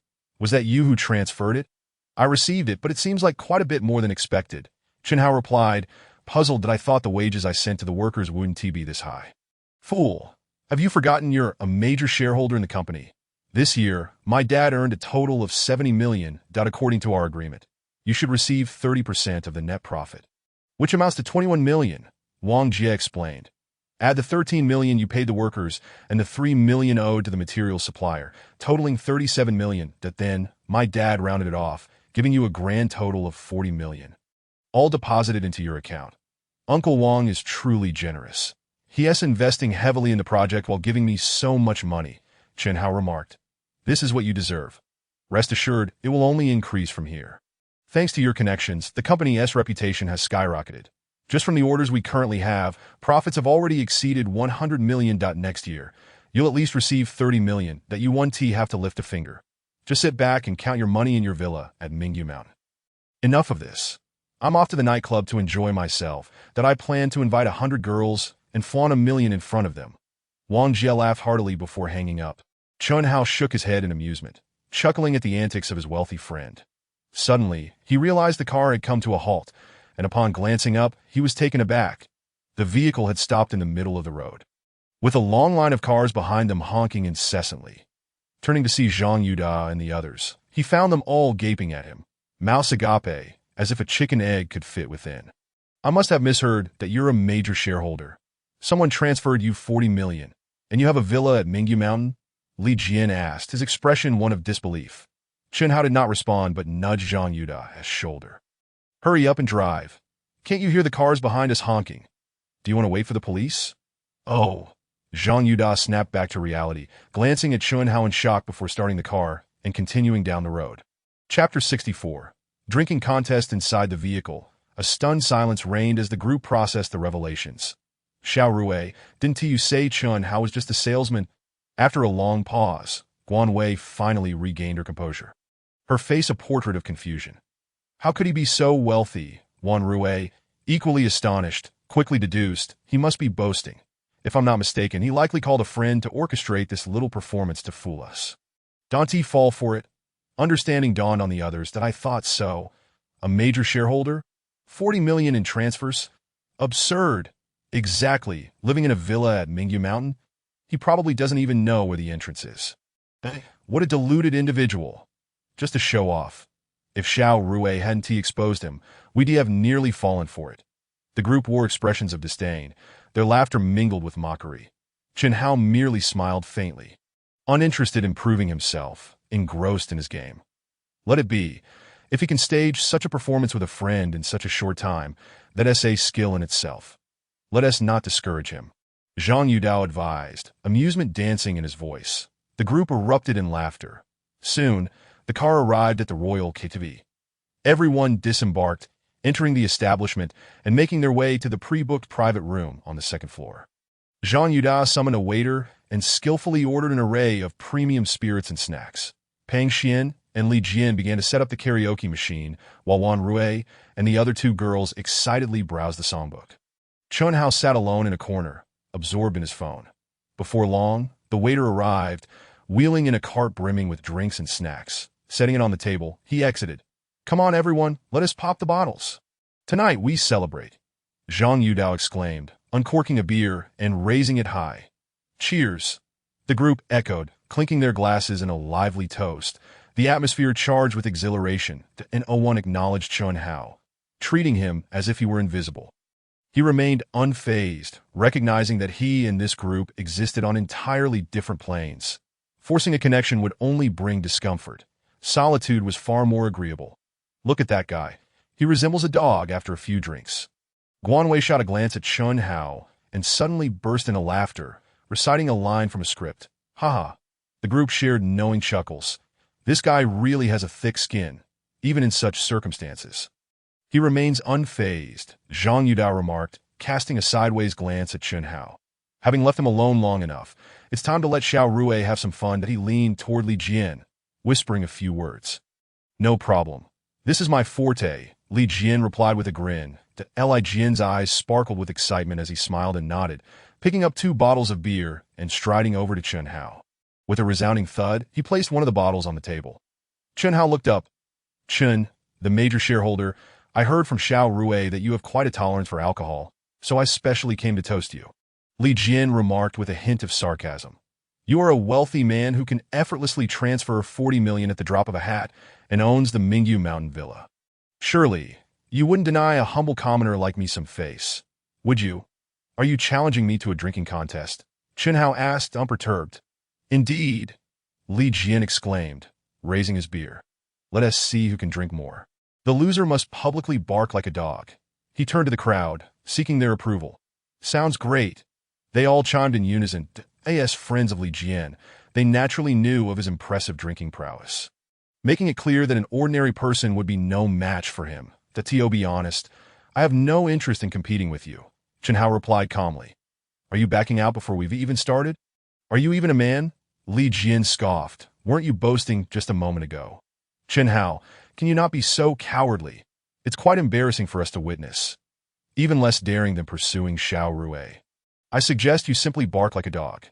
Others joined in the teasing that I haven't finished my statement. Chen Hao interjected. While I have no desire to engage in a drinking contest, to spare you the incessant buzzing of your annoyance, I will agree to drink with you. But first, I have one question. He picked up the beer before him. If you lose, what if you refuse to bark like a dog? Oh, look at that. Major shareholder Chun has turned the tables on me. Li Jian laughed exaggeratedly. It seems he is quite confident of his victory. The crowd erupted in laughter. You needn't worry. We can record a video as evidence. Guan Wei said with a cold smile, pulling out her phone. Whoever tries to back out will have their video posted online for all to see. That is a brilliant idea. I have around 10,000 followers on Weibo. Although not a major influencer, showcasing a personal display would suffice. Zhang Yuda chuckled. And I can promote it internally within the group as well, Wan Rui added with a smirk, ensuring that even the department heads and other colleagues would learn of his deception. All right, let us begin, Chen Hao stated calmly to Li Jian with a dismissive smile, tilted his head back, and almost shoved the entire bottle into his mouth. Gulping heavily, in mere seconds, he finished one bottle of beer. Well done, Li Jian. Wan Rui and the other women applauded in unison. With not a drop left, Li Jian raised the empty bottle in front of Chen Hao, wiping the remnants of beer from his lips and proudly declaring, Chun, it's your turn. Chen Hao picked up a bottle and drank steadily. Although he maintained composure, his pace was far slower than Li Jian's, highlighting the stark difference in their abilities that feels almost like bullying a child with a learning disability. There's no sense of achievement here. Li Jian shrugged his shoulders in resignation. The crowd laughed heartily. Moments later, Chen Hao set down his empty bottle. That 26 seconds, that's a full double the time it took Li Jian. Pang Xian smirked while glancing at the timer on his phone. That if it were a contest of speed, you'd be barking like a dog by now. Have you finally finished? Li Jian raised an eyebrow. Tauntingly. Chen Hao remained silent but nodded. Lu Ting and Guan Wei brought over a dozen open bottles of beer and placed them before the two. Li Jian casually grabbed one, tilted his head back, and down it once more. In just a few seconds, the second bottle was also emptied. How can he drink so quickly for the second time? Wan Rui exclaimed in surprise that you've yet to witness Li Jian's true capacity. Zhang Yudao remarked with a slight smile. Just how much can Li Jian drink? Wan Rui asked curiously, with Guan Wei and Lu Ting mirroring her intrigue. That I can't say for certain, but I can guarantee that in terms of drinking capacity, he ranks at least in the top 10 throughout the entire Donglin city. Chapter 65. I truly look down on you all. Wow. The three women gasped in unison. Isn't Chun, the major shareholder, in a rather pitiable position? Li Jian could likely make him vomit. Guan Wei sneered as she glanced at the drinking Chun. How about if he vomits? He deserves it. Who told him to overestimate himself by challenging Li Jian? Lu Ting scoffed. Exactly, and even if he does vomit, he must still bark like a dog.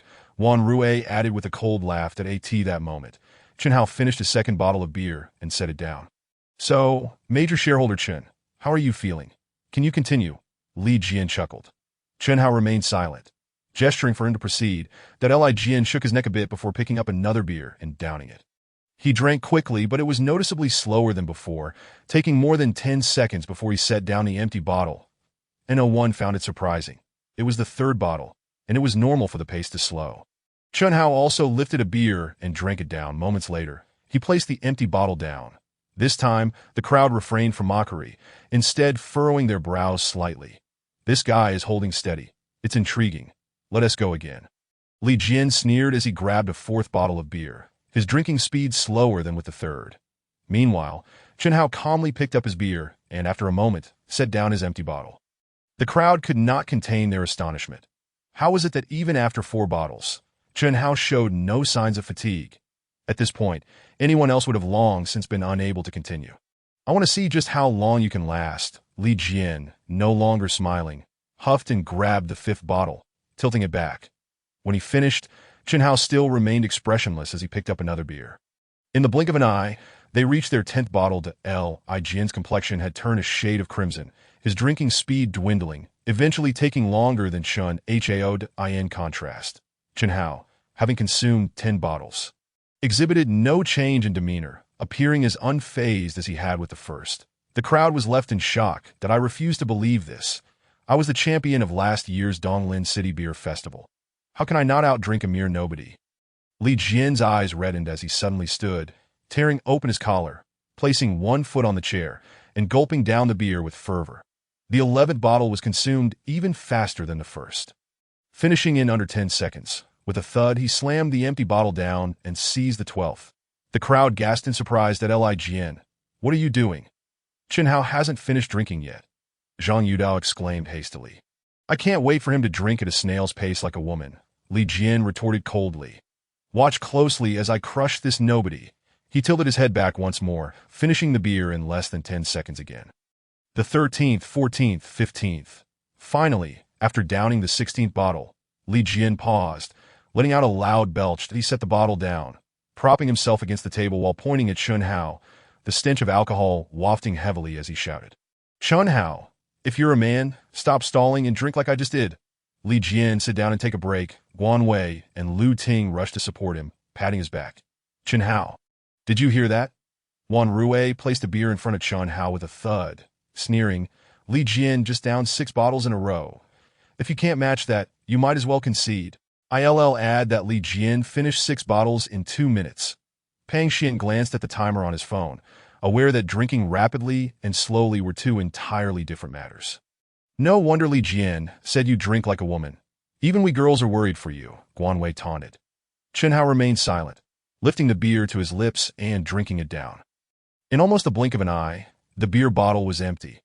Only 2 seconds? Pang Xian exclaimed, staring at the timer in disbelief. Chen Hao picked up another bottle. In another instant, he set it down, and the bottle was empty once more. Due to the speed, the crowd barely registered how he finished it. The 13th, 14th, 15th. Before long, Chen Hao had finished his 20th bottle of beer. Is that enough? He said, calmly gazing at the crowd. Everyone stood dumbfounded. Pang Xian looked at the timer, his mouth agape in shock, unable to articulate his thoughts. 28 seconds for 10 bottles. Is this even human? Do we still need to compete? Chen Hao turned his attention back to Li Jian, whose face had gone from flushed to a ghastly pale. Disbelief etched across his features, that if you can't keep up, just admit defeat and bark like a dog. Li Jian wobbled unsteadily, collapsing to his knees and nearly burying his head in the trash bin, retching violently. The onlookers quickly covered their mouths and noses, stepping back to maintain a safe distance. Come on, Zhang Yuda, let us continue our bottle battle. The loser must bark like a dog in front of everyone. What do you say? Chen Hao shook a bottle of beer in front of Zhang Yuda. I want tea drink. Zhang Yuda's face turned pale as he repeatedly waved his hands in refusal. If Li Jian was already vomiting uncontrollably, how could he dare to boast? Haven't you shrunk back from a challenge? Are you still a man? Chen Hao sneered. Zhang Yuda's expression soured instantly. When he had heard Li Jian provoke Chen Hao earlier, he had felt quite pleased. Now that the tables had turned, he found himself deeply humiliated. Since you're too cowardly to face me alone, let us include him and those 3 girls. Chen Hao pointed at Pang Xian and then at Wan Rui and the other 2 girls. I just finished 20 bottles of beer. Don't tell me that the 5 of you combined are too afraid to compete with me. Pang Xian, Wan Rui, and the others looked equally distressed and said nothing. Their alcohol tolerance was nowhere near even a tenth of Li Jian's. Even if they teamed up, how could they possibly match Chen Hao? You're all such cowards. I truly disdain you. Chen Hao shook his head. Why don't you just join Li Jian in barking like a dog? The crowd's faces turned ashen. These were precisely the words they had used to mock Chen Hao earlier, now thrown back at them. Bark, hurry up, I'm waiting. Chen Hao glanced at Li Jian with impatience, Chen Hao, don't go too far, Li Jian shouted angrily. How am I going too far? Chen Hao chuckled coldly. The loser barks like a dog. That was the agreement. Wasn't he it? Are you trying to back out? Li Jian gritted his teeth in silence. Before we started drinking, I asked what would happen if someone tried to back out after losing. Chen Hao turned to Guan Wei. You were the one who said we should record a video as proof and post it online for all to see. That he then looked at Zhang Yuda, and you mentioned that you have tens of thousands of followers on Weibo. Enough to publicly shame someone. Chen Hao shrugged. Since Li Jian refuses to bark, then I suggest you all do so immediately. Guan Wei and Zhang Yuda's faces turned pale. This was supposed to be a threat against Chen Hao. Yet it had backfired on Li Jian. You don't need to pressure them. I lost, so of course, I will honor the agreement. Li Jian's face flushed red with rage. Then let us get on with it. Don't dawdle like a girl. Chen Hao coldly replied. You were so eager to call for this earlier. Yet now you're acting like a cheat. It's truly pathetic. Li Jian felt a surge of humiliation, almost to the point of explosion, and reluctantly began to bark. Woof! Woof woof! The crowd felt a mix of embarrassment and anger. Although it was Li Jian barking, they as a group naturally shared the disgrace, the self-inflicted humiliation. Chen Hao sneered, sitting down to continue scrolling through his phone. Li Jian shot him a resentful glance, stood up, and strode toward the exit of the private room. Li Jian, where are you going? Zhang Yuda hurriedly blocked his path. I don't want to play anymore. I'm going home. Li Jian angrily pushed him aside and slammed the door behind him. You two girls should go talk to him. Zhang Yuda, seeing the situation, decided not to force the issue and quickly signaled to Guan Wei and Lu Ting. The two girls chased after him. Are you satisfied now? Wan Rui shouted angrily at Chen Hao that we could have had a great time. But you ruined everything. Truly a single rotten apple spoiling the whole barrel. Are you even being reasonable? You were the ones who provoked me first. Chen Hao shot back that I don't care. It's all your fault. Wan Rui seemed to lose control of her emotions. You don't need to cling to me. Seeing you makes me sick.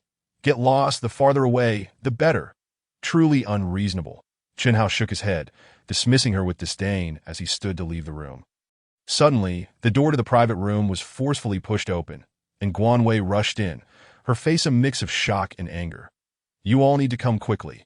Lu Ting just got bullied, and Li Jian has already started fighting with the other party. What? Zhang Yuda and Pang Xian's faces changed dramatically, and they hurriedly rushed out. Aren't you going to hurry up and help? Wan Rui shouted at Chen Hao, unable to contain herself. You think I'll just go because you told me to? You think I'll help just because you asked? Chen Hao coldly replied. Who do you think you are? If you're too afraid to go, just admit it, coward. Wan Rui shot him a disdainful glance before rushing out. Chen Hao left the private room and headed to the lobby on the first floor. From a distance, he saw a crowd gathered in a circle, where Li Jian, Zhang Yuda, and Pang Xian were fiercely kicking a plump middle-aged man who lay on the ground. Good job. Scum like him deserves a beating. Guan Wei shouted indignantly, hands on her hips. Lu Ting, held close by Wan Rui, watched with a satisfied expression. You little bastards dare to hit me. Do you know who I am? The plump middle-aged man, despite being kicked and covering his head, spoke defiantly that you're my grandson. Li Jian, already fuming, became even angrier upon hearing this and kicked him hard in the mouth. The man immediately spat out blood. His teeth F the complexion of Guan Wei turned as pale as death. Boss Yu waved his hand, and a group of thugs surged forward, ruthlessly pinning several individuals down. The three women, including Guan Wei, immediately screamed in terror. Wait, Boss Yu, Zhang Yudao exclaimed urgently. Since you are in this line of work, do you know Zhang Wenlin? Boss Yu paused, casting a glance at him. Are you referring to Zhang Wenlin from Xingxin Beverage Wholesale Company? Yes, Xingxin Beverage Wholesale is my family's business. Zhang Yuda's face brightened. Zhang Wenlin is my father. Boss Yu, since you know my father, could you perhaps let us go for his sake? We can apologize to your friends, pay for medical expenses, and compensate for all losses. His father had been in business for many years and had extensive connections, perhaps leveraging that could help them through this ordeal. Consider your father's reputation. Boss Yu sneered that you'd better go home and ask your father if he knows me. Yu Haoguang, that why Yu Haoguang? Zhang Yuda's expression changed drastically, that he had heard his father mention this name more than once, describing him as a notorious figure in Donglan City's underworld, known for his immense power and ruthlessness. Those who crossed Yu Haoguang usually met with dire consequences. There were even rumors that he had killed multiple people. employing particularly brutal methods. Zhang Yudao vividly remembered the fear that flickered in his father's eyes whenever he spoke of Yu Haowang, that he never expected to have provoked such a formidable individual. And his heart sank. However, since your father is somewhat acquainted with me, I can extend a modicum of leniency, Yu Haowang said indifferently. Here is the deal. You kneel and slap yourself 20 times as an apology to my friend. And then bring me 1 million as compensation, and we'll consider this matter settled. Old Wang, what do you think? He turned to Fat Wang. 2 million, not a penny less. Fat Wang reluctantly replied, covering his mouth. Did you hear that? Yu Haowang turned back, his tone flat. Zhang Yuda's face contorted in anguish. What kind of favor was this? It was more brutal than being flayed alive. Yet he dared not show resentment and could only plead. Boss you, Mr. Wang. I can agree to your demands, but could you please spare my friends? Don't you dare test my patience. Yu Haowang's expression darkened, that I've already shown mercy by considering your life. Do you wish to push your luck further? I beg you, boss Yuda, we are young and foolish. Please let us off this time. Zhang Yuda fell to his knees, gritting his teeth as he began to slap his own face. Yuda, why are you degrading yourself like this to plead with them? Wan Rue exclaimed angrily upon witnessing this, that I refuse to believe they would dare to do anything to us. Are they above the law? She glared at Yu Haowang. Do you realize this is illegal? If you don't want the police to come after you later, you should release us at once. Silence. Showering. Zhang Yuda's face drained of color as he shouted anxiously. Wan Rue, an ordinary girl, had no inkling of Yu Haowang's terror. Hada, why Yu Haowang guffawed. Did you all hear that? This little girl actually dares to threaten us. The thugs erupted in laughter. Boss, she is just a child, naive and unknowing. Please don't stoop to her level. Zhang Yuda, pale as a ghost, pleaded from his kneeling position that I'll be damned. Yu Haowang kicked him hard in the face. Zhang Yuda cried out in pain, collapsing to the ground, blood streaming down his face. Yuda! Li Jian and Pang Xian rushed forward but were quickly beaten down by the thugs, writhing in agony on the ground. What happened to your bravado just now? Fat Wang sneered as he kicked Li Jian, cursing him that you're just a little brat who doesn't know when to back down. Why Yu Haowang stepped on Zhang Yuda's head, coldly stating, you had a chance to walk away, but now I've changed my mind. And you, shameless wench. He grinned maliciously at Wan Rue. Didn't you say I was breaking the law and threatened to call the police? Well, today I'll commit a crime for you to witness. With a wave of his hand, he commanded, take these 3 bitches into a private room and have your way with them. Understood, the thugs replied eagerly. Old you, I've taken quite a toll today. Can I vent my frustrations first?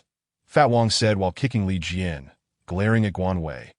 Especially this foul-mouthed bitch. I'll teach her a lesson, no problem.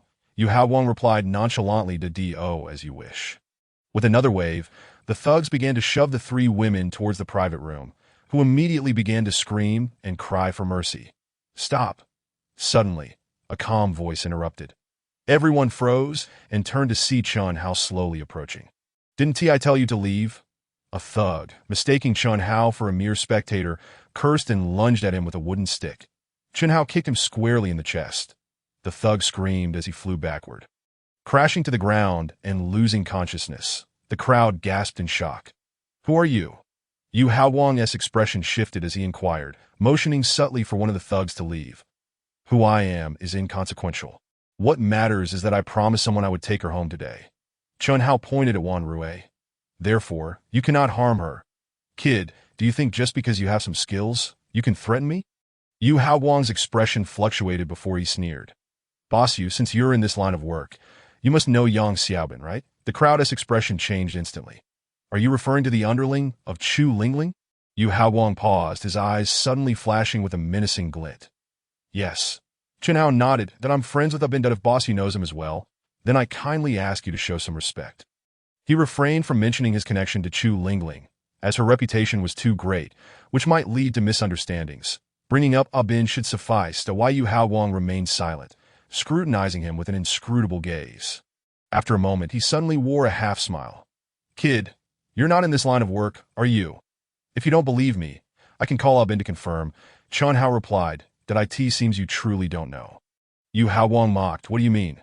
Chun Hao asked, confused. You all tell him, Yu Haowang scoffed. Fool, Abin is our boss's sworn enemy, understand? Bringing up Abin is like trying to scare us with our enemy. It is laughable that you think knowing I've been makes you special.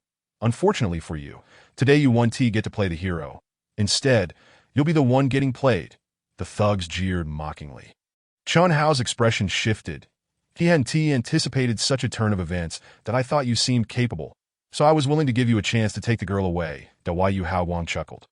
But you foolishly mentioned Ah Bin, so there's no way I can let you go now. He spread his hands in a feigned gesture of helplessness. The thugs burst into laughter. Chen Hao, if you lack the ability to save others, don't act tough. Now look where you've landed yourself. Wan Rui seethed. She had felt a glimmer of hope when Chen Hao intervened, but that hope shattered in an instant, prompting her to resent him even more. That I think I need to call Abin. Yu Hao Wang grinned as he took out his phone, intending to let Chen Hao know that his friend was in his hands. Perhaps he could lure Abin into coming alone to rescue them, killing two birds with one stone. The crowd's eyes lit up. Boss, that's brilliant, one thug exclaimed, giving a thumbs up to go ahead tell Abin. My name is Chen Hao. Chen Hao replied calmly. Kid, you're quite composed, Yu Hao Wang said with a dismissive laugh as he dialed the number, putting it on speakerphone. Soon, the call connected, and a cold voice came through. Yu Hao Wang, what do you want from me? Yang Xiaobin, let me tell you a joke, Yu Hao Wang said leisurely. Today, on my turf, a kid claims to be your friend and tries to use your name to intimidate me. Isn't that hilarious? He burst into laughter, and the thugs joined in with their mocking laughter. There was silence on the other end of the line. After a moment, Albin responded with a questioning tone. Are you referring to Mr. Chen Hao? Ah, you guessed it. Yu Hao Wang exclaimed, surprised. That's right. This kid indeed claims to be Chen Hao'd. It seems you two are quite in sync. He looked at Chen Hao with a teasing glint in his eyes. Yang Xiaobin, given our relationship, how should I treat your friend? Steamed or braised? Or perhaps you'd like to come over and witness the proceedings. Haha, Abin suddenly laughed. What is so funny? Yu Hao Wang asked. Taken aback that you're finished, Yu Hao Wang, Abin said, his tone dripping with pity. That's so? Yu Hao Wang thought he was being threatened and scoffed. I don't need to waste my breath on you. Abin sneered, suddenly raising his voice at Mr. Chen. Are you there? I am. Chen Hao responded at Mr. Chen. Since Yu Hao Wang dares to provoke you recklessly, you need not hold back. Yu Hao Wang's primary enterprise is the Huangchao KTV, boasting dozens of establishments in Donglin City, all flourishing with business, as long as you can secure him. An annual profit of at least tens of millions awaits. Abin chuckled that I have little interest in such matters. Chen Hao replied. The reason for dealing with him is due to other issues. Previously, I was unaware of your relationship, which led to some misunderstandings. No worries, Mr. Chen, Abin replied, ever diplomatic. That if you're concerned about potential troubles afterward, I can bring people over to clean up the mess for you. And I will also manage Yu Hao Wang's enterprises, splitting the profits 80-20. You won't have to lift a finger and will reap 80% of the profits. What do you think? Beep. Before Chen Hao could respond, Yu Hao Wang, his expression darkened, hung up the phone. This little brat plays quite well, doesn't he? A flash of murderous intent crossed his face as he pondered how to divide up his territory. Fine, I'll make sure you regret this today. Boss, Bong has arrived. At that moment, the thug who had left earlier returned, handing a light yellow cloth bag to Yu Hao Wang. Following him was a tall man with brown skin. His deep-set eyes and prominent nose suggested Southeast Asian lineage. And he appeared exceptionally robust, especially his long, powerful legs, which seemed to stir up a gust of wind with every step.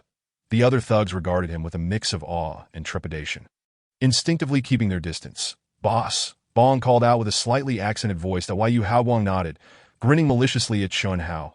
Kid, I noticed your kicking skills earlier. Come, let's see how you fare against this highly paid Muay Thai expert I've hired. As he spoke, he gestured toward Bong and made a slicing motion across his throat. Bong nodded, a glint of ferocity in his eyes as he strode toward Chen Hao. Another spectacle awaits, the last time Lu Laosin caused trouble at our venue. Bong left every one of his men with broken bones, writhing in agony on the ground. I hope this kid can take a beating and isn't knocked out by Bosong's kick. The thugs laughed as they retreated, clearing the space for the impending confrontation. Bong, don't kill him, Yu Hao Wang said with a smile, slowly unzipping the cloth bag. Bong nodded, eyeing Chen Hao, who remained utterly still, a flicker of confusion crossing his gaze. Even an ordinary person would show some. How could such a person possibly be considered a loser? Wan Rui found herself at a loss for words, merely gazing in astonishment at Chen Hao. While she had not regarded Chun Hao as a loser, she had perceived him as merely an ordinary salesman adept at opportunism.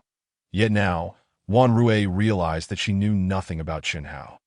Throughout their journey, she had sought to humiliate him, only to find that, in a moment of peril, it was Chun Hao who stepped forward to rescue her and her friends. Chapter 70. Self-righteousness, recalling the various mockeries and difficulties she had posed earlier. Wan Rui's expression turned exceedingly complex. The others, too, bore expressions of similar complexity. Given Chun Hao's capabilities, had he chosen to unleash his anger during the provocations, their fate would likely not have been much better than Yu Hao Guang's. Li Jian was drenched in cold sweat. After losing a drinking contest, he had foolishly contemplated delivering a beating to Chun Hao to vent his frustration, that in hindsight, such ignorance seemed brazenly reckless. Wan Rui. You and your friends should leave. I want to escort you home. Chen Hao suddenly turned and said, once you return, send a WeChat message to the minister to let him know you're safe. And you? Wan Rui hesitated before inquiring, don't worry about me. Just hurry and leave the not report this to the police or mention it to anyone else. Chen Hao replied. Wan Rui nodded and swiftly departed the royal KTV with the others. Standing in the cool night air, they looked out at the dazzling lights and the incessantly bustling traffic, collectively exhaling in relief. Finally, they were safe. Xiao Rui, thank goodness Chun Hao is your admirer. He was willing to step in and save us. Otherwise we would have been doomed tonight, Guan Wei remarked, still shaken. Even now, her legs felt weak. You misunderstand. Chen Hao was merely fulfilling the minister's instructions, Wan Rui responded, shaking her head. She was well aware that Chun Hao did not harbor any romantic feelings for her. Impossible! Guan Wei retorted that if he didn't like you, would he go to such lengths for an ordinary colleague? He would have run away long ago. Exactly. Despite your earlier indifference toward him, he said nothing and ultimately saved you. Lu Ting chimed in. What else could this indicate if not affection? Wan Rui remained silent, yet uncertainty flickered across her face. Was it possible that Chun Hao truly liked her?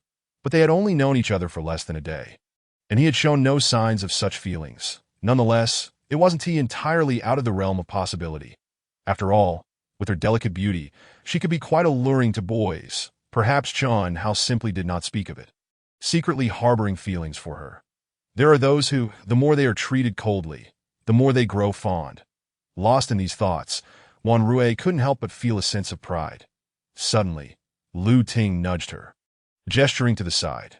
Wan Rui turned in surprise to see Zhang Yu standing silently not far away, his face a mask of displeasure. Unable to suppress a smile, Wan Rui approached him and gently nudged him with her elbow. Are you jealous? How could I be jealous? I don't possess skills as remarkable as Chun Hao's to rescue you and everyone else, Zhang Yu lamented. Just look at that sour expression on your face. Wan Rui teased. You don't honestly believe that just because Chun Hao saved me, I would develop feelings for him. Do you? Zhang Yu fell silent. Don't overthink it. Once Chen Hao comes out, I will clarify everything with him, Wan Rui assured him, linking her arm with his and smiling. Clarify what? Zhang Yu asked, taken aback that, of course, to reject him face to face. Wan Rui continued, although Chun Hao may have feelings for me, I do not reciprocate. Even though he saved me, my gratitude will only extend to thanking him. Beyond that, I will not express any further sentiment to avoid any misunderstandings or moral coercion in the future. Xiao Rui, you are so considerate, Zhang Yu exclaimed, delighted. Moreover, I want to make it clear because I do not wish to owe Chun Hao anything. Wan Rui added, I also do not want to undermine my own principles simply because he saved me. I believe I did nothing wrong previously. One should have principles, and grievances should be distinctly recognized. Hatred is hatred, and gratitude is gratitude. They should not be conflated. Well said, Xiao Rui. Zhang Yu could not help but embrace her. Let us wait for him together. Wan Rui sweetly agreed with a soft hum. Boss Yu, it's time we settled our accounts, Chen Hao said, looking down at Yu Hao Guang in the hall, his tone indifferent. Why Yu Hao Guang remained silent, gazing at Chen Hao, then suddenly burst into laughter. What are you laughing at? Chen Hao frowned. Chen, I admit your skills are impressive, but today was merely luck. If it weren't for my shotgun malfunctioning, you would have been riddled with bullets. Yu Hao Guang spat, blood oozing from his mouth. There was no one in the world who could survive a gunshot unscathed. The only explanation was that the gun had malfunctioned, allowing Chun Hao to escape unscathed. That's how you perceive it, Chen Hao said with a faint smile, unwilling to clarify further. Chen, you may be skilled, but let me tell you, in this world, relying solely on brute strength is futile. One must possess power and connections. Though Yu Hao Guang lay beneath Chen Hao's foot, his tone remained defiant. Don't think you can act so arrogantly now. With a single phone call, I can summon dozens of guns that, no matter how capable you are, you will be reduced to dust. Chen Hao scoffed derisively. Do you really think you still have the capacity to make that phone call? Not now, but it will happen eventually, Yu Hao Guang replied defiantly. Then I'll make it clear now. I will repay you for everything you've done today 100-fold. Bang! Chen Hao kicked him violently across the room, sending him crashing against the wall. Yu Hao Guang, I truly cannot fathom how you have managed to reach this low point. Chen Hao approached slowly. Has no one ever told you that when your life is in someone else's hands, you should lower your stance? Ha. To hell with you. Yu Hao Guang lay on the ground, several ribs broken, his face contorted in pain, yet he laughed maliciously, spitting blood at Chen Hao. Chen Hao turned his head aside, his expression darkening. Are you seeking death? I've made it this far without just sitting idle. It's merely a few blows and broken bones. It's nothing to me. I am ruthless to others, but even more so to myself. Come at me. I can take it. Yu Hao Guang sneered. Regardless, I will eventually return everything you've done to me with interest. You truly are reckless, Chen Hao retorted angrily. I want to see just how long you can maintain this bravado. But he stepped on Yu Hao Guang's hand, grinding it down. The sound of bones cracking echoed clearly to why Yu Hao Guang screamed in agony. Do you submit? Chen Hao demanded. I'll submit to your mother. Yu Hao Guang shouted furiously. Chen, the more you torment me, the more I will retaliate against you. Just wait. I will find your family and relatives, and then I will annihilate your entire lineage. Say that again. Chen Hao's face darkened, his eyes flashing with an unparalleled coldness. Are you scared, little brat? Yu Hao Guang gritted his teeth. I relish this. What can you do about it? Rest assured, when I find your family, I will personally ensure that the men are dismembered and the women sold into brothels, subjected to 1,000 men, since you wish for death so eagerly. I shall oblige. Chen Hao seized Yu Hao Guang by the hair, yanking him up forcefully, enunciating each word. To threaten him with his family was something Chen Hao could not tolerate. Murderous intent surged within him. Chapter 71. Regret is futile. You're just boasting. Yu Hao Guang winced in pain, but forced a scoff of disdain. I want to see how you dare to kill me with so many witnesses around. Chen Hao remained silent, slightly stamping his foot, unleashing a silent wave of power. In an instant, the gangsters writhing in pain on the floor, the trembling debt collector hiding behind the reception desk, and the guests peering from the private room all fell unconscious. Chen Hao dragged Yu Hao Guang into an empty private room, shutting the door behind him. He checked the surveillance with his divine sense, relieved to find the front desk attendant had turned off the cameras and had not reopened them. You think bringing me to a secluded place will frighten me? Yu Hao Guang sneered. Why Yu Hao Guang? The reason you are so defiant is that you are certain I want to kill you, Chen Hao said slowly. And what if I am? Yu Hao Guang replied arrogantly. Everyone saw what just happened. Even if you bring me here, it won't matter if you kill me, you'll end up with a bullet in your own head. You believe I won't dare to kill you? I might just torture you first and then reluctantly let you go. Chen Hao narrowed his eyes. But afterwards, you would dare to kill me or even target my family. I know that well.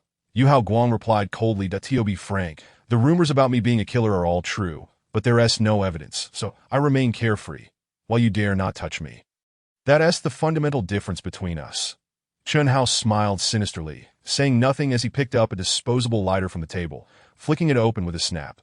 Chen, if you let me go now and kneel to lick my toes in supplication, perhaps I might show a bit of mercy and spare your family. Yu Hao Guang believed he had cornered Chen Hao, sneering contemptuously.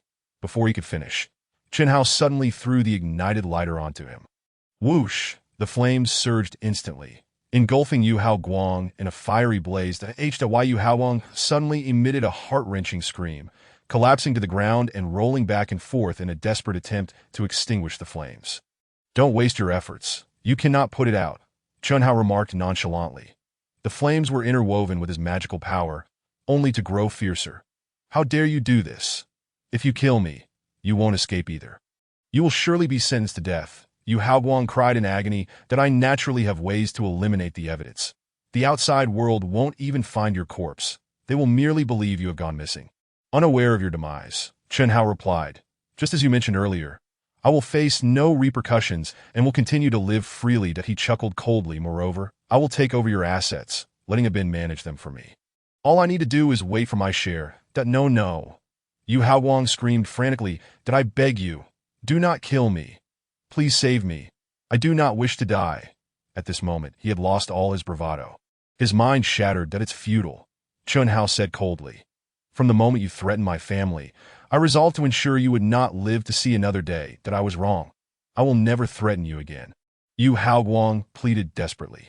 Chen Hao, if you save me, I will give you everything I have. I will do anything you ask. I implore you. Had I known it would come to this, I would not have acted so rashly. Chen Hao replied, I initially did not wish to kill you, yet you forced my hand, driving yourself to this dead end. Forgive me. Had I known this would happen, I would never have threatened you. Please save me. I truly do not want to die. Yu Haowang lamented, his insides filled with regret. Regret now serves no purpose. Chen Hao stated matter-of-factly that I intentionally adjusted the temperature of the flames, ensuring you would not be reduced to ashes swiftly, but would instead experience the agony of being burned. This is my response to your persistent hostility.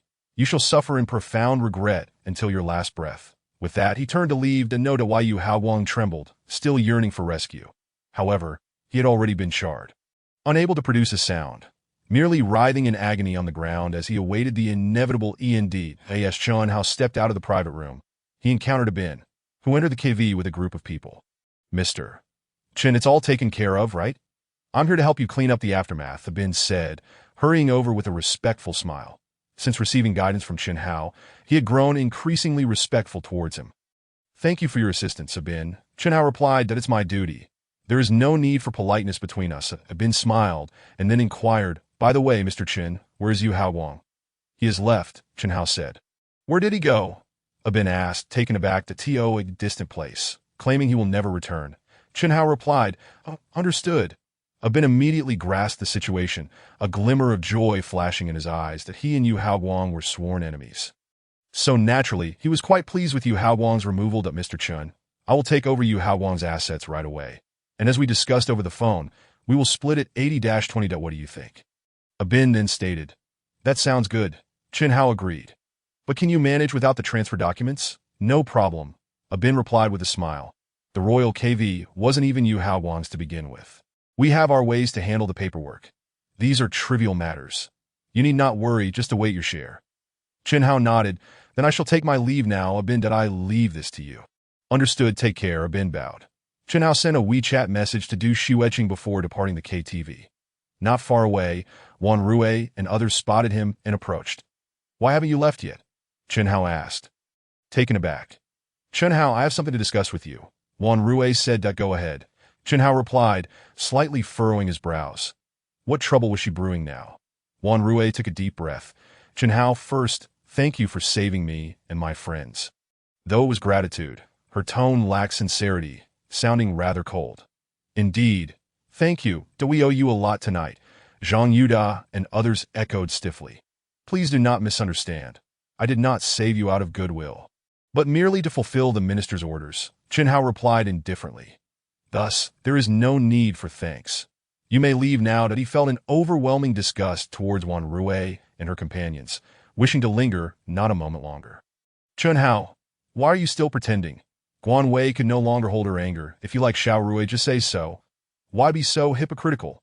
Is it amusing? Who says I like her? Chen Hao frowned. I already made it clear before. I have no pursuit of her. Come on, if you don't like Xiao Rui, would you risk your life to save her from the underworld? Guan Wei mocked. Do you take us for fools? Unable to see through this. Exactly, Lu Ting sneered. You have the guts to like her, but not the guts to admit it. Truly pathetic. You are all far too self-assured.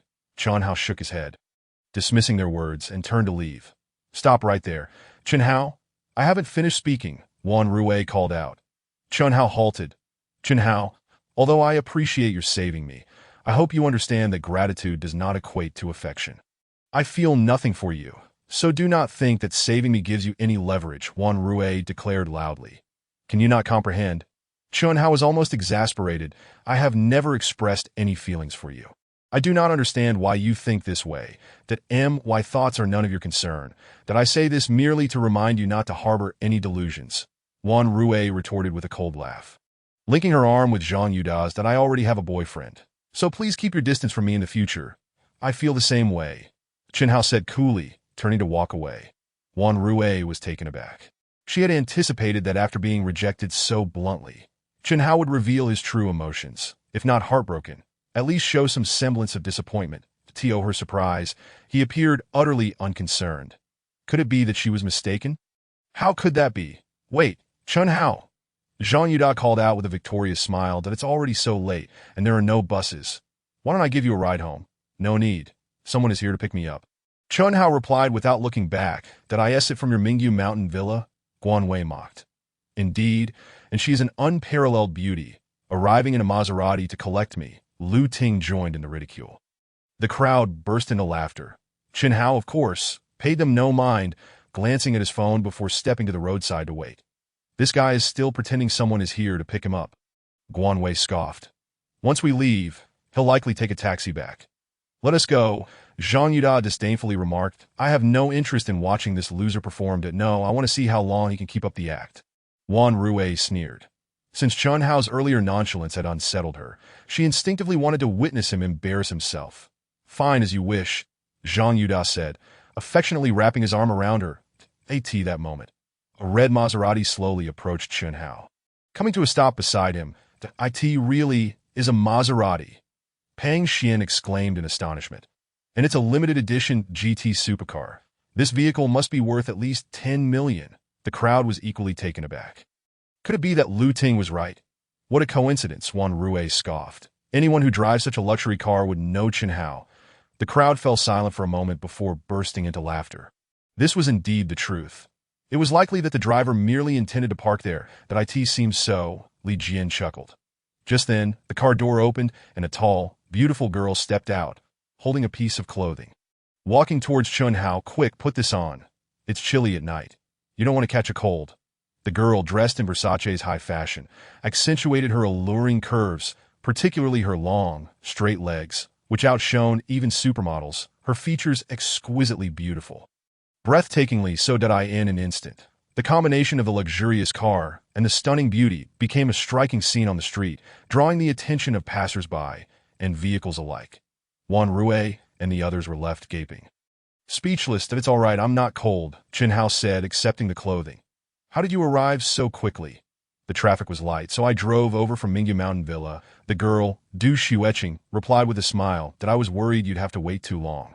So I sped a little. Mingyu Mountain Villa? Wan Rue and the others gasped again. That I in the future don't drive so fast. It's too dangerous, Chen Hao admonished. Got it. Now let's get in the car, Du Xueqing beamed at him. Chen Hao climbed into the car. So, it really was someone here to pick him up?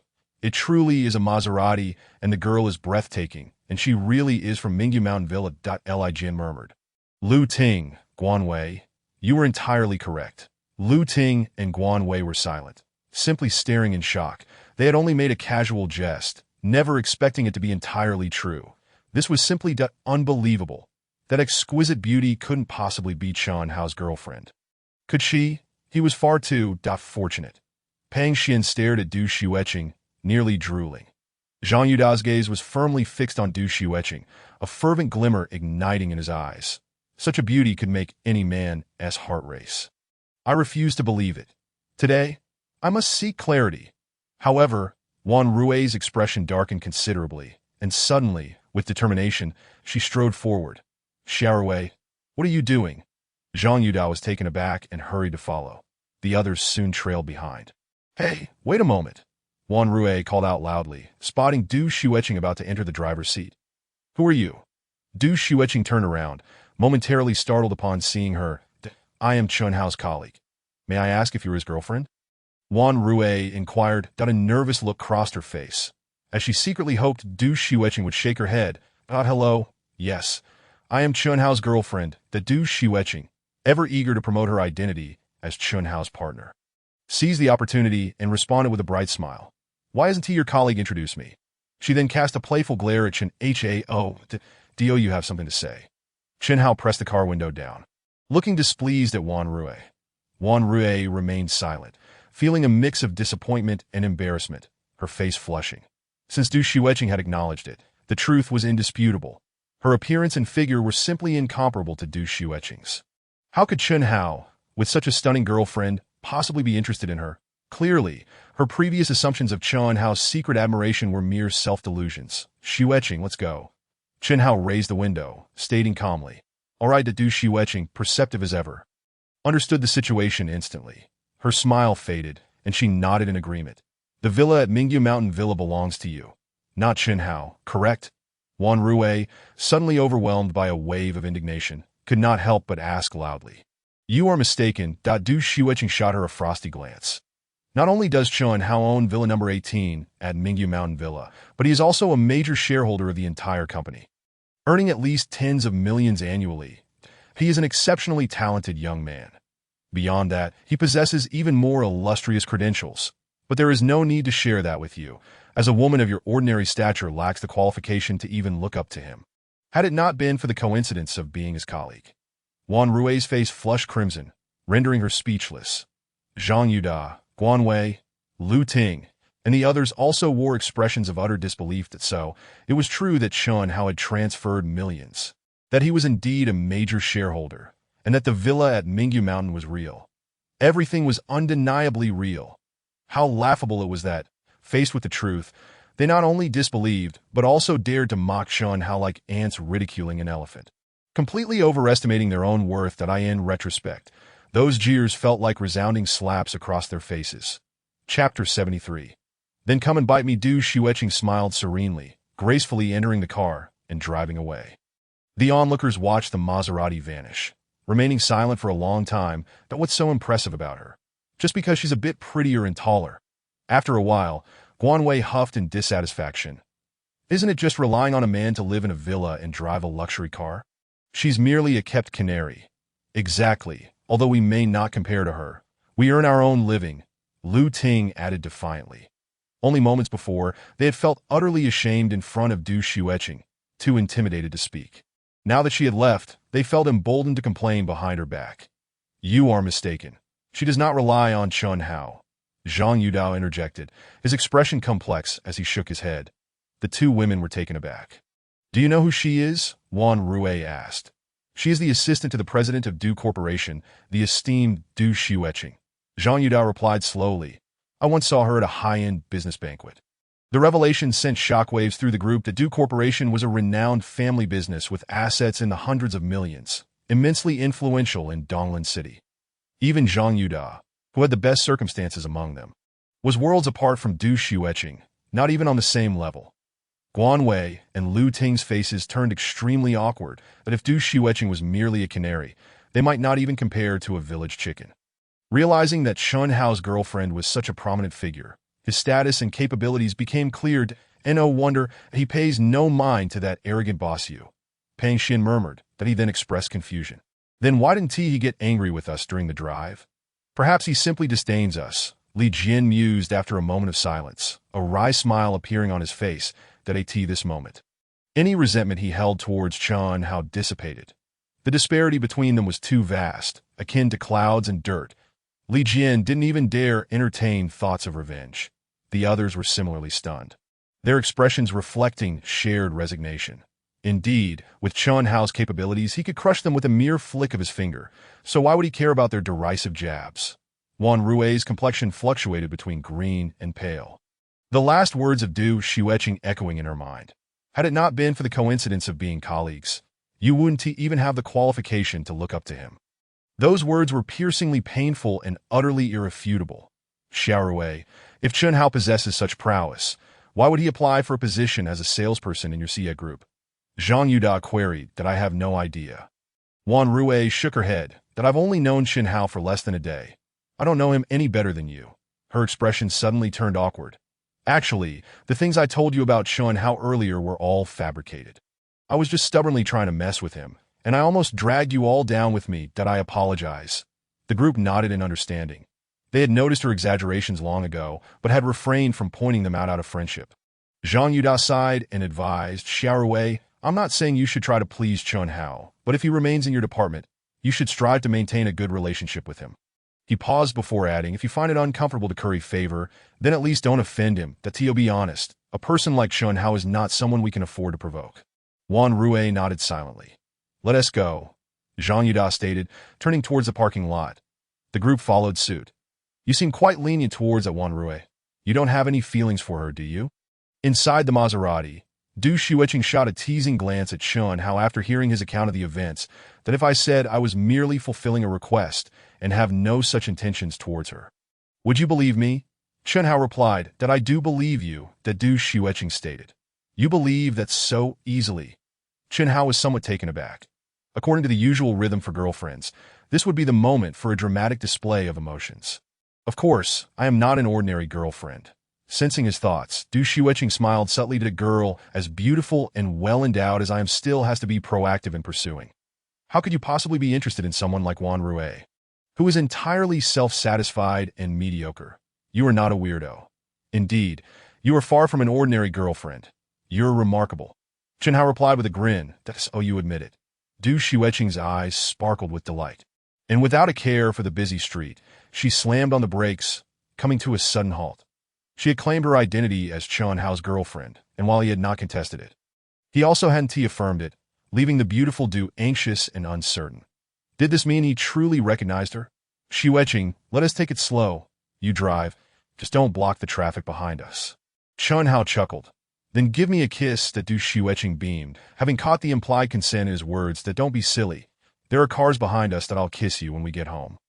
Chun Hao glanced at the rearview mirror, feeling a bit conflicted. That moment, a series of furious honks erupted from behind. No, I want you to kiss me. If you don't, I want to go. Du Xueqing pouted playfully, letting go of the steering wheel and leaning into his embrace, closing her eyes. That I'm a sleeping beauty. Handsome Prince Charming, please kiss me awake. Chun Hao, albeit reluctantly, leaned down and placed a gentle kiss on her fragrant cheek. That one do. Only a kiss on the lips can truly awaken the princess. The Du Xueqing wrapped her arms around his neck, pouting her delicate lips. Chun Hao complied, kissing her cherry lips once more. My princess, are you awake now? I am. Du Xueqing's eyes sparkled as she sat up radiantly. And thus, the prince and princess moved into their castle and lived happily ever after. She pressed the ignition button and restarted the car. Just then, a white Honda Accord, unable to contain itself, sped past on the left, drawing level before a head popped out of the window, shouting angrily, so what if you're driving a Maserati? Do you know that if I had rear-ended you just now, you would be fully responsible? Are you dissatisfied? Du Xueqing pressed down the window, smiling sweetly. The man, upon catching sight of her stunning beauty, was momentarily speechless. That if you're not satisfied, that Du Xueqing's smile grew even more enchanting as she suddenly raised her middle finger. Then come and bite me. She laughed triumphantly, flooring the accelerator. The red sports car roared to life, leaving the scene in a cloud of dust. The guy in the Honda Accord stared blankly as she drove away, completely oblivious to the fact that he had become the new culprit blocking the road, nor did he notice that not far off, 2 traffic police officers were hurrying towards them. You really put that guy in a tough spot. Chun Hao remarked sympathetically as he glanced at the rearview mirror. That is not my fault. Who told him to stop right in the middle of the road? Du Xueqing shrugged her shoulders. You still have the audacity to say that. Do you not remember who stopped in the middle of the road first? Chun Hao replied with a hint of irritation, there's nothing I can do. I'm just so pleased that my boyfriend has finally acknowledged me. Of course, we must celebrate. Du Xueqing chimed in cheerfully, so it all started with you. Chun Hao was left speechless. Chapter 74. In this lifetime, I am devoted to you. Half an hour later, Chun Hao and Du Xueqing returned to Mingyu Villa. As their vehicle approached Villa 18, both were taken aback. Standing before the grand entrance was a stately middle-aged woman, Mrs.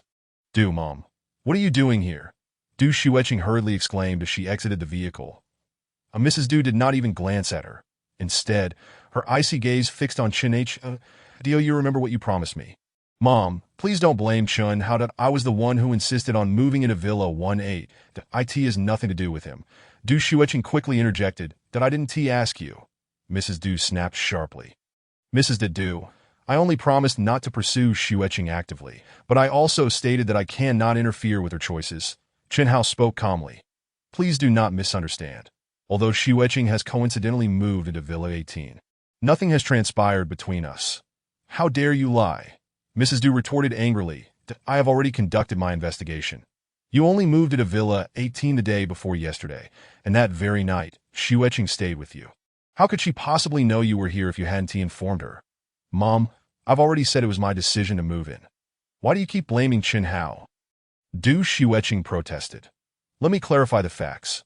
After our argument the night before last, she recounted the events. You need not explain for him. Pack your things immediately and return home with me. Mrs. Du's face was ashen. I refuse to go back. Du Xueqing declared defiantly. How dare you disobey me? Mrs. Du exclaimed, both shocked and furious that I am not a child. Why do you always try to control me? Du Xueqing replied passionately. Who I choose to associate with is my freedom. Even if you were my mother, you have no right to interfere.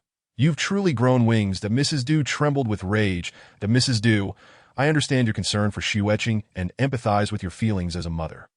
I assure you, I will respect Xueqing's wishes. Her residence at Villa 18 will not bring her any harm. Rather, it will only improve her situation. That if it eases your mind, you are welcome to visit her frequently. Qin Hao stated sincerely. Silence. Mrs. Du commanded sharply. If it weren't for you, would Xueqing be in this situation? Perhaps I was too polite last time, leading you to believe you could still pursue her. Allow me to be unequivocal. You are unworthy of my daughter. Stop dreaming. Mom, how can you speak like that? Qin Hao is my father and my savior. Du Xueqing retorted angrily that I have already settled the matter by giving him Villa 18. Mrs. Du replied coldly, Do you think I cannot see through his intentions? It is obvious he seeks to climb the social ladder by leveraging the Du family. You are young. Do not be deceived by his sweet words. She pointed a finger at Qin Hao. I will not allow you, a shameless scoundrel, to succeed. Leave my daughter immediately and do not see her again. That if you continue to pursue Xueqing shamelessly, do not blame me for being ungracious. Qin Hao sighed and remained silent. Mom, the more you act this way, the less likely I am to leave Qin Hao. Du Xueqing exclaimed, exasperated. Let me be frank. We have already crossed the line, and it is too late for you to intervene. She said this while tightly clasping Qin Hao's arm, leaning intimately against him. Qin Hao forced a smile that this only escalates the conflict, doesn't it? This mother-daughter duo is truly a handful. That Mrs. Du was nearly apoplectic with rage, pointing at Qin Hao with a venomous glare. You dare to tarnish my daughter's reputation. Just wait. I will ensure you pay the price. And you, she continued, glaring at Du Xueqing, do not think that I cannot manage you because you hide a little fortune. I have ways to make you powerless. Just wait and see how you bow your head. With that, Mrs. Du abruptly turned and stormed away. Mom, you can threaten me, but why must you also threaten Qin Hao? I am the one who took the initiative. It has nothing to do with him. Du Xueqing shouted at her retreating figure. Both alarmed and furious, Mrs. Du paid no heed, disappearing into the night without looking back. Let it go, Xueqing. Your mother is upset right now and will not hear reason. Wait until she calms down, and you can have a proper discussion. Qin Hao advised. He certainly did not take Mrs. Du's threats to heart. Qin Hao, for the next few days, please don't go to work. Stay home and keep me company, Du Xueqing said, turning with a worried expression. Why? Qin Hao was taken aback. That my mother is the kind of person who means what she says. If she has declared her intent to harm you, she will certainly take action. Du Xueqing explained, I am concerned for your safety, that it's fine, that I have trained in Sanda and am quite skilled. A few ordinary people cannot even approach me. Qin Hao chuckled. That is of no consequence. Du Xueqing insisted anxiously, and no matter how skilled you are still just one person. That my mother can easily use her connections to suppress you. If she discovers your abilities, she might even hire martial artists to deal with you, and you would stand no chance. You know about martial artists? Qin Hao was taken aback. You know too? Du Xueqing was equally surprised. Qin Hao nodded. Since you are aware, you understand how powerful martial artists are. Even professional Sanda champions are no match for them. Du Xueqing expressed her concern. Qin Hao smiled, remaining silent, with a flick of his wrist. A delicate yellow flower suddenly detached from the flower bed nearby and floated into his palm. The Du Xueqing gasped in astonishment, covering her mouth in disbelief. Are you still worried? Qin Hao smiled gently, casually waving his hand. And the flower returned to the garden. Internal energy manifests, invisibly commanding objects. Du Xueqing's eyes sparkled with excitement. Qin Hao, You are a martial arts master. You seem quite knowledgeable about martial artists, Chunhao remarked. Surprised out of course. When I was a child, my father even hired a martial artist to teach me, Du Xueqing replied, then sighed. Unfortunately, I lack the talent for martial arts and cannot learn no matter how hard I try. You do not lack talent. Rather, your talent is too exceptional, Chunhao said meaningfully. Du Xueqing did not grasp the implication, but joyfully took his hand. Come on, Chunhao, let us go meet my parents. Your mother is furious. How could she possibly want to meet us? Chunhao shook his head. But you are a martial arts master, Du Xueqing exclaimed excitedly. Reveal your identity. Not only will my parents treat you with the utmost respect, but even the influential figures behind the Yin family will do the same. Is being a master really that impressive? Chunhao was taken aback. Absolutely. Every master is a rare gem, even in all of Huaxia. No, on a global scale, masters are among the elite, Du Xueqing explained. This is fantastic. If my mother knew you were a master, not only would she not oppose our relationship, but she might even rush to ask you to be her son-in-law. Ha! She could not help but burst into gleeful laughter. Xueqing, I do not wish to reveal my identity, Chunhao replied, shaking his head, that I merely want to demonstrate my capability to protect you and myself. Nothing more. Why? Du Xueqing was taken aback. The DOU realized that by revealing your identity as a master, countless people would seek your favor. You would acquire immense wealth and power in a short time, becoming a figure of great renown. Anything you desire would be at your fingertips. Xueqing, that is not my goal, Chunhao stated, looking at her with hopeful eyes. Right now, I simply wish to lead an ordinary life and cultivate in peace. Can you understand that? He had yet to reveal the true reason, but in his heart, he had slowly begun to accept Du Xueqing and hoped she would understand him. The Du Xueqing remained silent, gazing at him. After a moment, she suddenly embraced Chunhao, whispering softly, I understand. Whatever you choose to do, I will support you, because from the moment I first laid eyes on you, I knew you were the one I was searching for. In this lifetime, I am devoted to you, Xueqing. Chunhao held her close, feeling warmth in his heart. Chapter 75, The Surveillance Seal. The next morning, Chunhao arrived at the Human Resources Department as usual. Yu Halian and Hu Bing had yet to arrive, and the office was empty except for Wan Rui, who sat in a daze. Chunhao chose to ignore her, sitting down at his desk and turning on his computer. However, upon seeing him, Wan Rui suddenly approached, took a deep breath, and said, Chunhao, I want to apologize for what happened yesterday, that I'm sorry. I was too self-righteous. You saved my life, and yet I misunderstood you. Please forgive my childishness and ignorance. I will make amends with my actions. Chunhao looked at her in surprise, not expecting Wan Rui to take the initiative to apologize. That it seemed she had been greatly affected by the previous day's events. Forgiveness is not necessary. I didn't take last night's incident to heart, nor do I wish to hold a grudge. Just refrain from bothering me in the future, he replied casually. Wan Rui waited anxiously for his response, and upon hearing his words, she sighed in relief. Yet her emotions soon became complicated again. Although Chunhao expressed his indifference towards her, inexplicably, Wan Rui found herself wishing that Chunhao would hate and despise her. At least such feelings would signify that he cared about her, rather than viewing her as a mere passerby as he did now. Overthinking, she thought, how could he possibly care about an ordinary girl like me when we are worlds apart? With a bitter smile, Wan Rui returned to her seat, her expression somber. Chunhao, come out for a moment. That moment, Mao Xiaowei arrived at the office door, saw Wan Rui inside, and refrained from entering, instead waving to Chunhao. Chunhao stepped outside. Bro, thank you so much. Mao Xiaowei beamed as he handed over the keys to his BMW. It seems your endeavors with the ladies went quite smoothly last night. Chunhao received the keys, smiling as he inquired. Need you even ask? Mao Xiaowei replied with a triumphant air, that I took that girl to a hotel, unlocked several positions throughout the night, and now I'm left with a sore back and aching waist.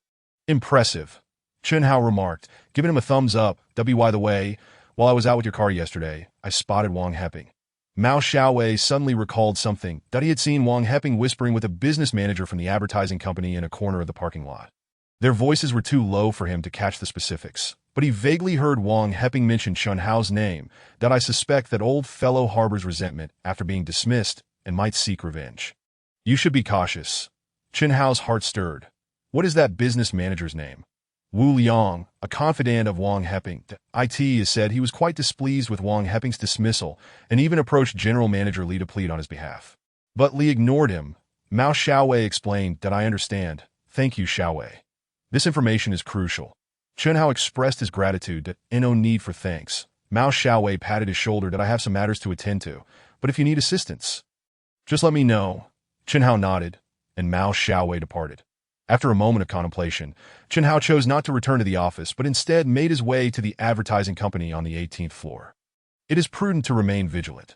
Regardless of whether Wang Heping truly intends to retaliate, it is always wise to prepare in advance. He extended his perception and, in no time, located Wu Liang's office. Rest assured, Manager Wang, I have devised a plan to ensure Chen Hao finds himself behind bars, allowing you to vent your frustrations. The office was empty except for Wu Liang, who was speaking quietly on his phone. What impeccable timing! Chen Hao sneered, continuing to eavesdrop with his perception. However, Wu Liang did not divulge any specific details about his plan. After a few brief exchanges, he hung up and glanced cautiously at the door. Appearing quite alert, contemplating, Chen Hao summoned his magical energy, formed a hand seal, and created a spell mark. With a flick of his finger, the mark silently flew into the office, landing on Wu Liang. This was a surveillance spell, akin to installing a monitoring device on Wu Liang, enabling Chen Hao to track his every move at any time. Wu Liang remained completely oblivious. Chen Hao then returned to the Human Resources Department, where Yu Halian and Hu Bing had already arrived. That you've returned. I was just asking Hu Bing how familiar you had become with the work situation yesterday, Yu Halian said with a smile. Hu Bing mentioned you adapted quite swiftly, so you're prepared to undertake independent responsibilities. Yes, Minister. Chen Hao replied that as they spoke, a tall, strikingly beautiful woman entered the office, General Manager Gao. The others promptly stood and greeted her. Aren't you the newly hired business representative from the advertising company? What brings you to the Human Resources Department? General Manager Gao was momentarily taken aback upon seeing Chen Hao. General Manager, our Human Resources Department has been in need of personnel. I assess that Chen Hao possesses commendable qualities, so I requested General Manager Li to transfer him here. Yu Halian explained with a smile. General Manager Gao nodded, unable to resist casting another glance at Chen Hao. This young man left a profound impression on her. Upon their first encounter in the elevator, he exhibited none of the trepidation or nervousness typically displayed by lower-level employees in the presence of the CEO. Instead, he maintained a composed demeanor, embodying neither subservience nor arrogance. It is worth noting that, given her striking demeanor and stern disposition, even some mid-level officials would approach her with trepidation, treading carefully as if on thin ice. General Manager, do you require something? Yu Halian inquired. About half a month ago, the security department assigned a group of veterans that I have reviewed their qualifications, and they seem quite satisfactory. However, they may be struggling to acclimate to the corporate environment, resulting in some emotional challenges, leading to a lack of cooperation at work. The security chief has complained to me several times about this. Nevertheless, these veterans were placed here at the government's request. And unless they commit a serious offense, we cannot dismiss them, General Manager Gao stated. Thus, I would like you to engage with them, address this issue, and provide them with proper training on security responsibilities. If they can adapt, I believe they could become a commendable security team. Understood, General Manager. Training is indeed part of our responsibilities in the Human Resources Department. Leave it to me, Yu Halian responded. General Manager Gao nodded and then exited. Hu Bing let out a sigh of relief, saying, finally, she's gone. When General Manager Gao is around, I hardly dare to breathe. Look at you, so lacking in composure. Chen Hao doesn't seem fazed at all, Yu Halian chuckled. Indeed, Chen Hao, didn't you feel nervous meeting General Manager Gao? Hu Bing asked, astonished. I was nervous, but I pretended not to be. Chen Hao replied with a smile. You are quite the cunning one, Hu Bing said, playfully punching him. Wan Rui, however, cast a complex glance at Chen Hao. She knew full well that he was genuinely unperturbed. How could someone of his caliber, who could stand on equal footing with General Manager Gao, possibly feel anxious? Perfect timing. Chen Hao, just as we were discussing your preparation for independent work, a task has arisen. Please go to the security department and assess the situation. Communicate with them effectively, reason with them. And after resolving the issues, proceed with the training, Yu Halian instructed. Yes, Minister, Chen Hao replied with a nod. Chapter 76. The veterans. A few minutes later, Chen Hao arrived at the security department on the first floor and met with the security chief. Shui Pingyun. Chief Shui, what is the current situation with these veterans? Chen Hao asked after introducing himself. Where do I begin? Shui Pingyun sighed, clearly exasperated. Initially, I was thrilled to hear that this group consisted of elite soldiers from the military, believing we would finally recruit a batch of highly qualified security personnel. However, upon their arrival, they act as if they are royalty. Not only do they refuse to follow orders, but they also exhibit a confrontational attitude. Even I, as their chief, have been subjected to insults, and there have been instances of them physically assaulting other security staff. Is it really that severe? Chen Hao inquired, taken aback. Indeed. I have raised concerns with General Manager Gao multiple times about possibly dismissing them. But she insists that their placement was mandated by the government, and unless they commit a crime, we cannot let them go. Shui Pingyun lamented, his face displaying helplessness. The security department is already critically understaffed. And while we've brought in new personnel, they are essentially useless. Every day, I expend considerable energy and time just to keep them in line, as if I were tending to a bunch of spoiled brats. I can hardly manage to conduct normal operations. They believe their wages are insufficient. Chen Hao asked. Not at all. Our group's compensation is quite competitive, even when compared to government agencies that we offer formal labor contracts. Social insurance, paid leave, everything one would expect, and even more. I've explained all this to them long ago. Shui Pingyun shook his head. Then what is the issue? Chen Hao queried, puzzled. I've asked them about it, but they haven't provided clear answers. However, based on my observations over the past few days, I can surmise that the problem lies within their psyche. Shui Pingyun explained, pointing to his chest, that it seems they are struggling with a significant psychological adjustment. Feeling a sense of imbalance. In what way? Chen Hao prompted. Before their discharge, they were all elite soldiers, many of whom had received commendations. Their skills and qualities far surpassed those of typical soldiers. Suddenly, after returning to civilian life, they find themselves at the bottom of a private enterprise, having to report to someone like me, an ordinary person. They are struggling to accept this reality. Additionally, seeing other veterans with connections secure positions as government officials only exacerbates their discontent. Shui Pingyun elaborated.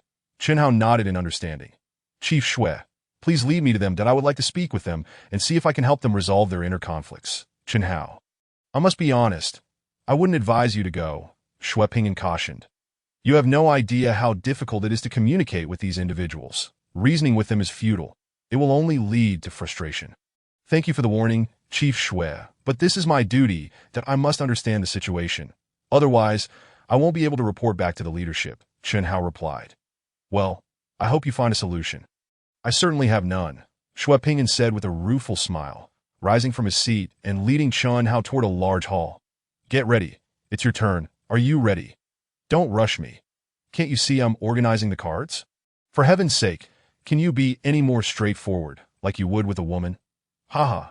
From a distance, the two heard the raucous sounds of card games, interspersed with an abundance of coarse language.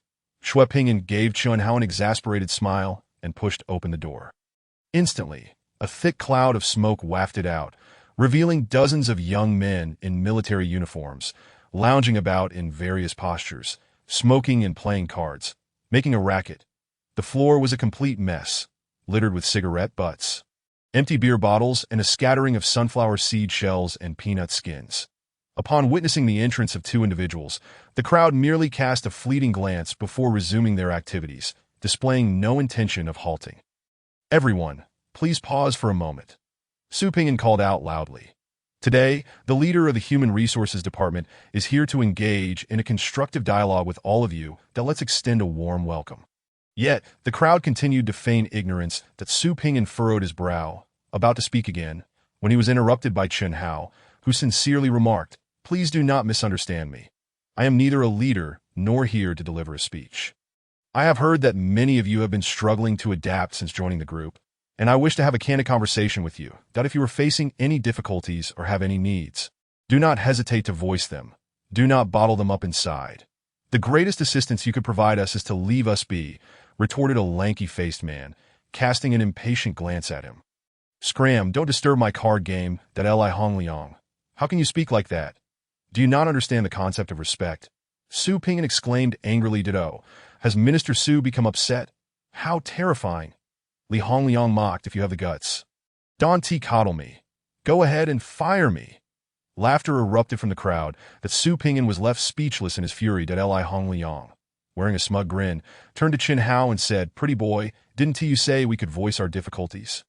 All right then, my predicament is that I lack a wife. Have the group provide me with one, and remember, she must be a beauty. I am not interested in an ordinary woman, that I too have no wife. Grant me one as well," another chimed in. "And what about this benefit?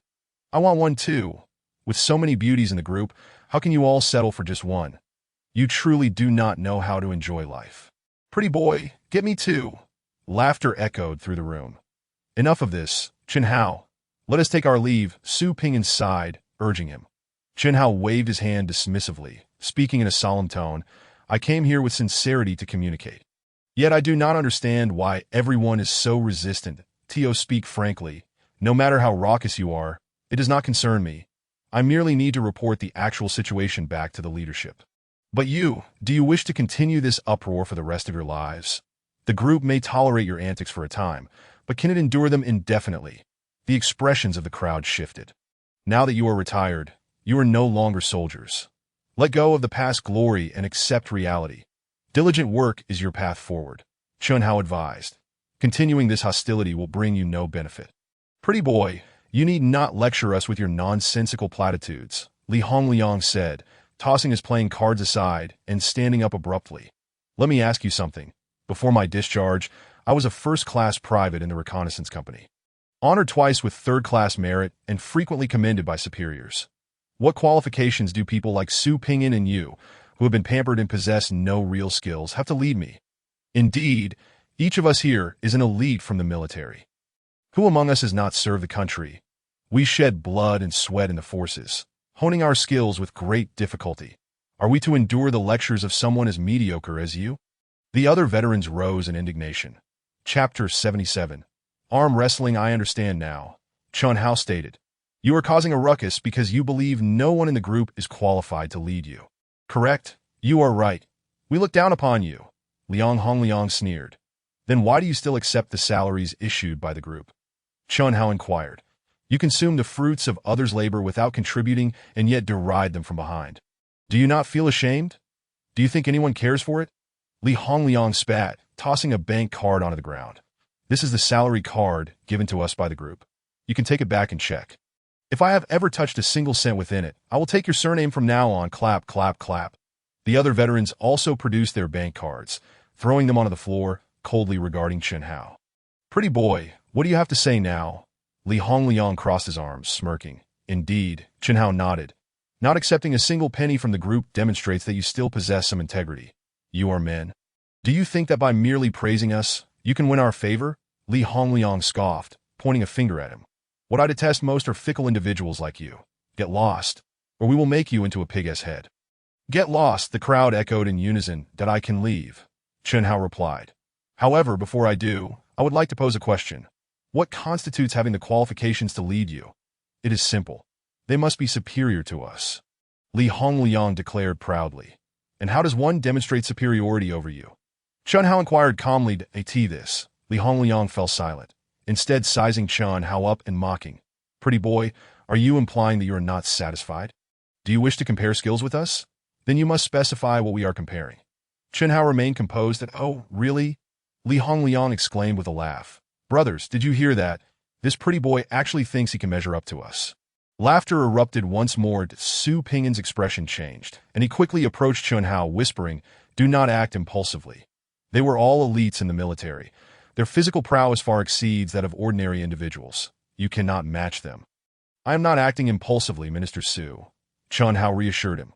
"Rest assured, I will be fine." Su Pingyan forced a smile, thinking to himself that Qin Hao truly knew nothing of physical strength, and he recalled that when these veterans first arrived, some of the original security guards, feeling youthful and strong, had attempted to challenge them, only to be thoroughly defeated. That a burly veteran stepped forward, scoffing, "Pretty boy, we do not wish to bully you.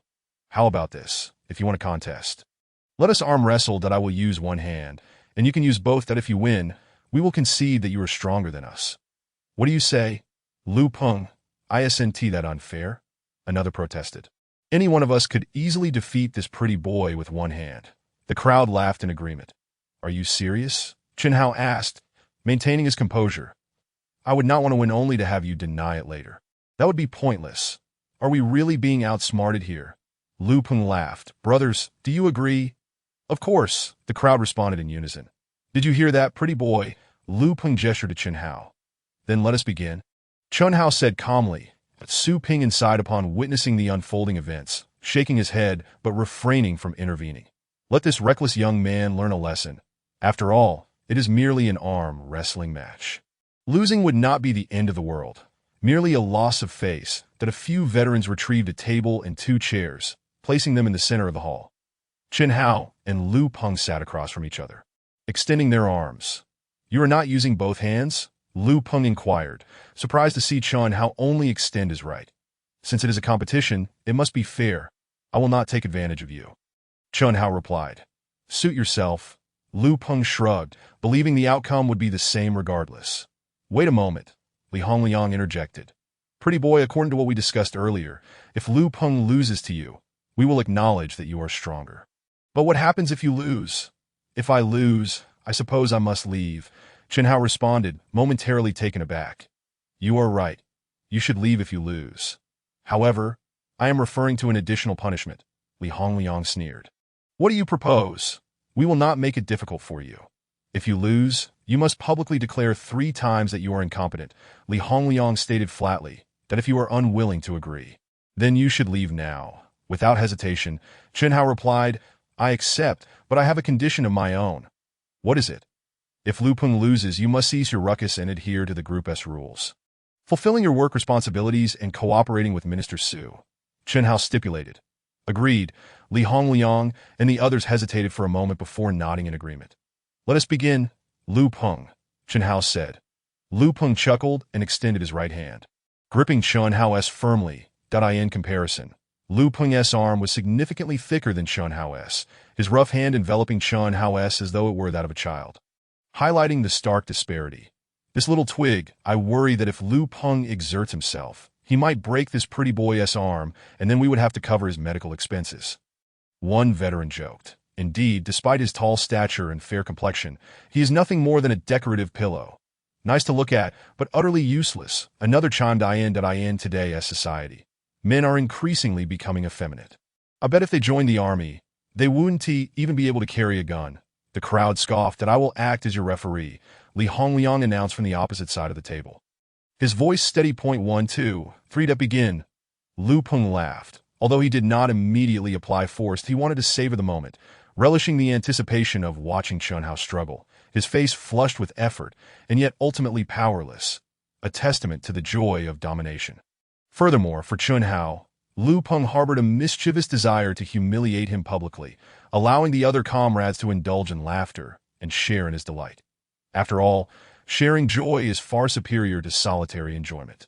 Yet, just as Lu Peng pondered what amusing words to utter, an unexpected force suddenly surged forth, pinning his wrist firmly onto the table. My apologies, but I have triumphed, Chen Hao remarked with a slight smile, releasing Lu Peng's hand. The onlookers were rendered speechless. Lu Peng, equally astonished, stared blankly at his hand, seemingly unable to fathom the reality of what had just transpired. Xue Pingyan also displayed a look of disbelief. Having observed the comparison between Chen Hao and Lu Peng, he harbored no expectations, yet was taken aback by Chen Hao's effortless victory. Chapter 78. Because I have an obsession with cleanliness, ladies and gentlemen.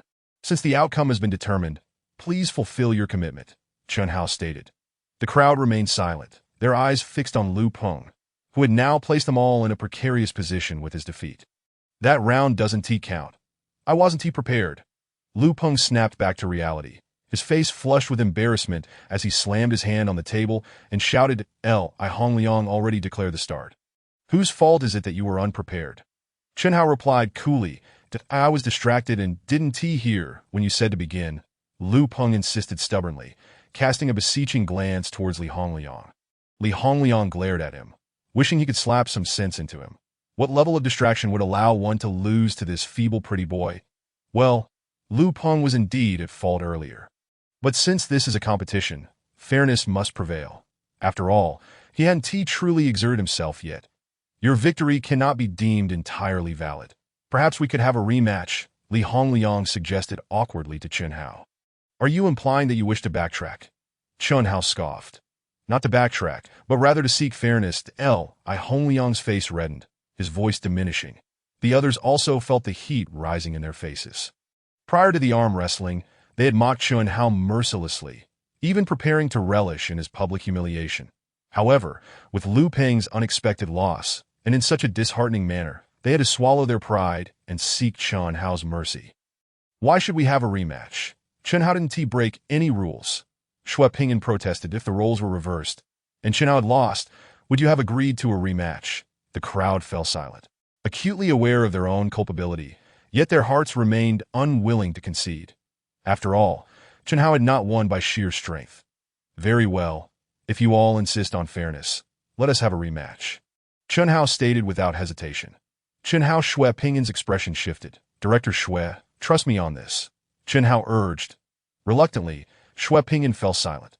Thank you, Li Hongliang exclaimed joyfully, fearing that Chen Hao might change his mind, and quickly signaled to Lu Peng to proceed with the match, warning him not to lose focus this time. Understood, Lu Peng replied, his spirits lifted as he fixed a determined gaze on Chen Hao. Extending his right hand. Come on, little Chen Hao. He had intended to call him pretty boy, but reconsidered, acknowledging the courtesy Chen Hao had shown by granting a second chance. That as Chen Hao extended his hand for a shake. Lu Peng followed suit. That if I win this time, we'll call it even, and we'll have a third match to decide the ultimate victor, Lu Peng declared solemnly. Chen Hao understood that Lu Peng sought to redeem himself, and nodded with a smile. Prepare yourselves and be attentive to my commands. No distractions, Li Hongliang instructed, emphasizing his warning. Lu Peng nodded earnestly. Point 1, 2, 3, begin, Li Hongliang shouted, waving his hand vigorously. Lu Peng immediately exerted himself, believing that his earlier defeat was due to underestimating Chen Hao. This time, he was determined not to repeat the same mistake. However, a force identical to the last one surged through, swiftly surpassing his strength, and with a resounding thud, Lu Peng's hand was slammed down onto the table. The crowd, prepared to cheer for Lu Peng, was rendered motionless at the sight. Lost again. This time they had witnessed Lu Peng exerting himself fully after Li Hongliang had called the start.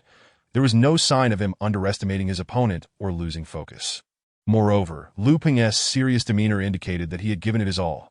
Yet, even so, he had lost. Chen Hao smiled, saying nothing as he released Lu Peng's hand. Lu Peng, what happened? With your strength, how could you lose to him? Li Hongliang exclaimed, both astonished and furious. You are the strongest among us, capable of single-handedly lifting 300 pounds. Indeed, you didn't even manage to hold your ground for a second. You were utterly crushed. The others echoed in frustration. Lu Peng's expression stiffened, leaving him speechless. He hadn't felt Chen Hao's strength as particularly overwhelming, yet for some inexplicable reason, he was unable to resist. This time, he hadn't underestimated Chen Hao, but had truly given it his all, leaving him with no excuses and nothing to say. You won't be requesting a rematch now, will you? Shui Pingyan taunted, his spirit lifted as he sneered. The crowd's expressions were awkward as they fell silent. Although Chen Hao had defeated Lu Peng, what did an arm wrestling match truly signify? They were all unwilling to concede. However, having already made bold declarations, how could they now go back on their word? No worries, this round doesn't count. Let us have a third match, Chen Hao suddenly suggested. The crowd gasped in surprise. Chen Hao, you've already won. Why would you want to compete again? Shui Pingyan could not contain his curiosity. Because I have an obsession with cleanliness. No matter the competition, I must win in a manner that leaves my opponent fully convinced that if they concede due to prior commitments but remain unconvinced in their hearts, I cannot find joy in that victory, nor will I force it upon them. Chen Hao explained. Upon hearing this, the crowd's expressions shifted. You don't need to put on such a patronizing display. Li Hongliang retorted angrily. Lu Peng is the strongest among us. If he is not your match, then neither are we. You know this, yet you still offer us a chance, as if you're merely pretending to be magnanimous while actually toying with us. Exactly, we don't need your pity. A loss is a loss, and we accept it. The others chimed in, their ire palpable. That I haven't finished speaking. In the third match, I'll use one hand while you can use both. Chen Hao stated matter-of-factly. What? The crowd was taken aback. This is a ploy to make fools of you, Chen Hao clarified. Are you looking down on us? Lu Peng fumed. When you first proposed the arm wrestling, you suggested I use both hands. Was that not also looking down on me? Chen Hao countered. Lu Peng faltered, unable to respond. Very well, Lu Peng. Since he has said so, let us compete. Li Hongliang sneered. Did I refuse? It is too humiliating. Lu Peng protested vehemently. Li Hongliang frowned, stepping closer to him and whispering, do you want everyone to publicly acknowledge that Chen Hao is superior to us, and then meekly accept Xue Ping's authority? Lu Peng's expression changed. I see this pretty boy merely got lucky last time, and now he is feeling smug, trying to show off in front of us that we cannot let him succeed. Li Hongliang continued in hushed tones. Moreover, if we can turn the tide, we have to admit defeat, and no one will be put in a difficult position. Let us be clear about what is at stake. Lu Peng hesitated for a moment, then nodded. All right. Chen Hao, he was about to extend both hands, but suddenly had a thought, and only extended his left hand. The strength of a person's hands is not balanced. Unless one is left-handed, the vast majority possess greater strength in their right hand. Chen Hao was no exception. Thus, if Lu Peng were to use both hands against Chen Hao's left hand, his chances of winning would significantly increase. With that thought, Lu Peng couldn't help but commend his own cleverness. Chapter 79. I still have an obsession with cleanliness. Chen Hao smiled faintly as he extended his left hand to shake with Lu Peng. Only then did Lu Peng extend his right hand. Due to Lu Peng's large hands, they nearly enveloped Chen Hao's left hand entirely. The crowd, witnessing this, couldn't help but smile again. If he couldn't win this time, it would indeed be an injustice. Let us see how you fare now after boasting. Xue Ping thought with a face full of resentment, believing Chen Hao was getting carried away after winning the first 2 rounds. Prepare yourselves. Point 1. Li Hongliang began, but suddenly, Chen Hao interjected. Wait, I'd like to add a rule. The crowd paused, bewildered. Lu Peng, you don't need to pin me down. As long as you can bend my arm at the elbow, I will concede. Chen Hao stated slowly that you're being overly arrogant. Pretty boy, what a boastful claim. Why don't you just ascend to the heavens? The crowd was initially shocked, then their expressions grew grim. This was nothing short of a blatant disregard for their capabilities. Very well, then, Lu Peng said, his anger boiling over into a mocking laughter, that I'm already risking it all by using both hands. So let us see what confidence you have to make such claims. That he glared at Chen Hao, the veins on the backs of his hands standing out prominently. This is your own doing. Pretty boy. Li Hongliang snickered. All right, let us get ready again. Point 1, 2, 3, begin. As soon as the words left his mouth, Lu Peng roared, unleashing all his strength. Crush him, Lu Peng. Show this pretty boy your might. The crowd erupted into cheers, their enthusiasm palpable. However, mere seconds later, they fell silent. Chen Hao did not budge. Not only did Lu Peng fail to bend his arm, but there wasn't even the slightest tremor. Chen Hao remained utterly calm, as if he were simply extending his hand as he would in any ordinary situation. Lu Peng's face turned crimson as he poured all his anger into his cries. His brawny arms and chest swelled impressively, straining the fabric of his oversized military uniform, clearly exerting all his strength. Yet it was to no avail. Chen Hao's left hand stood firm like an indomitable fortress of steel, no matter how hard Lu Peng tried. He could not budge it even slightly. The onlookers wore expressions of disbelief. Given Lu Peng's current strength, he could likely move a weight of 1,000 pounds. Could it be that this pretty boy possessed a single-handed strength surpassing that? How could that be possible? It was time to conclude this. Chen Hao smiled lightly, his left hand commencing its movement, slowly yet irresistibly pressing Lu Peng's hands toward the table's surface. No. Lu Peng trembled uncontrollably. This scene perfectly mirrored his fantasies during their first arm wrestling match, where he crushed his opponent amidst laughter, relishing the sight of his rival's desperate, flushed face. Now it was a flawless reality. Unfortunately, he was the one being crushed. What a cruel twist of fate. Bang. No matter how unwilling Lu Peng was, he could only watch in despair as his hands were forced down onto the table by Chen Hao, producing a resounding thud. The hall fell into silence. Was there anyone still unconvinced? Chen Hao released his grip and remarked coolly. The crowd's faces twitched, rendered speechless. Though arm wrestling was not a significant skill, Lu Peng's consecutive defeats, particularly in the last match where he couldn't even contend against Chen Hao, left them at a loss for words. That we concede, that Li Hongliang said dejectedly. As previously agreed, we acknowledge your superiority, will no longer cause trouble, abide by the rules, fulfill our duties, and cooperate with the work that no need to concede just yet. This match doesn't count. Chen Hao replied nonchalantly, stating that the specifics of their competition were up to them, with promises remaining unchanged. The crowd was instantly taken aback. What do you mean? Do you pity us? Li Hongliang's expression darkened. That IT is not pity, but rather a matter of my personal quirks. Chen Hao explained, insisting that not only must the competition yield a convincing victory, but it should also involve defeating your strongest skills. I can see that you all surely believe arm wrestling lacks significance. Very well. Then, let us bring forth your prized abilities. The crowd reacted with a mix of shock and anger. They initially thought that challenging them to an arm wrestle with one hand was audacious enough. Yet now he escalated it to challenge each of their strongest skills. Truly, there is no limit to arrogance. How brazen of this young man! Li Hongliang couldn't help but laugh in anger. Do you think that by beating Lu Peng in arm wrestling, you can take us all on? You are utterly ignorant and fearless, thinking to match us in our strongest skills. You may not even realize how you might meet your end. Forget about your strongest skills. Even the most mundane tasks in the military, any one of us could easily overpower you. Such arrogance. The crowd echoed in anger. That is so formidable. Chen Hao chuckled. That is splendid. I relish the idea of defeating others in their areas of greatest strength. For that is what provides a true sense of accomplishment. Upon hearing this, the crowd was left speechless with rage. Since you were so keen on seeking hardship, allow us to indulge you. Li Hongliang gritted his teeth. Chang Jinfan, you will compete against him in weighted push-ups. Very well. A stocky, broad-shouldered veteran stepped forward. You insisted that we showcase our best skills, so this should be acceptable, right? Li Hongliang looked at Chen Hao. I have no objections. Chen Hao replied, however, this is not a gym, and we lack the proper conditions for weight.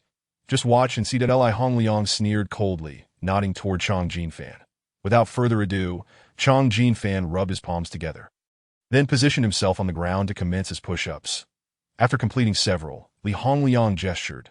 Next, a veteran closest to them lunged forward, heavily landing atop Chang Jinfan. Chang Jinfan's body jolted, but his form remained unperturbed as he continued his push-ups, bearing the weight of the first veteran.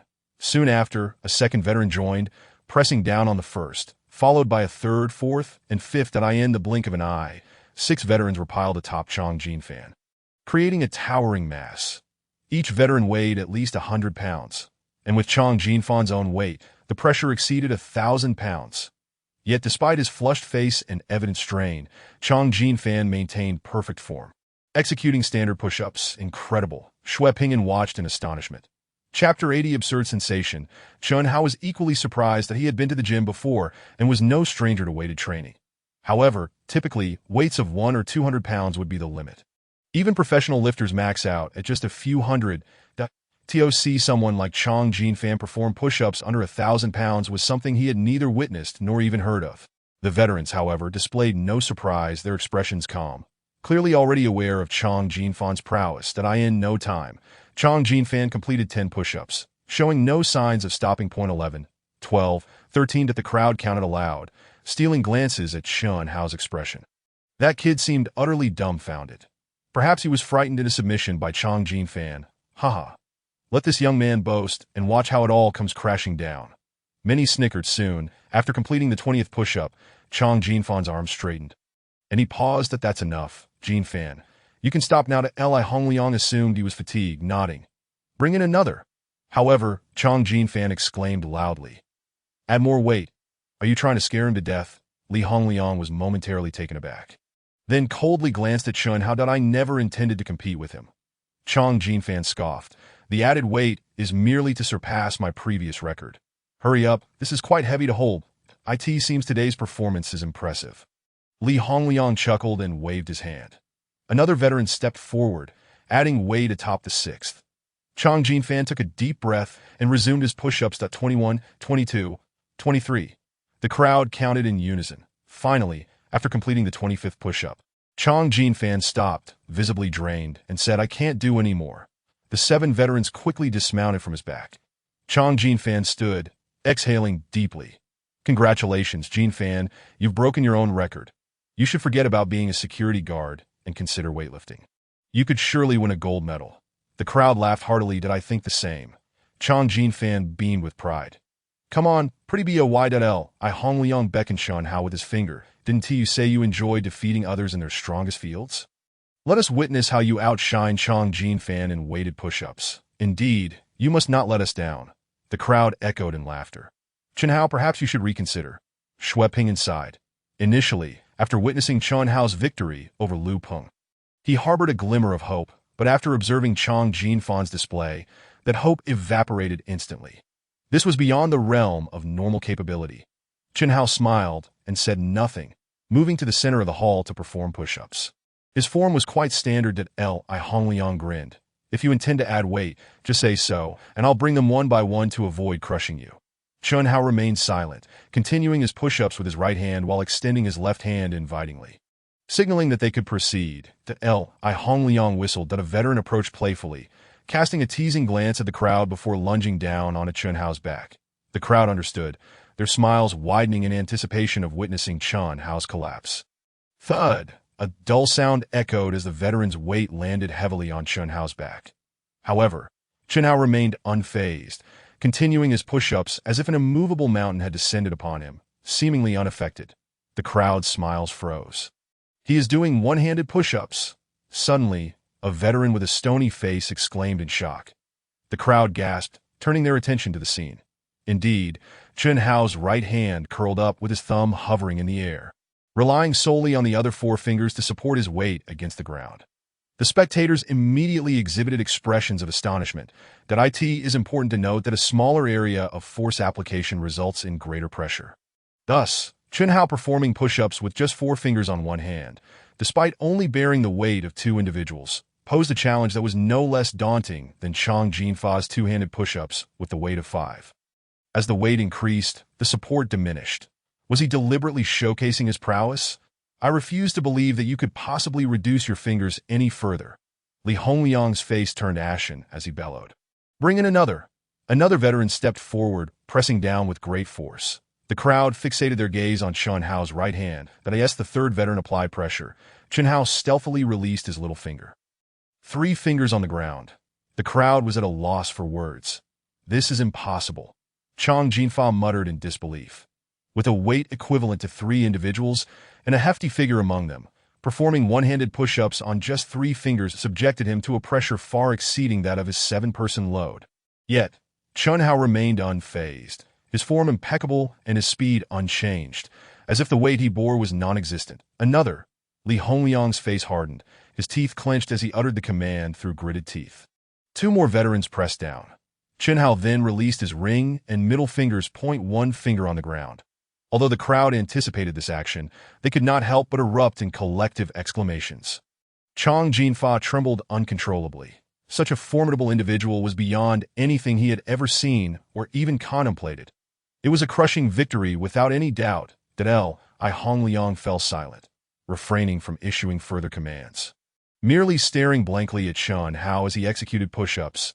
The others were equally transfixed that a sense of absurdity enveloped them, as if Chun Hao could effortlessly perform push-ups on a single finger, regardless of how many more individuals he bore, until the end of time or the world's demise. Chapter 81. I have a cleanliness obsession. Why has no one come forward? Chun Hao waved his hand for a considerable time, feeling no increase in weight, and could not help but inquire. The crowd smiled wryly. Even if they realized he was merely showing off, they had lost the will to argue. Chun Hao, there's no need to continue. I concede, I am utterly convinced, Chang Jinfa declared, taking a deep breath. Chun Hao paused. The veteran pressing against his back quickly withdrew, gazing at him with reverence. Chun Hao, you are truly remarkable. Chang Jinfa raised both thumbs in admiration, genuinely acknowledging his prowess. Thank you. Chun Hao replied with a smile, looking toward the crowd. Shall we continue? What is there left to compare? The crowd remained silent. While each possessed their own strengths, Chun Hao's recent display was so astonishing that their confidence waned. No worries, take your time to discuss. I will entertain myself for a while. Chun Hao, unperturbed, strolled toward the wall opposite him. Centrally hung on the wall was a target board, adorned with a dozen darts, appearing quite exquisite. Hong Liang, shall we still compete with Chun Hao? One veteran suggested that I think we should forego it. This fellow is simply too monstrous. Indeed, while we each excel in our respective areas, Chen Hao's capabilities in strength and stamina are unparalleled. Even if we tried, we would not stand a chance. You make the call. If you say we compete, we shall. But if not, we concede, and everyone can accept it. The crowd huddled together, though they directed their query toward Li Hongliang. Their intent was clear. They wished to cease competing. Hongliang hesitated, remaining silent. After witnessing Chen Hao's performance, he too had lost the desire to compete, yet the thought of wholly conceding left him feeling somewhat discontented. Suddenly, noticing Chen Hao plucking darts from the target and enthusiastically preparing to throw them from a distance, Li Hongliang had a spark of inspiration. "How about we compete in dart throwing?" he suggested quietly. The crowd was momentarily stunned before their eyes lit up with excitement. What a splendid idea! Among us, there are several experts in dart throwing. Precisely, throwing darts isn't solely reliant on strength. It requires extensive training and hand-eye coordination, a domain where Chen Hao cannot possibly surpass us. Haha, we will undoubtedly best him at this. The crowd buzzed with enthusiasm. While they respected Chen Hao's strength, having not won a single contest thus far left them feeling frustrated, naturally hoping to redeem themselves. "Hongliang, you are quite adept at darts. It would be fitting for you to teach this kid a lesson," Lu Peng declared, clenching his fist. The others nodded in agreement. "Absolutely, I was just thinking of that." Li Hongliang's eyes gleamed with determination as he replied with a cold smirk. Suddenly, a sharp sound pierced the air. The crowd turned in surprise to see a dart striking the bullseye, its tail quivering slightly. Not far away, Chen Hao picked up a second dart. The crowd's expression stiffened. Did Chen Hao just throw that? No need to worry. It was merely a coincidence, one veteran dismissed nonchalantly, just as he finished speaking. The second dart shot from Chen Hao's hand, hitting the bullseye once more. The veteran's face turned awkward as he fell silent. The crowd exchanged incredulous glances. Could it be that Chen Hao was also exceptionally skilled at darts? With the third dart, Chen Hao again struck the bullseye. The crowd fell silent. The exhilaration that had recently ignited within them was doused in an instant, as if a bucket of cold water had been thrown over them. Hitting the bullseye 3 times in a row was a feat even their best could hardly achieve. It's all right. I am confident I can defeat him, Li Hongliang asserted with a resolute expression. "We believe in you." Lu Peng patted his shoulder. The others nodded in agreement. They had witnessed Li Hongliang land consecutive bullseyes. Though not every time, he was certainly capable of contending with Chen Hao. At that moment, Chen Hao picked up a fourth dart but did not throw it immediately. Instead, he stepped back, seemingly dissatisfied with the throwing distance that he retreated all the way to the wall opposite the target before halting. The crowd's muscles tensed involuntarily. The distance between the two walls was over 10 meters, at least 6 or 7 times their usual throwing distance. Was Chen Hao really going to throw darts from here? In the next moment, the fourth dart sailed effortlessly from Chen Hao's grasp, striking the bullseye with precision. The crowd forced smiles. Initially, upon witnessing Chen Hao's first 3 darts, they still held on to some hope for Li Hongliang. But now, all optimism had vanished. This guy was nothing short of a monster. I'd still want to face him. Li Hongliang clenched his fists, gritting his teeth. The crowd paused in surprise before silently nodding in agreement. They understood Li Hongliang's sentiment. This was not merely about winning or losing. It was a matter of preserving their final dignity and honor. Even in defeat, they wished to do so with pride. One by one, Chen Hao released darts, each striking the bullseye. The crowd, in turn, calmed down, watching him in awe. With the outcome already determined, there was little left to feel anxious about in the blink of an eye. Only one dart remained in Chen Hao's hand. Suddenly, he turned around, casting the dart behind him without looking back. The dart soared through the air, traversing over 10 meters, and landed squarely in the bullseye. No way! He threw it blindfolded. This was at least 10 times more difficult than a standard throw.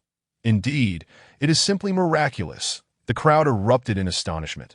Moreover, look, suddenly a veteran with a pockmarked face pointed at the target board. The crowd turned to see all the darts that had struck the bullseye, their differently colored tails facing outward, forming a beautiful rose pattern.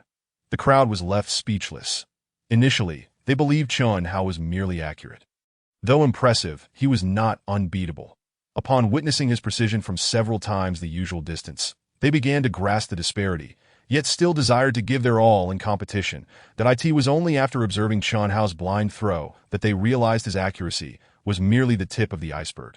Now, they understood that the placement of each dart's tail after hitting the bullseye was a result of Chun Hao's meticulous arrangement, that it was akin to reaching a summit only to discover an even taller peak beyond. And then another, and yet another. Have you all come to a decision? Chun Hao surveyed his masterpiece with satisfaction before addressing the crowd. That we have decided. We concede. We admit defeat. Li Hongliang regained his composure. Taking a deep breath and stated decisively that that moment. He no longer possessed any desire to compete. The last remnants of defiance faded away, replaced entirely by admiration for Chun Hao. Yes, we concede. Utterly convinced, the crowd echoed. Filled with genuine respect. Wasn't he? They're just one event. Chun Hao inquired. Hongliang thought to himself that this single event had sufficiently overwhelmed them. One is quite sufficient to demonstrate your strength. We truly cannot compete, and we willingly concede. Everyone. Chun Hao smiled slightly before changing the tone of his voice. Although you willingly concede, I must admit I have a bit of a cleanliness obsession. Chapter 82. Unraveling the knot. What? The crowd's expressions instantly froze. They had already expressed their admiration and submitted to him. How could he still be unsatisfied? Was he intent on pressing them further? Please do not misunderstand. I harbor no dissatisfaction. Chun Hao waved his hand, stating earnestly, this obsession is simply my final inquiry. You may be convinced of my abilities, but are you convinced of the organization? Are you in awe of Minister Shui? Once I depart, you may feel compelled to adhere to your promises temporarily. But what about in the future? Will you genuinely remain content being security guards? Upon hearing this, the crowd was initially taken aback, followed by a profound silence. Indeed, although they had grown to respect Chun Hao, their lingering reservations regarding the security profession remained.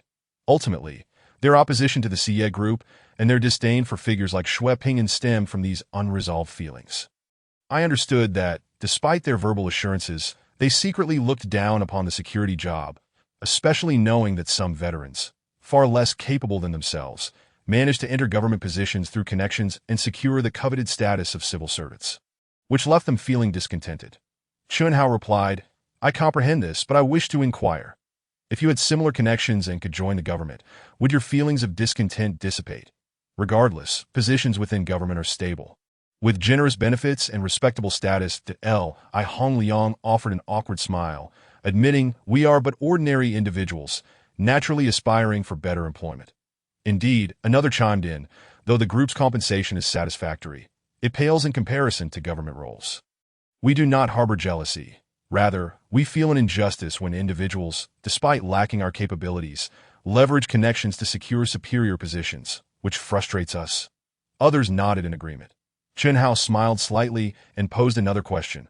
If you were to enter the government and find yourselves under the leadership of a mediocre individual, what would you do? The group fell silent, momentarily taken aback by this unconsidered scenario that if you cannot tolerate commands from mediocrity in a corporate setting, can you truly accept it within government ranks? He continued. The crowd was at a loss for words that, of course, I do not imply that you will invariably encounter mediocrity in government roles, but in any profession, challenges are inevitable. Chun Hao stated that in the corporate world. You can simply walk away if you are dissatisfied, but can you afford the same liberty in government? If you choose to stay, will you be willing to endure?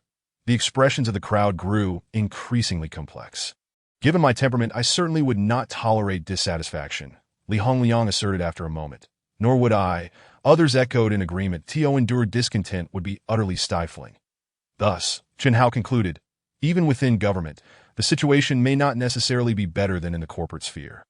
The quality of work hinges on personal fulfillment, that if you possess true capability, you can thrive anywhere, enjoying a rewarding and satisfying career. So why concern yourselves with so-called stability, respectability, and generous benefits? The group pondered this statement, nodding in acknowledgement. Moreover, we must broaden our horizons. Given our abilities, why envy those who rely on connections? Chun Hao added. With your skills, after a few years of honing, you could easily join a professional security firm, earning a salary in the hundreds of thousands. Eventually, with sufficient capital, starting your own security company as an owner is entirely plausible. The paths for career advancement are myriad, both liberating and expansive, far beyond what government positions can offer. Upon hearing this, the eyes of the crowd brightened. Chun Hao, do you think we can achieve this? Li Hongliang asked with excitement. Absolutely, Chen Hao replied, gesturing towards Chang Jinfa. Take Jinfa for example. His strength is on par with that of a professional athlete. Earlier, when you joked about him training for weightlifting gold, why not? With his capabilities, I cannot fathom any provincial team rejecting him, and joining the national team would be entirely feasible. The group turned their gaze towards Chang Jinfa, who grinned widely. Remember, our purpose in society is not merely to find a so-called good job and lead a stable life, but to demonstrate our capabilities through our work, continuously refining ourselves for a greater stage in life. Chun Hao declared emphatically, "You may be security personnel now, but you will not remain so for eternity." Well said. The crowd was stirred, erupting into applause. Thank you, Chen Hao. Li Hongliang expressed his gratitude fervently. You not only conquered us with your abilities, but also unraveled our inner turmoil.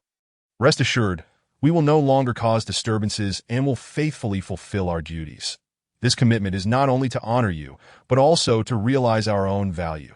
Chen Hao, you have illuminated our path in life. We know what to do now and will harbor no further resentment. We may be simple folk, but the wisdom you imparted today will remain etched in our hearts. Just watch our actions. They declared, overwhelmed with gratitude. Everyone is being too courteous. I am simply delighted that you can see things clearly, Chen Hao replied. However, the one you should truly thank is Minister Xue. He pointed towards Xue Pingyan. The crowd was taken aback, turning to face him. Xue Pingyan was equally astonished. You may not realize that your internal conflict was actually observed by Minister Xue, who brought it to my attention. Chen Hao revealed. Without his insights, I could not have assisted you in resolving these issues. The atmosphere shifted, with everyone reflecting on his words. Each individual possesses strengths and weaknesses. No one is inherently superior to another. Chen Hao emphasized. While Minister Xue may not match your physical prowess, his extensive management experience equips him with the knowledge to fulfill his responsibilities and drive initiatives, which is more than sufficient. If you wish to develop yourselves, you must not only maintain a balanced mindset, but also remain humble and willing to learn from others. The crowd's expressions shifted as they nodded in understanding. Li Hongliang saluted sharply, stating solemnly, Minister Xue, we sincerely apologize for our recent misconduct. Please forgive us. We assure you it will not happen again, and we will follow your orders. Indeed, Minister Xue, please pardon our previous offenses. We acknowledge our mistakes and pledge to be competent subordinates moving forward. The others affirmed, saluting in unison, that it's quite all right, as long as you all comprehend. Xue Pingyan responded, a mixture of surprise and relief evident on his face. Chen Hao, thank you. He turned to Chen Hao with gratitude, his eyes glistening with emotion. Had it not been for Chen Hao, he would have been at a loss regarding how to manage these veterans. And the situation might have escalated to the point where the president could deem him ineffective and dismiss him in a fit of rage. The weight on his shoulders finally lifted. Minister Xue, you are too modest. This is part of my duties. Chen Hao replied with a smile, feeling a sense of satisfaction as the issue reached a resolution. Minister Xue, are you present? Suddenly, the heavy door burst open, and a panicked security guard rushed in. Chapter 83. An unpleasant situation. The crowd froze in confusion. What has happened? Xue Pingyan inquired, equally startled. Minister Xue, President Gao's vehicle has been blocked outside, and it appears there are individuals intent on harming him. We are unable to stop them. Please think of a solution. The security guard exclaimed urgently. Xue Pingyan's expression shifted dramatically. What must we do? Just give the order. Li Hongliang responded swiftly. Now let's go see what's happening. Xue Pingyan nodded, waving for everyone to follow him as they rushed out of the hall. The security guard stood there, astonished. What is going on? Why have these veterans suddenly changed their demeanor? Sir, I have tirelessly pursued you. Yet you ignore me. Fine, if you refuse to acknowledge my efforts, do not blame me for my lack of courtesy. Once I have you in my grasp, let us see if you can maintain your aloofness.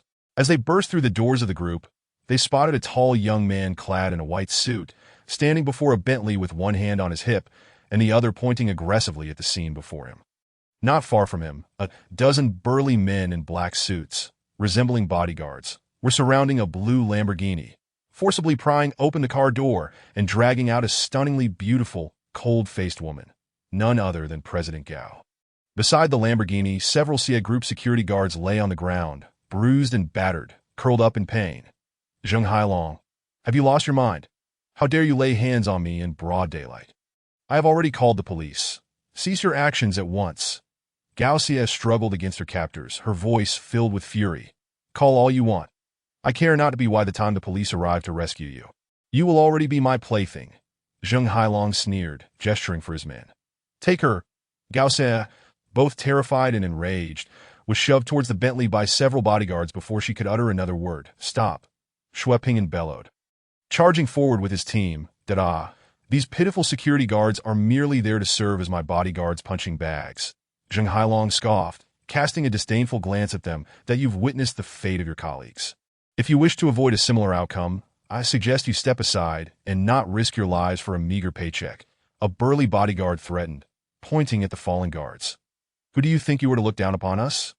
Li Hongliang roared, disregarding Xue Pingyan's command and charging forward, delivering a powerful kick to the lead bodyguard. The bodyguard, caught off guard by the ferocity of the attack, staggered back, attempting to shield himself with his arms, but failing. With a loud thud, he was sent reeling several steps before barely regaining his balance, his arms aching from the impact. You've got some skills. No wonder you're so arrogant, he sneered at Li Hongliang smirked, unbuttoning the top of his uniform. Brothers, charge! The group surged forward, ready to engage. Are you really security? The lead bodyguard was both astonished and enraged, unable to believe what he was witnessing. Although it was merely a kick, he had already sensed that Li Hongliang's skills were undeniably on par with his own. Distinctly different from those previous security guards. Indeed, Li Hongliang shouted, if you dare to look down on me, let me show you the might of a security guard. With that, he charged forward like a nimble leopard. The sounds of clashing echoed as the crowd engaged in combat. Although the bodyguards were competent, their numbers paled in comparison to the retired veterans like Li Hongliang, and they were soon overwhelmed, with more than half of them falling in the blink of an eye. Zheng Hailong, who was forcefully attempting to push Gao Xie into a Bentley, was taken aback by this turn of events. These bodyguards were martial arts experts he had hired at a high salary. Capable of taking on multiple opponents, how could they so swiftly succumb? Everyone follow me, rescue President Gao. Xue Pingyan shouted, charging toward Zheng Hailong. The crowd followed closely behind. They are formidable. Young master, you must flee. The head bodyguard, entangled with Li Hongliang, was utterly helpless and cried out in desperation. Zheng Hailong's expression shifted dramatically as he suddenly drew a handgun from his waist and fired a shot into the air. Bang! The gunshot reverberated through the sky, causing everyone to freeze in shock, gazing at him in fear. Anyone who dares to approach, I will shoot them dead. Zheng Hailong declared fiercely. Aiming his weapon at Zheng Hailong was so furious that he felt as though his lungs might burst. Unable to restrain his ire. Such a vow, even knowing it to be false, which man would willingly utter in public. Is the scoundrel feeling frisky again? Do you still wish to be slapped? Lu Peng's eyes widened. Zheng Hailong instantly trembled in fear, and with no other option, he clenched his teeth and bowed in apology to Gao Xie, saying, I am sorry, I was wrong, that I swear I will never harass you again. If I violate this vow, I shall become impotent, devoid of any sexual capability, and my head will turn green as I unwittingly become a father. At the latter part of his declaration, he shut his eyes, his face twitching in embarrassment that it was simply too humiliating. The crowd laughed and began recording with their phones at Mr. Gao. I will send you the video, Chen Hao said, if Zheng Hailong dares to bother you again. You should make the video public in your circle. Let us see if he and the Zheng family can withstand the shame. All right, thank you, Chen Hao, Gao Xie exclaimed joyfully. Chen Hao's tactic was indeed a precise strike, hitting the nail on the head. After all, even if Zheng Hailong were shameless, the Zheng family would still care about their reputation and would never allow such a video to circulate. Finally, peace could be restored. Chapter 85. Meeting Lin Suxin suddenly. A series of urgent police sirens pierced the air. Shortly thereafter, several police cars appeared and halted in front of the Xie building. An armed squad of police officers swiftly disembarked. The last to exit was a strikingly beautiful female officer, her bright, sparkling eyes captivating all. It was none other than Lin Suxin. Officer, you've arrived. It was he who attempted to kidnap me. My employees witnessed it and can testify. Gao Xie proactively approached, pointing at Zheng Hailong and the bodyguards. Indeed, officer, his name is Zheng Hailong.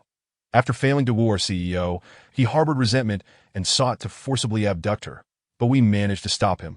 Xue Pingyan added that he even brandished a starting pistol, masquerading it as a real firearm. and fired it in the street to intimidate us, Li Hongliang chimed in, urging them to present the starting pistol. As Lin Suxin and the other officers examined it, their expressions shifted ominously.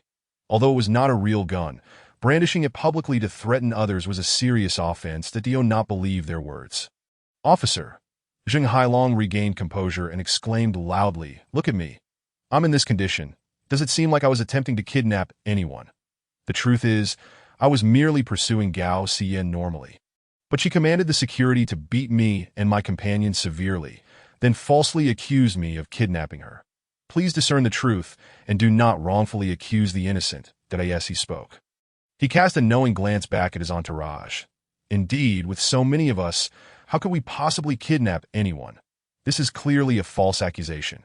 Yes, officer, you should be able to see who was truly assaulted. The bodyguards echoed.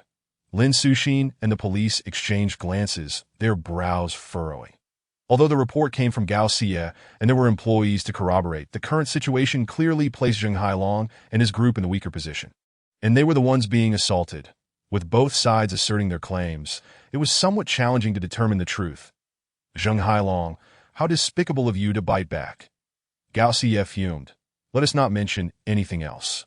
That starting pistol surely belongs to you, does it not? Gao Xie, do not attempt to frame me. Zheng Hailong retorted coldly. The starting pistol was clearly brandished by your security to threaten us, and it was handed over to the officer by your side. I have never touched it.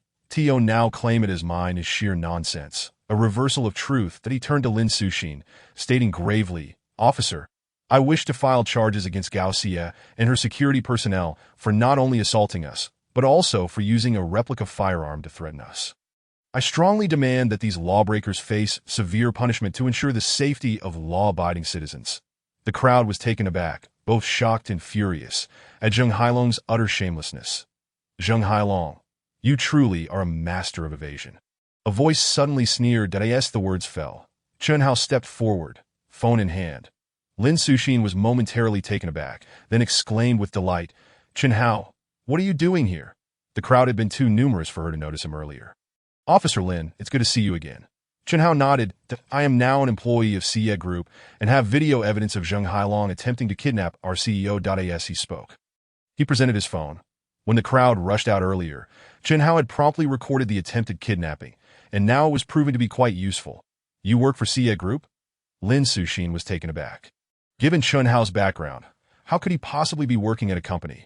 Chen Hao gestured for her to keep it discreet, and Lin Suxin, being astute, nodded in understanding as she opened the video on his phone. Gao Xie, I have diligently pursued you, yet you have turned a blind eye to my efforts. Very well. Since you refuse to recognize my merits, do not blame me for being impolite. The video immediately showcased Zheng Hailong's arrogant shouts and the scene of the bodyguards forcibly dragging Gao Xie out of the car. Gao Xie and the others were astonished and delighted, surprised by Chen Hao's resourcefulness. However, Zheng Hailong's face turned ashen. Soon, the video concluded. There's another one, Chen Hao reminded. Lin Suxin opened another video, capturing the moment Zheng Hailong brandished the starting pistol and fired into the air to intimidate the crowd. Zheng Hailong, how dare you deceive us? Lin Suxin's complexion turned frigid as she scolded sharply. The other officers' faces darkened as well. They had almost been fooled by this scoundrel. Zheng Hailong's expression shifted from panic to calmness. Officer, may I speak with you privately? You may not be aware of my identity. I am from the Zheng family. Take him away. Lin Suxin dismissed him with a cold laugh, gesturing for the officers to advance and restrain Zheng Hailong. I warn you, my father is Li Zhenggang. I know you're superior. Zheng Hailong shouted defiantly. If you dare lay a finger on me, you will regret it, still daring to threaten us. The officers were incensed. Release him. Lin Suxin suddenly waved her hand. The officers paused, then let Zheng Hailong go. You have some sense. Zheng Hailong, believing his threats had worked, scoffed and brazenly addressed Lin Suxin. I say, beautiful, with looks like yours. Why not quit the police force and follow me?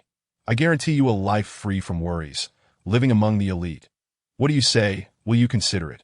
His eyes gleamed with lascivious intent. He had initially thought Gao Xie was the pinnacle of beauty, only to find this policewoman equally stunning. Especially with her alluring figure, merely gazing at her ignited a fire within him that if he could have both women, wouldn't that be delightful? Suddenly, Zheng Hailong's expression froze. He slowly lowered his head, only to see Lin Suxin's long leg mercilessly kick him in the groin. The onlookers winced at the sight. That kick looked painfully excruciating. Ah, Zheng Hailong let out a "here." I harbor no ulterior motives.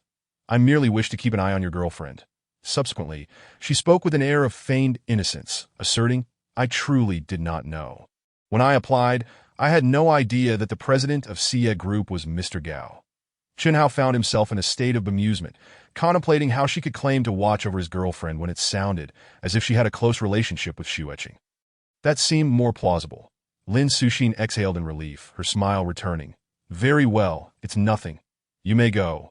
She turned to leave, leaving Chenhao astonished that he had anticipated that Lin Suxin would inquire about his reasons for working at Xie Group.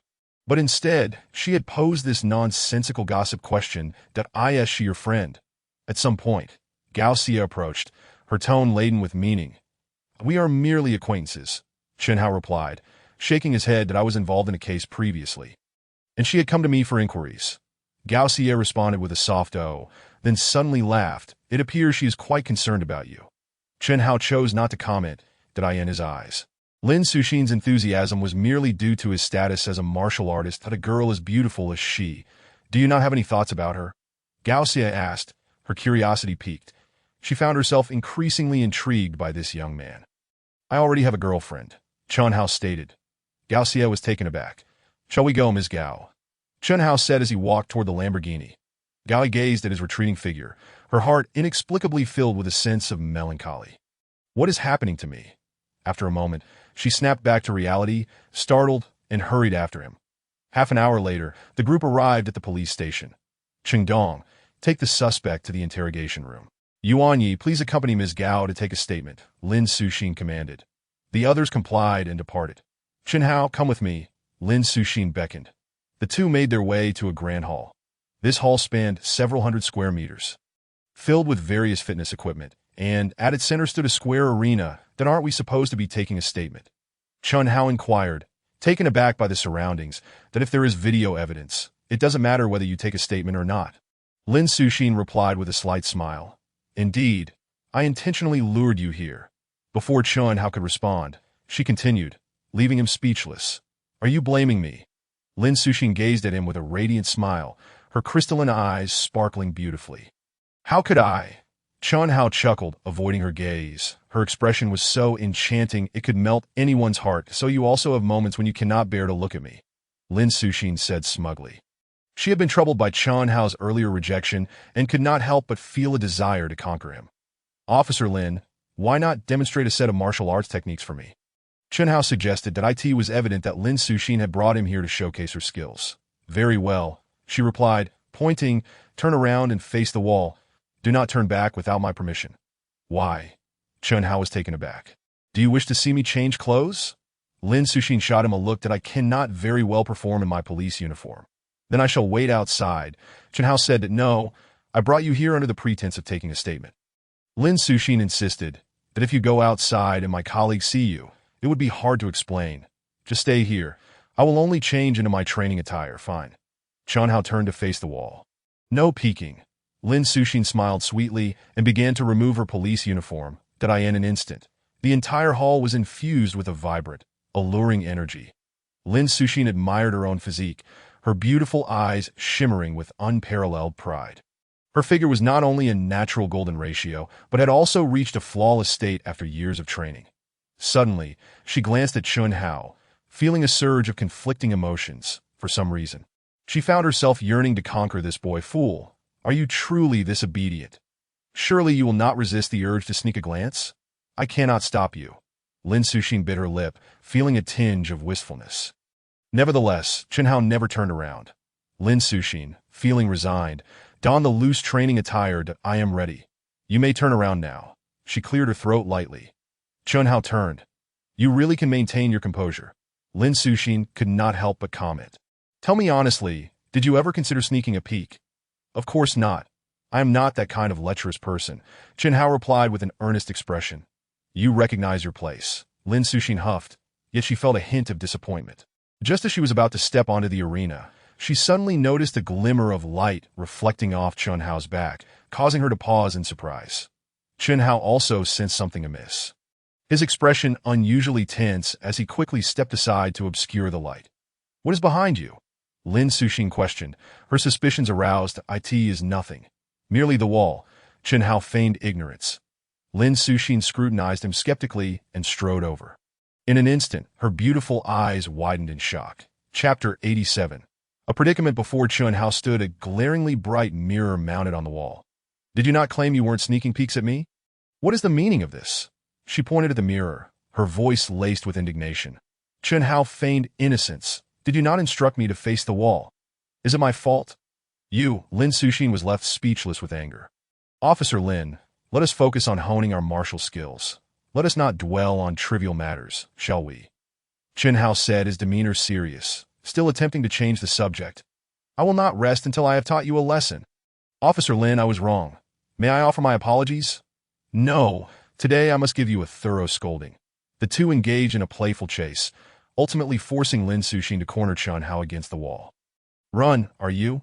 I shall see where you can escape to. Today, you shall not evade my grasp," Lin Suxin declared, hands on her hips, her expression fierce. "Having run for so long, her cheeks flushed, that I surrender." Chen Hao raised his hands, a wry smile on his face. While escaping from Lin Suxin would have been effortless, it seemed there would be no end to this chase. "Surrender is futile," Lin Suxin proclaimed with righteous indignation. "I must eliminate you in the name of the moon." With a fierce cry, she raised her palms, striking toward Chen Hao's chest. The posture was impressive, yet it lacked any real force, rather than an attack. It resembled playful teasing. Chen Hao grasped her wrists. "Officer Lin, please, let us cease this frivolity. No, I was at a disadvantage earlier. You must let me vent my frustrations, or this will not be over," she insisted. "How would you like to vent?" Chen Hao asked, exasperated. Lin Suxin formed her small fists and playfully pounded on his chest. "You big bad wolf, lie down and pretend I have defeated you. Then I shall no longer be upset.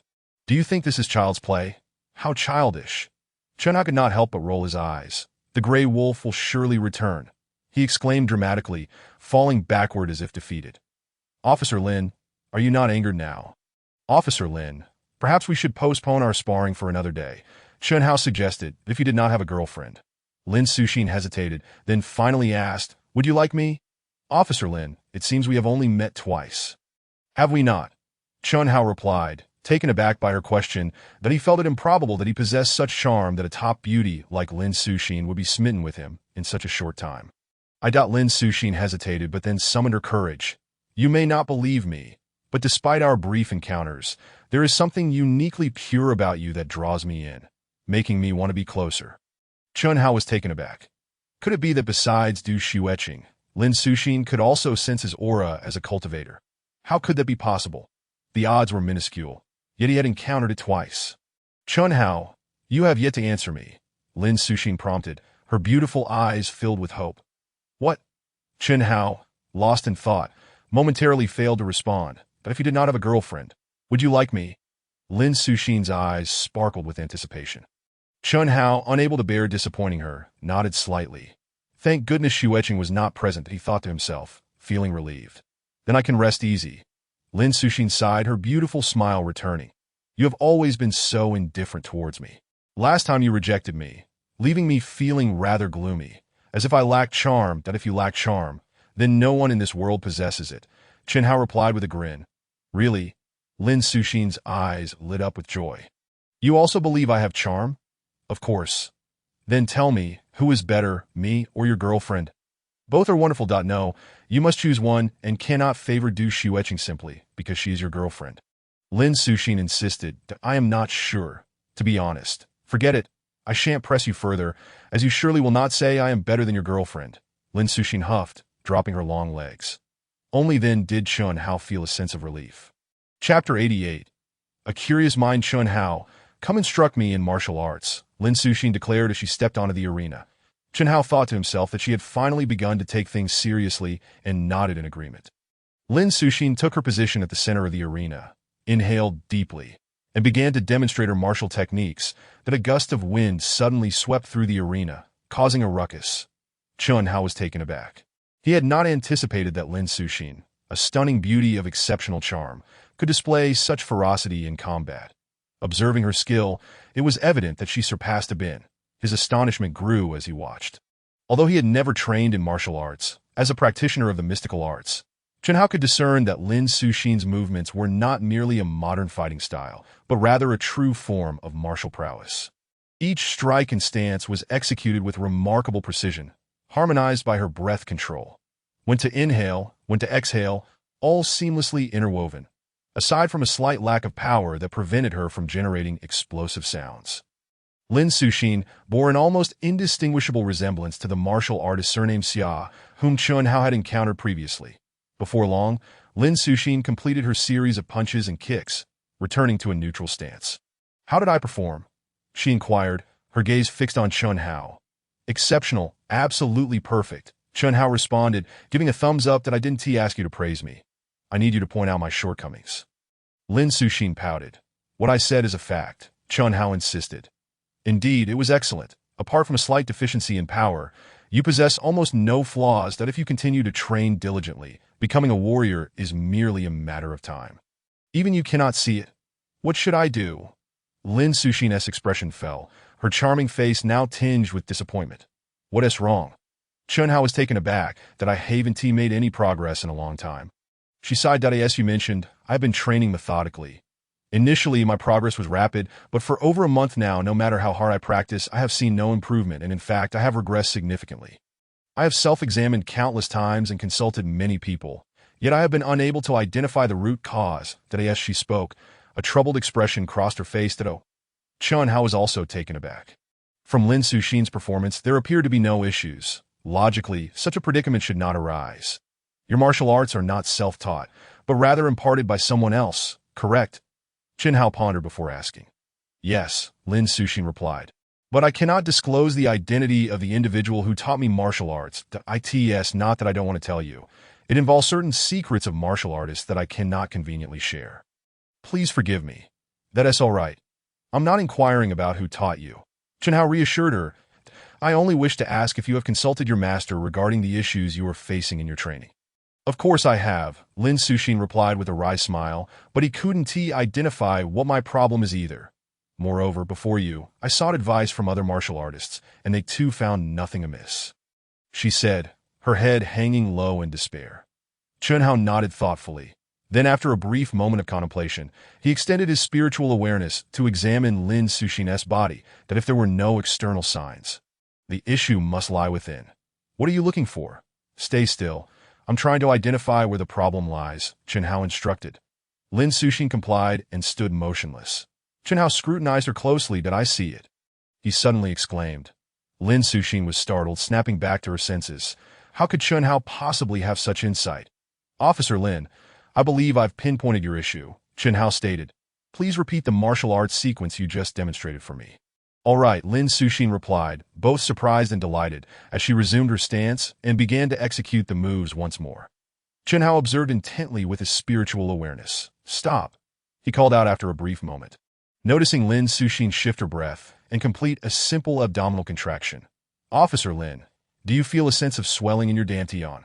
Although your breath flows smoothly, it feels as if there is an invisible barrier. Akin to breaking thin ice?" "Indeed," Lin Suxin replied in astonishment. "Is this truly my issue?"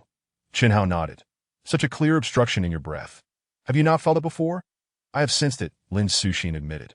"I thought it was merely a bottleneck, and I've been pushing myself to break through, but the obstruction has only worsened."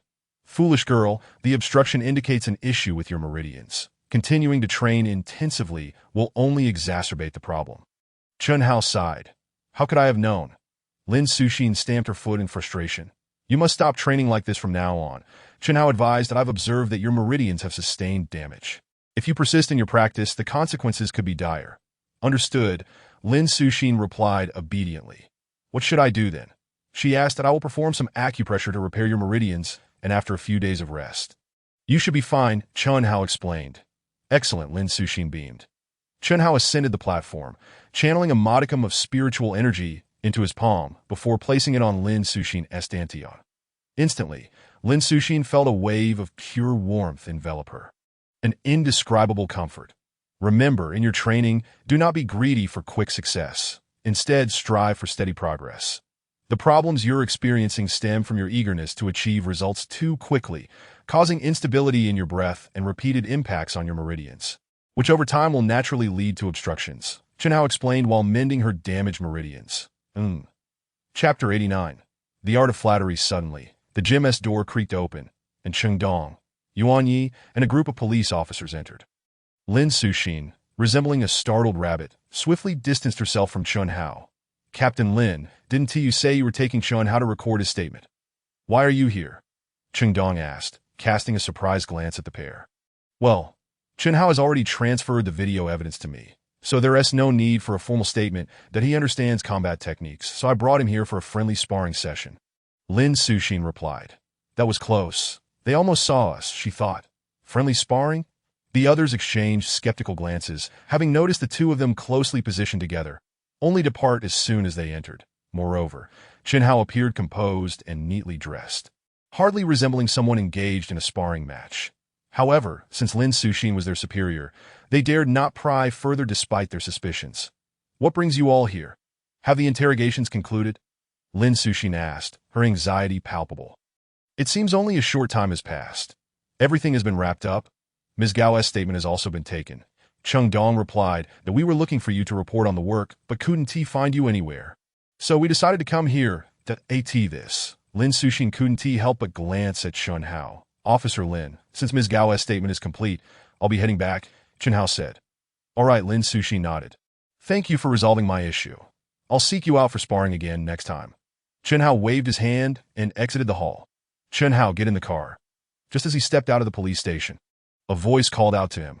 Turning to look, he saw a sapphire blue Lamborghini parked by the roadside, with Gao Xie pressing the car window and waving at him. To Ms. Gao, I thought you had left. Chun Hao approached the other side of the Lamborghini, opened the door, and got in. How could I possibly leave you here alone? Gao Xie smiled gently. Officer Lin, didn't he take you to record your statement? Did she? She asked casually, starting the car. How did you know?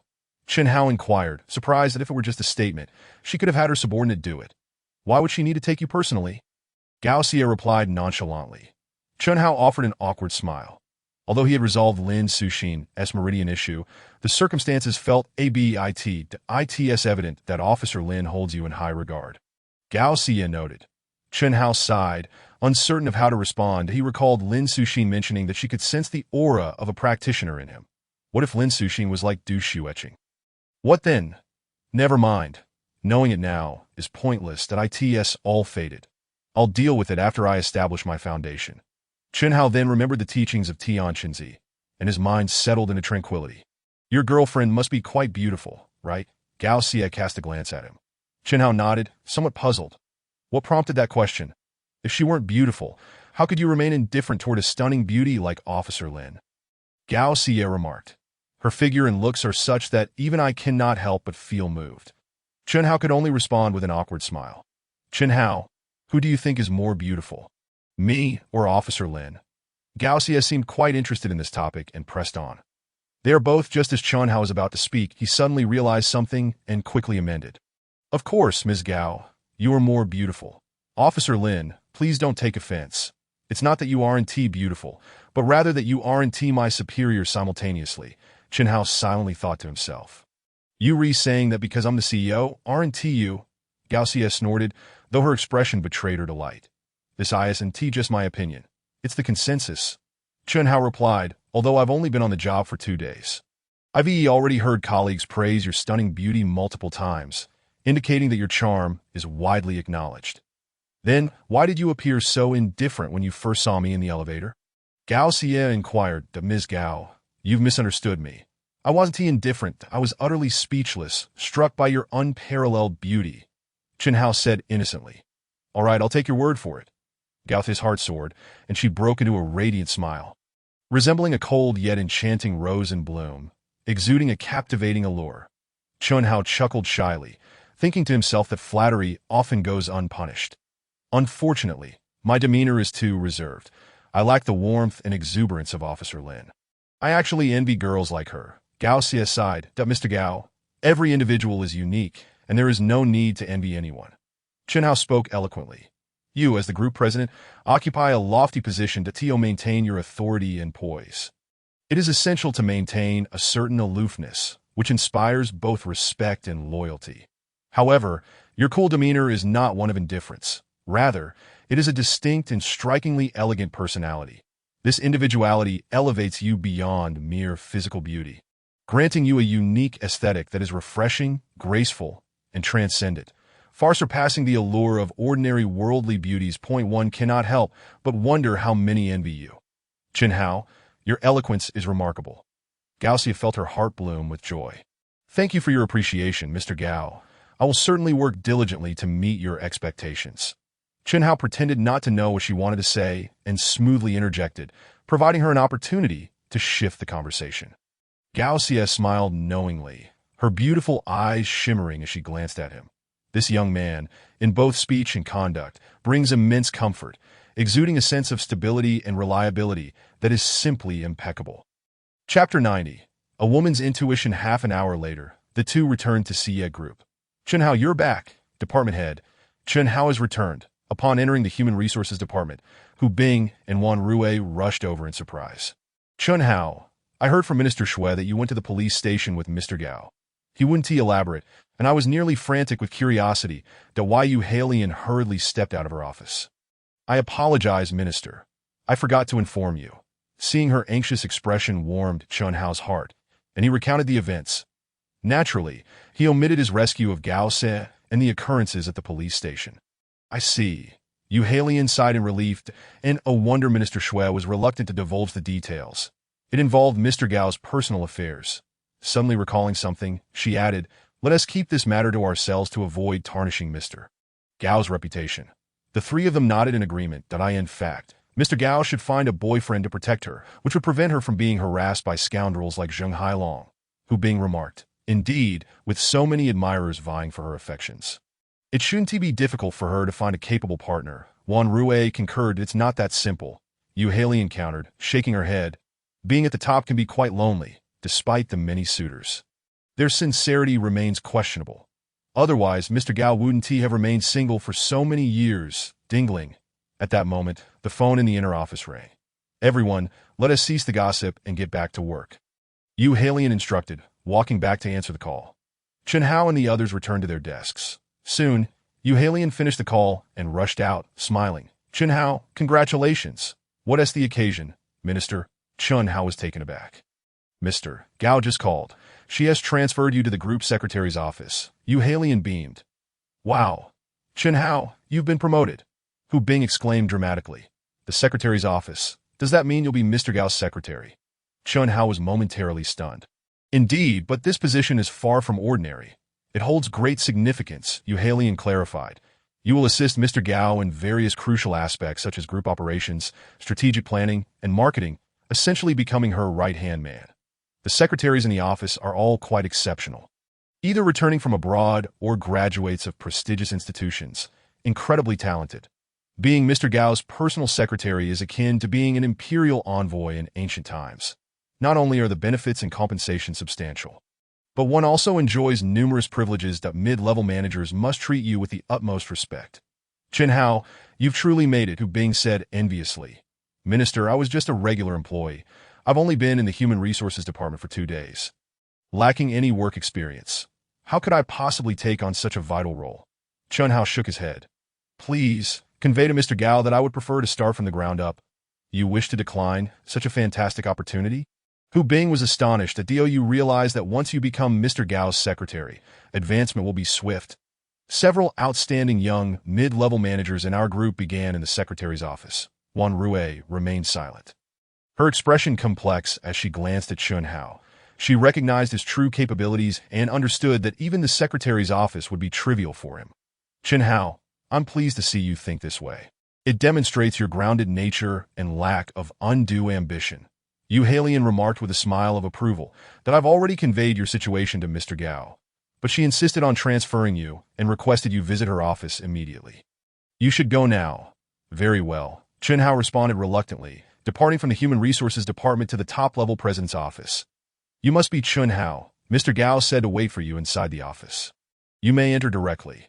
The secretary outside the president's office was a girl in her 20s, who looked at Chun Hao with curiosity as he entered, remarking on the rarity of Mr. Gao summoning ordinary employees, especially after specifically instructing her beforehand. An unusual occurrence. Chun Hao nodded and pushed the door open. The president's office was spacious, spanning hundreds of square meters, with a simple yet elegant traditional decor that exuded an air of refined taste.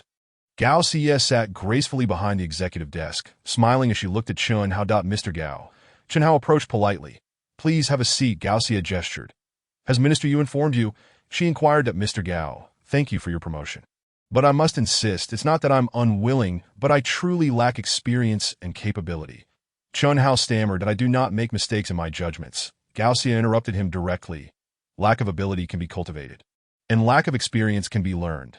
No one is born knowing everything. Wouldn't you agree? Chun Hao found himself momentarily speechless, reflecting on the truth of her words that I will provide you with a grace period. Take these materials back to study and report to the secretary's office in a week, Gao Xie said, pushing a thick folder towards him. To Mr. Gao. Chun Hao felt a bit helpless that he genuinely had little interest in the secretarial position. Chun Hao, although you claim to have a girlfriend, you don't seem to completely reject Officer Lin, do you? Otherwise, why would you spend so much time alone with her? Gao Xie suddenly stated. Chun Hao was taken aback. He hadn't expected her to bring this up. That is quite a leap in logic. Isn't it? I may not know what transpired between you two, but my intuition tells me it was certainly not work-related and should remain confidential. Correct? Gao Xie gazed at him intently. Chun Hao offered an awkward smile. Women's intuition is indeed formidable. You mentioned previously that you only knew Officer Lin, which implies this is just your second meeting. Gao Xie continued thoughtfully to Mr. Gao. What exactly are you trying to convey? Chun Hao asked, feeling dazed. Including now, we have met 4 times. 2 more than with Officer Lin. Gao Xie rose and approached him, adding, and in the future, our encounters will only increase. You did say that I am more beautiful than Officer Lin. Would you truly refuse me? She leaned slightly closer, her captivatingly cold and elegant eyes locking onto Chun Hao's. Mr. Gao. Chun Hao was flustered under her gaze and quickly stood up. Chun Hao, I know you possess great potential. Gao Xie gently interrupted him, her voice softening. Thus, this position is not merely a promotion for you. It is an opportunity for you to assist me. Is that agreeable? When she remained silent, she radiated an air of untouchable elegance. Yet when she spoke softly, she became utterly enchanting, evoking a sense of compassion that was hard to resist. Chun Hao managed a wry smile and nodded. He truly didn't know how to decline this extraordinary woman. While a secretary is still a regular job, it won't hinder my experiences in the world. He thought. Chapter 91. A mysterious middle-aged man, Gao Xie displayed a knowing smile. For reasons unknown, witnessing Chun Hao's agreement filled her with an unexpected sense of accomplishment, as though she had obtained something precious, an experience she had never encountered before. I will take my leave now, Mr. Gao, Chun Hao said, picking up the folder. From now on, feel free to come to me with anything. Gao Xie replied, that my office will always be open for you. Thank you, Mr. Gao. Chun Hao nodded, turning to exit. Yes. Once he closed the door, Gao Xie appeared like an excited little girl, gleefully shaking her fist in triumph. Chun Hao returned to the Human Resources Department. Did you accept it? Yu Halian asked with a smile. Chun Hao nodded. It was a foregone conclusion. No one can refuse Mr. Gao's orders. Yu Halian displayed an expectant expression, suddenly sighing. It took so much effort to get you transferred. And now Mr. Gao has snatched you away that I'll have to recruit again. Indeed, although it has only been a day, I feel an exceptional rapport with Chun. How did I truly wish he wouldn't leave? Hu Bing expressed her reluctance. Wan Rui remained silent, but nodded thoughtfully. Just a day earlier, she would have welcomed Chun Hao's departure, yet now she felt an inexplicable sense of loss, as if she had missed out on something significant. Mr. Gao has given me a week's time to learn before I transition to the secretary's office. Until then, I remain an employee of the Human Resources Department, so please feel free to assign me any tasks. Chun Hao spoke earnestly, asserting that even if he were to join the Secretariat, he would still consider himself a part of the Human Resources Department, that as long as you need me, I shall not hesitate to assist. All right, Chun Hao, I truly did not misjudge you, Yu Halian responded with a smile, her eyes glistening with unshed tears. Chun Hao, your words have moved me profoundly to know. I must give you a hug. From now on. You shall be my leader, and I fear I may not dare to embrace you again. Hu Bing stood up, approaching him with outstretched arms and an exaggerated demeanor. Chen Hao laughed heartily and stood to share a brief embrace with her. Witnessing this, Wan Rui hesitated for a moment before stepping closer to Chen Hao, her voice barely above a whisper. Chen Hao, may I also embrace you? Come here. Chen Hao replied with a smile, opening his arms to welcome her. Although he felt indifferent towards Wan Rui, she had already apologized and lowered herself considerably, so he saw no reason to hold a grudge. However, just as Chen Hao was about to release her, Wan Rui clung to him tightly, suddenly bursting into tears. Both Chen Hao and Hu Bing were taken aback. What is the matter, Xiao Rui? Yu Halian inquired in surprise. That it's nothing. I just can't bear to part. Wan Rui choked out that in truth, she wasn't as reluctant as she claimed, yet she couldn't fathom why she felt such sorrow. This silly girl. Chen Hao isn't he resigning? He is merely transferring departments, Yu Halian remarked with a chuckle. Indeed, just yesterday, you two were at odds, and today you're so reluctant to part. Hu Bing teased, half-heartedly admonishing her. Wan Rui, you're not harboring feelings for Chen Hao, are you? I'll step outside for a moment. You needn't worry. Upon hearing this, Wan Rui felt an even deeper pang of sadness and turned to leave the office. That I've never seen Wan Rui like this before, Hu Bing remarked in astonishment. Yu Halian exchanged a knowing glance with Chen Hao, saying nothing as she retreated to her own office. Chen Hao shrugged, disinterested in Wan Rui's complicated emotional turmoil, and sat down to open his folder. Beginning to study materials on business administration, modern business management concepts, and marketing. Gaoxia had provided him with highly specialized business documents, many of which were in English that in the past, Chen Hao would have recognized each character and letter, but struggled to comprehend their combined meaning. However, now that he had become a cultivator, his magical energy flowed through his meridians, granting him a natural aptitude for learning.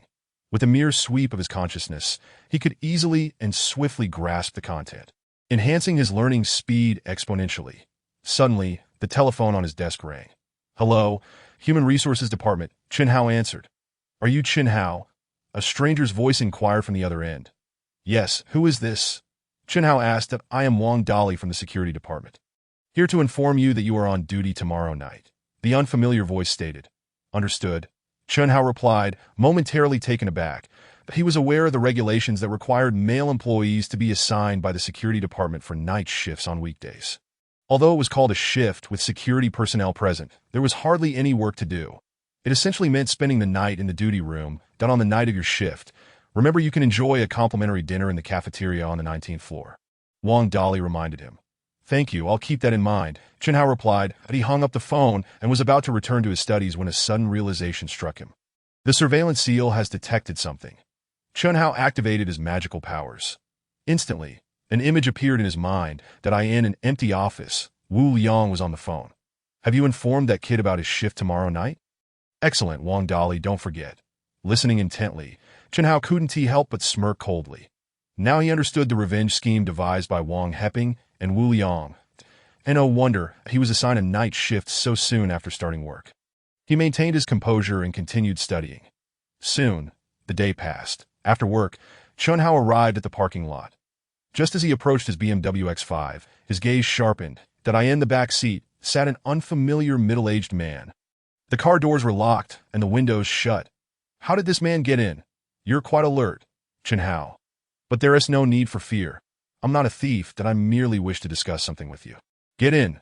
As long as you don't call the police or act irrationally, I won't harm you, the middle-aged man said, remaining seated in the car and smiling faintly. Chen Hao remained silent, nodded, opened the front door, and started the engine. So obedient, the middle-aged man remarked, somewhat surprised. Most people would likely flee and call the authorities. That he had prepared himself to subdue Chen Hao, but it was unnecessary. Chen Hao pressed the gas pedal, and soon the BMW X5 exited the parking lot, heading towards Mingyu Mountain Villa. The two maintained a silence, the middle-aged man glancing at Chen Hao through the rearview mirror, taken aback by his calm demeanor. Chen Hao exhibited no signs of anxiety or wariness, and his tranquility seemed genuine rather than feigned. What surprised the man even more was that Chen Hao did not steal glances at him through the mirror, treating him merely as an ordinary passenger. This was rather unusual. Aren't you curious about my identity? After a while, the middle-aged man could no longer contain himself and broke the silence. You were sent by Madame Du. Chun Hao stated, so you've already deduced, and no wonder you remain so composed. The middle-aged man responded, momentarily taken aback, then realizing something with an enlightened expression. Then you must know the purpose of my visit? He continued. What shall I call you? Chun Hao countered that my surname is Qi. The middle-aged man replied that Mr. Qi, what will happen if I do not leave Xueqing? Chun Hao asked directly. Chun Hao, it seems you are indeed a clever individual. You should understand that the Du family is not within your reach, and Madame Du is not someone you can offend. Those who recognize the times are wise. Do not invite calamity upon yourself. Qi said with a smile, though his tone was somewhat admonitory, yet sincere. I understand. Chun Hao replied, I am simply asking. If I refuse to leave Xueqing, what then? I will not kill you, Qi sighed, but you will simply vanish without a trace. And no one, not even your family, will be able to find you. You surely do not wish for that to happen. Not killing me. Is that your intention or Madame Du's? Does it make a difference? It does indeed. Chun Hao asserted that if it is Madame Du's wish, it implies she has not completely lost her conscience. For the sake of Xueqing, I will not sever ties with her. However, if this is your desire, and she wishes me dead, then I cannot extend my courtesy. What will you do if you don't extend your courtesy? Qi scoffed, intrigued at Mr. Qi. If I'm not mistaken, you should be an early-stage external martial artist. Correct? Chun Hao remarked slowly. You know about martial artists? Qi's expression shifted, that he hadn't anticipated that this boy would discern his true identity. That Mr. Qi, you enter my car without my permission, which certainly displeases me. However, since you did not resort to violent threats, I am relieved. This indicates you are not a malicious individual and do not engage in indiscriminate killing, Chun Hao stated. Therefore, I shall not make things difficult for you. As long as you exit my vehicle, I will agree to Madame Du's request to leave Xueqing forever. Qi chuckled derisively, that he had closely observed Chun Hao and was convinced that the boy was merely an ordinary person, likely having heard about martial artists somewhere, and was now trying to put on a fade before him. However, his words revealed a complete ignorance of the martial artist's power. I thought you were a clever person. Turns out you are simply fearless and ignorant. Qi sneered. Slapping the car door, he intended to force the door open, hoping to frighten Chun Hao. Bang! With a loud crash, the door remained unscathed. What? Qi exclaimed in shock. Although he had not used his full strength, his slap still carried considerable force. A mere car door should have been easily damaged. How could it be completely unharmed? You have 5 minutes, Chun Hao said without turning back. Qi, astonished and furious, struck the door again with all his might. Bang! An even louder sound echoed, yet the door remained intact. Impossible!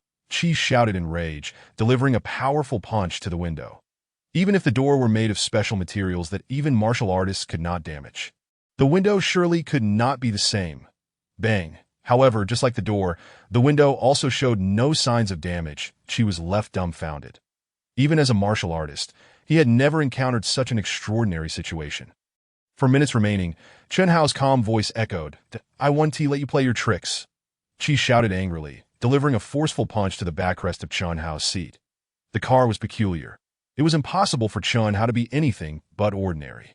Yet, the moment his fist made contact with the seat back, Qi felt an incredibly strong force rebound against him, instantly sending his punch back. The force returned to him, causing his entire body to tremble.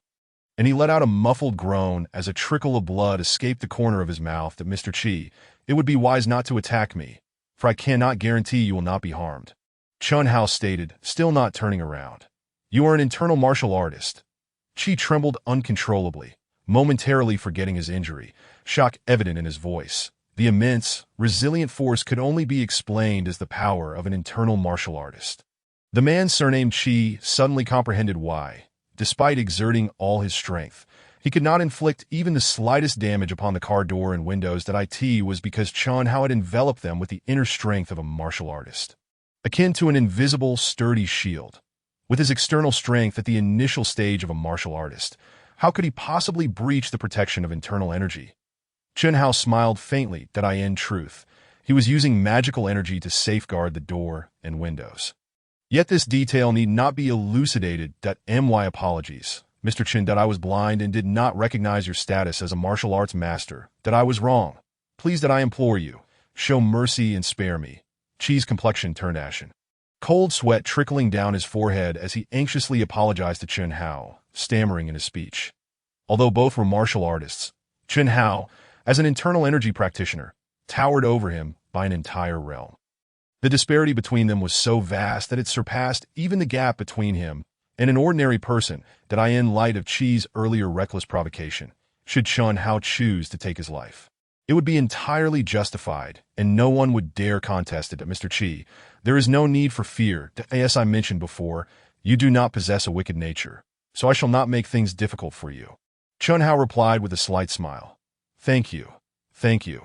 Senior Qi felt a wave of relief wash over him, grateful that he had refrained from using force to coerce Chen Hao. Otherwise, he would not know how he might meet his demise. My name is Qi Shan. You may simply address me by my name.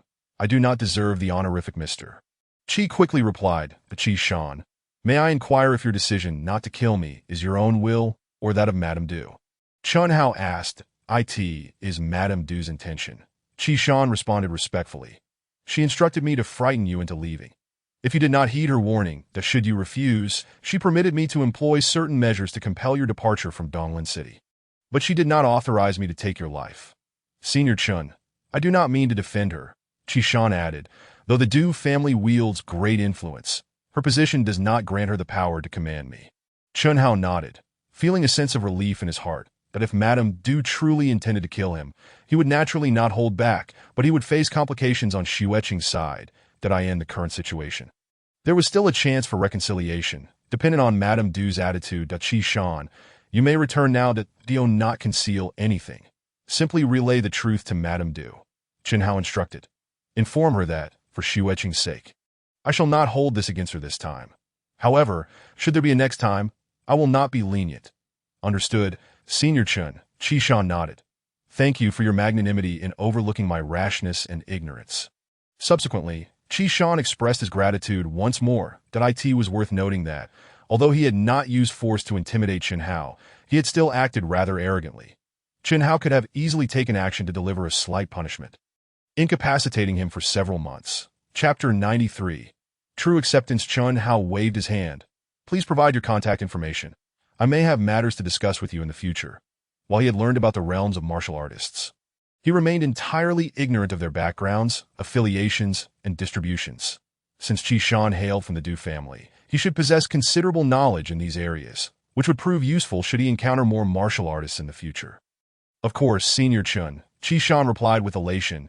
It was known that internal energy practitioners were considered experts even across the entirety of Huaxia. Even at the initial stage of internal energy, they were figures of dominance. Establishing a connection with such a prominent individual could yield immense benefits, especially when faced with challenges in martial arts cultivation. Even a few words of guidance from Chen Hao would be invaluable.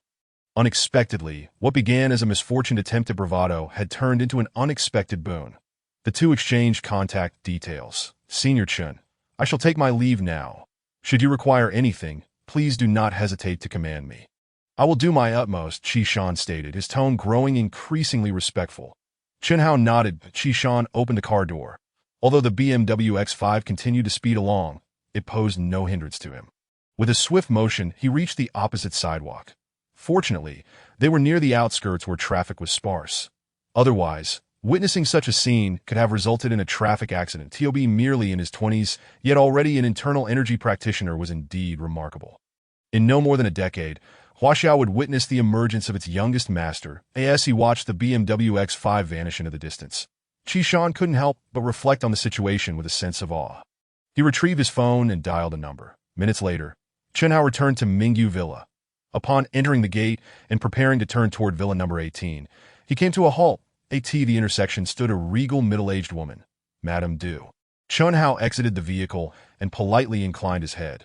After all, she was Du Xueqing's mother, and it was only proper to maintain decorum. That I did not expect you to be not only a martial artist, but also an internal energy practitioner.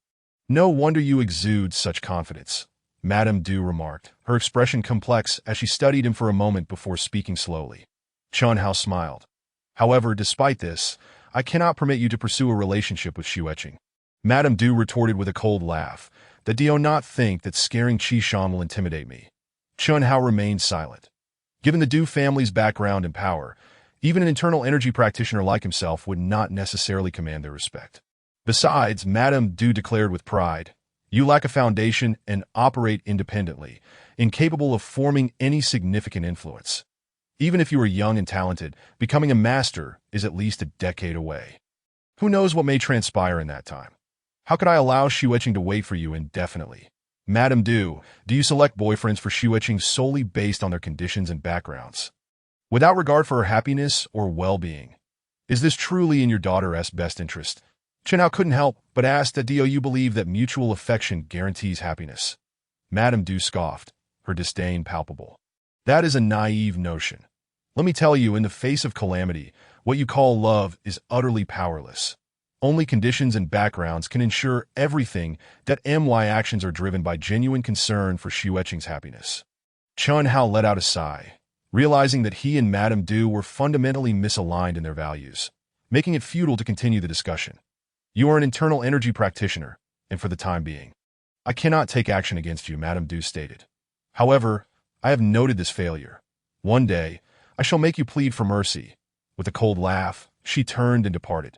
Chen Hao shook his head, dismissing her with a sense of contempt as he returned to his car and drove toward Villa No. 18. You're back. As soon as he entered the villa's grand hall, Du Xueqing rushed out like a jubilant little bird, her face beaming as she leaped into his embrace. "How was your day at home?" Chen Hao chuckled, enveloping her in a warm embrace, feeling a deep sense of comfort.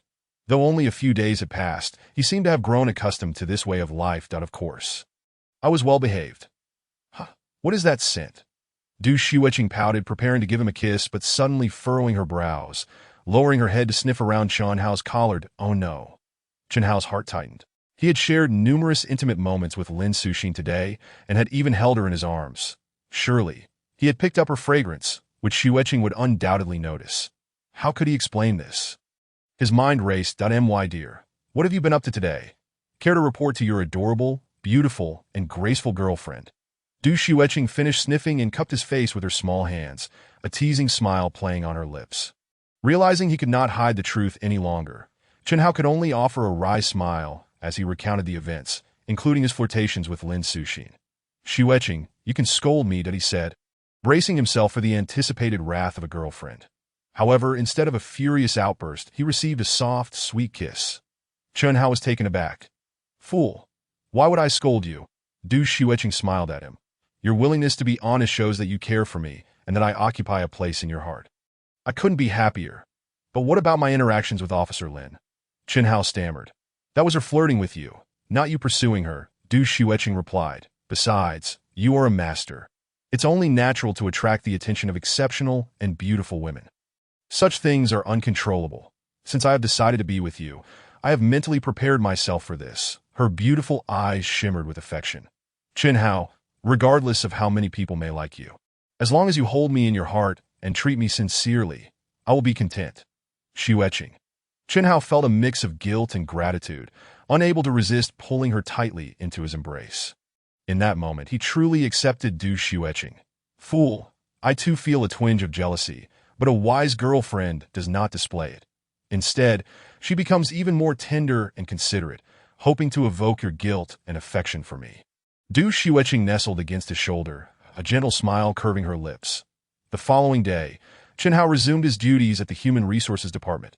Although he had volunteered for work yesterday, Euhalion would not assign him any tasks, cheerfully urging him to focus on learning, lest he appear clueless when he eventually joined the secretarial office, thereby embarrassing both her and General Gao.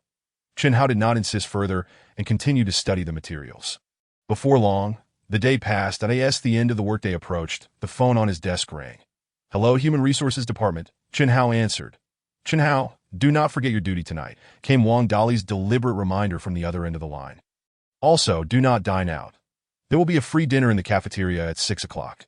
Since you are a new employee, I have some important duty-related matters to discuss with you. Remember, you must attend." "Understood." Chen Hao chuckled coldly to himself and responded. Soon, 6 o'clock arrived. Chen Hao turned off the lights, locked the door, and departed from the Human Resources Department, making his way to the cafeteria on the 19th floor. Chapter 94. Framing and Entrapment. The cafeteria was desolate, with only a cook at the serving window and a slightly plump young man in a security uniform sitting near the door, who was continually glancing toward the entrance. "You must be Chen Hao. Hello, I am Wang Dali." Upon seeing Chen Hao enter, the young man quickly stood up, extending his hand with enthusiasm and a smile. "Hello, Officer Wang." Chen Hao shook his hand. "That I prepared your meal. Please sit down and eat with me." Wang Dali gestured toward 2 plates brimming with food on the table. "Thank you, Officer Wang. You are too kind." Chen Hao smiled. "It's just the 2 of us." "It was no trouble at all," Wang Dali replied. The 2 sat down and began their meal. "The food here is quite good, and there's even soup," Chen Hao remarked as he ate. "If you like it, feel free to have more. If it's not enough, you can always get a refill." Wang Dali observed Chen Hao devouring his meal, a glimmer of satisfaction flashing in his eyes. By the way, Chen Hao, remember what time you need to be in the duty room tonight." Wang Dali then began to recite the precautions. Chen Hao listened, nodding on the surface while secretly scoffing. This information was already clearly outlined in the duty regulations. Wang Dali was merely reiterating it, evidently to lure him to the cafeteria. Before long, the 2 finished their meal. "Chen Hao, you should head to the duty room. I need to return to the security department. There was an issue with the surveillance, and the footage isn't displaying correctly. That I need to fix it quickly," Wang Dali stated. Chen Hao nodded, discreetly flicking his fingers to cast a surveillance spell on Wang Dali, then departed from the cafeteria. Wang Dali arrived on the first floor and entered the monitoring room, locking the door behind him. Inside the monitoring room, all the surveillance feeds were functioning normally. There was no problem at all. Wang Dali pressed a button on the control panel, immediately enlarging the feed from the duty room that he watched intently as Chen Hao entered the duty room, lay down on the bed, and began to use his phone. It appeared that nothing was amiss. However, after a short while, Chen Hao began to yawn repeatedly, showing signs of extreme drowsiness. But he seemed a bit puzzled by this, but ultimately paid it little mind, turning off the lights, undressing, covering himself with a blanket, and quickly falling asleep. Observing this, Wang Dali revealed a faint smirk, took out his phone, and dialed a number. "Yes, asleep, T1T, wake up in the middle of it." "Will he?" came Wu Liang's voice from the phone. "That I no need to worry. I've added a sufficient amount of sleeping pills to his food and soup. He should sleep at least until tomorrow morning." Wang Dali replied, "Now I will turn off the surveillance and begin the operation." "Good." Wu Liang responded. Wang Dali hung up the phone and began manipulating the control panel, systematically shutting off the surveillance feeds. He exited the monitoring room and approached the duty room, knocking on the door. There was no response from within. Wang Dali knocked again with more force, calling out, "Chen Hao?" Still, there was no answer. Glancing around, Wang Dali produced a key, inserted it into the lock, and gently turned it. The door to the duty room swung open. Cautiously, he stepped inside, first taking a wary glance at Chen Hao, who was completely unresponsive, snoring loudly, clearly in a deep slumber. Wang Dali felt relieved, approached the bedside, took Chen Hao's discarded outer clothing and pants, exited the duty room, and closed the door behind him. He then made his way to the advertising company on the 18th floor. "Did you get it?" Wu Liang was waiting in the office and rushed over to greet him upon his arrival. Wang Dali nodded, handing over Chen Hao's outer clothing and pants. "The security patrol starts at 8 o'clock. We need to hurry." Wu Liang quickly changed into the clothes, then turned around. "How does it look?" "Very convincing." Wang Dali glanced at him from behind and nodded in agreement. The 2 left the office and arrived at the entrance of the finance office. Wu Liang took out a key, opened the door, and walked over to the safe in the corner of the room. He crouched down, illuminating it with his phone, and began to manipulate the combination lock. "How did you know the code?" Wang Dali asked curiously. "I've been here a few times and observed carefully." The finance staff were completely oblivious. Wu Liang boasted. In the midst of their conversation, he successfully opened the safe and retrieved dozens of bundles of cash. 300,000. This should be enough to get that brat sentenced for a few years. After counting, Wu Liang let out a cold laugh, but he took out a plastic bag to store the money and then left the finance office with Wang Dali. Heading to the stairwell door, Wu Liang handed the money and phone to Wang Dali, then turned around, pretending to open the door. Wang Dali stepped back, using Wu Liang's phone to take a few pictures. Not bad. After reviewing the photos, Wu Liang nodded in satisfaction. The 2 returned to the office, where Wu Liang removed Chen Hao's outer clothing and pants, handing them back to Wang Dali before changing back into his own clothes. "The final step is up to you. I'll take my leave now," Wu Liang said. "Rest assured." Wang Dali nodded. The two turned off the lights, locked the door, and departed from the advertising company that Wu Liang exited the Sieb building directly. Striding away, Wang Dali returned to the duty room. Chen Hao remained fast asleep, seemingly unaware of everything. Poor fellow, he has no idea what awaits him tomorrow. Wang Dali cast a pitying glance at Chen Hao. Placing the outer clothing and pants back on the bed, stuffing the bag of money beneath the bed, and then exited the duty room, locking the door behind him. Only then did he let out a sigh of relief, revealing a look of accomplishment, and turned to leave. Suddenly, within the duty room, Chen Hao ceased his snoring, opened his eyes, and sat up, a cold smile spreading across his face. His previous drowsiness and deep sleep had merely been an act. Through the surveillance spell, Chen Hao had witnessed everything that Wang Dali and Wu Liang had done. The true performance was only just beginning. Chen Hao reached out, and the bag filled with money flew from beneath the bed into his hand. He donned his clothes and exited the duty room. Moments later, he arrived at the advertising company on the 18th floor. Although Wu Liang had locked the office before leaving, it posed no challenge for Chen Hao. With a mere gesture, the door swung open. Chen Hao entered the office, stuffed the money into Wu Liang's cabinet, and then relocked the door before leaving. Returning to the duty room, Chen Hao sat on the bed and began to cultivate. Before long, the night passed, bang, bang, bang. The next morning, a sudden, vigorous knocking resounded at the door. Chen Hao opened his eyes, glancing at his phone to check the time, 8:30, that he had already been at work for half an hour. The timing was impeccable. Chen Hao, open the door, shouted voices from outside, and the knocking grew louder. Chen Hao waited a moment, then feigned sleepiness as he got out of bed to open the door. A group of people stood outside, in addition to Xue Pingyan, Wang Dali, Li Hongliang, and other personnel from the security department. There was also Wu Liang and several individuals Chen Hao did not recognize, though they were all dressed in the company uniform, likely employees of the advertising company. What is going on?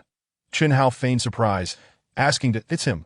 At that moment, Wu Liang pointed an accusatory finger at Chen Hao.